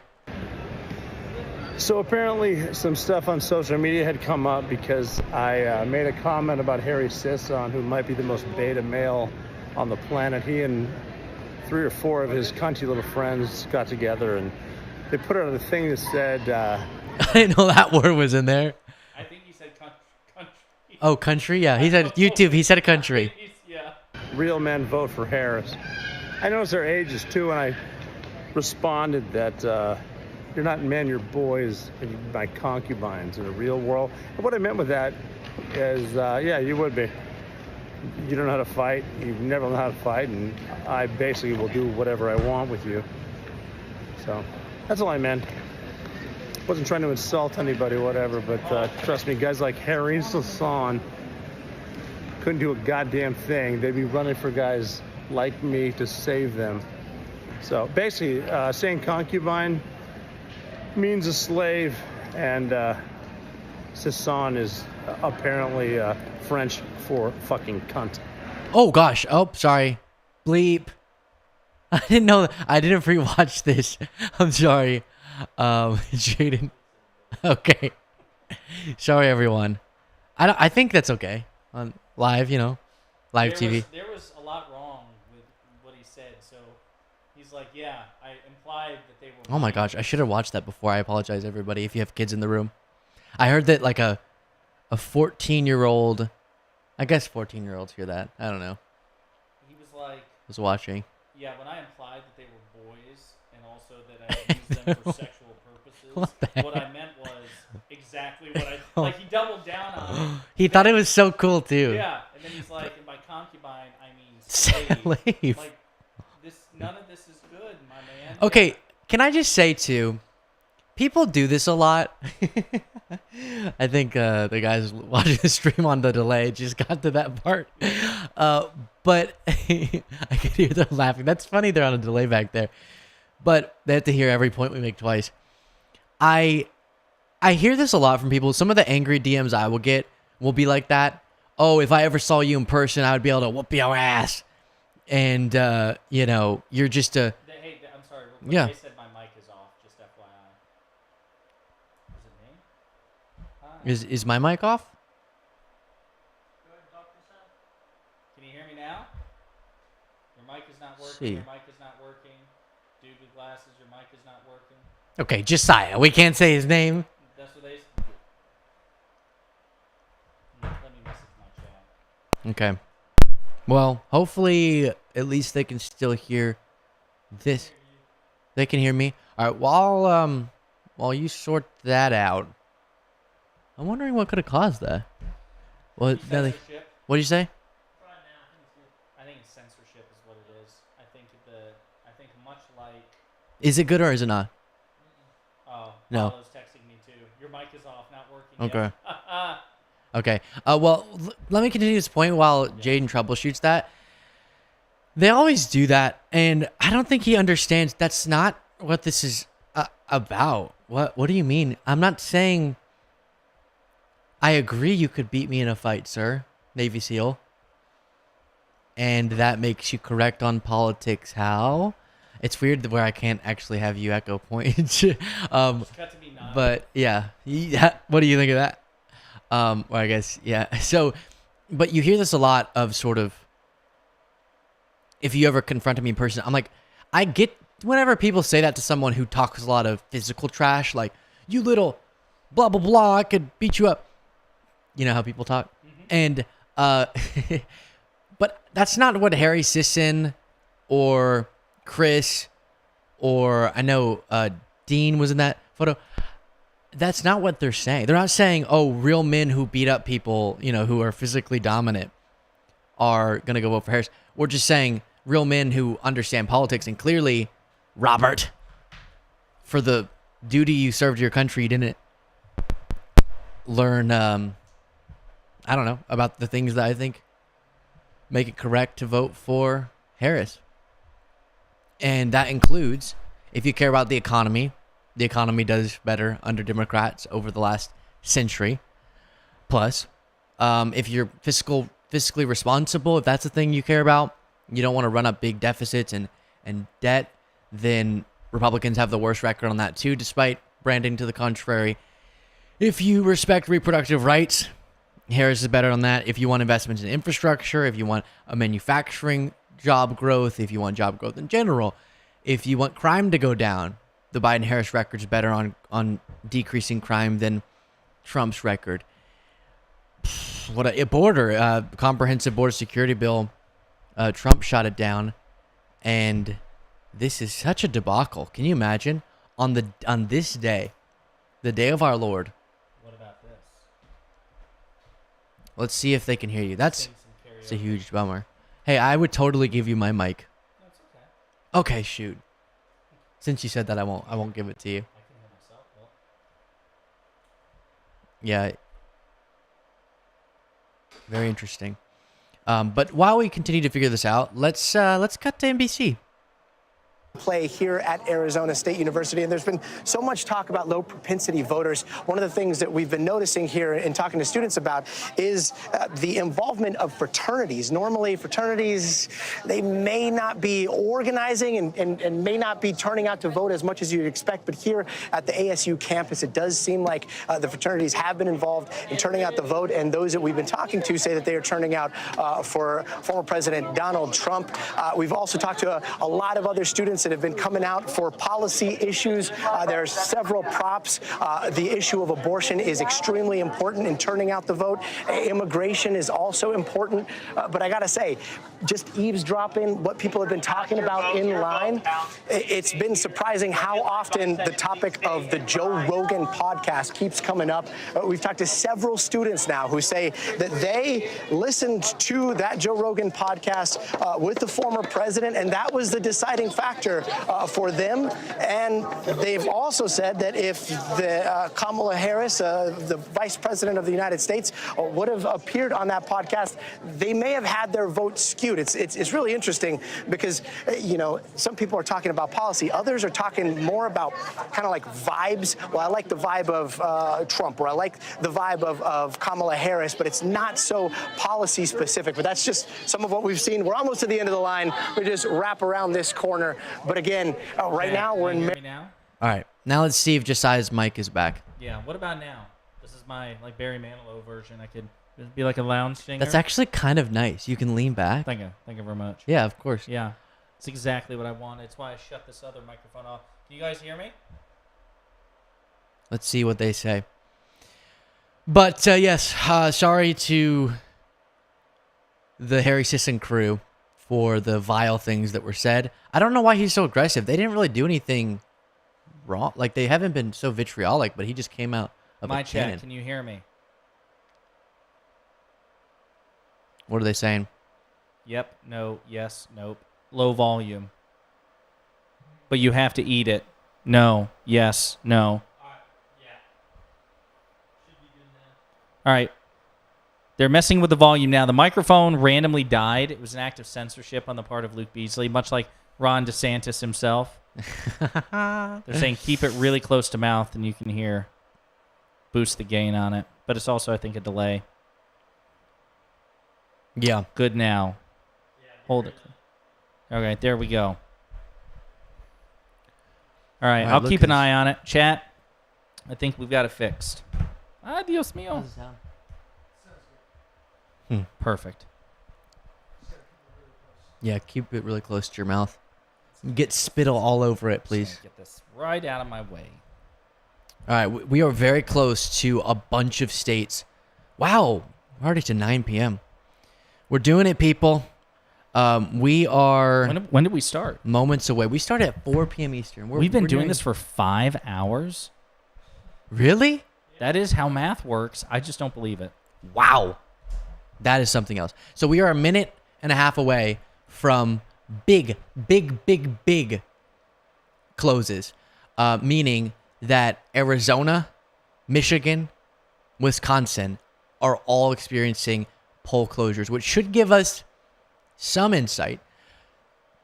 As you've been seeing with the other states, it's not like that immediately gives us an answer on anything, but at least there's more for someone at the magic board to decipher for us. I think by the next election, if we have one, I want to get our own magic board. I'm just not as good as some of these Here's what guys I think we at do. like knowing each county and all that. Here's what I think we do. I think we do an old-fashioned magic board. So we take tape and we do an outline of the United States of America and like have like an outline of all the states and everything.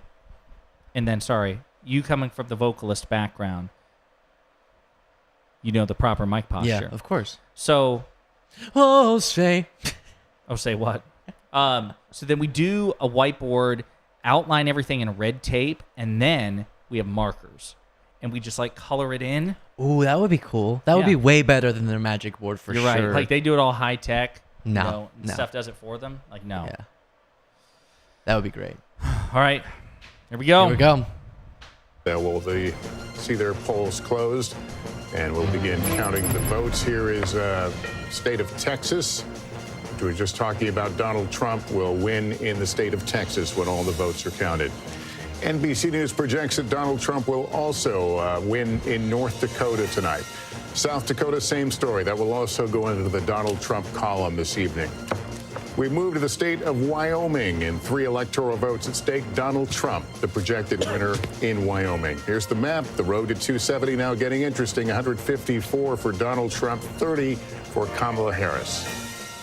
All right, let's go to the uncalled races just from those 9 o'clock poll closings, including New York, Colorado, Minnesota. So we still await results there. But let's go to Michigan. That's the biggie at this hour. Polls closing in Michigan, and it is, wait for it, too early to call. We will be waiting for it perhaps into the wee hours tonight. Arizona also too early to call. 7 o'clock in the Mountain West, 9 o'clock on the East Coast. Polls just closed there. Let's go to Wisconsin, the other of the blue wall states, along with Michigan and Pennsylvania, too early to call.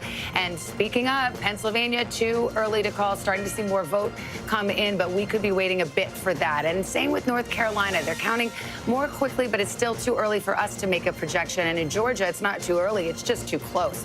We are starting to see the vote come in. We've got 66% counted right now. And yet, despite the margin that you see there, we project not only what the margin is right now, but where we expect the vote to come in, whether it's coming from a Republican stronghold or a Democratic stronghold. So when you see that disparity and then you see us say it's too close to call, there's a method to that madness, Tom, and you've got Georgia up there. And I'm going to explain the method to the madness, right? The difference right now, 220,000 votes. Trump on top with 66% of the vote in. But Republicans, it can't even get close to celebrating just yet. These sort of UFO objects we have circling Georgia right now, this is the remaining vote. And the bigger that bubble, that means the more vote that is out. And the more vote that is out right now is in the Atlanta metro region. Remember, I told you guys earlier that about 50% of the vote is going to come from this area right here. The election is essentially won or lost in the Atlanta metro region because the margins are so close. Every vote matters, but because the margins are so close, Trump runs up that rural vote, the Democrats run up the urban vote. They run up the suburban counties around Atlanta as well. Let's take a look. Let's see how Atlanta and the surrounding counties are looking, the ring counties. Cobb County. Cobb County, 77% of the vote is in. Harris slightly overperforming where Biden was in 2020. Let's go over to Fulton County. This is where Atlanta is. A huge county for Democrats here. She's about where Biden was, 72% of the vote in. She can catch up and bring that up. Gwinnett County, again, these are the counties that Clinton flipped in 2016, and they just got bluer and bluer. And you can see what's happening here. 16% of the vote is in, but she's at 60. Biden was at 58. Let's keep going around here. Douglas County, 84% in.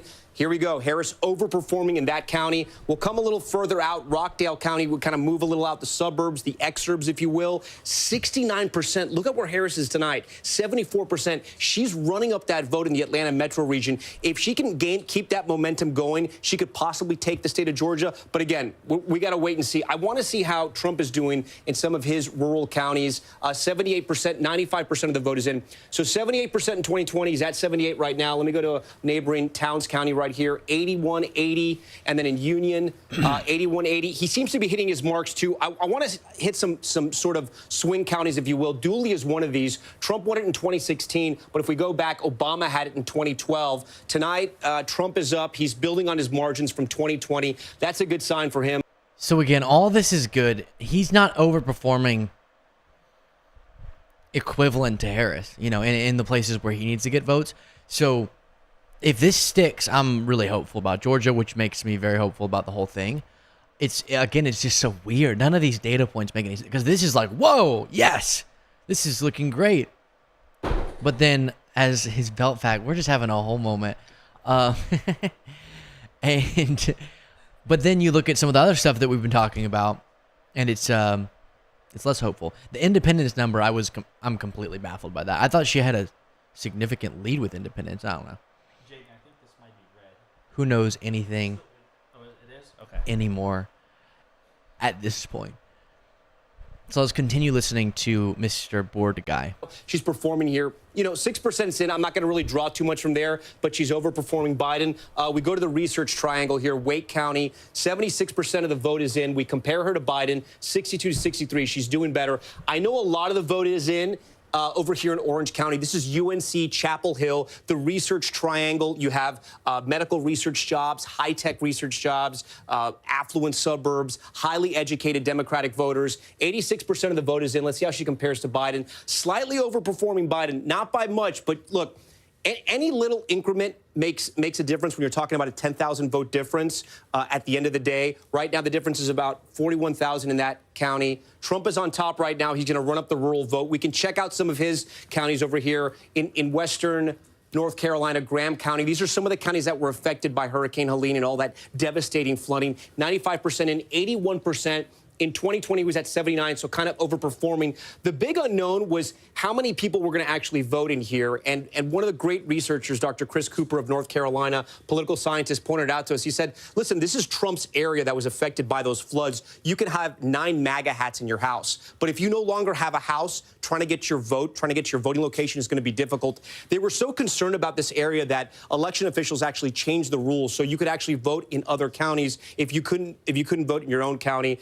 It looks like turnout's okay. We heard that from Sam Brock. Asheville is that blue dot in the sea of red in North Carolina. Again, affected by Hurricane Helene, 55% of the vote there in Buncombe County. Biden was at 59. Harris is overperforming. Again, any advantage she has in the counties where Biden was doing well or won, and she's hitting higher marks, Democrats are going to love that news. But there's still a lot of the vote is out, 76% in Wake, like we said. Let me see where else in the state.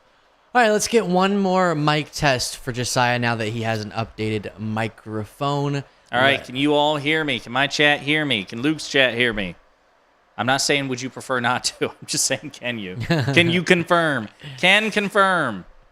Hey, I just want to say, while we wait, that not having you there for a moment was really heartbreaking, and it made me appreciate you. I realize I've taken you for granted, and I don't want that. The thing is, I would believe it if you weren't smiling more. You smiled so much more when I couldn't give my opinion. You know, you were just cheesing the whole time as a Cheshire cat grin. I sabotaged your mic. Fine, I'm going to admit it. I believed it. You reached over here. When I went to the restroom, you just yanked that cord out. I see how you are. Oh, and everyone's saying that they can hear me, so we're good. Okay. And Ben and Cole, if you'll coordinate with Jaden to make sure it all sounds equal and stuff. All right, now we are back situated. I did not love you having to hold that mic, even though I tried to I tried to pretend like it was good. It wasn't. I didn't love it. I honestly didn't love it either. Yeah. Mostly because I'm I lazy. didn't think you were good at it. Wow. I'm gonna unplug his mic now. No, I'm just so happy that.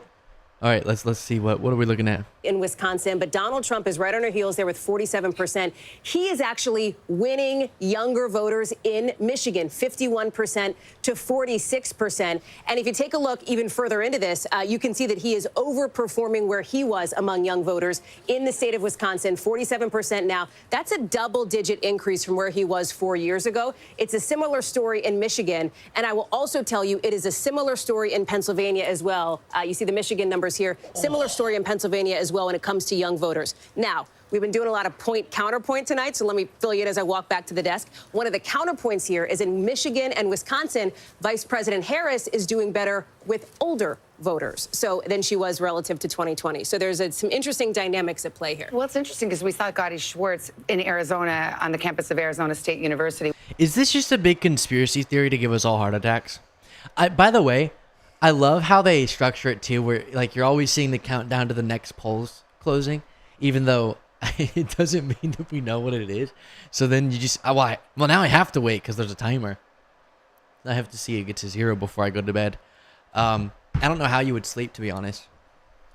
Well, I'm in my early 30s, so and approaching my mid 30s. I'm exiting my early 30s, and so it's easy for me to fall asleep, even under extraordinarily stressful circumstances. However, staying asleep, that's a different story. Light sleeper. So if I start to feel the anxiety, well, no, I was thinking more the anxiety.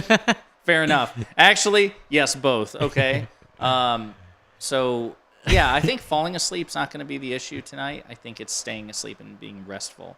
I mean, again, I'm not going to lie. This was, folks, those of you who watch my channel, I've talked about this.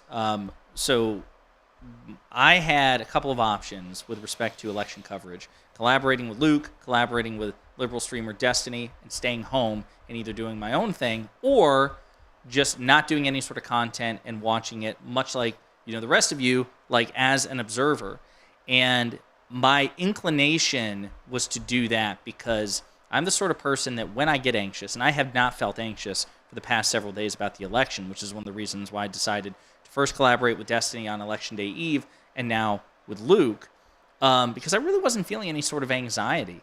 But watching, the results come in, right, and seeing like the major blue states like, New York, for example, or Minnesota, these things that are not called yet, and seeing that electoral college number rack up, it's like a slow drip, slowly but surely, a little bit of anxiety. So we get it. Like, we totally get it. I'm sure a lot of you out there are a bit nervous. But the thing you have to remind yourself is this current trajectory that we see of the initial electoral college votes favoring overwhelmingly the Republicans. That's usually the case. Yeah. And no matter what the outcome is, I still don't expect it's going to be a blowout either way. But yeah, this is an experience that we're having together. How do you feel compared to like 2020 in terms of like going through it with somebody else compared to whatever you did in 2020? Yeah, I did have a whole. So, first of all, with all respect in the world of the people I spent the 2020 election with, how can you beat doing it with Josiah? But I will say it's really easy. It's easier for me to cope with my stress when I'm having to focus on doing this. Do you know what I mean? Whereas I honestly, that's why I was like so uncomfortable with the idea of you just being at home, not doing anything, watching the results come in. I found it so excruciating. So all of you out there are doing exactly that, to just have to, not really have much to do other than just watch. And so I like right now, even though I'm feeling the stress and anxiety of it all, I have to focus on speaking and looking at stuff and prepping the next thing we're going to talk about, which keeps my mind like 5+ hours now have gone by much more quickly than they would have if I were just sitting and watching. So I'm feeling better than I did in 2020 in terms of the hours going by quickly. But this is a special kind of stress because you all remember the pandemic had made it to where it was so necessary and urgent to get Trump out because he was mismanaging it. But we hadn't seen his attempt to block the peaceful transfer of power, obviously, because he had to lose first. And so this election, now we saw that. We saw him attack our democracy like that and prove how little he cares about basic constitutional principles, which makes this election that much more intense. We know him better now, and we saw the worst of him as he was on his way out of office. And so I'm more stressed in that way. And to be honest, the polls were way stronger back in 2020 for Biden because there was that rejection of Trump's handling of the pandemic. And the crazy thing is it's the same Trump who we kicked out because he was just showing us how incapable of leading he was. And everyone, not everyone, but a lot of people forgot. No, yeah, certainly a statistically significant number of Americans forgot. What's interesting, too, I mean, again, no matter what the outcome is, you have to consider the terrain. Again, I keep going back to a strong anti-incumbency sentiment across the planet. It's very, very difficult for incumbents to win elections anywhere. People are pissed across the planet, and they tend to take it out on whatever administration happens to be in power, either for the right reason or the wrong reason. It doesn't matter. They are the most proximate target, number one. Number two, again, polling advantages for Republicans on issues like immigration and the economy, which polls had shown until today were leading issues. Now we're seeing consistent exit polling show that threats to democracy is a leading issue, and then the economy, and then abortion, and then immigration. And yes, Republicans are leading on the economy and immigration, but by considerably less margin. But you think about all the effort that they put in. I guess what I'm saying is when you look at the environment, and we haven't even talked about like Elon Musk and Twitter, and like, I can't remember what outlet it was. It may have been the Washington Post or New York Times, but a major publication dropped an analysis talking about how Democratic-aligned political accounts are seeing, and I'm not saying this is necessarily deliberate, it could be pure coincidence, but seeing a major depression in views and clicks and attention, traffic, compared to right-wing accounts on Elon Musk's Twitter. And again, I say, we don't know if it's intentional or just accidental or whatever it is, but knowing that Musk is deliberately working with Trump, doing the $1 million lottery, trying to be the person responsible for the get out the vote operations, I mean, that's a lot of firepower we're up against, proverbially speaking, in terms of money, in terms of institutions. The media, of course, as Luke and I have complained about at length over the past several hours. I guess we shouldn't be surprised, even though it's tempting to be surprised, that could pay off, right? Trump, despite his deficits, could overperform when you consider that environment, even though it just seems so irrational to us. But also, most of these major urban population centers in most of these states have not been counted yet, too, so that's something else to consider. That's why North Carolina, they're not calling it yet, even though there's several, tens of thousands of votes deficits right now between Trump and Harris, with Trump in the lead. It's because the major population centers have not completed their votes yet. So we could see Georgia and North Carolina flip. Don't count on it yet. All right, Josiah is going to take a break, get some food, and it's here. You enjoy that, and then we'll switch. Hopefully I'll have a functioning mic. Hopefully Luke won't sabotage me. No promises. I'll be back. But to further on the point Josiah's making, Elon Musk has done all this, right? I've said it on my show so many times, but it is stunning and disturbing, the contradiction for Republicans where they were so up in arms about their perceived bias on Twitter when it was that. Definitely, I'd say do it downstairs, Sir Josiah. Let's go ahead and cut some of this coverage while we get all of our ducks in a row. Polls have closed. They don't close if you were already in line. It's a message that they're sharing right now, FaceTiming in Jennifer Gardner and Demi Moore, among others, to keep those folks in line.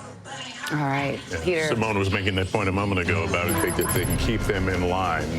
You can keep them in line if Jennifer Garner's on the other line talking to your mom or Paul Rudd, and that's the strategy there. We've got a race to call here. Louisiana, no big surprise, but if you're filling out your map at home, you can add Louisiana there. Just 22% of the vote counted, but again, the margin expected to be rather large. So here's the map for those watching at home. The South, of course, reliably red for Donald Trump, and at this early hour, he is far out in front, but we await those key battleground states. And I think we've got Tom over there talking the great state of Ohio, a former battleground. Semi-battleground, right? We got exit poll data out of Ohio as well. 17 electoral votes, about 55% of the vote is in. Trump is on top by about 266,000 votes. I want you to remember that number. Write it down if you can. I know it's kind of a big number, 266,000. The reason why I want to highlight that difference, because when we punch up Ohio here, so that's the spread, 287. It just changed. That's how fast voting data is coming in. Again, you know I love going to this. The remaining vote that's there. Again,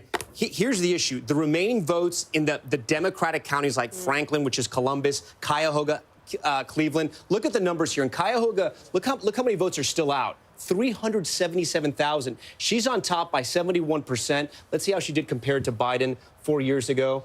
66%. So she's overperforming in Cuyahoga, and there's still a lot of that vote that's out. Let's go down to Franklin County. It holds the capital of Ohio, Columbus. 68%. Overperforming there with about 60% of the vote that's in.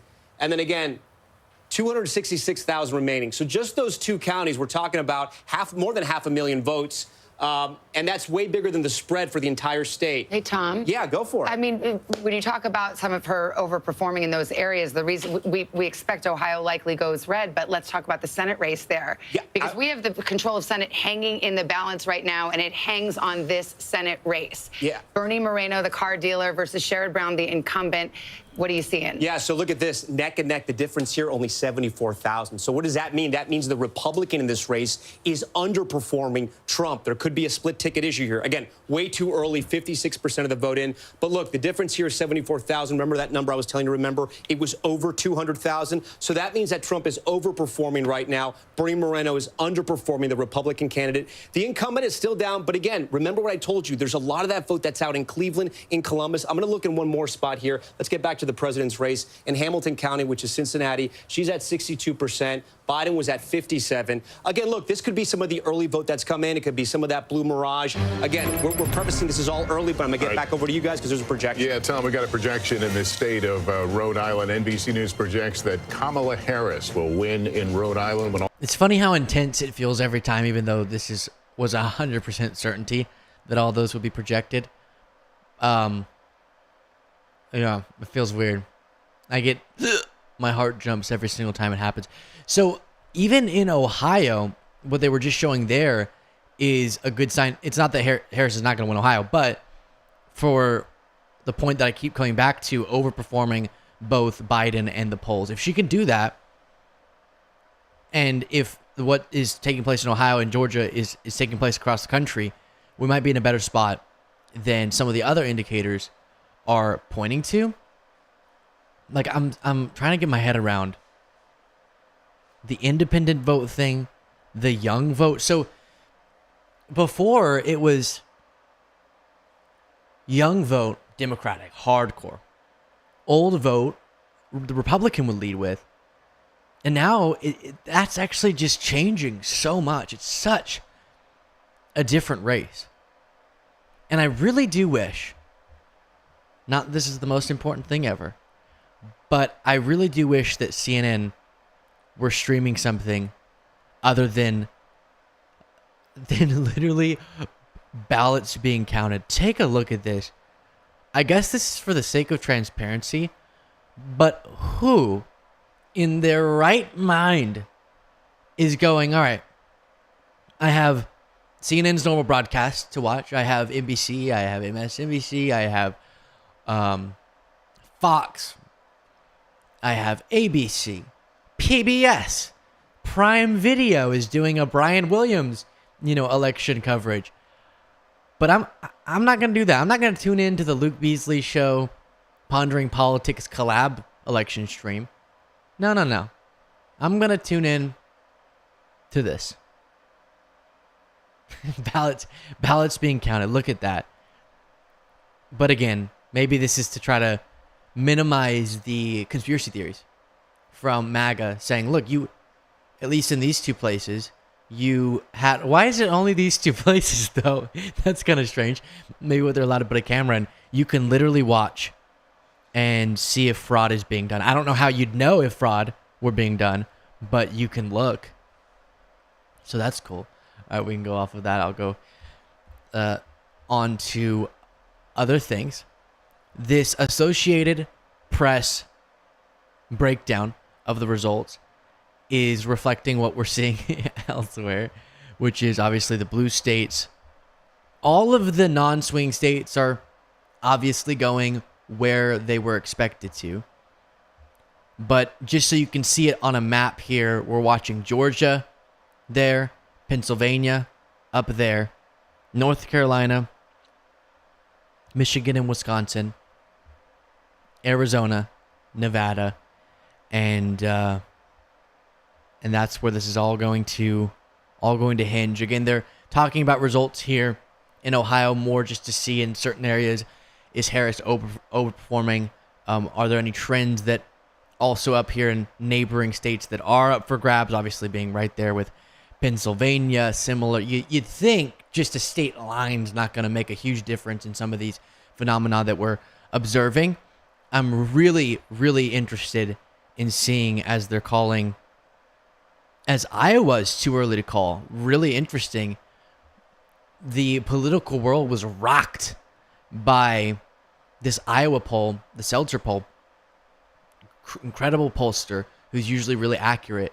And she found that Harris was leading Iowa, a state that Trump wasn't supposed to be a swing state. Trump's supposed to lead it. And it showed this, one of the big takeaways was that she's leading with the 65 plus vote, which is just really fascinating. Let's go back to this.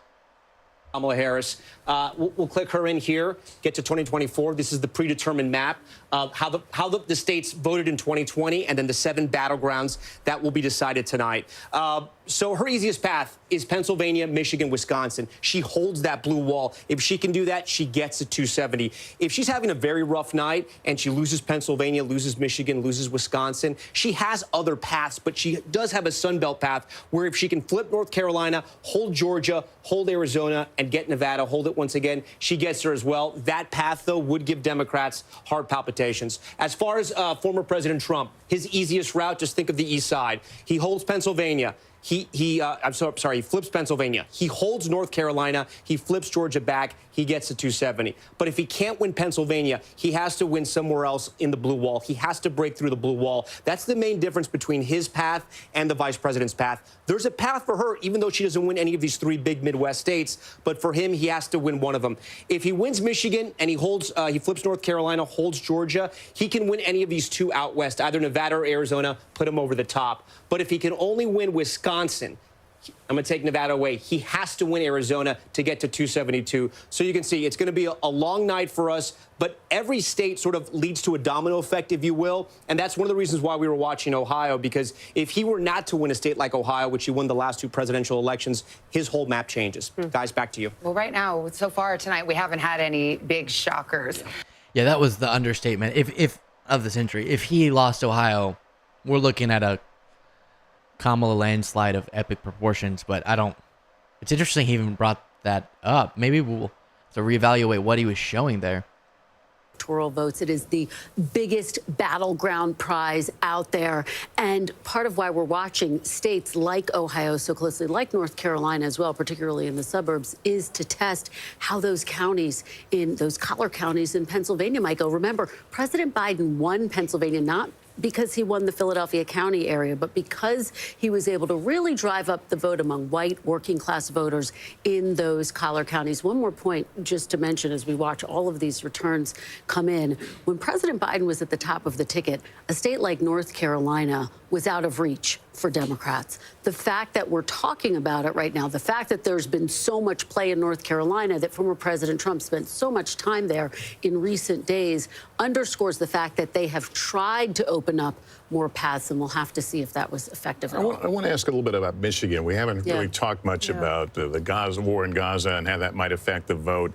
in Detroit and in parts of Michigan. Are we getting any read there at all? Well, it's going to be something that matters, right? Because we saw that uncommitted vote. We know there's an Arab American population in largely Wayne County. It's only about 2% of the population, but it could be potentially significant here. You saw Vice President Harris, as she was on the campaign trail just in the last few days here, begin her rally speech, one of them in Michigan, by referencing, of course, Israel, Gaza, what was happening. She doesn't typically start off her campaign speeches, her stump speech that way. But she's been heckled at times. That's right. She has again and again, she has faced down protesters who heckle. She typically says something along the lines of, you have a right to be heard, so do I, and I'm speaking now, which is a line that she's become sort of known for at this point. But the other piece of this, too, when you look at this, Michigan is a place, it's going to be critical for her, as Tom has just laid out in the map. It is also the place where she started this shift in the last few days on her closing argument, moving away from this idea that Donald Trump was sort of looming large as this threat to democracy, this ominous shadow hanging over America,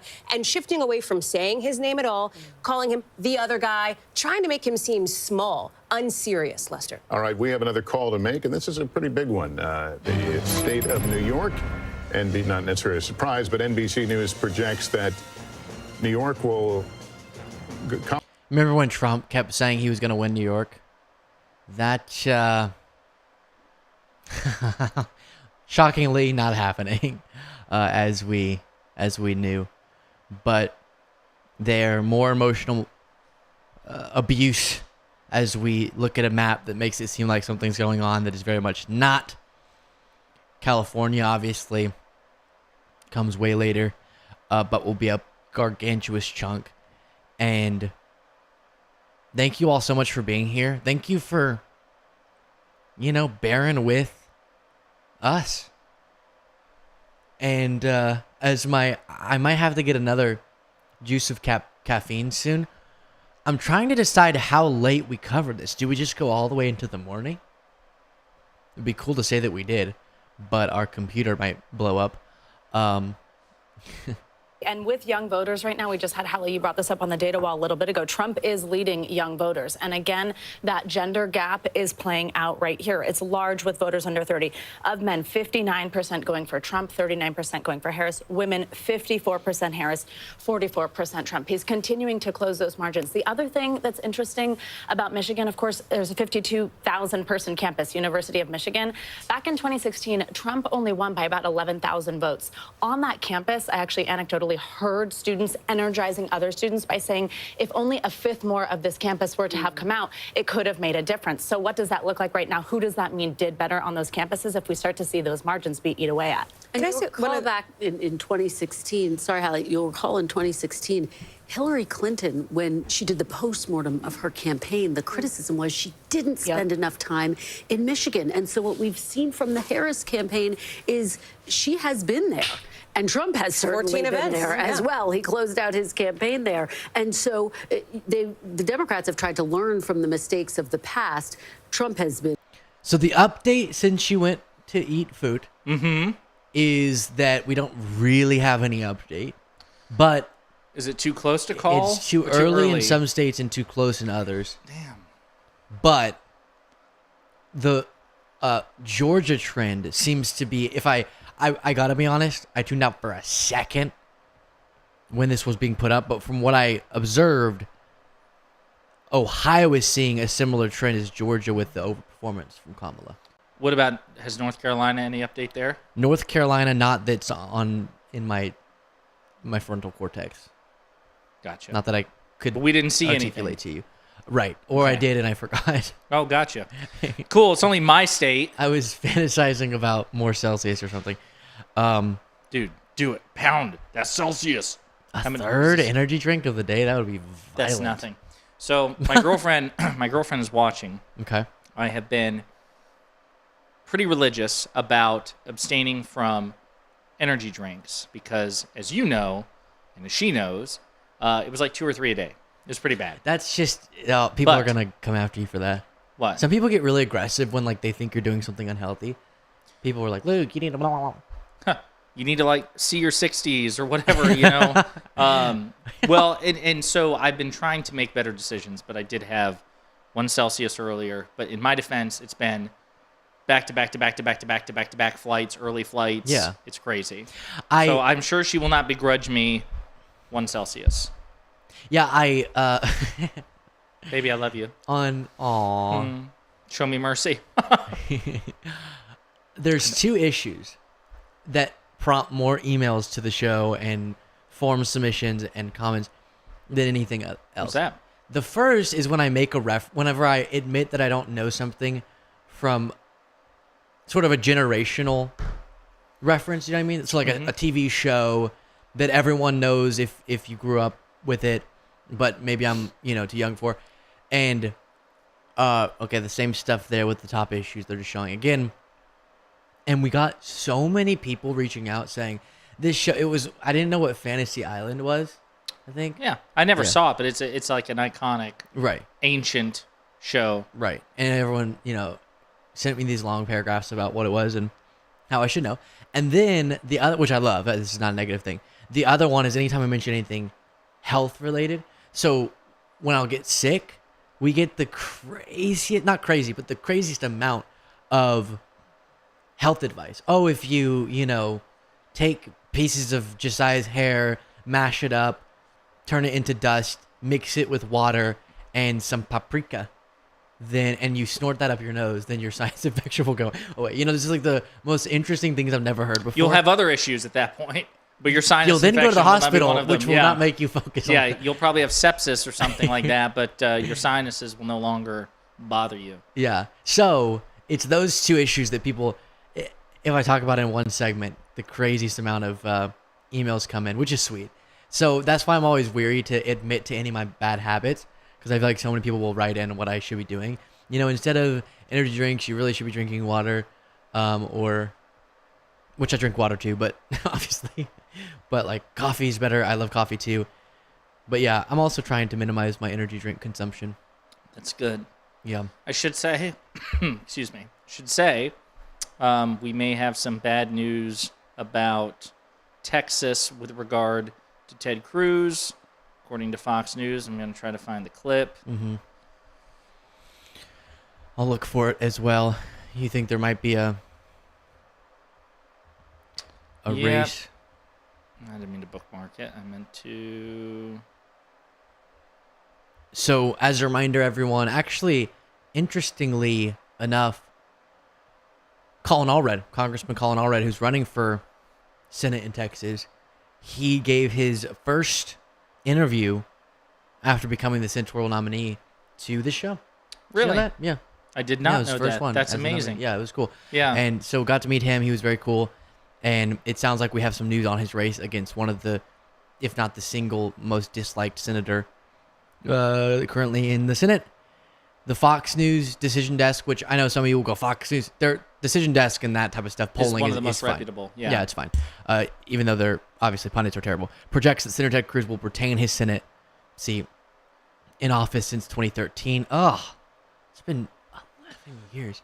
We were trying to do him a favor because, as you know, Ted Cruz recently started, within the past few years, a podcast called The Verdict with Ted Cruz. And he clearly enjoys it much more than being a United States senator, and we were trying to help him out. Like, buddy, you're going to make so much more money, and you won't have to worry about, like, ethics, and legislation.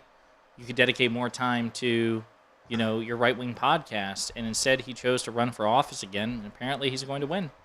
Yeah, so that's a real disappointment. It is. Ted Cruz is awful. And it was always more likely than not, much more likely than not, that Allred would unfortunately lose. But seeing it happen is disappointment, and there was some hope, as happened with the Beto O'Rourke race.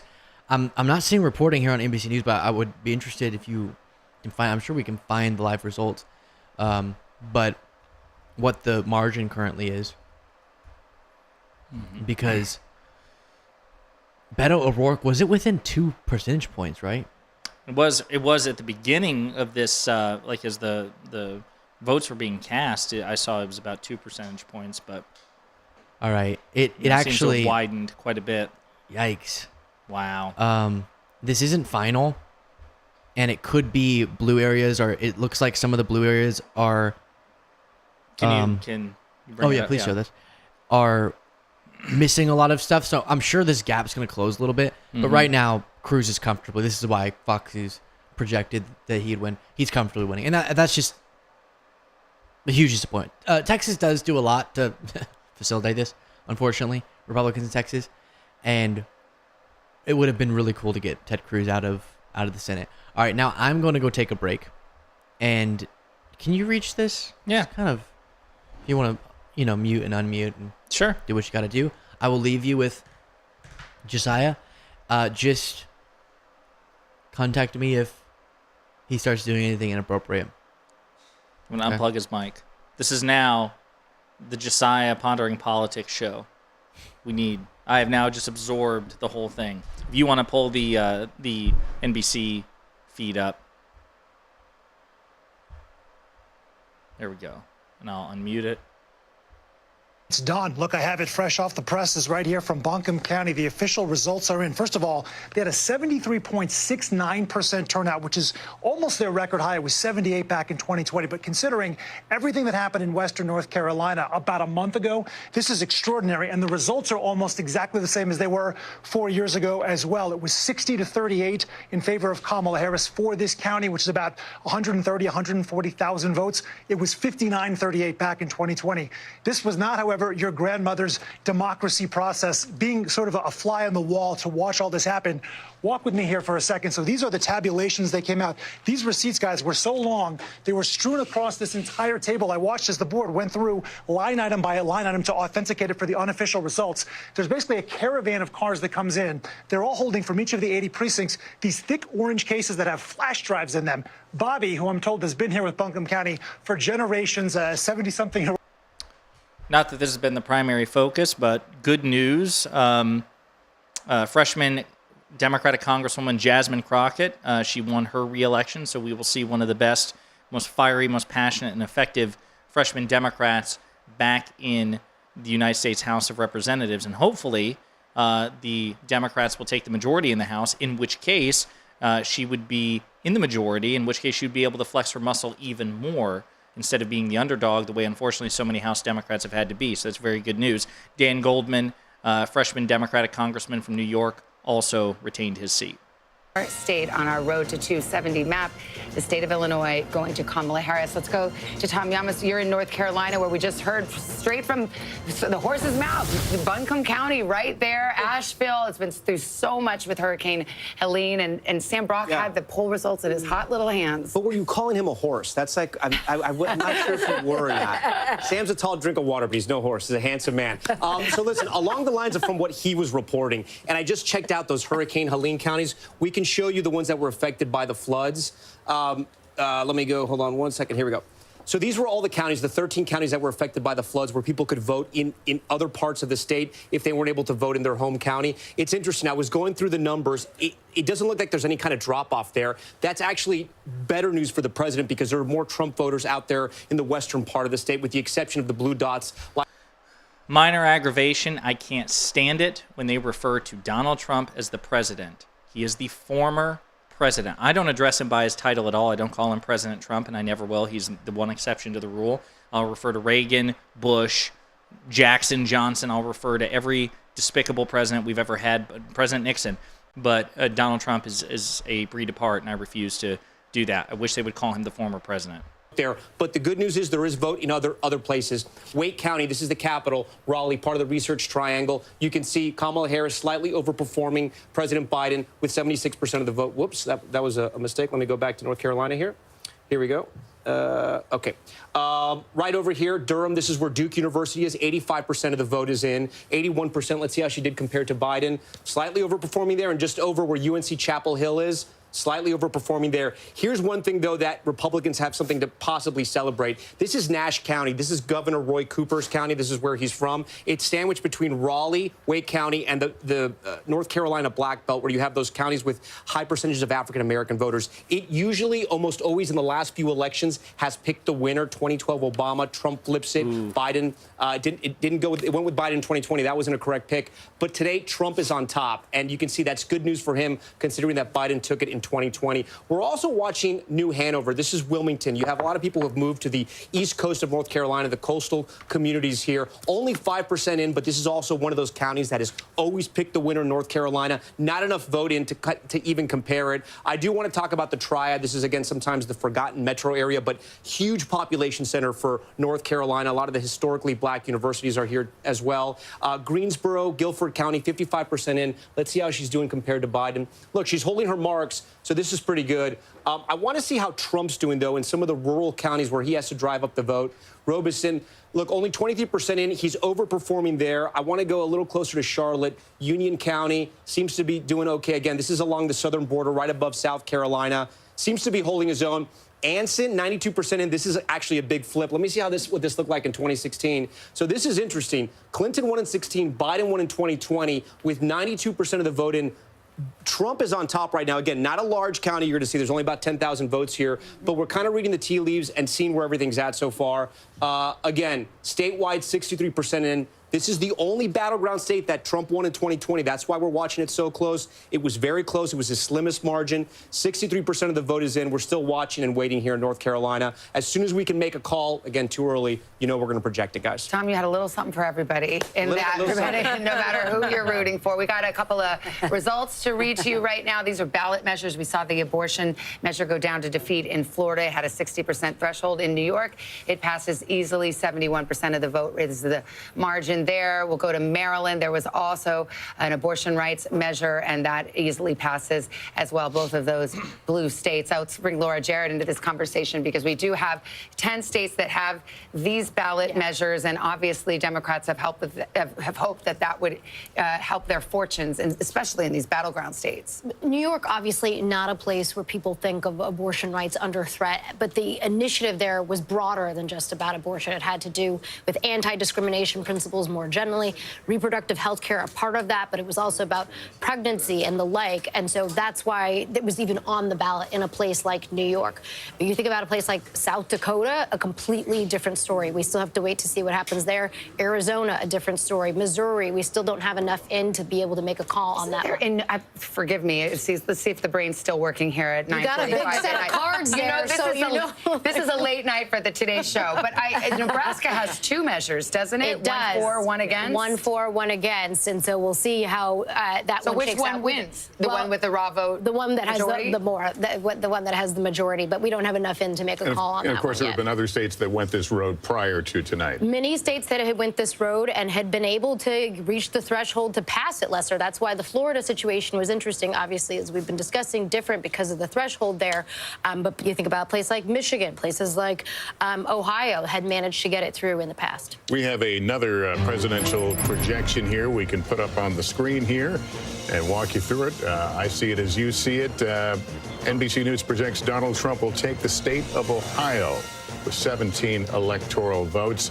There is the breakdown of 441,000 vote difference now. 64% of the vote in Ohio. And again, Donald Trump is the winner there. And there's where it takes us on the road to 270. Donald Trump out in front with 185 electoral votes. Harris with 81. All right, let's go to Savannah Sellers. We always need not one, but two Savannahs sitting at the desk at any time, if possible. Exactly. Savannah, I mean, you've been looking a lot into the youth vote, and we were just talking about abortion. And for young women, that obviously is a galvanizing issue for many of them. It certainly is. For young women, it is their top issue. And that's where we're really seeing a huge gender divide also. For young women, 42% saying it is their top issue to just 10% of men saying that it's their top issue. When you talk about men, it's what you guys were mentioning earlier, the threats to democracy is up there, as well as the economy. There are certain states, too, where we are seeing, I know we were talking about North Carolina a moment ago, where we are seeing Trump improve specifically with that young men, the under 30. In North Carolina, when I came to set just a little bit ago, 60% said they supported him. That's up from 42% that voted for him back in 2020. So continuing to watch that. Abortion was also one where I saw a lot of activation on those college campuses all over the state of North Carolina, just talking about getting out to vote for the presidential ticket with that being attached to it.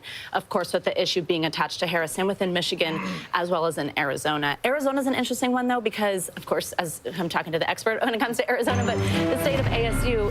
We're going to check in on the blue wall here, and we have a new characterization in the state of Wisconsin. Our decision desk now calling it too close to call. You can see Kamala Harris out front right now. 23% of the vote in there, but again, too close to call in Wisconsin. Our election night coverage continues next. So remember, even let's say we lose Georgia, it's not a must-win. North Carolina is not a must-win. There's still the blue wall, which is Michigan, Wisconsin, Pennsylvania, and Nevada's their electoral college vote, the blue dot in Nevada. Or no, excuse me, Nebraska. If we do that, Vice President Harris will win, but again, still up in the air. But right now, she is leading in Pennsylvania and Wisconsin, so it's good news. So let's see what's going on in chat. I'll take a look at mine and Luke's.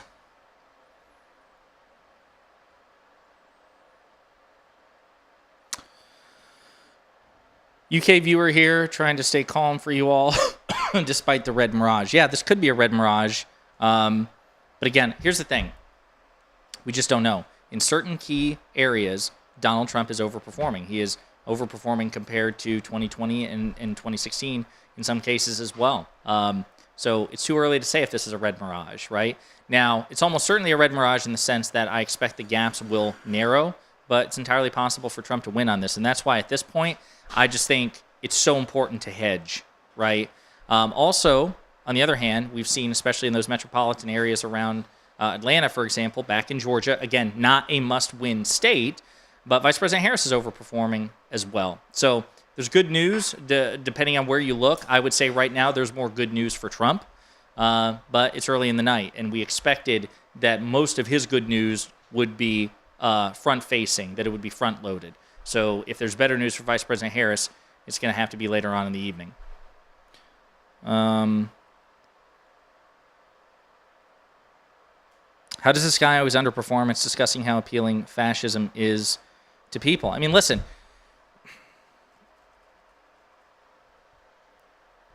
There is globally, we've seen this like in other countries as well. We saw it in France. We've seen it in Germany. We've seen it in Italy. There is this far-right populism which is on the rise. It's not just a U.S. phenomenon. I understand that it might seem, Trump being particularly stupid, particularly crude compared to what we see from right-wing populists in different countries.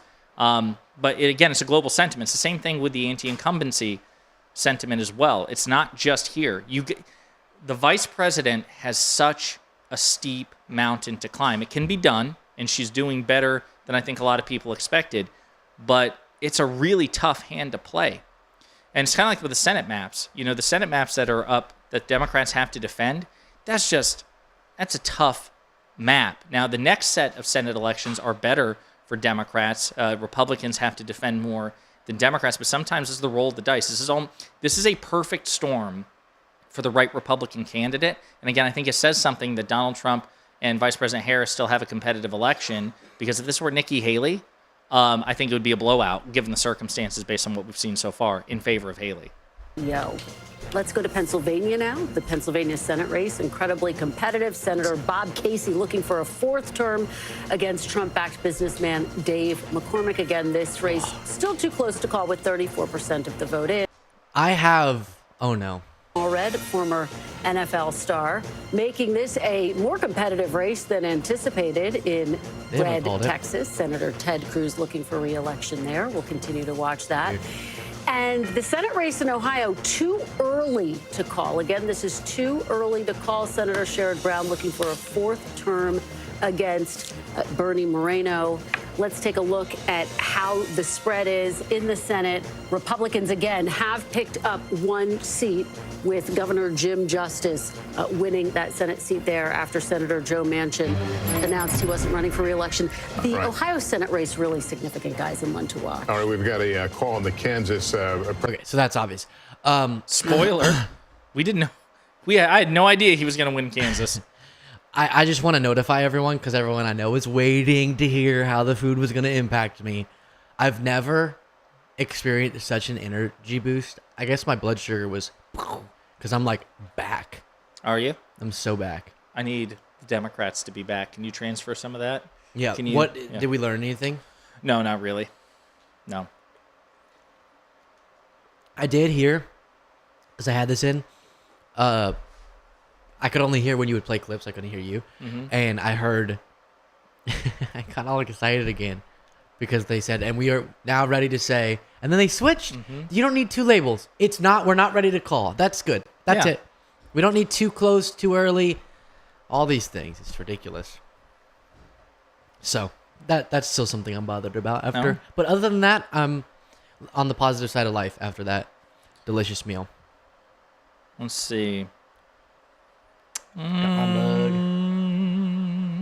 So nothing. I heard you say something about a red Mirage. Oh, yeah, like people are wondering if this is a red Mirage. And I mean, certainly has the hallmarks of it, but it could just be a legitimate, early and I don't want to say inevitable, but like just an early victory for Trump that is slowly manifesting. Like a Mirage implies that there's nothing substantial, right? This may be. This Trump is an unusual candidate. Like we've just found, it's not just in terms of the media environment, but he is unconventional. And we've already seen that apparently he is overperforming the polls yet again. The pollsters thought they finally had it figured out, but Trump is just a unique figure. And ridiculous. Yeah, so again, I hesitate to say that this is a red Mirage. Now, again, I expect things to taper, especially as these major metropolitan areas, finalize their vote count. Even if he wins, I expect it will not be by a landslide margin, but I just still hesitate to call it a red Mirage. Yeah, and do remember that the reason Trump came out and claimed victory in 2020 when he did was because it was a different set of circumstances with the mail-in vote being what it was, with Trump demonizing it. But really, you do have to wait until... I would say the networks have gotten really good with their decision desks, I think they call them, at identifying when things have become set in stone. I just DM'd you an article, and I think we should take a look at it because, again, it's election related, but we need to spend time into the other disruptions going on in the form of these bomb threats. So can you open that article? There you go. Multiple bomb threats reported at polling places across Pennsylvania, but officials say no credible threats. Voting was largely unaffected, though polling location hours were extended in some cases. A series of bomb threats were sent to polling places in key counties across Pennsylvania on Tuesday night, less than 2 hours before they closed. Hold. The threats, which appear to have been hoaxes sent via email, sowed confusion and led to a range of disruptive actions, including evacuation and requests to extend voting hours past 8 p.m. Locations in Bucks, Chester, Delaware, and Philadelphia counties were the subject of threats, as well as several counties outside the metro region. The incidents also follow bomb threats that targeted several polling places in Georgia earlier election day. The FBI said it was aware of unfounded threats targeting several states, Oh, no. Several states, many of which, quote, appear to originate from Russian email domains. Yeah. So, of course. Wow, that sure sounds like Russia is trying to interfere in our elections. Wow, Yet again. Oh, my gosh. Yeah. And see, the name of the game is they're not powerful enough. Social media operations make a difference, but it's not like they're going to single-handedly swing the election. But what they want is chaos. And that's what they're setting up here. You have bomb threats. You have hours being extended. You have confusion. Are we evacuating? Can I go vote? And all that's going to serve as fodder for MAGA if Trump loses to claim it was stolen. Yeah, you're right. That is so scary, though. And predictable, but very, very scary. So I'm curious. It doesn't look like anyone but Fox News has called the Ted Cruz race. Let's take a look here. Let's take a little look-see, why don't we? So it does look like the blue areas, 61%, 76%, and 2%. I don't know what to make of this, to be honest. But it looks like it's over. But why are the other networks not calling it? That's my confusion. I'm not sure. Very strange. There's the... Watch as ballots are being processed. A bunch of MAGA Republicans are obsessively watching every nanosecond of that footage. Oh, yeah, totally. Yeah. I'm going to catch them doing fraud when they hand a bucket of ballots. I'm going to, I don't know, find them. Well, I don't even remember what the claims were. A suitcase of ballots. I thought they saw. I have just the most delicious coffee that was delicious about 3 hours ago. 4, 5, 6 hours ago. And now, ice cold. But but oh yeah, this mug Jaden just prompted me. Whoop. As well as all sorts of different cool stuff. Actually, we could go. Let's take a little road down merch lane. LukeBeasleyMerch.com.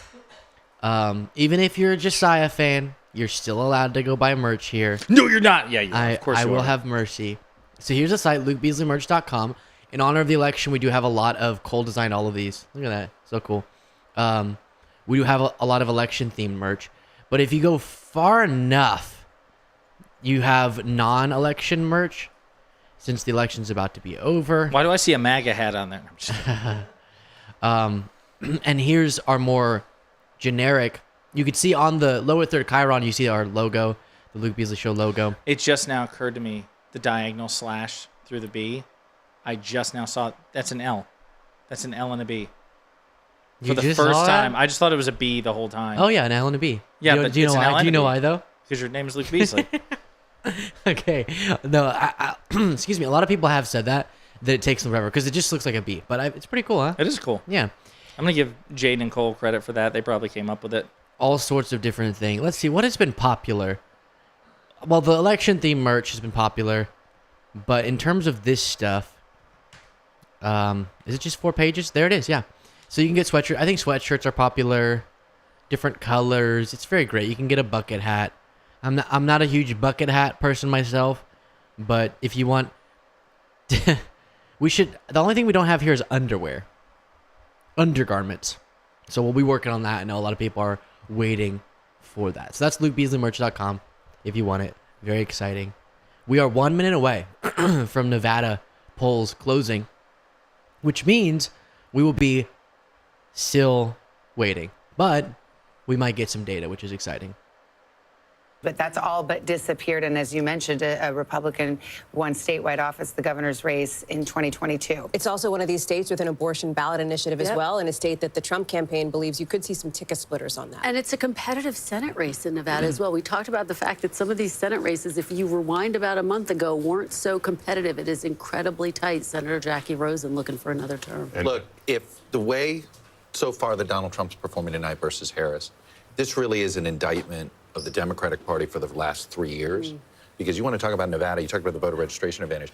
Republicans, basically, for the first 3 years of this presidential cycle, just destroyed the Democrats on voter registration. All across the country in the battleground states, Republican registration advantage. The last 3 months, Democrats have done well. 3 years versus 3 months. So far, the 3 years is paying some dividends for Trump. All right, there's the countdown. We are waiting for another batch of closings, and this will bring us to battleground Nevada, which is our last battleground state we've not heard from, or the last to close the polls. NBC News can make a projection now in the state of Utah. NBC projects that Donald Trump will win in Utah and take those 7 electoral votes. And we go further into the west, into Montana. 4 electoral votes. Donald Trump, the projected winner in Montana tonight. Here's the map, the road to 270. Donald Trump now with 201, Harris with 81. That's the road to 270. Well, let's put Nevada up on the map here. It is, as you might expect, too early to call. And if you remember, in 2020, we didn't get a result in Nevada until Saturday, so we could be waiting a while. In fact, Oh, yes, we remember. Oh, we remember. You can send your Don't mail even- about- exactly. Don't even bring Don't it up. even They bring said it that up. everyone's Yeah. triggered here. Okay, Pennsylvania, too close to call. Got to say, that was a Saturday call as well in 2020. Michigan, too close to call there. Let's see how much vote we've gotten, though, at this hour. Just 16%, so there's a lot of vote to be counted there. We'll move over to the state just nearby, Wisconsin, the other industrial Midwest battleground. 35% in. They are making some progress, but too close to call. Georgia, too close to call, but we are getting to a much higher number. We can get down into the counties in just a bit with Tom Yamas. He's right over there. North Carolina as well, starting to count more vote, too close to call. And finally, out west, the great battleground state of Arizona, too close to call. That's another one that may take several days before we get results. So let's go to Tom. And I mean, Pennsylvania, we cannot talk about it enough. It may all hinge on Pennsylvania, just as it did in 2020. Yeah, and earlier I was talking about Eastern PA, guys. Now I have to talk talk about Western PA. Go Steelers fans. Let's start in Pittsburgh and Allegheny County here. 66% of the vote, and let's compare it to 2020. Slightly overperforming. That's good news for Harris because that's what she needs to do there if she wants to win the state of Pennsylvania. And look at this. Butler County, you'll remember that's where that first assassination attempt took place, just miles from Pittsburgh. Look what a different place this is. Trump is on top. 71% of the vote is in. He got 65 in 2020, 65%. He's now at 64. He's essentially performing where he needs to be. I also want to see how the vote is in these Western communities, Western PA communities, because fracking was a big issue here. Vice President Harris had to change her position on that. Washington County, right here on the border, Trump with 60% of the vote. Let's see how he did compared to 2020. It's about the same. Westmoreland right next to here. It butts up against Allegheny County. 47% of the vote is in. He's at 65. So he's kind of where his marks were in 2020. Remember, he has to do a little bit better. Erie's the one that we're going to be watching. This is the big swing county. We only have 1% in. The reason why we're watching this is because Erie almost always picks the winner of the election here. We only have 1% in Erie County, but we'll be watching that. Let's move east now because I know we have a lot of people from the Philadelphia area on the anchor desk tonight. See what's happening over there. Let's start in Chester County. Okay, so I'm going to give a quick whip around here. 2020, remember. So Harris has to drive up the vote in the suburbs just like Biden did and try to turn out that vote in Philadelphia County. So Chester's one of those ring counties. Let's move over to Delaware County here. She's overperforming there. Only a quarter of the votes in. Let's get to Philadelphia County here. 79%. She's going to want to increase those numbers. Again, we're still waiting on a lot of the vote. It's still very early. Remember, some of these counties are going to report late. 28% in, 69% overperforming there. This is where Governor Shapiro is. You may remember that. She closed out her final ad sitting right next to Governor Shapiro, making sure the people of Pennsylvania saw that. And then I want to park on Bucks for a while, and then I want you guys to talk a little bit about Bucks. 24% in, but this is the county, the ring county around Philadelphia, one of those collar counties that Republicans thought they could make some inroads here. More working class than some of those neighboring suburb areas, counties. They say Southern Bucks might be a little bit more Trump country. That may have changed this election. We're going to have to wait and see. But you can see here the numbers aren't as high as they were with 24% in, 56% of the vote. Trump's going to have to try to run up the vote a little bit here if he wants to do better. I'm going to look at one more area before I send it to you guys. This is the swing here. Northampton almost always picks the winner in Pennsylvania.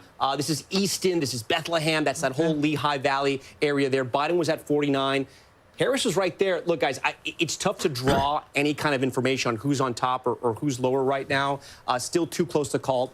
Trump's on top at only about 17,000 votes. You remember the spread in 2020 was about 80,000 votes. So a lot of votes still out here. One thing I do want to mention, there was an exit poll out of Pennsylvania on Latino voters, and they broke for Trump in a major way. That could possibly be a deciding effect here in Pennsylvania because you're talking about 600,000 Latinos that are registered to vote. Guys, back to you. Can we talk a minute about the amount of money that is spent in some of these races? Pennsylvania, I'm just looking at your Pennsylvania. Here, too, that last comment freaked me out, but of all of the breakdowns aside from a couple that he clicked on are good, because she would just need to do as good as Biden did, and she's outperforming him in a lot of those places. Yeah, I'm trying to see what the exact figure is. Like, I'm disappointed that they didn't actually put up like an exit poll to like show us the numbers, but I'm curious how exactly and by how much they broke for Donald Trump. Among Latino voters? See. Yeah, that's stunning. His inroads there. Start with the national Latino vote here. There we go. Grain of salt caveat. We know that these exit polls could shift a little bit. But here's what's so interesting here.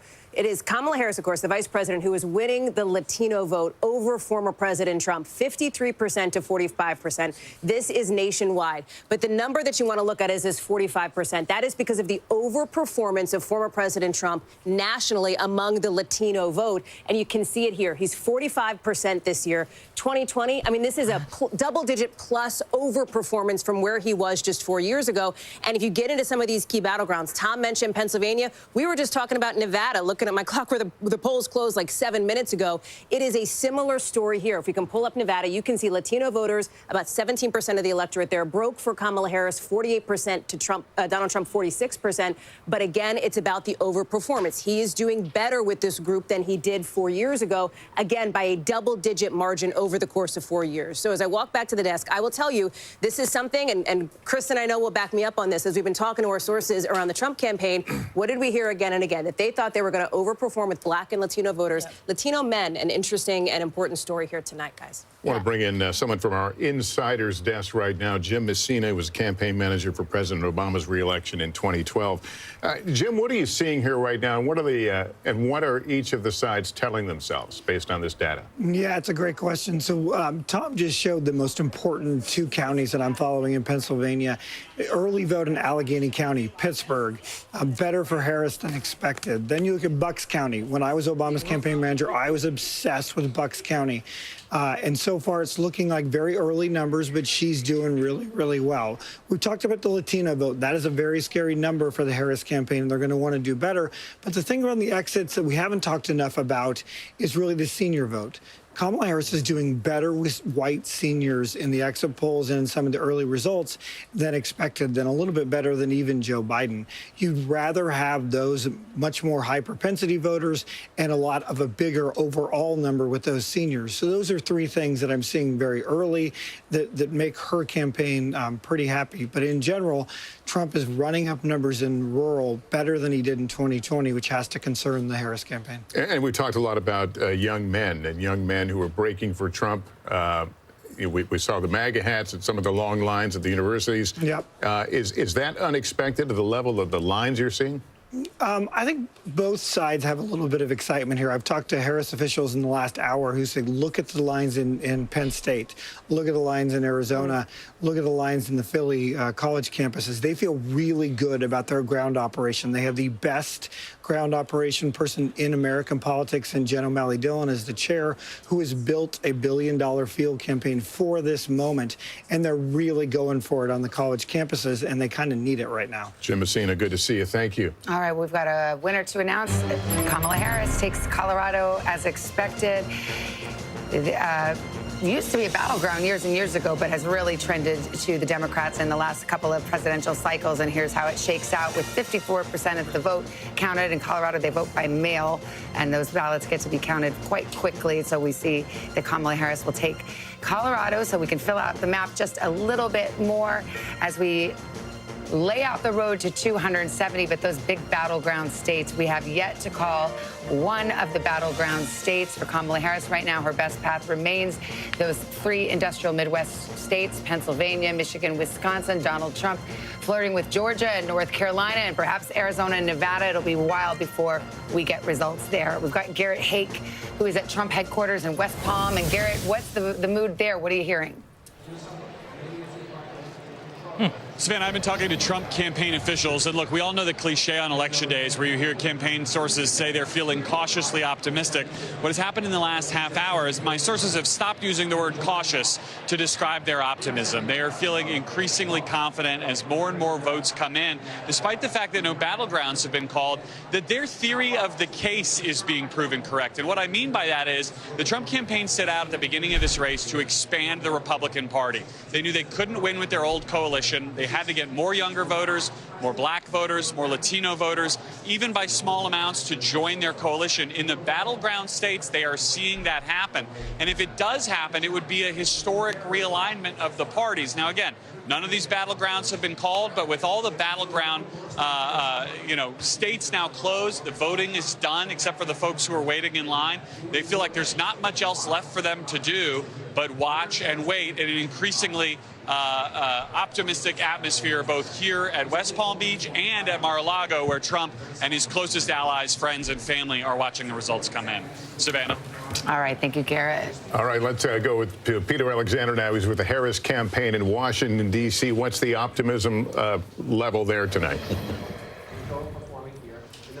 Well, I think there's certainly a level of anxiety, at least according to some of the Harris allies with whom I've been speaking to over the course of the last hour or so. One ally telling me that, just look at the state of North Carolina, Josh Stein, the Democrat winning his effort to become the state's governor. That we were able to project a while back, but obviously not the same for Kamala Harris, at least not yet. That indicates that there's clearly some split ticket voters there. Some folks who will be voting for Josh Stein as governor, but then Donald Trump as president. Otherwise, we would have a projection already in that state right now. They say that is an indicator that gives some anxiety right now going forward that North Carolina may not be a state that they're able to win. If that happens, and these are all ifs, it's all very early here, that does again shrink their path to victory to 270. They really are relying heavily on those blue wall states right now.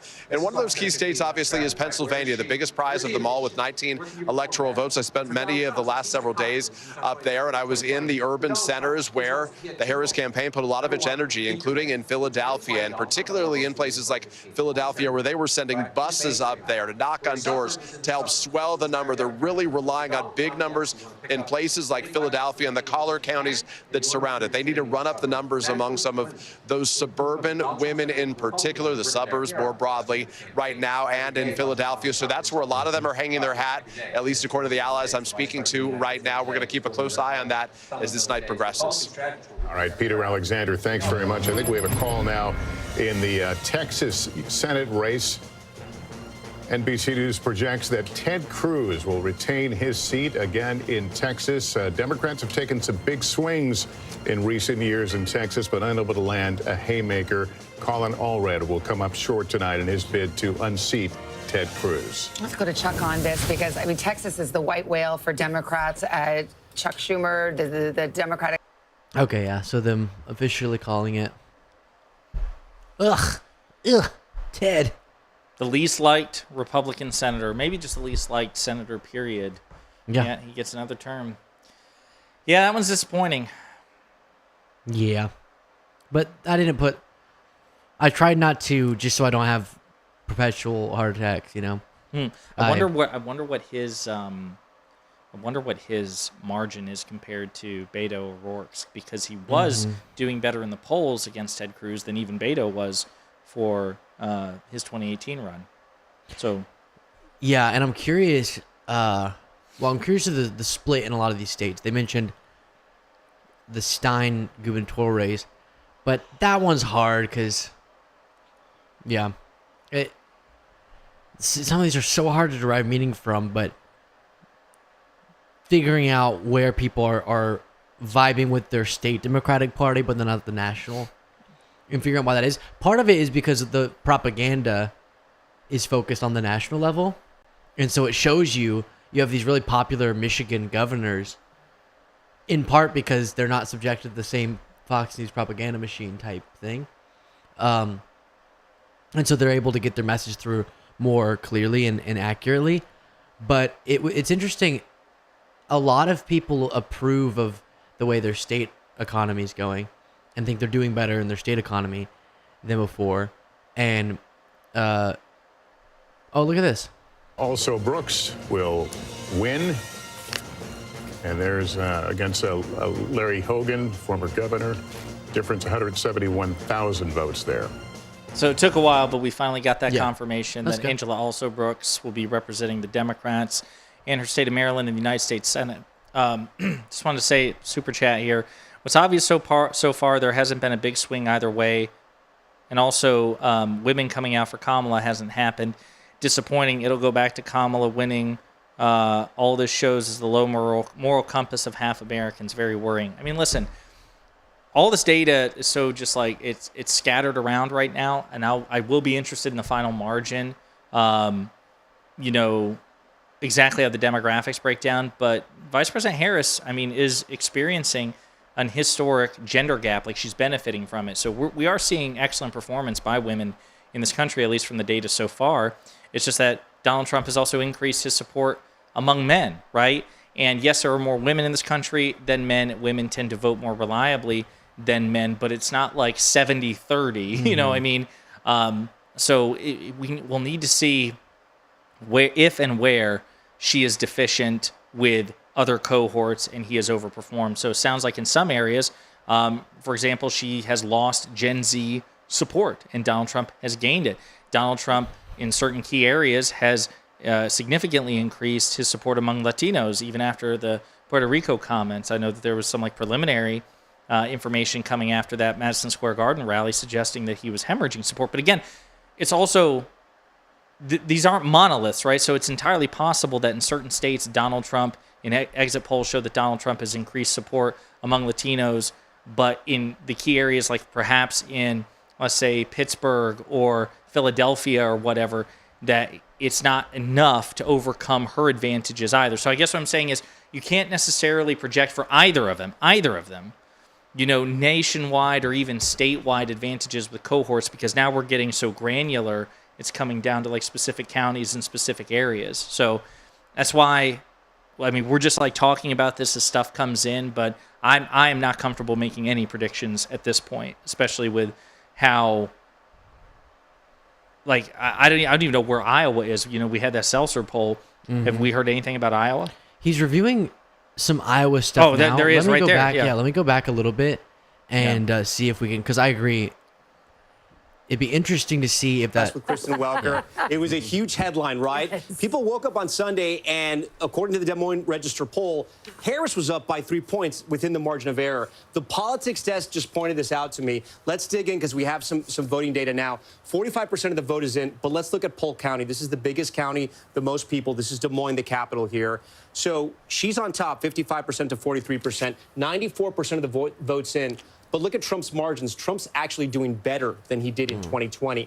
Let's go over here to another county, Dubuque County. 94% of the votes in. Trump's at 52. Trump was at 50. So he's growing in both those districts, in both those counties, I should say. For Democrats to flip Iowa, he has to be doing worse in those counties. Again, look, there's still a lot of vote out. A lot of vote has to come in. But this would be a shocker if Republicans lost Iowa. Remember, Trump won 98 of the 99 counties in the primary. And when you go back to elections past, he won by 8 points in 2020, and he won by 9 points in 2016. So my point here being that if the trend was Iowa was going to turn blue, she has to be turning out the votes in Des Moines and in other places. And right now, that's not happening. We actually have a call right now. Let's play the music here. Projection, and Iowa will go red, as was widely expected until that poll. That was right strange there. Trump timing. wins the 6 electoral votes of Iowa, and so we can see the breakdown there with about half the vote counted there. So yeah, I didn't expect her to win Iowa, but no. But what's important is assuming that projection turns out to be the case, right, which is what we're always assuming with any of these projections, either for Trump or against Trump. That's a major upset for the Seltzer poll, which is one of the most reputable in the country. Now, again, even Ann Seltzer herself, when she was interviewed about this, she's like, hey, I could be wrong. Just like Alan Lichtman said he could be wrong with the keys and all these things. So nobody was necessarily taking this as divine. But it goes back to what we say, where Donald Trump, for the third election cycle in a row, we've just not figured his support out. It sounds like we have just not figured out a way to accurately gauge him in the polls when push comes to shove. It still seems like that underperformance or the shy Trump voter is still a phenomenon.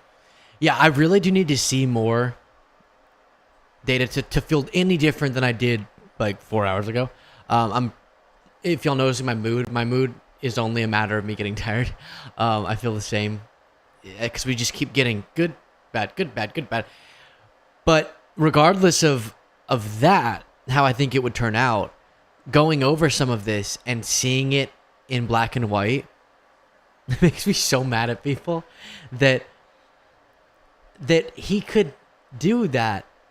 Even if he loses, it looks like he still might have just grown these margins of support in groups you wouldn't expect, but then also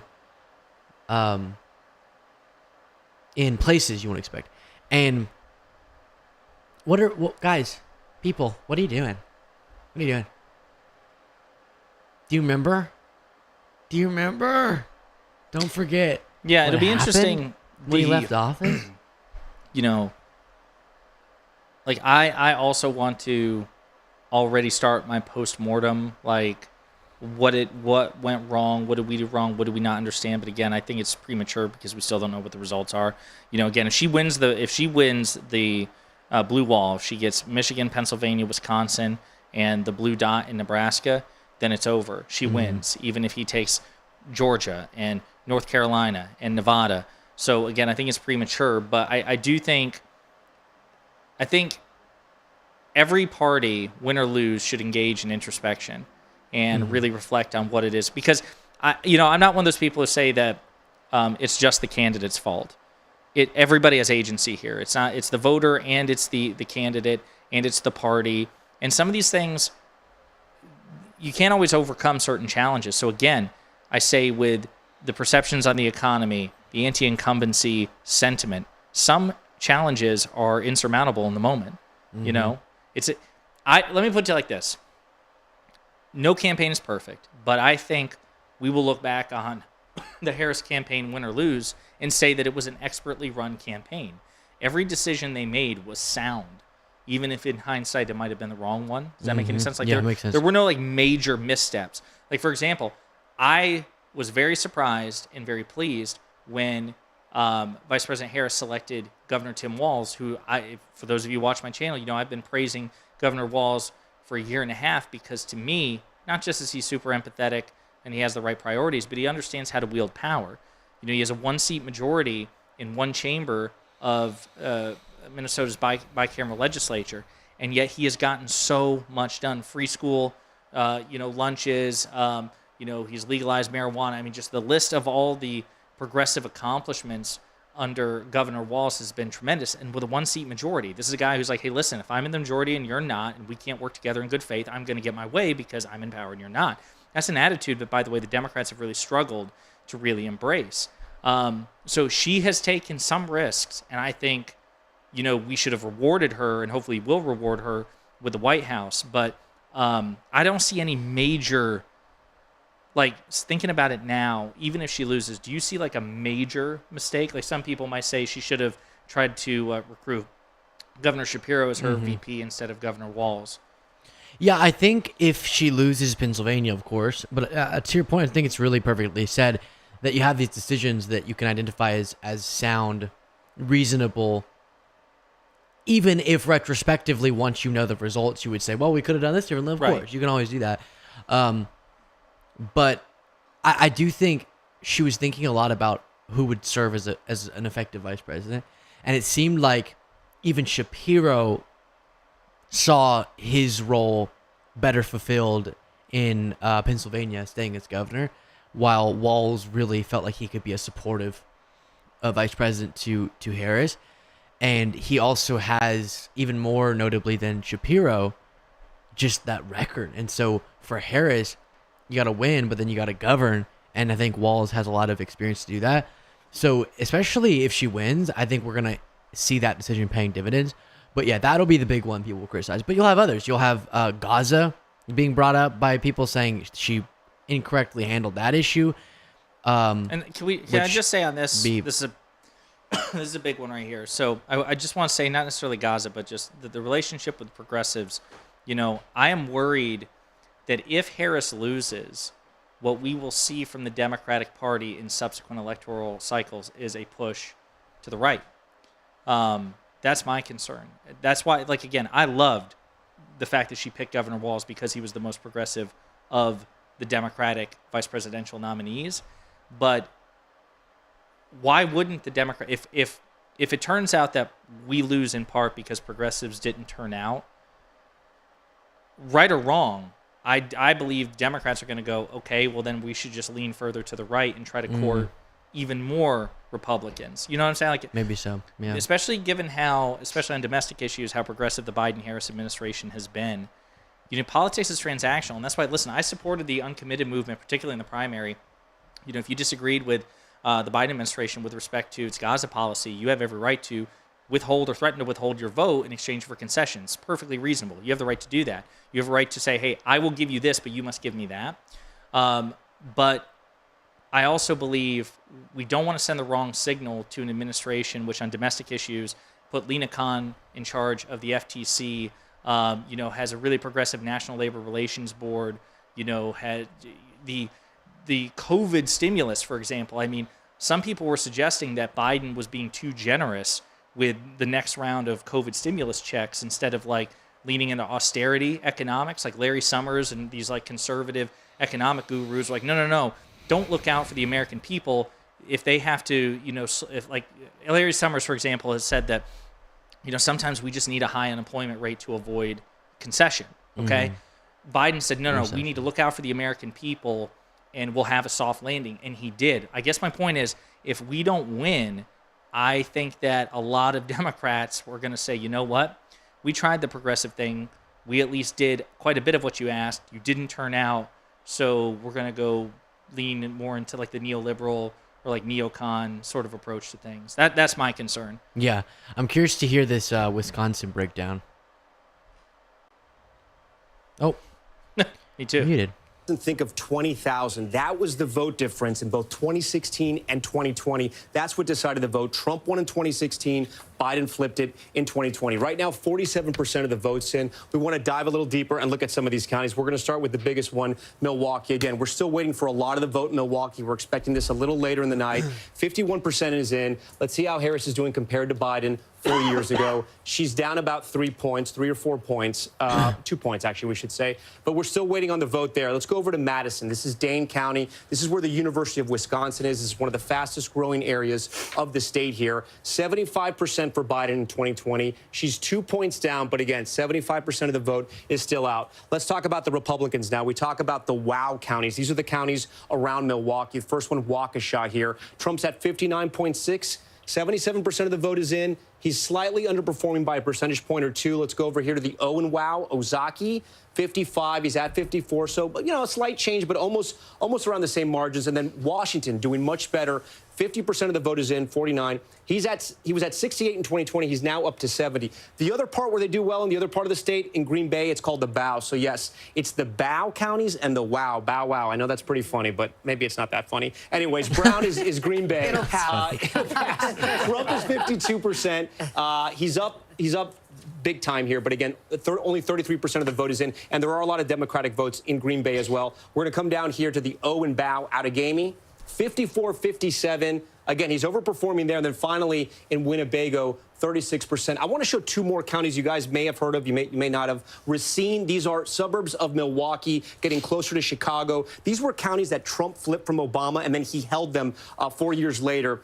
15% in. Trump was at 51.68. That's a strong number for him. We go to Kenosha, which has been in the headlines, especially after the George Floyd protests. 50% in 2020, 73% in. He's overperforming there. So if you're looking at Wisconsin right now, I mean, the Republicans have some sort of positivity here that they're looking at. Sauk County is one of these counties that we watch that usually picks the winner of Wisconsin. Sauk is one, and Dorr is the other one. You've probably heard of Dorr if you've been following the political headlines lately. Our data at a Dorr is a little skewed right now, so we're going to wait till the numbers get corrected there for right now. But Sauk County, we can look at 48% is in.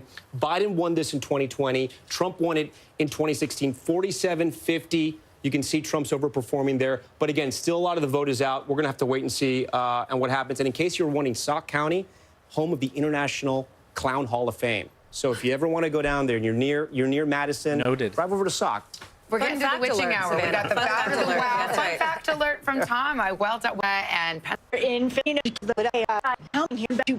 I can't Missouri speak for Democratic your Senator chat, Claire some people in McCaskill my and Mark chat are Lauder. upset that we are discussing the very real possibility of a defeat and what its implications are. I want to make it very clear. If you're watching on my channel, I can speak for Luke and Luke's viewers, but we're absolutely going to talk about potential defeat here. Period. I'm not one of these people who. Well, clarify. Your tone does sound like a little confusing.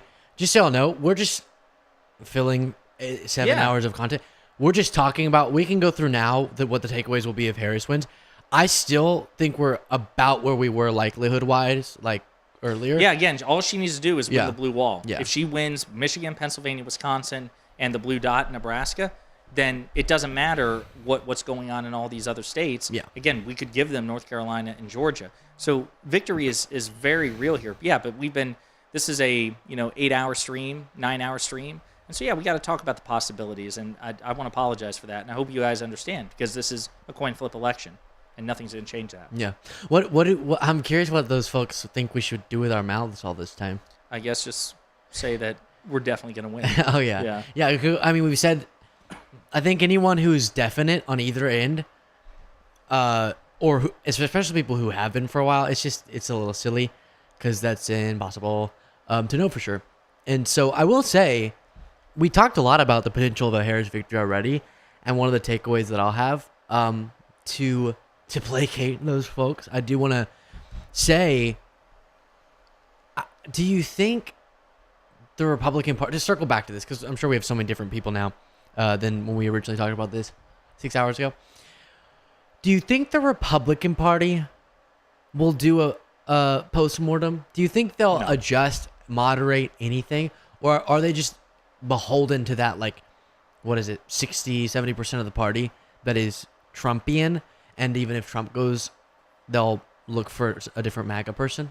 No, well, I mean, it's possible, right? But, people who say that, again, I'm not a prophet. I just look at, like, past performance, right? I don't even speculate. But, Trump won in 2016, again, just by virtue of the Electoral College. He presided over, his record as the, leader of the Republican Party is, perhaps even unprecedentedly disastrous because the 2018 midterms were a disaster for Republicans. The 2020 election, 2021 Senate runoffs, he lost 2 Republican seats in Georgia, both of them, now filled by Democrats. The 2022 midterms, the 2023 off-year elections, and at no point, in many ways, they have metastasized around Trump more than they ever have. And so I am not convinced that if Trump loses, I'm not convinced that Republicans will change course because I still think that they're driven by a fear of him. The politicians will almost certainly want to. I expect the politicians have wanted to, for many election cycles, really wanted to be free of him, but he commands the cultish devotion of tens of millions of Americans. And those politicians are afraid of the tens of millions of Americans to whom Trump has that rapport. So I'm not convinced that they will finally break up. And then what you're going to see, if he loses, I know for certain he's still going to be I think he's going to be out making endorsements and sort of the kingmaker. And so what you're going to see is, this would be really disastrous for the Republican Party in these elections, because what we've seen is people he endorses so often, the more toxic MAGA candidates, election deniers, they end up losing. And so he could be putting his finger on the scale in a way that hurts the Republican Party. Because I can't imagine, I don't think he'll try to become the nominee in 2028. I don't think he has the energy. I don't think he wants that. I don't think he would. But I think he'll want to stay relevant for at least a little while. And so that means the midterms, I think, would be affected by him, which is honestly electorally probably to Democrats' benefit because his candidates often are more toxic. But it's crazy that a party that has seen so much damage done to it by Trump, even just electorally, that they would, let's see what this projection is. Okay, this is NBC News projects that 3 of the 5 electoral votes will go to Donald Trump. 3 of 5, you ask? That takes me to Tom. I'll let you explain it. Yeah, no, I appreciate that. Again, so Nebraska, remember, they give out their electoral votes for the popular vote, whoever wins the state. They also give them by congressional district. From what you just reported there, projecting one of the congressional districts, it's going to be District 3. It's going to go to Trump. There are 2 other congressional districts, 1 and 2, that we're still watching. Nebraska District 2, this is the big one that we've been watching. It's the swing district. The other one, Nebraska 1, usually goes red. We're still waiting on some vote there. It hasn't been called yet. But again, Nebraska 2 is the big one because if it came down to that 269 scenario, we would come here to Omaha. Nebraska District 2 is Omaha, which is Douglas County. It's also a neighboring conservative county, Saunders, and a little bit of Sarpy as well. I think we just can't call it. The difference is 22,000 votes. That's what the difference was in 2020 when Biden won the state. So Democrats are in good shape right now. It's unclear how much of the vote is out. Let me see if I can come back and see if we can get how much of the remaining vote is out in this state. We can't check it just yet. As soon as we have a call on Nebraska 2, we'll bring it to you. It's 1 electoral vote. But in a razor-tight election, each electoral vote is important, guys. All right, let's take a look at the battlegrounds. It's 10:35 in the east, 7:35 in the west, and we've got all battlegrounds closed right now and votes being counted. And too close to call is something you're going to hear me say a lot over these next few moments. That's the story in Pennsylvania, about 58% of the vote in there. In Michigan, also too close to call, the battleground state where both candidates spent a ton of time, alongside Wisconsin as well, too close to call at this hour, still counting about half the vote in there. Let's go down south, the Sun Belt path. Georgia, too close to call. Biden won it by a hair in 2020. Donald Trump trying to get it back tonight, too close to call. In North Carolina, we're still calling it too early to call, so we're waiting for more vote there, even though 84% of the vote is in. In Arizona, too early to call, too. We just had the polls closed there about 90 minutes ago. They got to wait a little bit before they can even start counting votes there. And same thing in Nevada. It'll be a while there. And in fact, if you mail your vote in Nevada, I think you can mail it. It could be land there as late as Friday, actually, and still be counted. Those are the rules in that state. So here's the road to 270, and it's being filled out along the familiar lines that we've all become so familiar with over these last couple of presidential cycles, with those big question marks. Tom, let's go to Pennsylvania, because I think this is, we've often said this will be the ball game, and we're starting to get more vote, and maybe we could look at some of those bellwethers, like in Erie County, for example, or Lackawanna County. What are you seeing? Yeah, we're also seeing some outliers as well, Savannah. I want to show you what I'm talking about. Center County, it's in the center of the state. This is red right now. 68% of the vote is in. Biden won this in 2020. Hillary Clinton won this in 2016. Why am I highlighting this county? Let me move the map over again. Center County. This is Penn State. This is Happy Valley. This is a university county. The Democrats should be on top right now. Again, there's 68% of the vote in. They could still catch up, but Trump is on top right now. I want to go back to eastern PA again, which has changed because a lot of people from New York and New Jersey have moved to the eastern portion of the state. We're talking about Northampton. This is one of those bellwethers, Savannah, you were talking about. It almost always picks the winner going back to like the Kennedy years, I think. Trump won it in 2016. Biden won it in 2020. Right now, Trump's on top. 73% of the vote is in, so there's still vote out. Those things could change. Again, it's still early. We're not calling these counties as well. I want to zoom in here. This is Berks County. I'm going to zoom in. Reading, PA. This is a city where Hispanics are the majority here.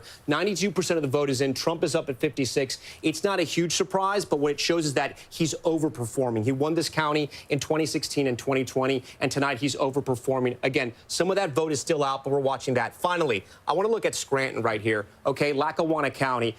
Republicans thought they maybe had a chance in Scranton at least to peel away some of the votes there. Again, this is where Joe Biden was from. People wondered if he got the friends and family discount there with voters. She's underperforming tonight, 51% right now. Biden was at 53.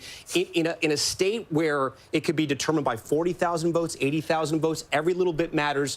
If they're looking at the map right now and you're a Republican, you're probably feeling a little bit better. But again, I just want to say it's still so early in the night, and there's still a lot of vote out. Philadelphia County, just because this was brought up on the set earlier, 62% of the vote is in. Biden was at 81. She's at 77. A lot of the vote is still out. But again, she wants to be in the same high watermarks where Biden is, guys. Yeah, Mark Lauder was just here. You know, you staffed Vice President Pence, and you're obviously a longtime Republican operative. You think there's not enough vote for her to make up that margin?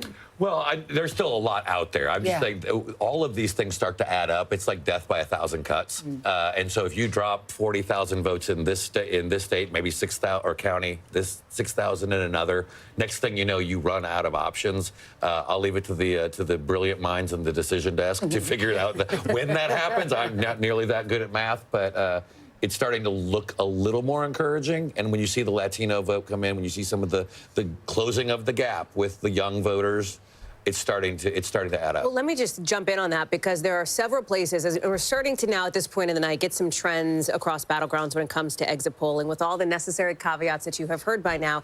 And there's a few places where former President Trump is making improvements from his performance 4 years ago. It is Latino voters, as you talk about, Mark. It is voters under 30, as you talk about. It is independents. He doesn't mean he's winning them, but he's doing better than he was 4 years ago. Here's where her improvement is, and this is interesting. It's with seniors. It's with voters over the age of 65. and we're starting to see You that trend for pointed her. to me when you said No, seniors. oh my gosh, Savannah. And I just want to let everyone know that we noticed. It deflected off your shoulder. To full disclosure, we talked about it in the commercial break like 2 hours ago. So it was more of a callback to something that I forgot we didn't say on the air because we're chit-chatting constantly. But the seniors piece of it is interesting because think about who actually gets out and votes, right? Who is more likely to get out there and vote? It is seniors. So there's some fascinating dynamics at play. And as we're all talking about, 10:40, we're only on our first cup of coffee. I think one of the dynamics at play as we watch these results come in that's so fascinating. You think about how close, what a tough slog Pennsylvania is as we watch this come in.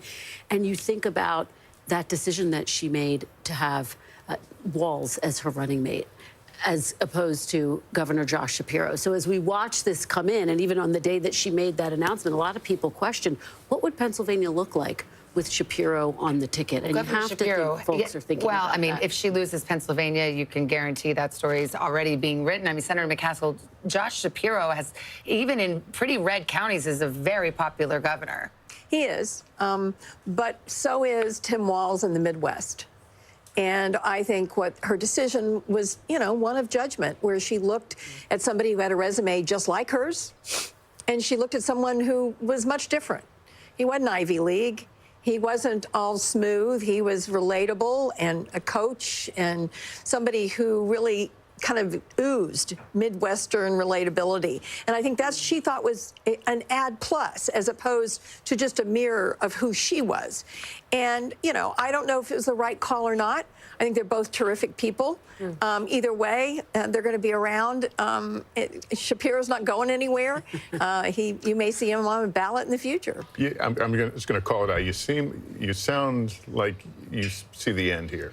I don't. I do think that, obviously we're disappointed about North Carolina and Georgia because there was a real feeling that there was such a good ground game compared to what the Trump And to be team clear, was we doing. haven't called those. No, we haven't. But I'm looking internally at the numbers, and they're not as hopeful as I would like them to be. I still think we have a path, obviously, in the blue wall states, and I don't think anybody knows how Nevada is going to turn out. And I think that is another one. We could have 4 states that determine the presidency that are all decided by less than a half a point. Yeah, okay. Thanks for that. That's so 2024, Senator. How's that? Let's go to NBC News correspondent Ellison Barber now in Gwinnett County, Georgia. Ellison, how are things going there?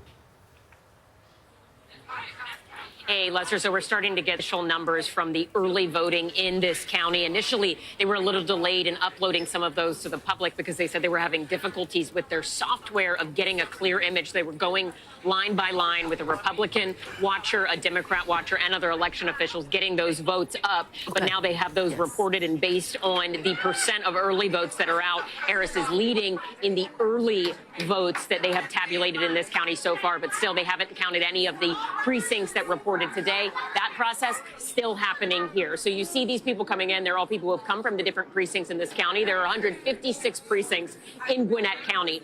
What they're dropping off right now, you see these purple bags here. Those are provisional ballots, in addition to a lot of blue bags. And the blue bags, I'm told, have official election material that had to be returned, pamphlets, things that sort of gave directions to the election workers. All of that stuff coming in now. It's coming in waves. The first wave of stuff that was brought in from precinct captains on were the memory cards with the vote. That's something that election workers tell me is a way, a thing that's changed over the years. They said they used to get everything, the election materials that had to be returned, provisional ballots, and the memory cards with the votes all at once. And because it took a while to clean up, it would take a little longer for those memory cards to come in. Now they get the memory cards first, then the rest of the materials. The memory cards, they're actually in all these little bags. You see them unzipping there. Those are from 156 different precincts. Each precinct has at least 2 memory cards that have the vote count from today on them. They go in here, they get processed, and they go out to the public. So they're still deep in that process right now. But let's go again to the back, because this is where we see a lot of activity happening on and off, whether it's the early votes being processed and scanned and tabulated, or mail-in ballots being opened and sorted. sorted or provisional ballots being reviewed. So remember, the thing that we were watching in this county was what would the margins be like, because it leans Democrat. We expected Democrats to carry this county, but ultimately back in 2020, Donald Trump got 40% of the vote in Gwinnett County. And what Republicans were hoping was if they could notch that up by a couple percentage points, they could cut in to Harris's margins. And then if they also did well in Republican strongholds, could potentially carry the state. What we're seeing in turnout is turnout so far has exceeded the turnout numbers in 2020. And right now, based on what has been entered, Trump is holding at about 40%. So right now, those extra percentage points haven't come. Could that change? Yes, that's Tom Yamison's lane. We'll leave him on that. Over here, though, is where they're going through some of the different election material. And they've also been sorting provisional ballots. You can see them in the back here, Savannah and Lester. They're just busy working. They will be here late at night. They expected the last bit of stuff to come from the precinct to get. All right, let's look at some questions or something. Yeah, I agree. You're like a freaking espresso shot. Yeah, I can't do another energy drink. I can't. I know. I'm worried I'm gonna like throw up if I do that. Okay, but I should I? Would that be bad? You throwing up? Yeah, a little bit. No, another energy drink. Oh man. Let's see. Yeah, let's read some super chats as we wait for NBC to come back. Huh.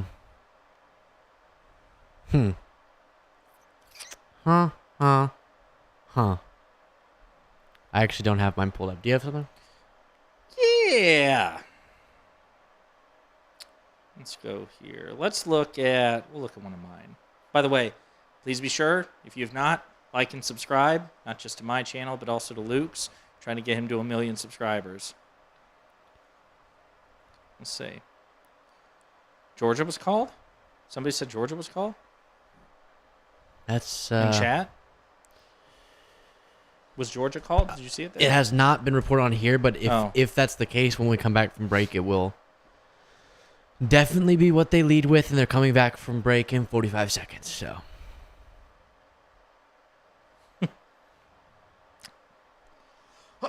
Well, there are no questions, just a lot of anxiety. Again, folks, this was always going to be a coin flip election, and it's possible the coin flipped the wrong way, but it's not over yet. Still the blue wall. We get Pennsylvania, Michigan, Wisconsin, and Nebraska. Yeah. We win. Yeah, I do think it's going to come down to Pennsylvania, which I don't know what they've done to make more efficient their counting process, but hopefully it'll be sooner than 2020. All right, we're coming back. Let's see.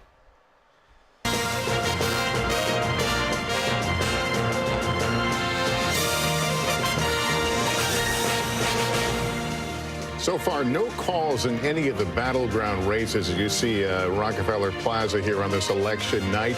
The big prize, of course, the presidency, but also the balance of power in Congress. Kristen Wilker's here with more on that. Hey, Lester. Well, again, just to recap for everyone, Republicans do have one pickup so far tonight. That's in West Virginia. No surprise there. Let's take a look at Arizona. Ruben Gallego, Kari Lake, too early to call right now with 51% of the vote in. Let's head over to Pennsylvania now, one of the most competitive Senate races. This race, too close to call. Dave McCormick with 49% of the vote. Senator Casey trailing there at this current point. Too early to call right now in Montana. It's only 5%. One of the biggest potential pickup opportunities for Republicans there, so we watch that closely. We're watching Ohio closely as well. This race too early to call. Senator Sherrod Brown looking for a fourth term against Bernie Moreno. Let's take a look at the Senate map now. Take a look at where things stand. Again, as you can see, Lester, Republicans with one pickup, but we continue to watch Montana and Ohio so closely. Again, could Ohio be a state where we see a split ticket? Split tickets, as we've been saying throughout the course of this evening, have been diminishing. Democrats came in with a tough map to defend. Very tough map to defend, bracing for potential losses. And again, Republicans don't need many pickups. They need 2 seats. So it doesn't look like NBC has called it. If you could take that off, Jade, I'm going to go show, though, what someone might be referencing. The New York Times presidential result. It tells you how likely it is that a certain state's going to go a certain way. And it looks like they're placing... How on earth do I use this sucker? This is a debacle. All right. Everyone hold. Let me find... Holding. New York Times. Let's see if it'll specifically pull up Georgia. Because right now it's in the very likely to go Trump. The Georgia, that is, category. Yeah, so here's what I was seeing. Right now, 93% of the vote in, 51.1% going to Trump, 48.2%. And they're placing it at a larger than 95% chance of Trump winning Georgia. So maybe that's what someone was referencing. And that is really unfortunate. But as he keeps saying, and I told you at the top of the night, Georgia, just so my heart doesn't get abused, I already put in Trump's category in my head. And then we saw some really hopeful things there for a second that evaporated in Georgia. And that, given the polling, was more expected than not. As you said, it's all going to come down to Michigan, Wisconsin, and Pennsylvania. And for that, we can tell you that it's too close to call. But let's see what Harris's headquarters up to. Tell you, if you get into the crowd here, it's particularly quiet in terms of their sense of optimism right now. That's how one Harris ally just described it to me a short time ago. I ran into a longtime Democratic source, a person who was close to the Harris campaign, and I asked them what they make of the results they've seen so far. They said, honestly, this is not looking so good for us, but then they quickly put on a smile and said, but you know what? We just got to keep smiling for the night. That may give you a better understanding of where they feel like things may be going right now. It remains early, a lot of votes still to count, but I'll tell you what I just heard from a Democratic lawmaker right now who just wrote me in part, quote, "It's pretty concerning. I just keep reminding myself that 8 years ago, all the trends in the first few hours showed Hillary winning, and then she didn't. But obviously, this is not the return we were looking for." It gives you a little sense of the way that some of those people supporting Kamala Harris are feeling this evening right now. Again, a lot of numbers, a lot of data still to be counted right now. But as Claire McCaskill said a short time ago, some of the early results we're seeing in some of those places, North Carolina, Georgia, are not looking as positive as the Harris campaign had been hoping. It doesn't mean that they still don't have a path, but it does certainly increasingly mean that they'd have to succeed in holding on to that blue wall. Pennsylvania, Michigan, and Wisconsin. And frankly, speaking to some people in some of those states that are involved with the Harris campaign, they said that's where they are seeing some concern that that's going to be a tightrope that they have to still try to walk tonight. Buster? And Peter, we were just talking here. There's a sense that the polls were, in fact, right. Are they getting that sense that the polls are really reflecting what we're watching? Well, I mean, nationally, this is basically an evenly divided country, right? So the idea that our last poll showed at 49-49 is sort of a overall popular vote, that may be pretty close to where this thing ends up. But remember, for the Democrats to win the Electoral College, they generally have to have a better advantage as it relates to the popular vote. So if the country's evenly divided in terms of a popular vote, that may not be enough for the Democrats. Still a long way to go. Obviously, nobody here is leaving. They're still waiting to hear from the vice president. They recognize this may be not just a matter of hours, but days right now, and they're still hopeful that people are waiting in line, including on those college campuses. They point to campuses in Pennsylvania in particular, some of the campuses out west in Nevada. They're still circling on the map as a place they think that they have the ability to perform well in right now. But, you know, frankly, that's the candidate assessment for people I'm talking to, so I pass it on to you. Yeah, and as we said, none of the battleground states have been called as of yet, so we continue to watch. But they're as close as they can be. Let's go to battleground Wisconsin. Shaquille Brewster in Milwaukee for us. Hi, Shaq. Hi there, Savannah. And, you know, one thing that we're hearing is that just heard from the Milwaukee elections clerk, and they're saying that they are processing these absentee ballots. All of the early vote, all of the mail-in vote is counted here in this warehouse. And this update is despite the fact that there was a little hiccup that we saw earlier today. I'll show you what happened. It was on these tabulators that we see. And if you look close. Yeah, we had that explained already to us earlier on. So I didn't love that report, to be honest, from the Harris headquarters. That's not ideal. But I think what always happens too is you can tell yourself it's going to be really close and come down to the 3 states, the blue wall, a bunch of times. But then whenever you actually are confronted with that, instead of the of course, all of us had in our head, like, what if she sweeps all the swing states, and then we don't have to worry about that. So now it's coming down to what most people said it would, and that is a really stressful situation. Indeed.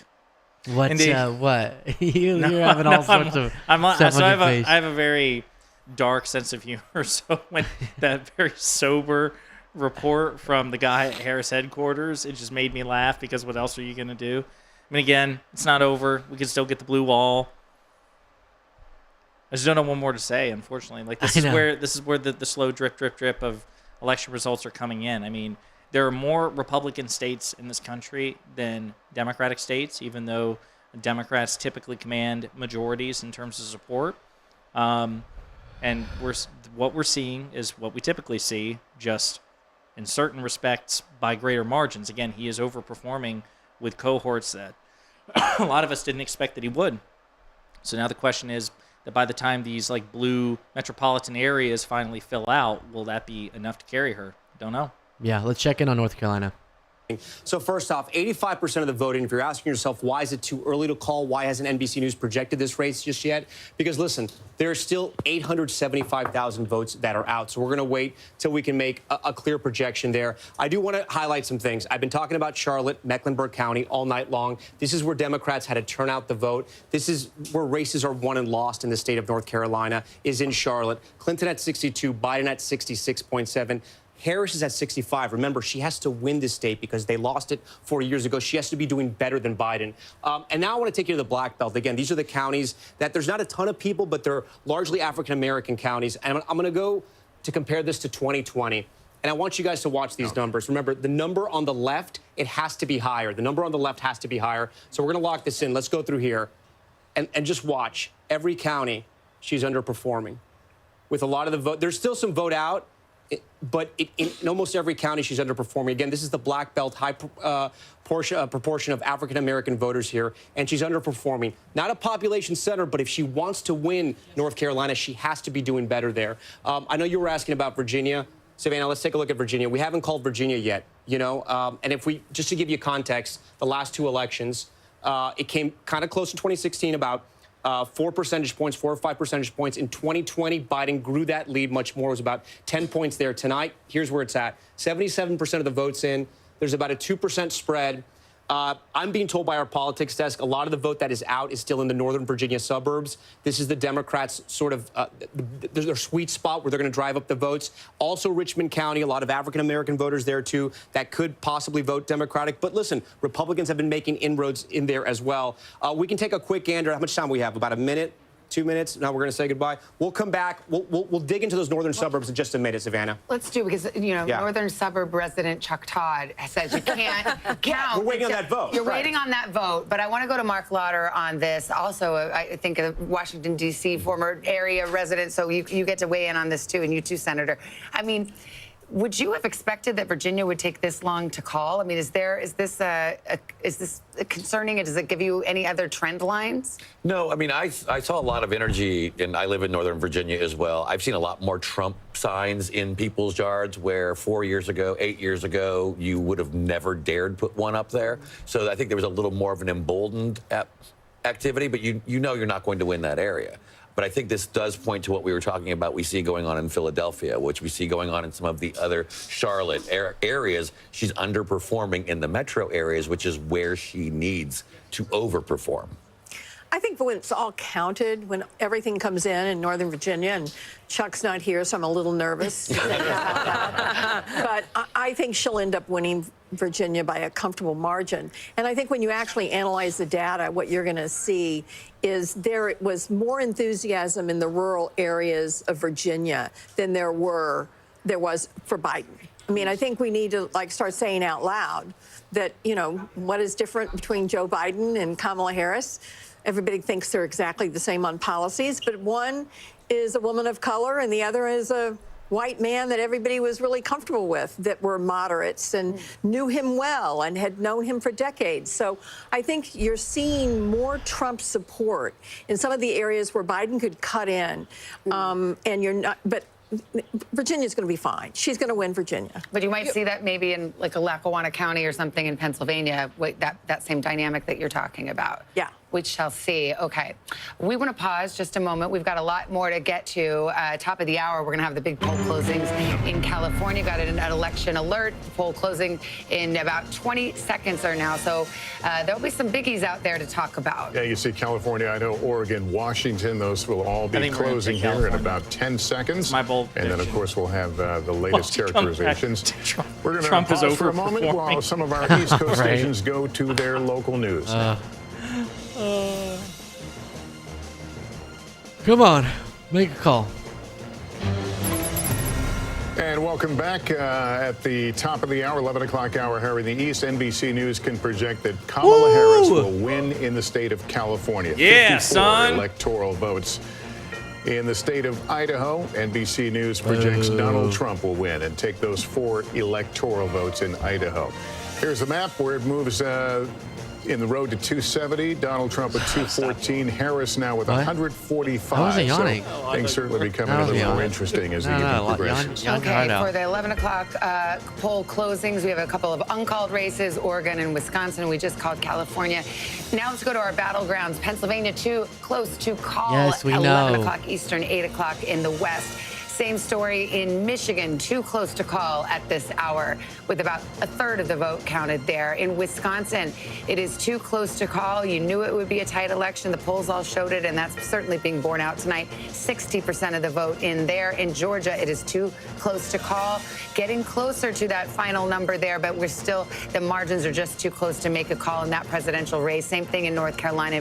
I wish we were getting more information on which votes they counted when, because I remember in 2020, since the mail-in ballot thing was a big part of the discussion, they specified more often that this particular state counts, early votes first, and then those are expected to go more in this person's direction.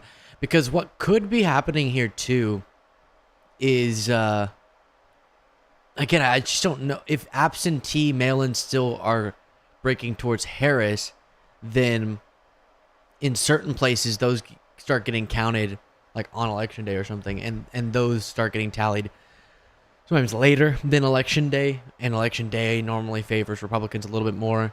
So I'm not hearing them specify that as much as I'd like. Yeah, it'd be nice. I mean, especially with all the information that we're trying to retain in real time, for them to constantly brush up on the rules, like, hey, this is when the state, cracks up. Because you're right, a lot of them will do first count all the election day voting, then they turn to mail-in voting. Right. It'd be nice to get a constant reference. Why don't there, when we do this again in 4 years, assuming that we've not been imprisoned by a very vengeful President Trump, we should include that in the magic board that we're going to create, where we can press the button and it will have the rules. I thought we were sharpening in our magic board. We've let that go. We're going to do exactly. high tech. Yeah, okay. 100%. Okay. Jaden and Cole will, put together a really elaborate board. That'd be cool. Can you run it? I don't really want to run it. I feel like that's too much pressure. Why? You're bing, you're bing, younger and better bong, protected. bong. Bing, bing, bing, bing, bing, bing, bing. Elon Musk, you see the rocket? Yeah. Goes down. It went. Wow! I put my arms around. I squeezed it Like to a death, baby, like a baby, like a baby, like a baby. Oh goodness gracious! Chuck Todd. What is Chuck Todd up to? I don't know, but let me tell you something. Meet the Chuck. Press has actually gotten better without him. Meet Todd. Really? Meet Todd. Are you sure? To say Chuck Todd. Meet Todd. We're losing it. Oh no. We're delirious. Yeah. Meet Todd. Chuck the Press. I can't. He never knew how to ask a follow-up question. Yeah, Meet I guess Todd. Kristen Welker's better, but I just immediately She'll got. at least do it occasionally. I got so turned off of watching Meet the Press, so I haven't really watched because I was so upset by the Trump interview. One of her big opening things. It was so bad. Yeah. Gosh, I want to interview him. I want to show these people how a real interview's done. It would just turn out like my interview with Vivek and all that. I'd just be having to talk over them, and then they would storm away. He would storm away. I know for certain he would storm out of the interview. Vivek? Trump. Most Oh, Republicans. yeah. If you interview someone fairly, Republicans are rarely ever interviewed fairly. It requires you to cut them off every time they lie, which means like They'll what never happened with talk. Vivek. You remember? what happened with every single politician on the spin room floor when I went to the debate was they would just walk away within like 90 seconds because every time they would say something misleading, I would cut them off, and then they don't want to talk to you anymore, obviously. But yeah, Are you saying you didn't make any friends in the spin room? I didn't make any friends. Actually, I did. All right. Yeah, that's when Tim Miller and I became great. buddies. Yeah. Yeah. Not buddies, but like, media colleagues. BFFs. As it is, yeah, best friends. Oh, so he's Tim to you, huh? Timmy actually is what I call him. Timothy. Yeah. Yeah. He had a really good debate against several He's against great, yeah. Piers Morgan and Tommy Lauren, right? Yeah, he's good. Yeah. He's really good. Tim Miller. Did you see, was it Dan Crenshaw, Texas Congressman Dan Crenshaw, who debated Tim Miller on Piers Morgan recently? Crenshaw was a prick. I'm sorry, I'm just going to say it. Like an absolute jerk. Like rude in the most unprofessional way. Anyway, I digress.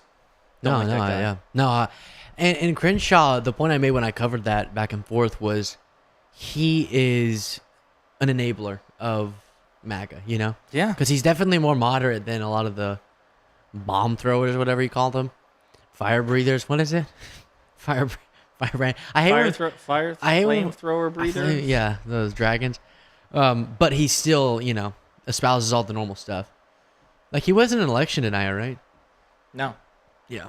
So. But he apparently doesn't mind election deniers. Exactly. Yeah. Yeah, I saw. I don't think we even need to say who, but one person was joking and doing what Trump did and just declaring victory for Harris. Yeah, maybe. See, MAGA, this is what that's the thing. That tweet made me laugh so much. Yeah. We won. All right, we won. Yeah. It's over. See how crazy that is, man? Stop the count. Yeah. But start it over here. Yeah. But continue. Pause it there. Don't do that one in the night. But you stopped there at nighttime, which is suspicious. Projection. We have an NBC News projection in the state of Oregon. NBC News projects. Gosh, every time. Gets me. Gets me. Oregon. You been keeping up with college football? So I don't watch football. So my girlfriend is a big football fan. I will watch the Charlotte Hornets basketball team. That's about it. Because I adopted them. By the way, it's torture. It's also like watching this election at the moment. We're not a very good team, unfortunately. But I love Charlotte. And so, yeah, it's part of the culture. This is torture. I don't like the comparison, though. What do you mean? You have a terrible team? Listen, well, this is because it's Charlotte's team. So listen, I don't have the attention span for football. You're talking about 22 players, 3.5 hours game, but like 10 minutes of continuous action. Basketball is where it's at. Yeah, but they are all running full speed at each other during the 10 minutes. It's crazy. And they...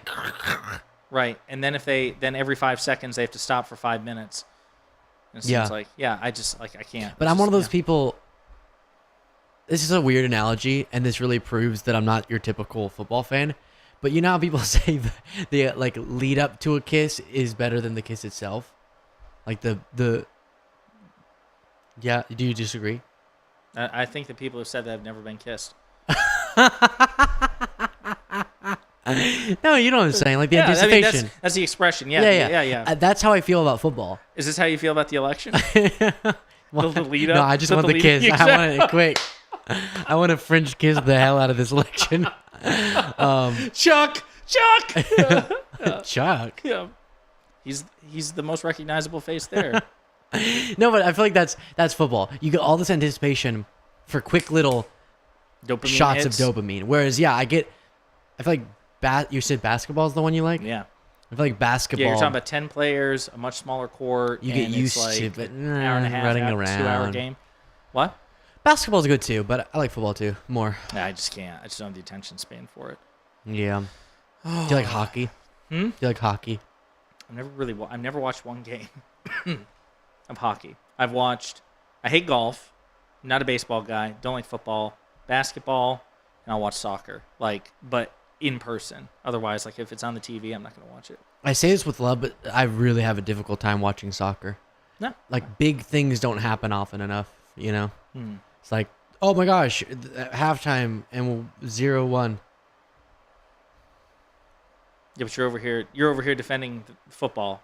I actually don't know who I'm pissing off in chat at this point. I'm curious. Football, people like I don't think it's crazy we let people do football in terms of the brain stuff, but man, it's fascinating to watch. So there's a lot of hate on Merrick Garland right now on Twitter, I gotta say. No, I think really. Yes. Yeah. Let it fly. So listen, it's all friends. People, again, I can't speak for you, and I'm not gonna, at the risk of offending Luke's chat. My chat understands because they've heard me rant about it. I'm not a big fan of Attorney General Merrick Garland. I think he is a kind man. I think he's a smart man. I think he was once a great prosecutor, and I think he would be an excellent judge because he has the temperament of one. You know, he's patient and judicious and not at all adversarial. But as Attorney General, you're not a judge. You are a prosecutor. You're the nation's chief prosecutor. And we needed a Rottweiler in that position. And I would argue in part because the Justice Department treated Donald Trump with kid gloves, particularly for 2 years. And I would still argue they treated him with kid gloves. I mean, Jack Smith has been pretty aggressive, which is good. But I think Merrick Garland is partly to blame for why we're here. And yeah, the biggest thing to me is just that he waited. Everything took so long. Yeah. Dragged the feet. All right, let's check in on. I just went and checked Twitter, and I don't like reading Twitter. So let's check in on this conversation. Sure. Been saying, which is that the person who ultimately winds Let's up go winning live. this energize, drive up young men of various different racial backdrops, but also chip away at Vice President Harris's lead. I mean, her lead among women continues to be, based on what we're seeing so far, less than his lead with men. The gender gap is interesting, but also, as we've alluded to here on the table, the education gap is also becoming such an interesting storyline here. As Chuck talks about kind of a realignment in this moment and where we are, that's another thing to be watching for tonight. Again, it is 11:11 Eastern time, but there's still plenty of vote to come in. I want to go to Tom right now. Tom, I'm looking at Wisconsin. Looks like 62% of the vote in there. You're picking up some things. Share them with us. Yeah, too close to call right now. Trump on top 50%. The difference is 39,000. Remember, the last two elections in Wisconsin, presidential elections, 20,000 votes was the difference between both candidates here. We want to go back to Madison, the capital of Wisconsin, Dane County. This is also the site of the University of Wisconsin as well. 92% of the vote in. Harris doing a little better than when we last checked in with her, but again, she's slightly underperforming Biden. She still has time to catch up. There's still 8% of the vote that's out. We actually know exactly how much of the vote is out. About 30,000 votes remain there. So maybe she picks up the margins there. We also want to talk about Milwaukee. This is the biggest population center in the entire state of Wisconsin. Right now, 54% of the vote is in. So a lot of that vote is still out. It's probably going to be a little bit later till we can call Milwaukee by itself. Biden was at 69. She's down about 2 to 3 points. Again, this would be concerning for Democrats. But look, there's still a lot of vote out in Milwaukee. Door County, if you've been following the presidential race at all, everyone's been talking about Door County in Wisconsin. It's this peninsula that shoots out into Lake Michigan. The last 6 statewide elections, presidential elections, I should say, they've picked the winner. This is a good sign for Kamala Harris. She's on top there, overperforming Biden just slightly. 95% of the vote is in. Again, Door, if we bring it out to past elections, it almost always picks the winner in the state of Wisconsin. So that's a good sign for her because it's a bellwether. I do want to check in some of these Democratic strongholds. That's good, bellwether. Eau Claire, 92% in, kind of performing at the same level as Biden. That's good news for her. She wants to keep it there. Who said we didn't have good news? It was all worth it. Percent in. Biden was at 53. She's 55, I should say. She's slightly underperforming. Can you bring me the alien? Let me see how much vote is still out. Still about 40% of the vote. But here's what's tough for Democrats in Wisconsin. Of the battleground states, each of those blue wall states is different. But of all the battleground states, Wisconsin is the widest. So they can drive up the margins with at least African-American voters and some Latino voters that are going to stay loyal to the Democrats in this election. What they can do, there's about 100,000 college students in the state of Wisconsin, and they usually fare better, much better with those university students. We're going to have to wait and see, as we say right there, too close to call. All right, we got a big projection to give right here. This is the Ohio Senate race. It was a hotly contested race. Bernie Moreno, the car dealer, Republican, will pick up that seat, unseating the incumbent Sherrod Brown. This is quite a moment because, barring any unforeseen circumstances, it appears that Republicans, with that victory, will take control of the United States Senate. Again, it's not an official projection at that moment, but if things happen as expected, it would look like a two-seat gain here in the Senate. And so this is a hugely consequential vote here. Sherrod Brown, in a red state, was fighting for his political life.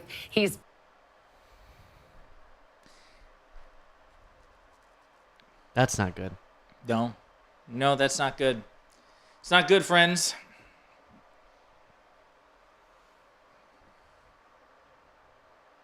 So it looks like we've lost the Senate. Looks like it. Yeah. They only needed a net 2 anyway. They already had Wisconsin, or not Wisconsin, Jesus, West Virginia. And yeah, this. So, I mean, which now it's just a matter of expanding their margin. So, again, if they can get Montana, let's see, what other, like, competitive... Wisconsin, I mean, Eric Hovde in Wisconsin might beat Democratic Senator Tammy Baldwin, who's the incumbent. I mean, this could be a 52-seat, 53-seat Senate majority for Republicans. So now that we know this, let's go through what we can say in terms of the implications. I think the first one that comes to mind is that a Republican Senate, and yeah, you can show that every once in a while, just show them what's going on. A Republican Senate means there's no chance we're going to enshrine reproductive rights into law. So let's talk about this. Let's say the coin flip lands in our favor for the presidency. Let's just run through all the permutations. So they have the Senate. So if we have Vice President Harris becoming president-elect and then president, the Senate, I mean, both chambers, you need to pass legislation, sign it into law. But of the two chambers, the Senate and the presidency, they are a closer pair because if there's a Supreme Court vacancy, the Senate would be the one to confirm. The Republicans have already signaled that they are unlikely to confirm any of a President Harris's nominees, not just in the last year, like during an election, but even 6 months in, a year and a half in. John Thune and John Cornyn, who are potentially going to be Mitch McConnell's successors because he's resigning from leadership. He's going to remain the senator representing Kentucky, but he's no longer going to lead the Republican Party in the Senate. And his two potential successors have already signaled that if Harris wins the election and there's a Supreme Court vacancy, they may very well not confirm. They might do what they did to President Obama in an election year and just decide to do it again during a random year. So that's one issue. Cabinet officials have to have Senate confirmation. Now, technically, President Harris could sidestep it and make the people acting, but there are limitations. Like they can only serve for X number of months, and then they have to be cycled out, so it's a pain in the butt. But her cabinet officials would be rejected, more than likely, by a radical right-wing Republican majority. And then to your point, Roe v. Wade protections are no longer on the table because a Republican majority will not vote to enshrine Roe v. Wade protections into law. So that was the whole point. The great thing about being a Republican is because you don't have an affirmative policy agenda, you don't need united government. Yep. For Democrats, you really do, right? And then, of course, here's the other thing. Trump could win this presidency. So now we have to think, okay, with a Republican Senate, what could Trump do? A lot. His cabinet officials will get Republican confirmation. You say, well, those moderate Republicans, they'll stop him. Why would we believe that? Why would we believe that? Moderate Republicans. If he wins the presidency, how quickly do you think Justices Alito and Thomas retire? Yeah. Folks, this is the big one. We have technically reached the first step in a two-part process where Donald Trump can appoint a MAGA majority court. They already have a 6-3 conservative supermajority, and he appointed 3 of the 6. If Alito and Thomas retire, they'd be replaced by 2 other MAGA appointees. So 5 of the 6 would be appointed by Donald Trump. But one step at a time. Yeah. Yeah. Oh gosh. No. Everybody watching, and this is the thing. I'm sorry, fear is a motivator. This should have been one of like the 3 things that every voter in the country considered. And that's why it'll be interesting to see what happens to this. Now, hopefully she wins the presidency, but again, that still creates its own issues. Yeah. But this is the stuff we got to think about. All right, let's see what Trump HQ's thinking. NBC. Not to that specifically, Lester, but let me set the scene for you here just to get the lay of the land down here in South Florida, because some of this will matter later on tonight, perhaps. We are in West Palm Beach right now at the Convention Center, which is the giant party headquarters media center for the Trump campaign tonight. Donald Trump is across the Intercoastal Waterway at this hour at Mar-a-Lago, his home and private club, where for a portion of the night he was doing, I think, what many people sort of imagine candidates do on election night, meeting with advisors, watching the returns come in, checking the numbers. At some point this evening, according to multiple sources who are there and have laid eyes on him, he has transitioned into essentially party mode already, down in the ballroom at Mar-a-Lago, shaking hands, thanking supporters, participating in the celebration that has begun among his closest supporters, his family and friends, despite a race that remains uncalled. I'm also told, NBC News can also report, that he's in discussions with his aides and advisors about when he might make the trip across the bridge here to West Palm Beach to give some form of speech tonight. Now, we have been asking him about this day after day. Would he declare victory early? Would he rule out the possibility of declaring victory early? We all remember him doing exactly that in 2020 when so much of the vote remained to be counted. He has refused to take an early declaration of victory off the table, and it's our understanding now that conversations are underway for him to make some kind of address here tonight, regardless of where we are on the path to 270 votes. All right, Garrett, thank you so much. And we're joined now by podcast hosts John Lovett and Dan Pfeiffer, both White House veterans. I believe we have them right now. Oh, not yet. We're going to go to, that they're coming up. We're going to go to Peter Alexander. Peter Alexander, get the view from the Harris headquarters. It sounds like Donald Trump is talking about coming out and saying something. What are you hearing from the Harris campaign? That's 3,000 votes, less than that. Yeah, well, I always defer to the Pod Save America guys. If they want to go, you let me know when they're ready. But we are waiting to hear, of course, from Kamala Harris at some point over the course of this evening. No indication when that would happen. Some early indications that might happen in the course of this hour. No confirmation on that at this time. We'll keep you posted as we know. I will tell you, though, in the course of the last 15 minutes, NBC News did obtain a memo that was sent out by the chair of the Harris campaign, Jen O'Malley Dillon, the woman who orchestrated Joe Biden's victory in 2020. This was sent to staff, and it gives you a sense of where they are heading into this evening. They expect nothing will be determined until late into the night, and certainly they say they're going to be at this again tomorrow. But as she notes in this memo again, she says that they have always said that the clearest path to 270 electoral votes lies through the blue wall states. And here's what she says specifically about Pennsylvania. She says that we overperformed turnout expectations in Philadelphia and overperformed in our early vote expectations in Bucks County, one of those key collar counties, those key suburbs of Philadelphia. She says we don't have election day results from Philadelphia, but we do know that we overperformed turnout expectations there and have seen especially high turnout in places with non-white and student populations. One thing they're keeping a close eye on right now. About Michigan particularly, they say the city of Detroit won't be reporting out until roughly midnight, but that they have seen strong turnout from early vote and election day voting in other parts of the state. And finally, in Wisconsin, where they're keeping a close eye on that blue wall, that they do not expect complete results from Wisconsin until tomorrow morning between 3 a.m. and 5 a.m. But the biggest takeaway perhaps from this memo is the sense that as the chips start falling, it appears that they are leaning heavily into the blue wall, which started and may be ending as their best path to victory here. In spite of some numbers that show they still have some ground to make up, there's still a lot of data out there. And that's where, at least according to her memo, which effectively said goodbye to the staff for the night, said we'll do it again late into the night and start again strong in the morning. That's where they are as this night heads toward midnight. All right, Peter, thank you. Now, without further ado, let's go to the hosts of Pod Save America, Democrats John Lovett and Dan Pfeiffer, both White House veterans. And Dan, I know you to be a number cruncher, and I wonder what you're thinking about the numbers that you're seeing. You just heard what the Harris campaign is saying, but the vibe check is that this path is narrowing significantly and that it's blue wall or bust at this point for Kamala Harris. Yeah, that seems right. And when you look at the numbers, it's very clear that Trump is overperforming in rural in rural counties, and Harris is overperforming in suburban counties. And what is going to maybe the deciding factor here is primarily going to be what is the turnout and the vote margins coming out of Milwaukee, Philadelphia, and Detroit. And if they are what we think they are, then she has a very clear, albeit narrow, but clear path to be the next president of the United States. John, let me ask you about what we've been observing. Young voters, particularly male voters, who seem to be breaking for Trump and him, in fact, winning the youth vote, according to our exit polls. Does that surprise you? What's your take on that dynamic?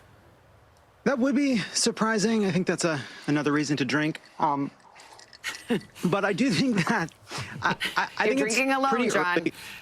I think that's fine. That's fine.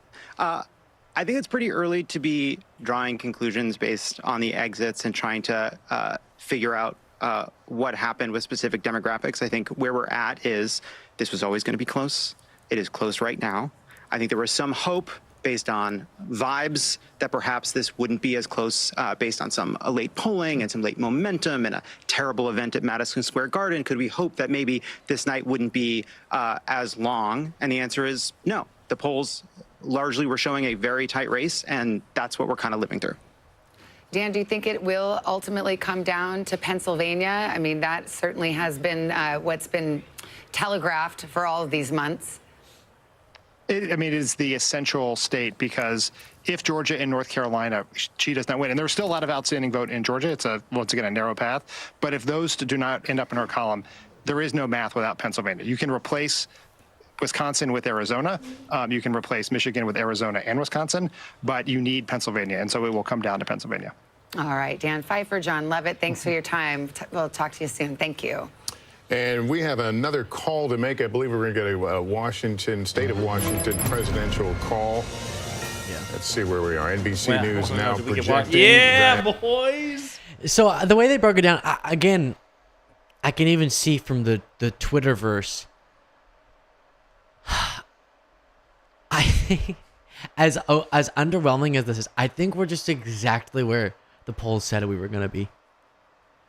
He's going to take the Georgia expectation, Georgia, North Carolina, and it's all gonna come down to Pennsylvania. I mean, obviously, if she loses Michigan or Wisconsin, it's also over. But like that's why they were campaigning there so aggressively at the end. Best guess was that it would come down to Pennsylvania if it came down to one state, and that's what's happening. And to that I say, there's still a lot of hope.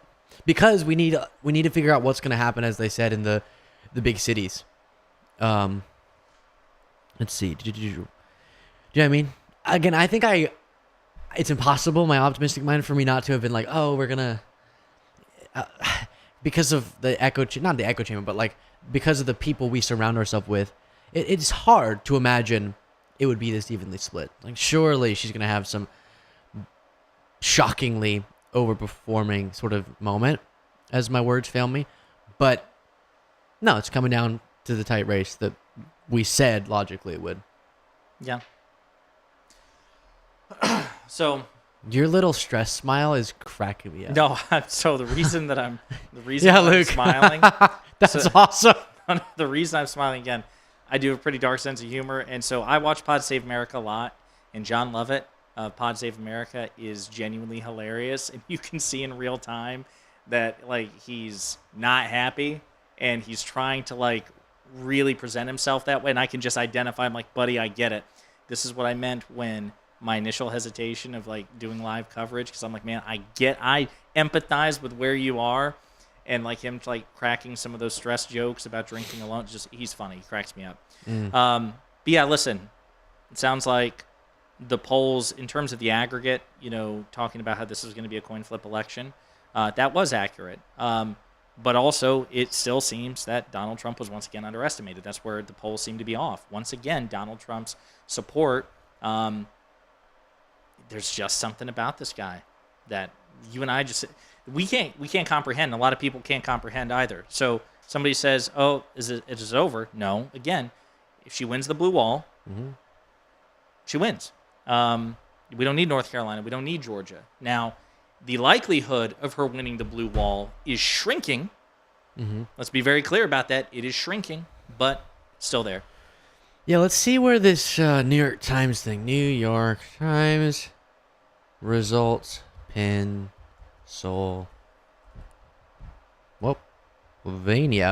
Let's see where they put the odds of. Are you sure you want to? Yeah, are you sure you want to? Okay. All right. Of course, we can do it. Okay, so right now they have it leaning Trump. So it's slightly at a toss-up. Yes, slightly, right. Yeah. That's doable. Come on. We're the comeback kids. That's right. That's what I always say.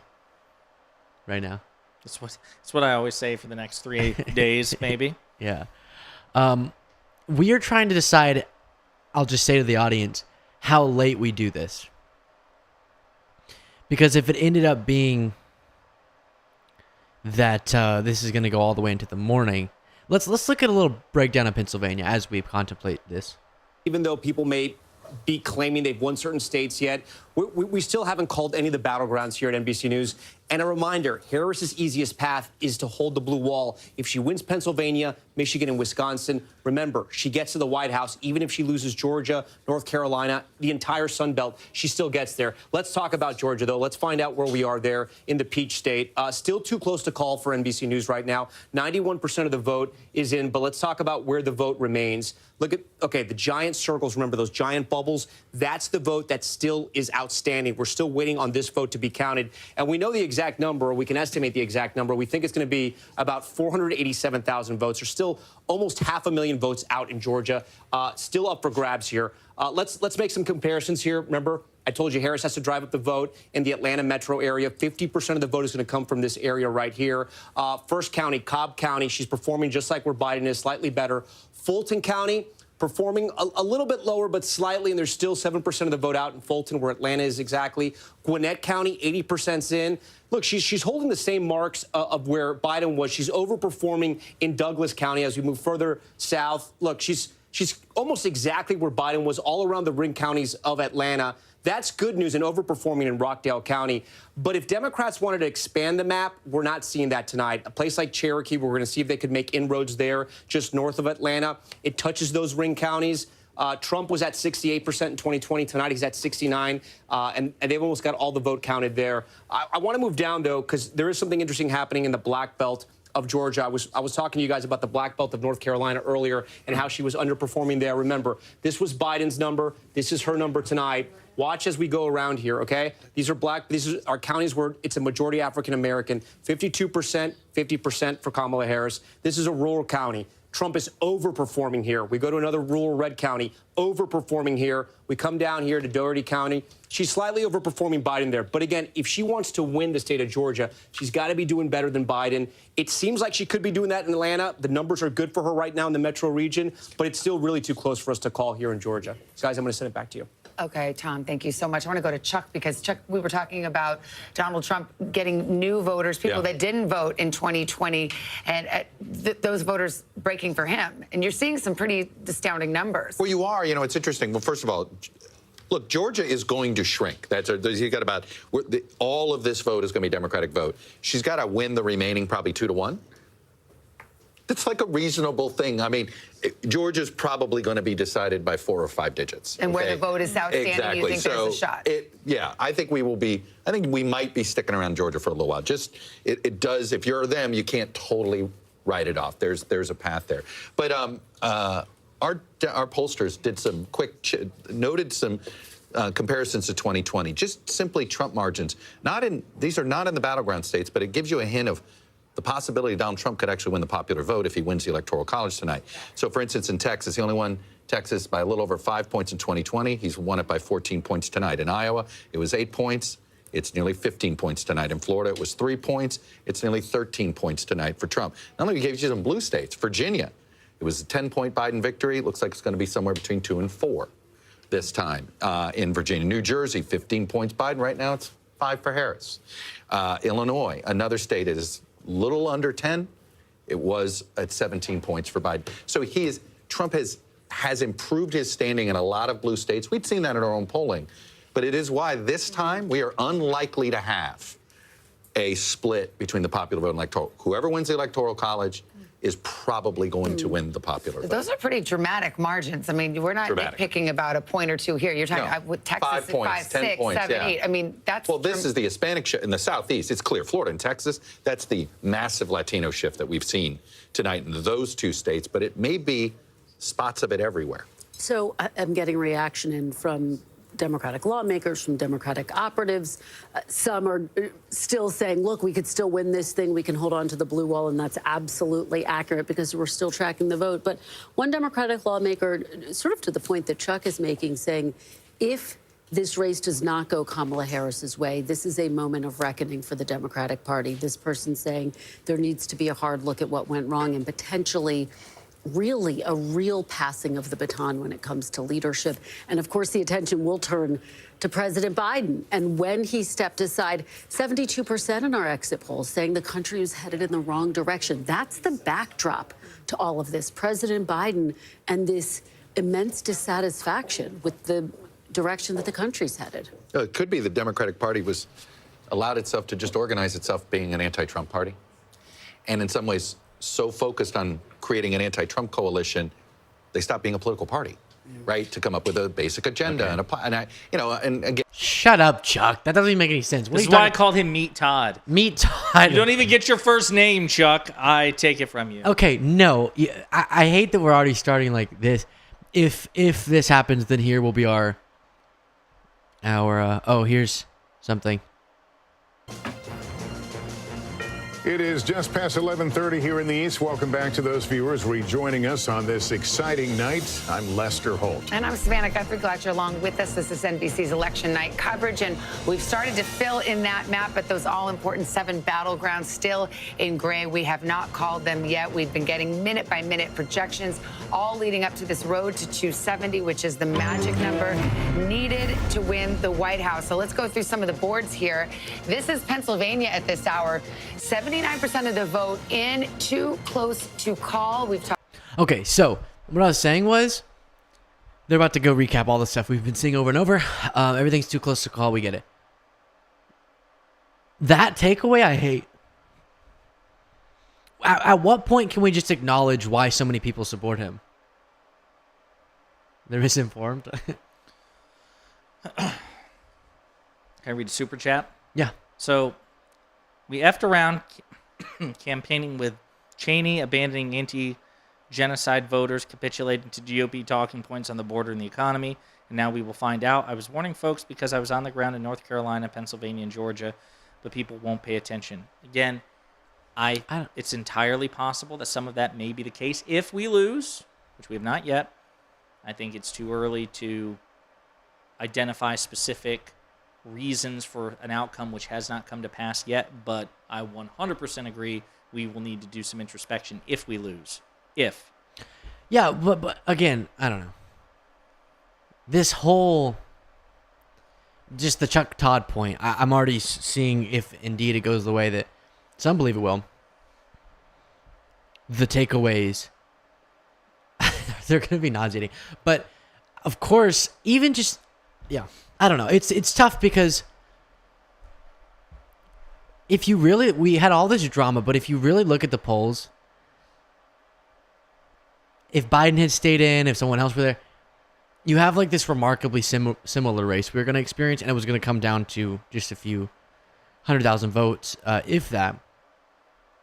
And at some point, that speaks to a structural element to this that doesn't have to do with some of the strategic things I think we put so much emphasis on.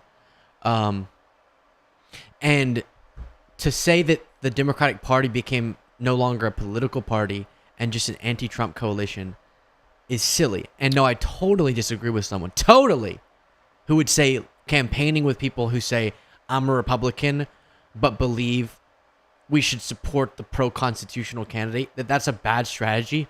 No. Impossible. Because never did Liz Cheney say, because Kamala Harris is moderate on policy. She never said that. She said, because she supports our democratic process. I don't. Yeah, so love that again, analysis. here's what I'll say. Again, we can speculate as to what potential reasons that if we lose, what the potential reasons may be. And again, I 100% believe that we need to engage in introspection no matter what the outcome is. But let's just be clear. Oh, North Carolina. And you and Chuck were just talking about Georgia, but if Georgia does end up in the red column, it is Pennsylvania, Pennsylvania, Pennsylvania. Well, to that point, the Secretary of State in Georgia, Brad Raffensperger, who people are familiar with from the last election, has said on the record that Trump has an insurmountable lead in Georgia with the number of votes outstanding. So he's the Secretary of State. I think he knows what he's speaking of, but we will continue to watch. We've got another race to call, another presidential call. This is in the state of Virginia. This call coming a little later than many people might have expected, but Kamala Harris will win the third. Okay, so North Carolina now has gone to Trump. That was a swing state. The polls were tight there, very tight, and he took it. And they also said that Brad Raffensperger is reporting that Trump's victory is inevitable at this point in Georgia, which means it does come down to Pennsylvania. But to your point about Chuck Todd, yeah, I think it's incredibly reductive what Chuck Todd's talking about. It's just not true. You know, Vice President Harris has been articulating policy. I would argue she's given. It's so funny, the grade on which people are curved, because Trump can't articulate policy and is not expected to articulate policy. And is The not, grade on and which is people not, are curved. Say what?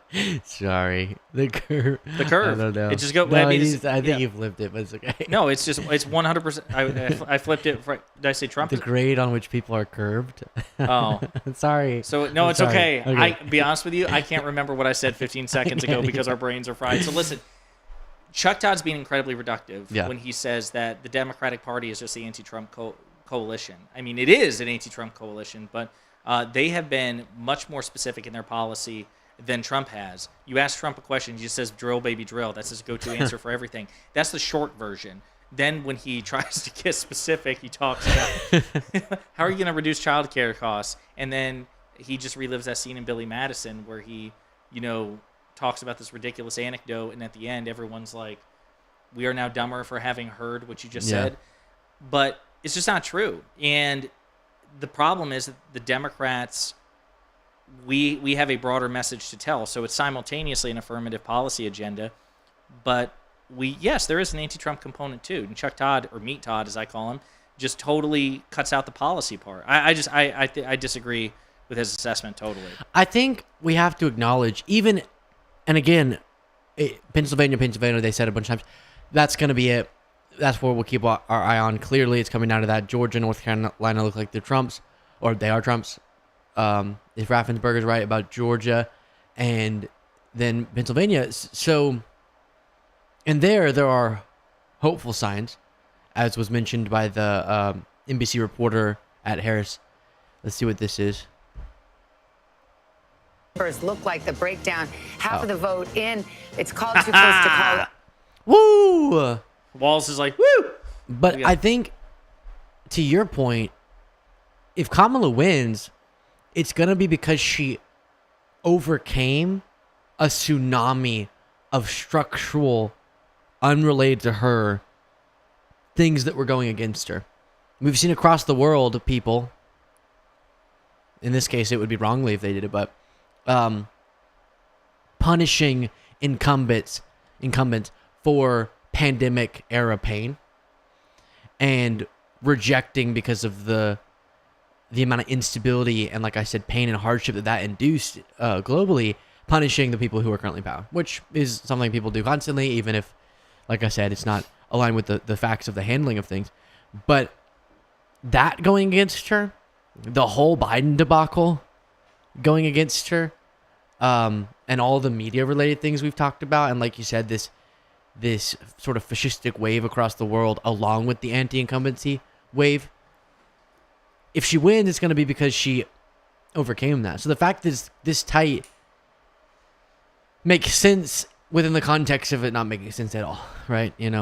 People, I think we all assume that everyone out there pays attention and cares about the factual nature of the information they're getting as much as you do. Most people don't. Minnesota's too close to call now instead of... Didn't they just call it? Yeah. Apparently they just reversed it. Wait, what's happening? Because he is so animating, especially on the right. Now,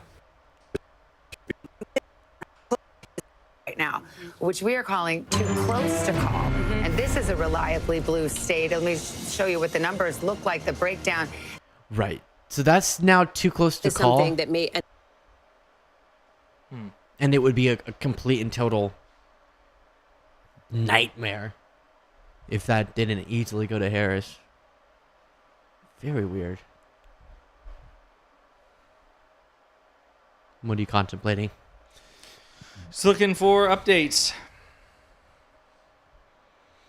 Let's see. All right. All right.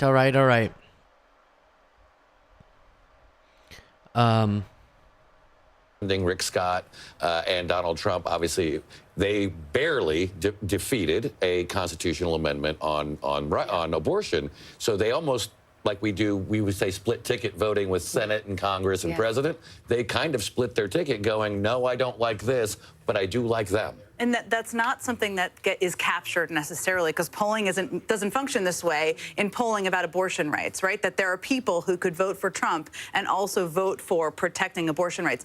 Arizona is another interesting state to watch on that front, as you know, Arizona native, because I talked to Senator, or maybe we'll see, Congressman Gallego the other night, and there are people who could be Gallego, Trump, abortion rights vote. Hey, can you specify for me? Right now it says the Senate's 49-41. Off the top of your head, do you know which races haven't been called, but people are assuming will go Republican? Because they're saying Republicans will get the hold. Wisconsin hasn't been called yet.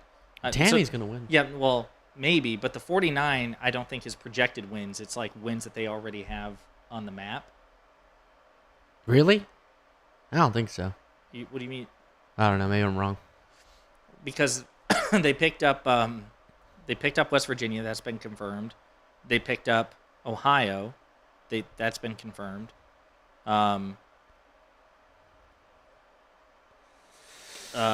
Cruz. They confirmed Cruz. Did Rick Scott in Florida? Was that confirmed? I can't remember. I haven't seen that.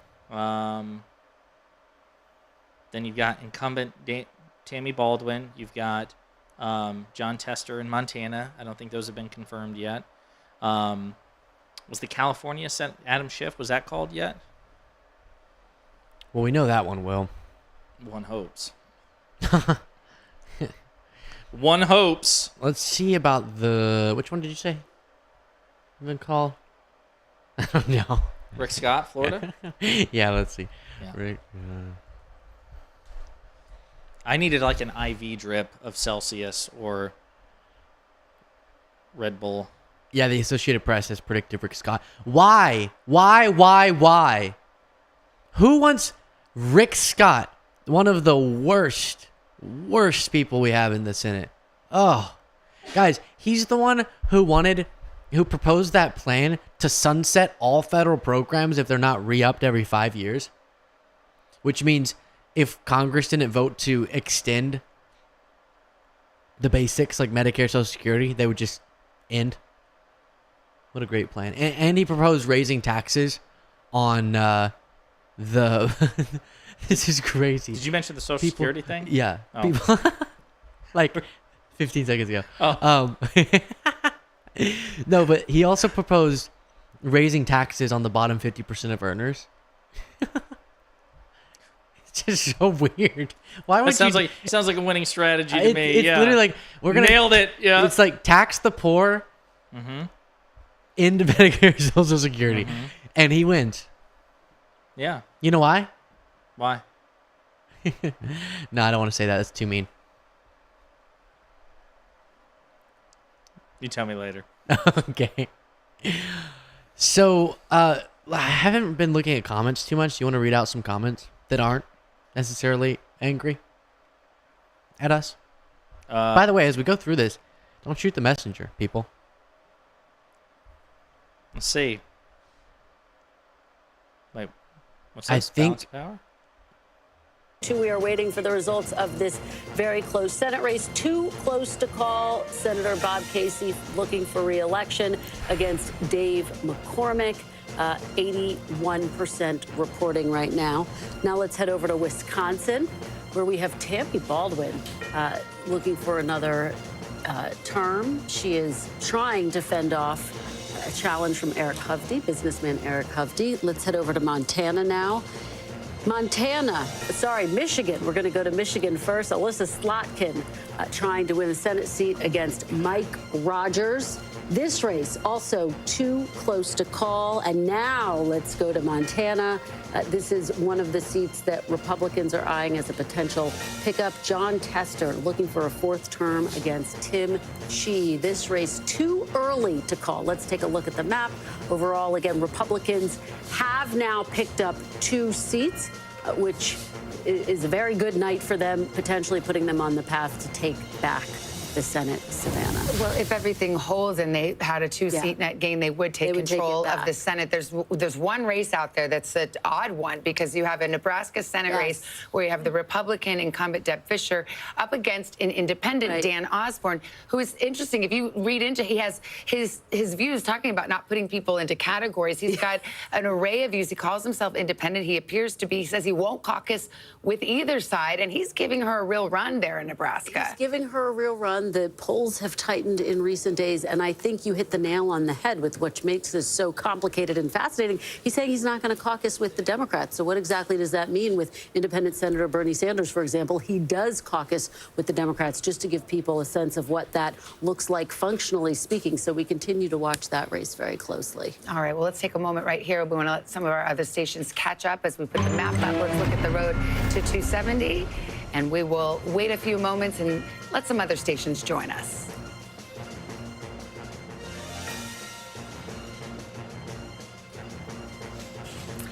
That is where the map stands at this hour, about 10 minutes till midnight here on the East Coast. And we've got a lot to get to. We want to go to San Brock and Asheville, North Carolina. Of course, the western part of North Carolina, hard hit by Hurricane Helene. We've got, if you're just joining us, we've made a projection in North Carolina. Donald Trump will keep North Carolina in the win column, which significantly narrows the potential paths for Kamala Harris to take the presidency. We've also had a governor's race decided there. Sam, what you got?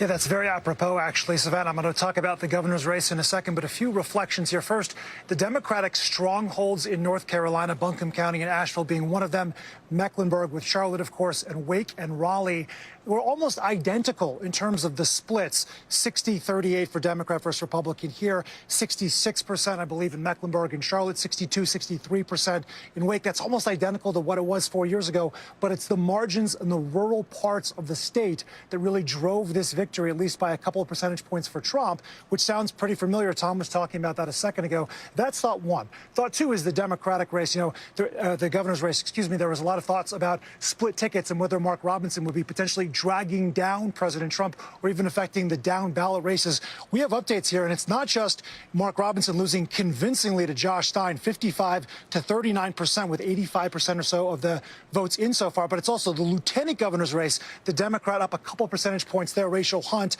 Jeff Jackson, the AG, he's up a couple percentage points over his Republican opponent. Yeah. So you're seeing truly Republican or voter. He's the one who makes those videos, those really calm videos. Jeff Jackson is one of the 7 Democratic congressmen whose position was basically gerrymandered out of existence because of right-wing gerrymandered maps in North Carolina because of the new right-wing Supreme Court. So we went from a 7-7 congressional split. We're probably going to get a 10-4, maybe 11-3 congressional split instead. So Jeff Jackson saw the writing on the wall, and he ran for Attorney General in North Carolina instead. Looks like he's going to win. It's good. I sent you a tweet, if you want to pull it up. It circles us all the way back to, you remember how we kept seeing in the exit polls about how democracy is the #1 issue according to the exit polls? Yeah. Check that out. This? No. Where'd you send it? Did I not send it to you? I'm not getting it, sir. What in the world? No! This was a huge one. You lost it? What was the general idea? No, you got to see it to believe it. Hang on. Could you No, you got to see it to believe it. Are you going to find it? Yes, I'm going to look right now. Okay. You can entertain the audience while I do. Let me pull up. I probably should have done this a while ago. Let me read some of what all of you have to say. Okay. Wait a minute. Sending it to you right. Meow. All right, let's see what we're working with here. Okay. You want? What? So Trump has a plus 7-point advantage among those who believe democracy in the U.S. is threatened.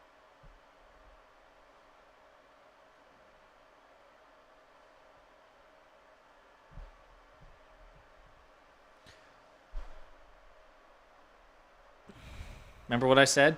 This is what I'm saying. We inferred as a general correlation that the polls said, which they did, that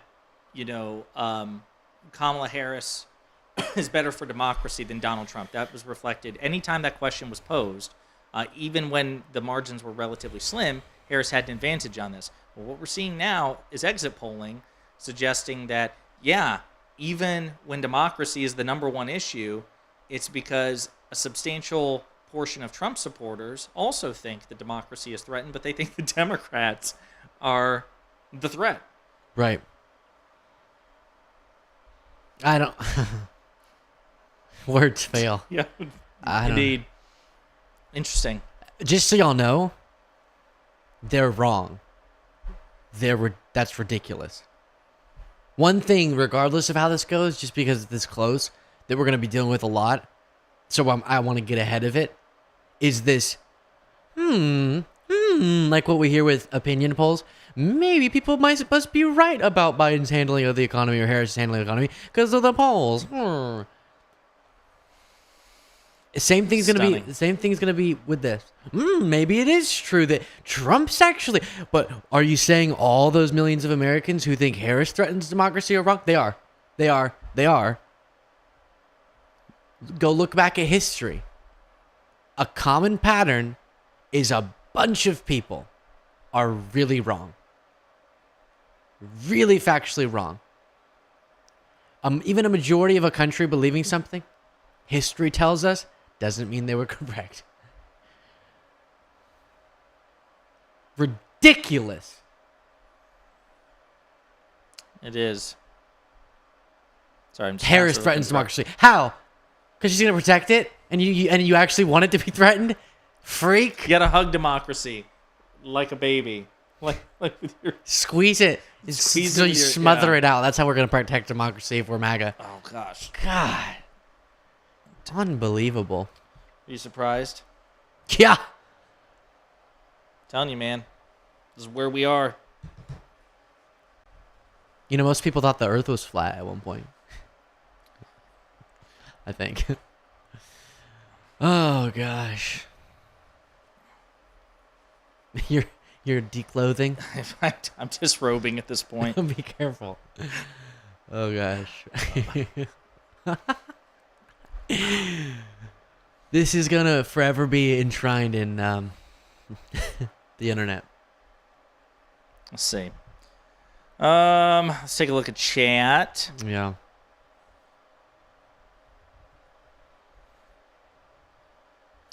$50. I read that one. Josiah sent you a message in Discord last night about Trump's plans. Lots of stuff I don't want to hear talking about. How he plans to invoke the Insurrection Act to silence protesters. Okay, so yeah, well, I've talked about it, and I know Luke has too. So the Insurrection Act, it's a series. Did you say we haven't talked about that?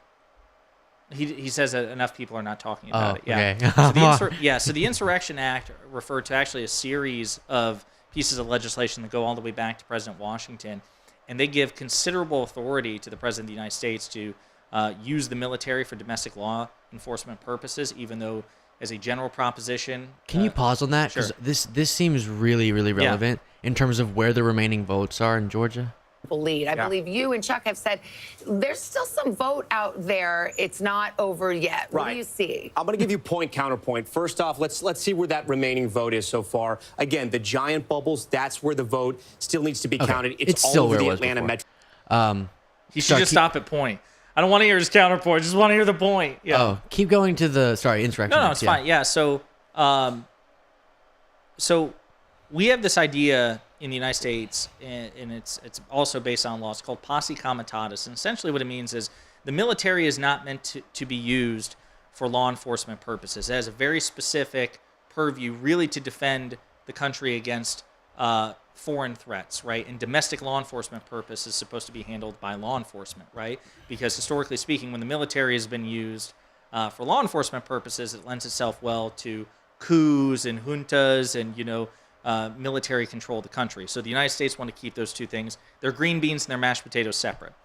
Well, the Insurrection Act basically allows the president to sidestep that and say, okay, under extraordinary, circumstances, the president's commander-in-chief can deploy the military against American citizens for law enforcement purposes. The thing is, the president doesn't need permission from Congress to activate it. He doesn't need permission from the courts. And legal experts at like the Brennan Institute, for example, have said that the Supreme Court, that basically it's non-justiciable, that the courts really can't intervene. It's really discretionary to the president. And again, it goes back to so much of our system is predicated on the idea of not having a narcissistic, ideologically inconsistent populace with authoritarian impulses in power, because these things were built for the likes of John Adams and George Washington, statesmen, James Madison, people who would not abuse that sort of authority. And yeah, it is dangerous because Trump has repeatedly threatened to use the Insurrection Act against his enemies. Yeah. Just so y'all know what we're monitoring, it looks like Trump's about to come out and speak. At least that's what Fox News is broadcasting. Donald Trump delivers remarks on election night, so we are standing by for that. My expectation now that we've hit midnight is that both will come out and speak. And if it becomes clear that, I don't know, I'm really struggling to know how long we should expect to wait for results, because at some point I'm sure we'll sleep. Yeah, for all intents and purposes, chat, we were planning on, it's midnight now. I mean, I think we can give it a few minutes to see if Trump is going to speak, although he tends to go very long. I don't have the energy for a 2-hour ad hoc Trump speech, so I wouldn't be surprised if we start to wind down. Yeah. Kamala Harris has won Hawaii. Expected. Hey! Here's some Pennsylvania stuff. Here. This is 2024 right now. Look, a lot of the vote is still out, but let me show you 2020. You can see how much of this section was blue in 2020. Again, Biden won these counties. Now this is 2024. He's flipping counties like Monroe. Again, it's about a 200 vote difference there, so we can't really put too much in that, but he's ahead. Northampton County, remember, this is the one that has picked the president, or at least picked the winner of Pennsylvania, going back to the Kennedy years. This is Easton. This is a fast-growing area, suburbs. It used to be the people that used to work at Bethlehem Steel. It's now changing. Again, fast-growing suburbs in south-central Pennsylvania. 52%, he's on top. Again, a reminder here, this is a county that Biden won in 2020. And this is new right now. This is Bucks County. 56% in. Still a lot of the vote is out. There's only about a 400 vote difference there. We're still waiting on 183,000 votes. So Republicans can't really draw too much out of this. But Democrats would rather these counties were all blue. Let's move a little further south around the collar counties of Philadelphia here. Montgomery County, this is where Governor Shapiro is from, 61%. Performing slightly under Joe Biden, but not too bad. Chester County, 58 to 54. That's a bigger gap there. Again, remember, Joe Biden wins Pennsylvania because he does better than Hillary Clinton in those suburbs around Philadelphia. And let's take a look at Philadelphia right now. Okay, 81 for Biden, 77 for Kamala Harris. There's still about 30% of the vote is out. But again, these aren't the trend lines that Democrats are going to want to see. Look, it could all change when that vote comes in. This is where we are right now. This is a snapshot in time. It could all change. Erie County is another swing county that we're watching. About 75% of the vote is in. She's overperforming Biden there. That's a good sign for her, especially in Western PA, where Democrats knew they were going to have some trouble because of the issue of fracking. And let's look at Allegheny County real quick. This is Pittsburgh. 94% of the vote is in, and she's about at the same mark. If you're voting against Kamala because of fracking, when she has said so clearly she's not going to ban fracking for the last 4 years, and obviously she's not going to, what do I mean because of fracking? We're seeing record production right now under Biden Harris. Okay, can we also say something real quick? Yeah, sorry. If you know the thing that's really going to suck. What? Here's the thing. There are multiple things that's really going to suck if Trump wins. But if Trump wins, history is going to repeat itself because Democrats will have laid the foundation for an amazing economic recovery. Stop. I know. No, not like they did it. Well, no. Yes, they did it, but they also, what I mean is like the infrastructure. Here's what I'm saying. Yeah. A lot more infrastructure is going to be built because of President Biden's infrastructure law that he passed in 2022. Or no, 2020. No, 2022, right? Yeah. No, it was 2021. I'm sorry. He got it done in 1 year. Oh, wow. How many roads and bridges are going to be built? And if Trump wins, it's going to be in his second or third year, and he's going to be able to take, and he will, and we won't remember. You won't remember. We won't. No one will remember that it was because. Oh, I'll remember. I'm gonna repeat I'm being every generous day. here. Some of us will remember. Yeah, a lot of us right. will not. Yeah. Statistically speaking. Yeah. And a lot of us are going to go think, damn, I don't like Donald Trump, but he got all those roads and bridges built because he happened to be at the right place in the right time. Well, the crazy thing is that we talk about it so much. Trump came in and Obama had fixed the situation that was not, we oversimplify things for the purposes of these discussions. Obviously, it wasn't Obama doing everything, but under Obama, all of these economic problems got solved and a strong economy was handed to Trump. And then Trump took credit for it. And people believed him! And now, if he were to win, Biden-Harris fixed the situation he handed them. And our economy is the envy of the world. And then Trump will take credit for it. Inflation's low, like what they gave to you. Right. And media won't correct him. No, they'll say, polls say that a lot of people think that Trump is good for the economy because blah, blah, blah, blah. And in 4 years, you're going to still be arguing with Piers about it. Yeah, Piers is going to be like, oh, well, it's really, what are you saying that the roads and bridges 60%, yeah. They were built. When were they built? You know, when were they built? When were they built? When Trump was president, yeah. Hey, when? Oh, God. Okay, please, Pennsylvania, pull through. I can't handle it. Come on.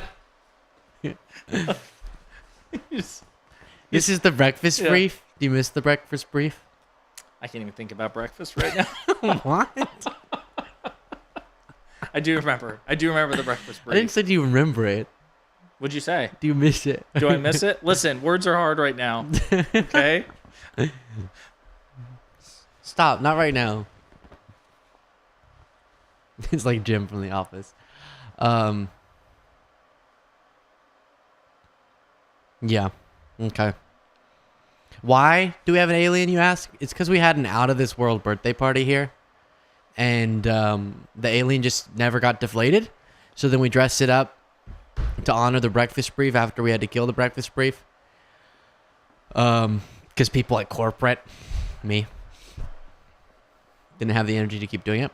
And now he's been sort of a staple. I should say, too, if you're watching and you haven't liked and subscribed yet, even the haters watching, hey, listen, you want to see some serious liberal tears? Like and subscribe. We need to get this guy to 1 million subscribers. I'm a little further away. Why would I cry? Oh, I got of happiness if I got to 1 million? No. If Kamala loses the election. Are you being sarcastic? Yeah, okay. I just don't like you. I don't like you saying that. But listen, the point is, no matter what your motivation is, click that like and subscribe on both our channels. Yeah. Yeah. Don't you just like throwing him aside? Yeah. All right, we're back. Plan or whatever their other plan is, and that's a different I disagree conversation. with you a little bit, Jen, on that. Right, I do think level of disagreement. Go ahead. I do think there was policy, but it was more around the record. So I mean, Donald Trump was running as the incumbent president without being the incumbent president. He was running on his record primarily prior to COVID and reminding people, whether it was on the immigration, the economy. I mean, I remember when I was on the 2020 campaign prior to the pandemic, I think we were down for a Democrat debate. His record prior to the pandemic was not doing anything to solve border problems because 2019 saw more border crossings than any time under Obama. 2020 dropped because of the pandemic. Do you know who deported more? Do you know? Luke, do you know who? I don't know. Oi, governor. Stop, please. That makes me so uncomfortable. I don't know why that feels wrong. And so he didn't do anything special on the border except for be inhumane. But his inhumane policies, disgusting policies, didn't actually solve the problem because it got worse under him until the pandemic froze everything. And then his economic record's just taking what Obama gave him and things slightly slowing down a little. And then he mismanages the crisis. He was running on his record.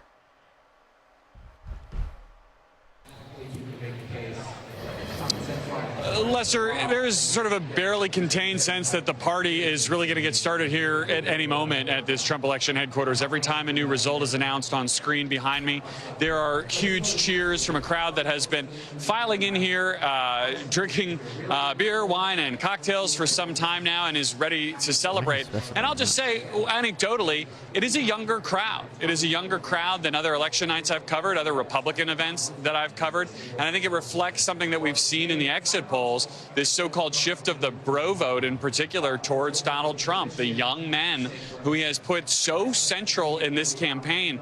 You know, I think about the fact that just today when he was voting, he was asked by another reporter about what he thought one of the most important moments of this campaign was, and he mentioned Joe Rogan, the podcaster, and the fact that he did that podcast interview and then subsequently got Rogan's endorsement, which he made. Don't you love the most influential people in politics are the ones who publicly admit they know nothing about politics? Joe Rogan says, I'm an idiot. I don't know anything. Don't trust me. And then those are the people that have the most influence. Yeah. So I'll be honest with you. I don't know when Trump is going to come on and give his remarks. I don't have the energy for that. Mm-hmm. I need sleep before I react to what Trump said. I'm just trying to find out if we're going to get actual calls.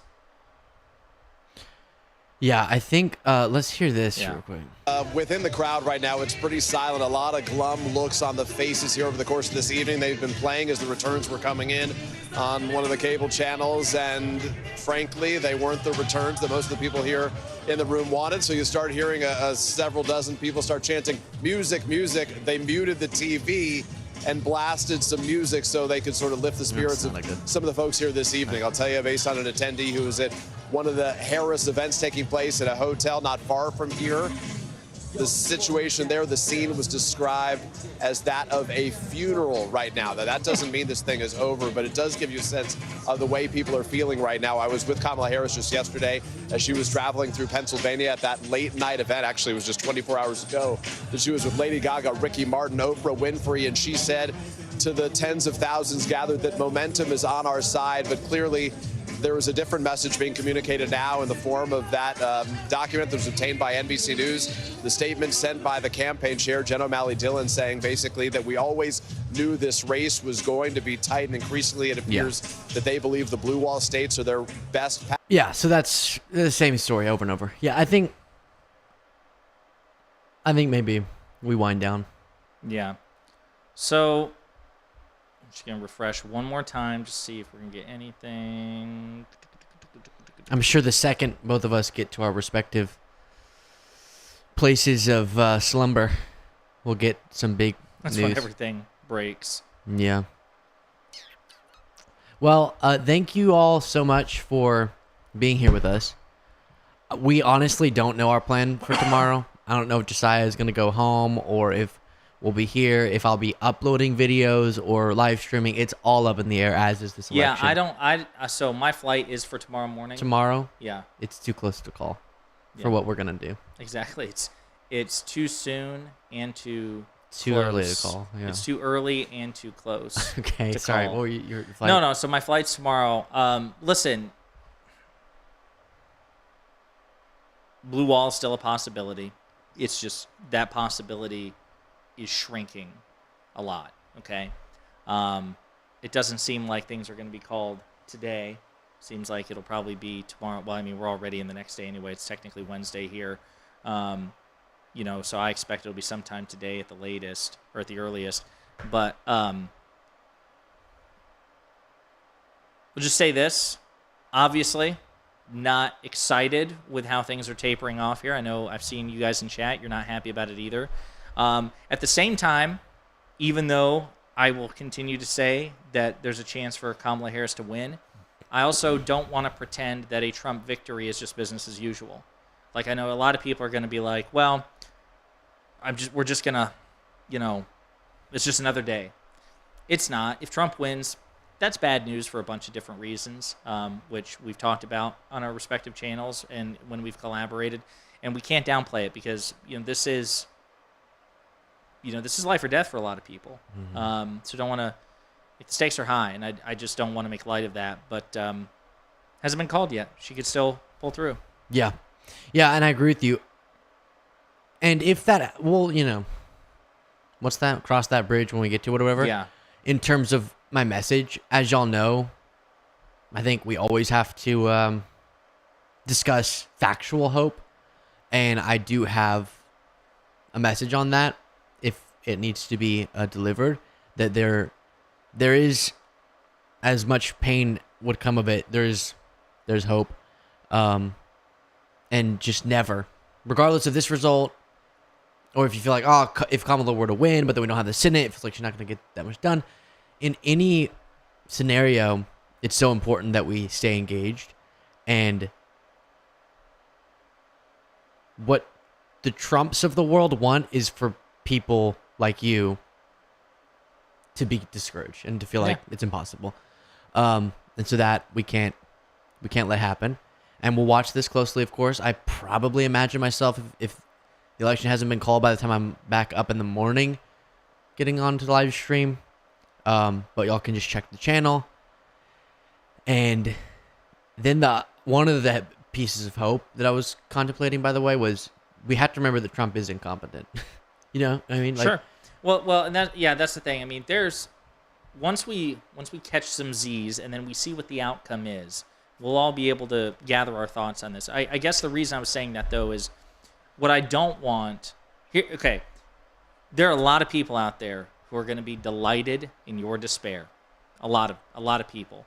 If Vice President Harris loses, and we're all really upset, a lot of people are going to be happy about that. Do you remember when Donald Trump won the first time? Right? Yeah. The liberal tears mugs and all of that. That came from the Trump victory. That whole Schadenfreude. And there's going to be a lot of that on steroids. And the temptation is going to be not to give them any fodder, and I get that. But you shouldn't also treat it, I do not want to treat it as business as usual. If the worst case scenario happens, it's a pretty big deal for a lot of different reasons. But the race has still not been called yet. Yeah. There's still hope. As a matter of fact, before we sign off, we can do it one more time. We're going to see if we have any sort of updates. Yeah. At all. And again, I do appreciate to all of you, the many of you out there who've been watching. I appreciate y'all tuning in here. I know you have so many options, so that really does mean a lot. And keep your head high. I agree we have to be pragmatic and realistic about what we're looking at. But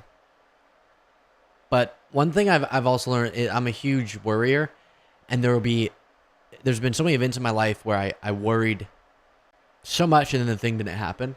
So that's why I'm saying the bridge, cross it when we get there, because someone referenced this, but I think the Clinton election, and this happens a lot, you can head into a night and feel so sure of one result and it goes the other way.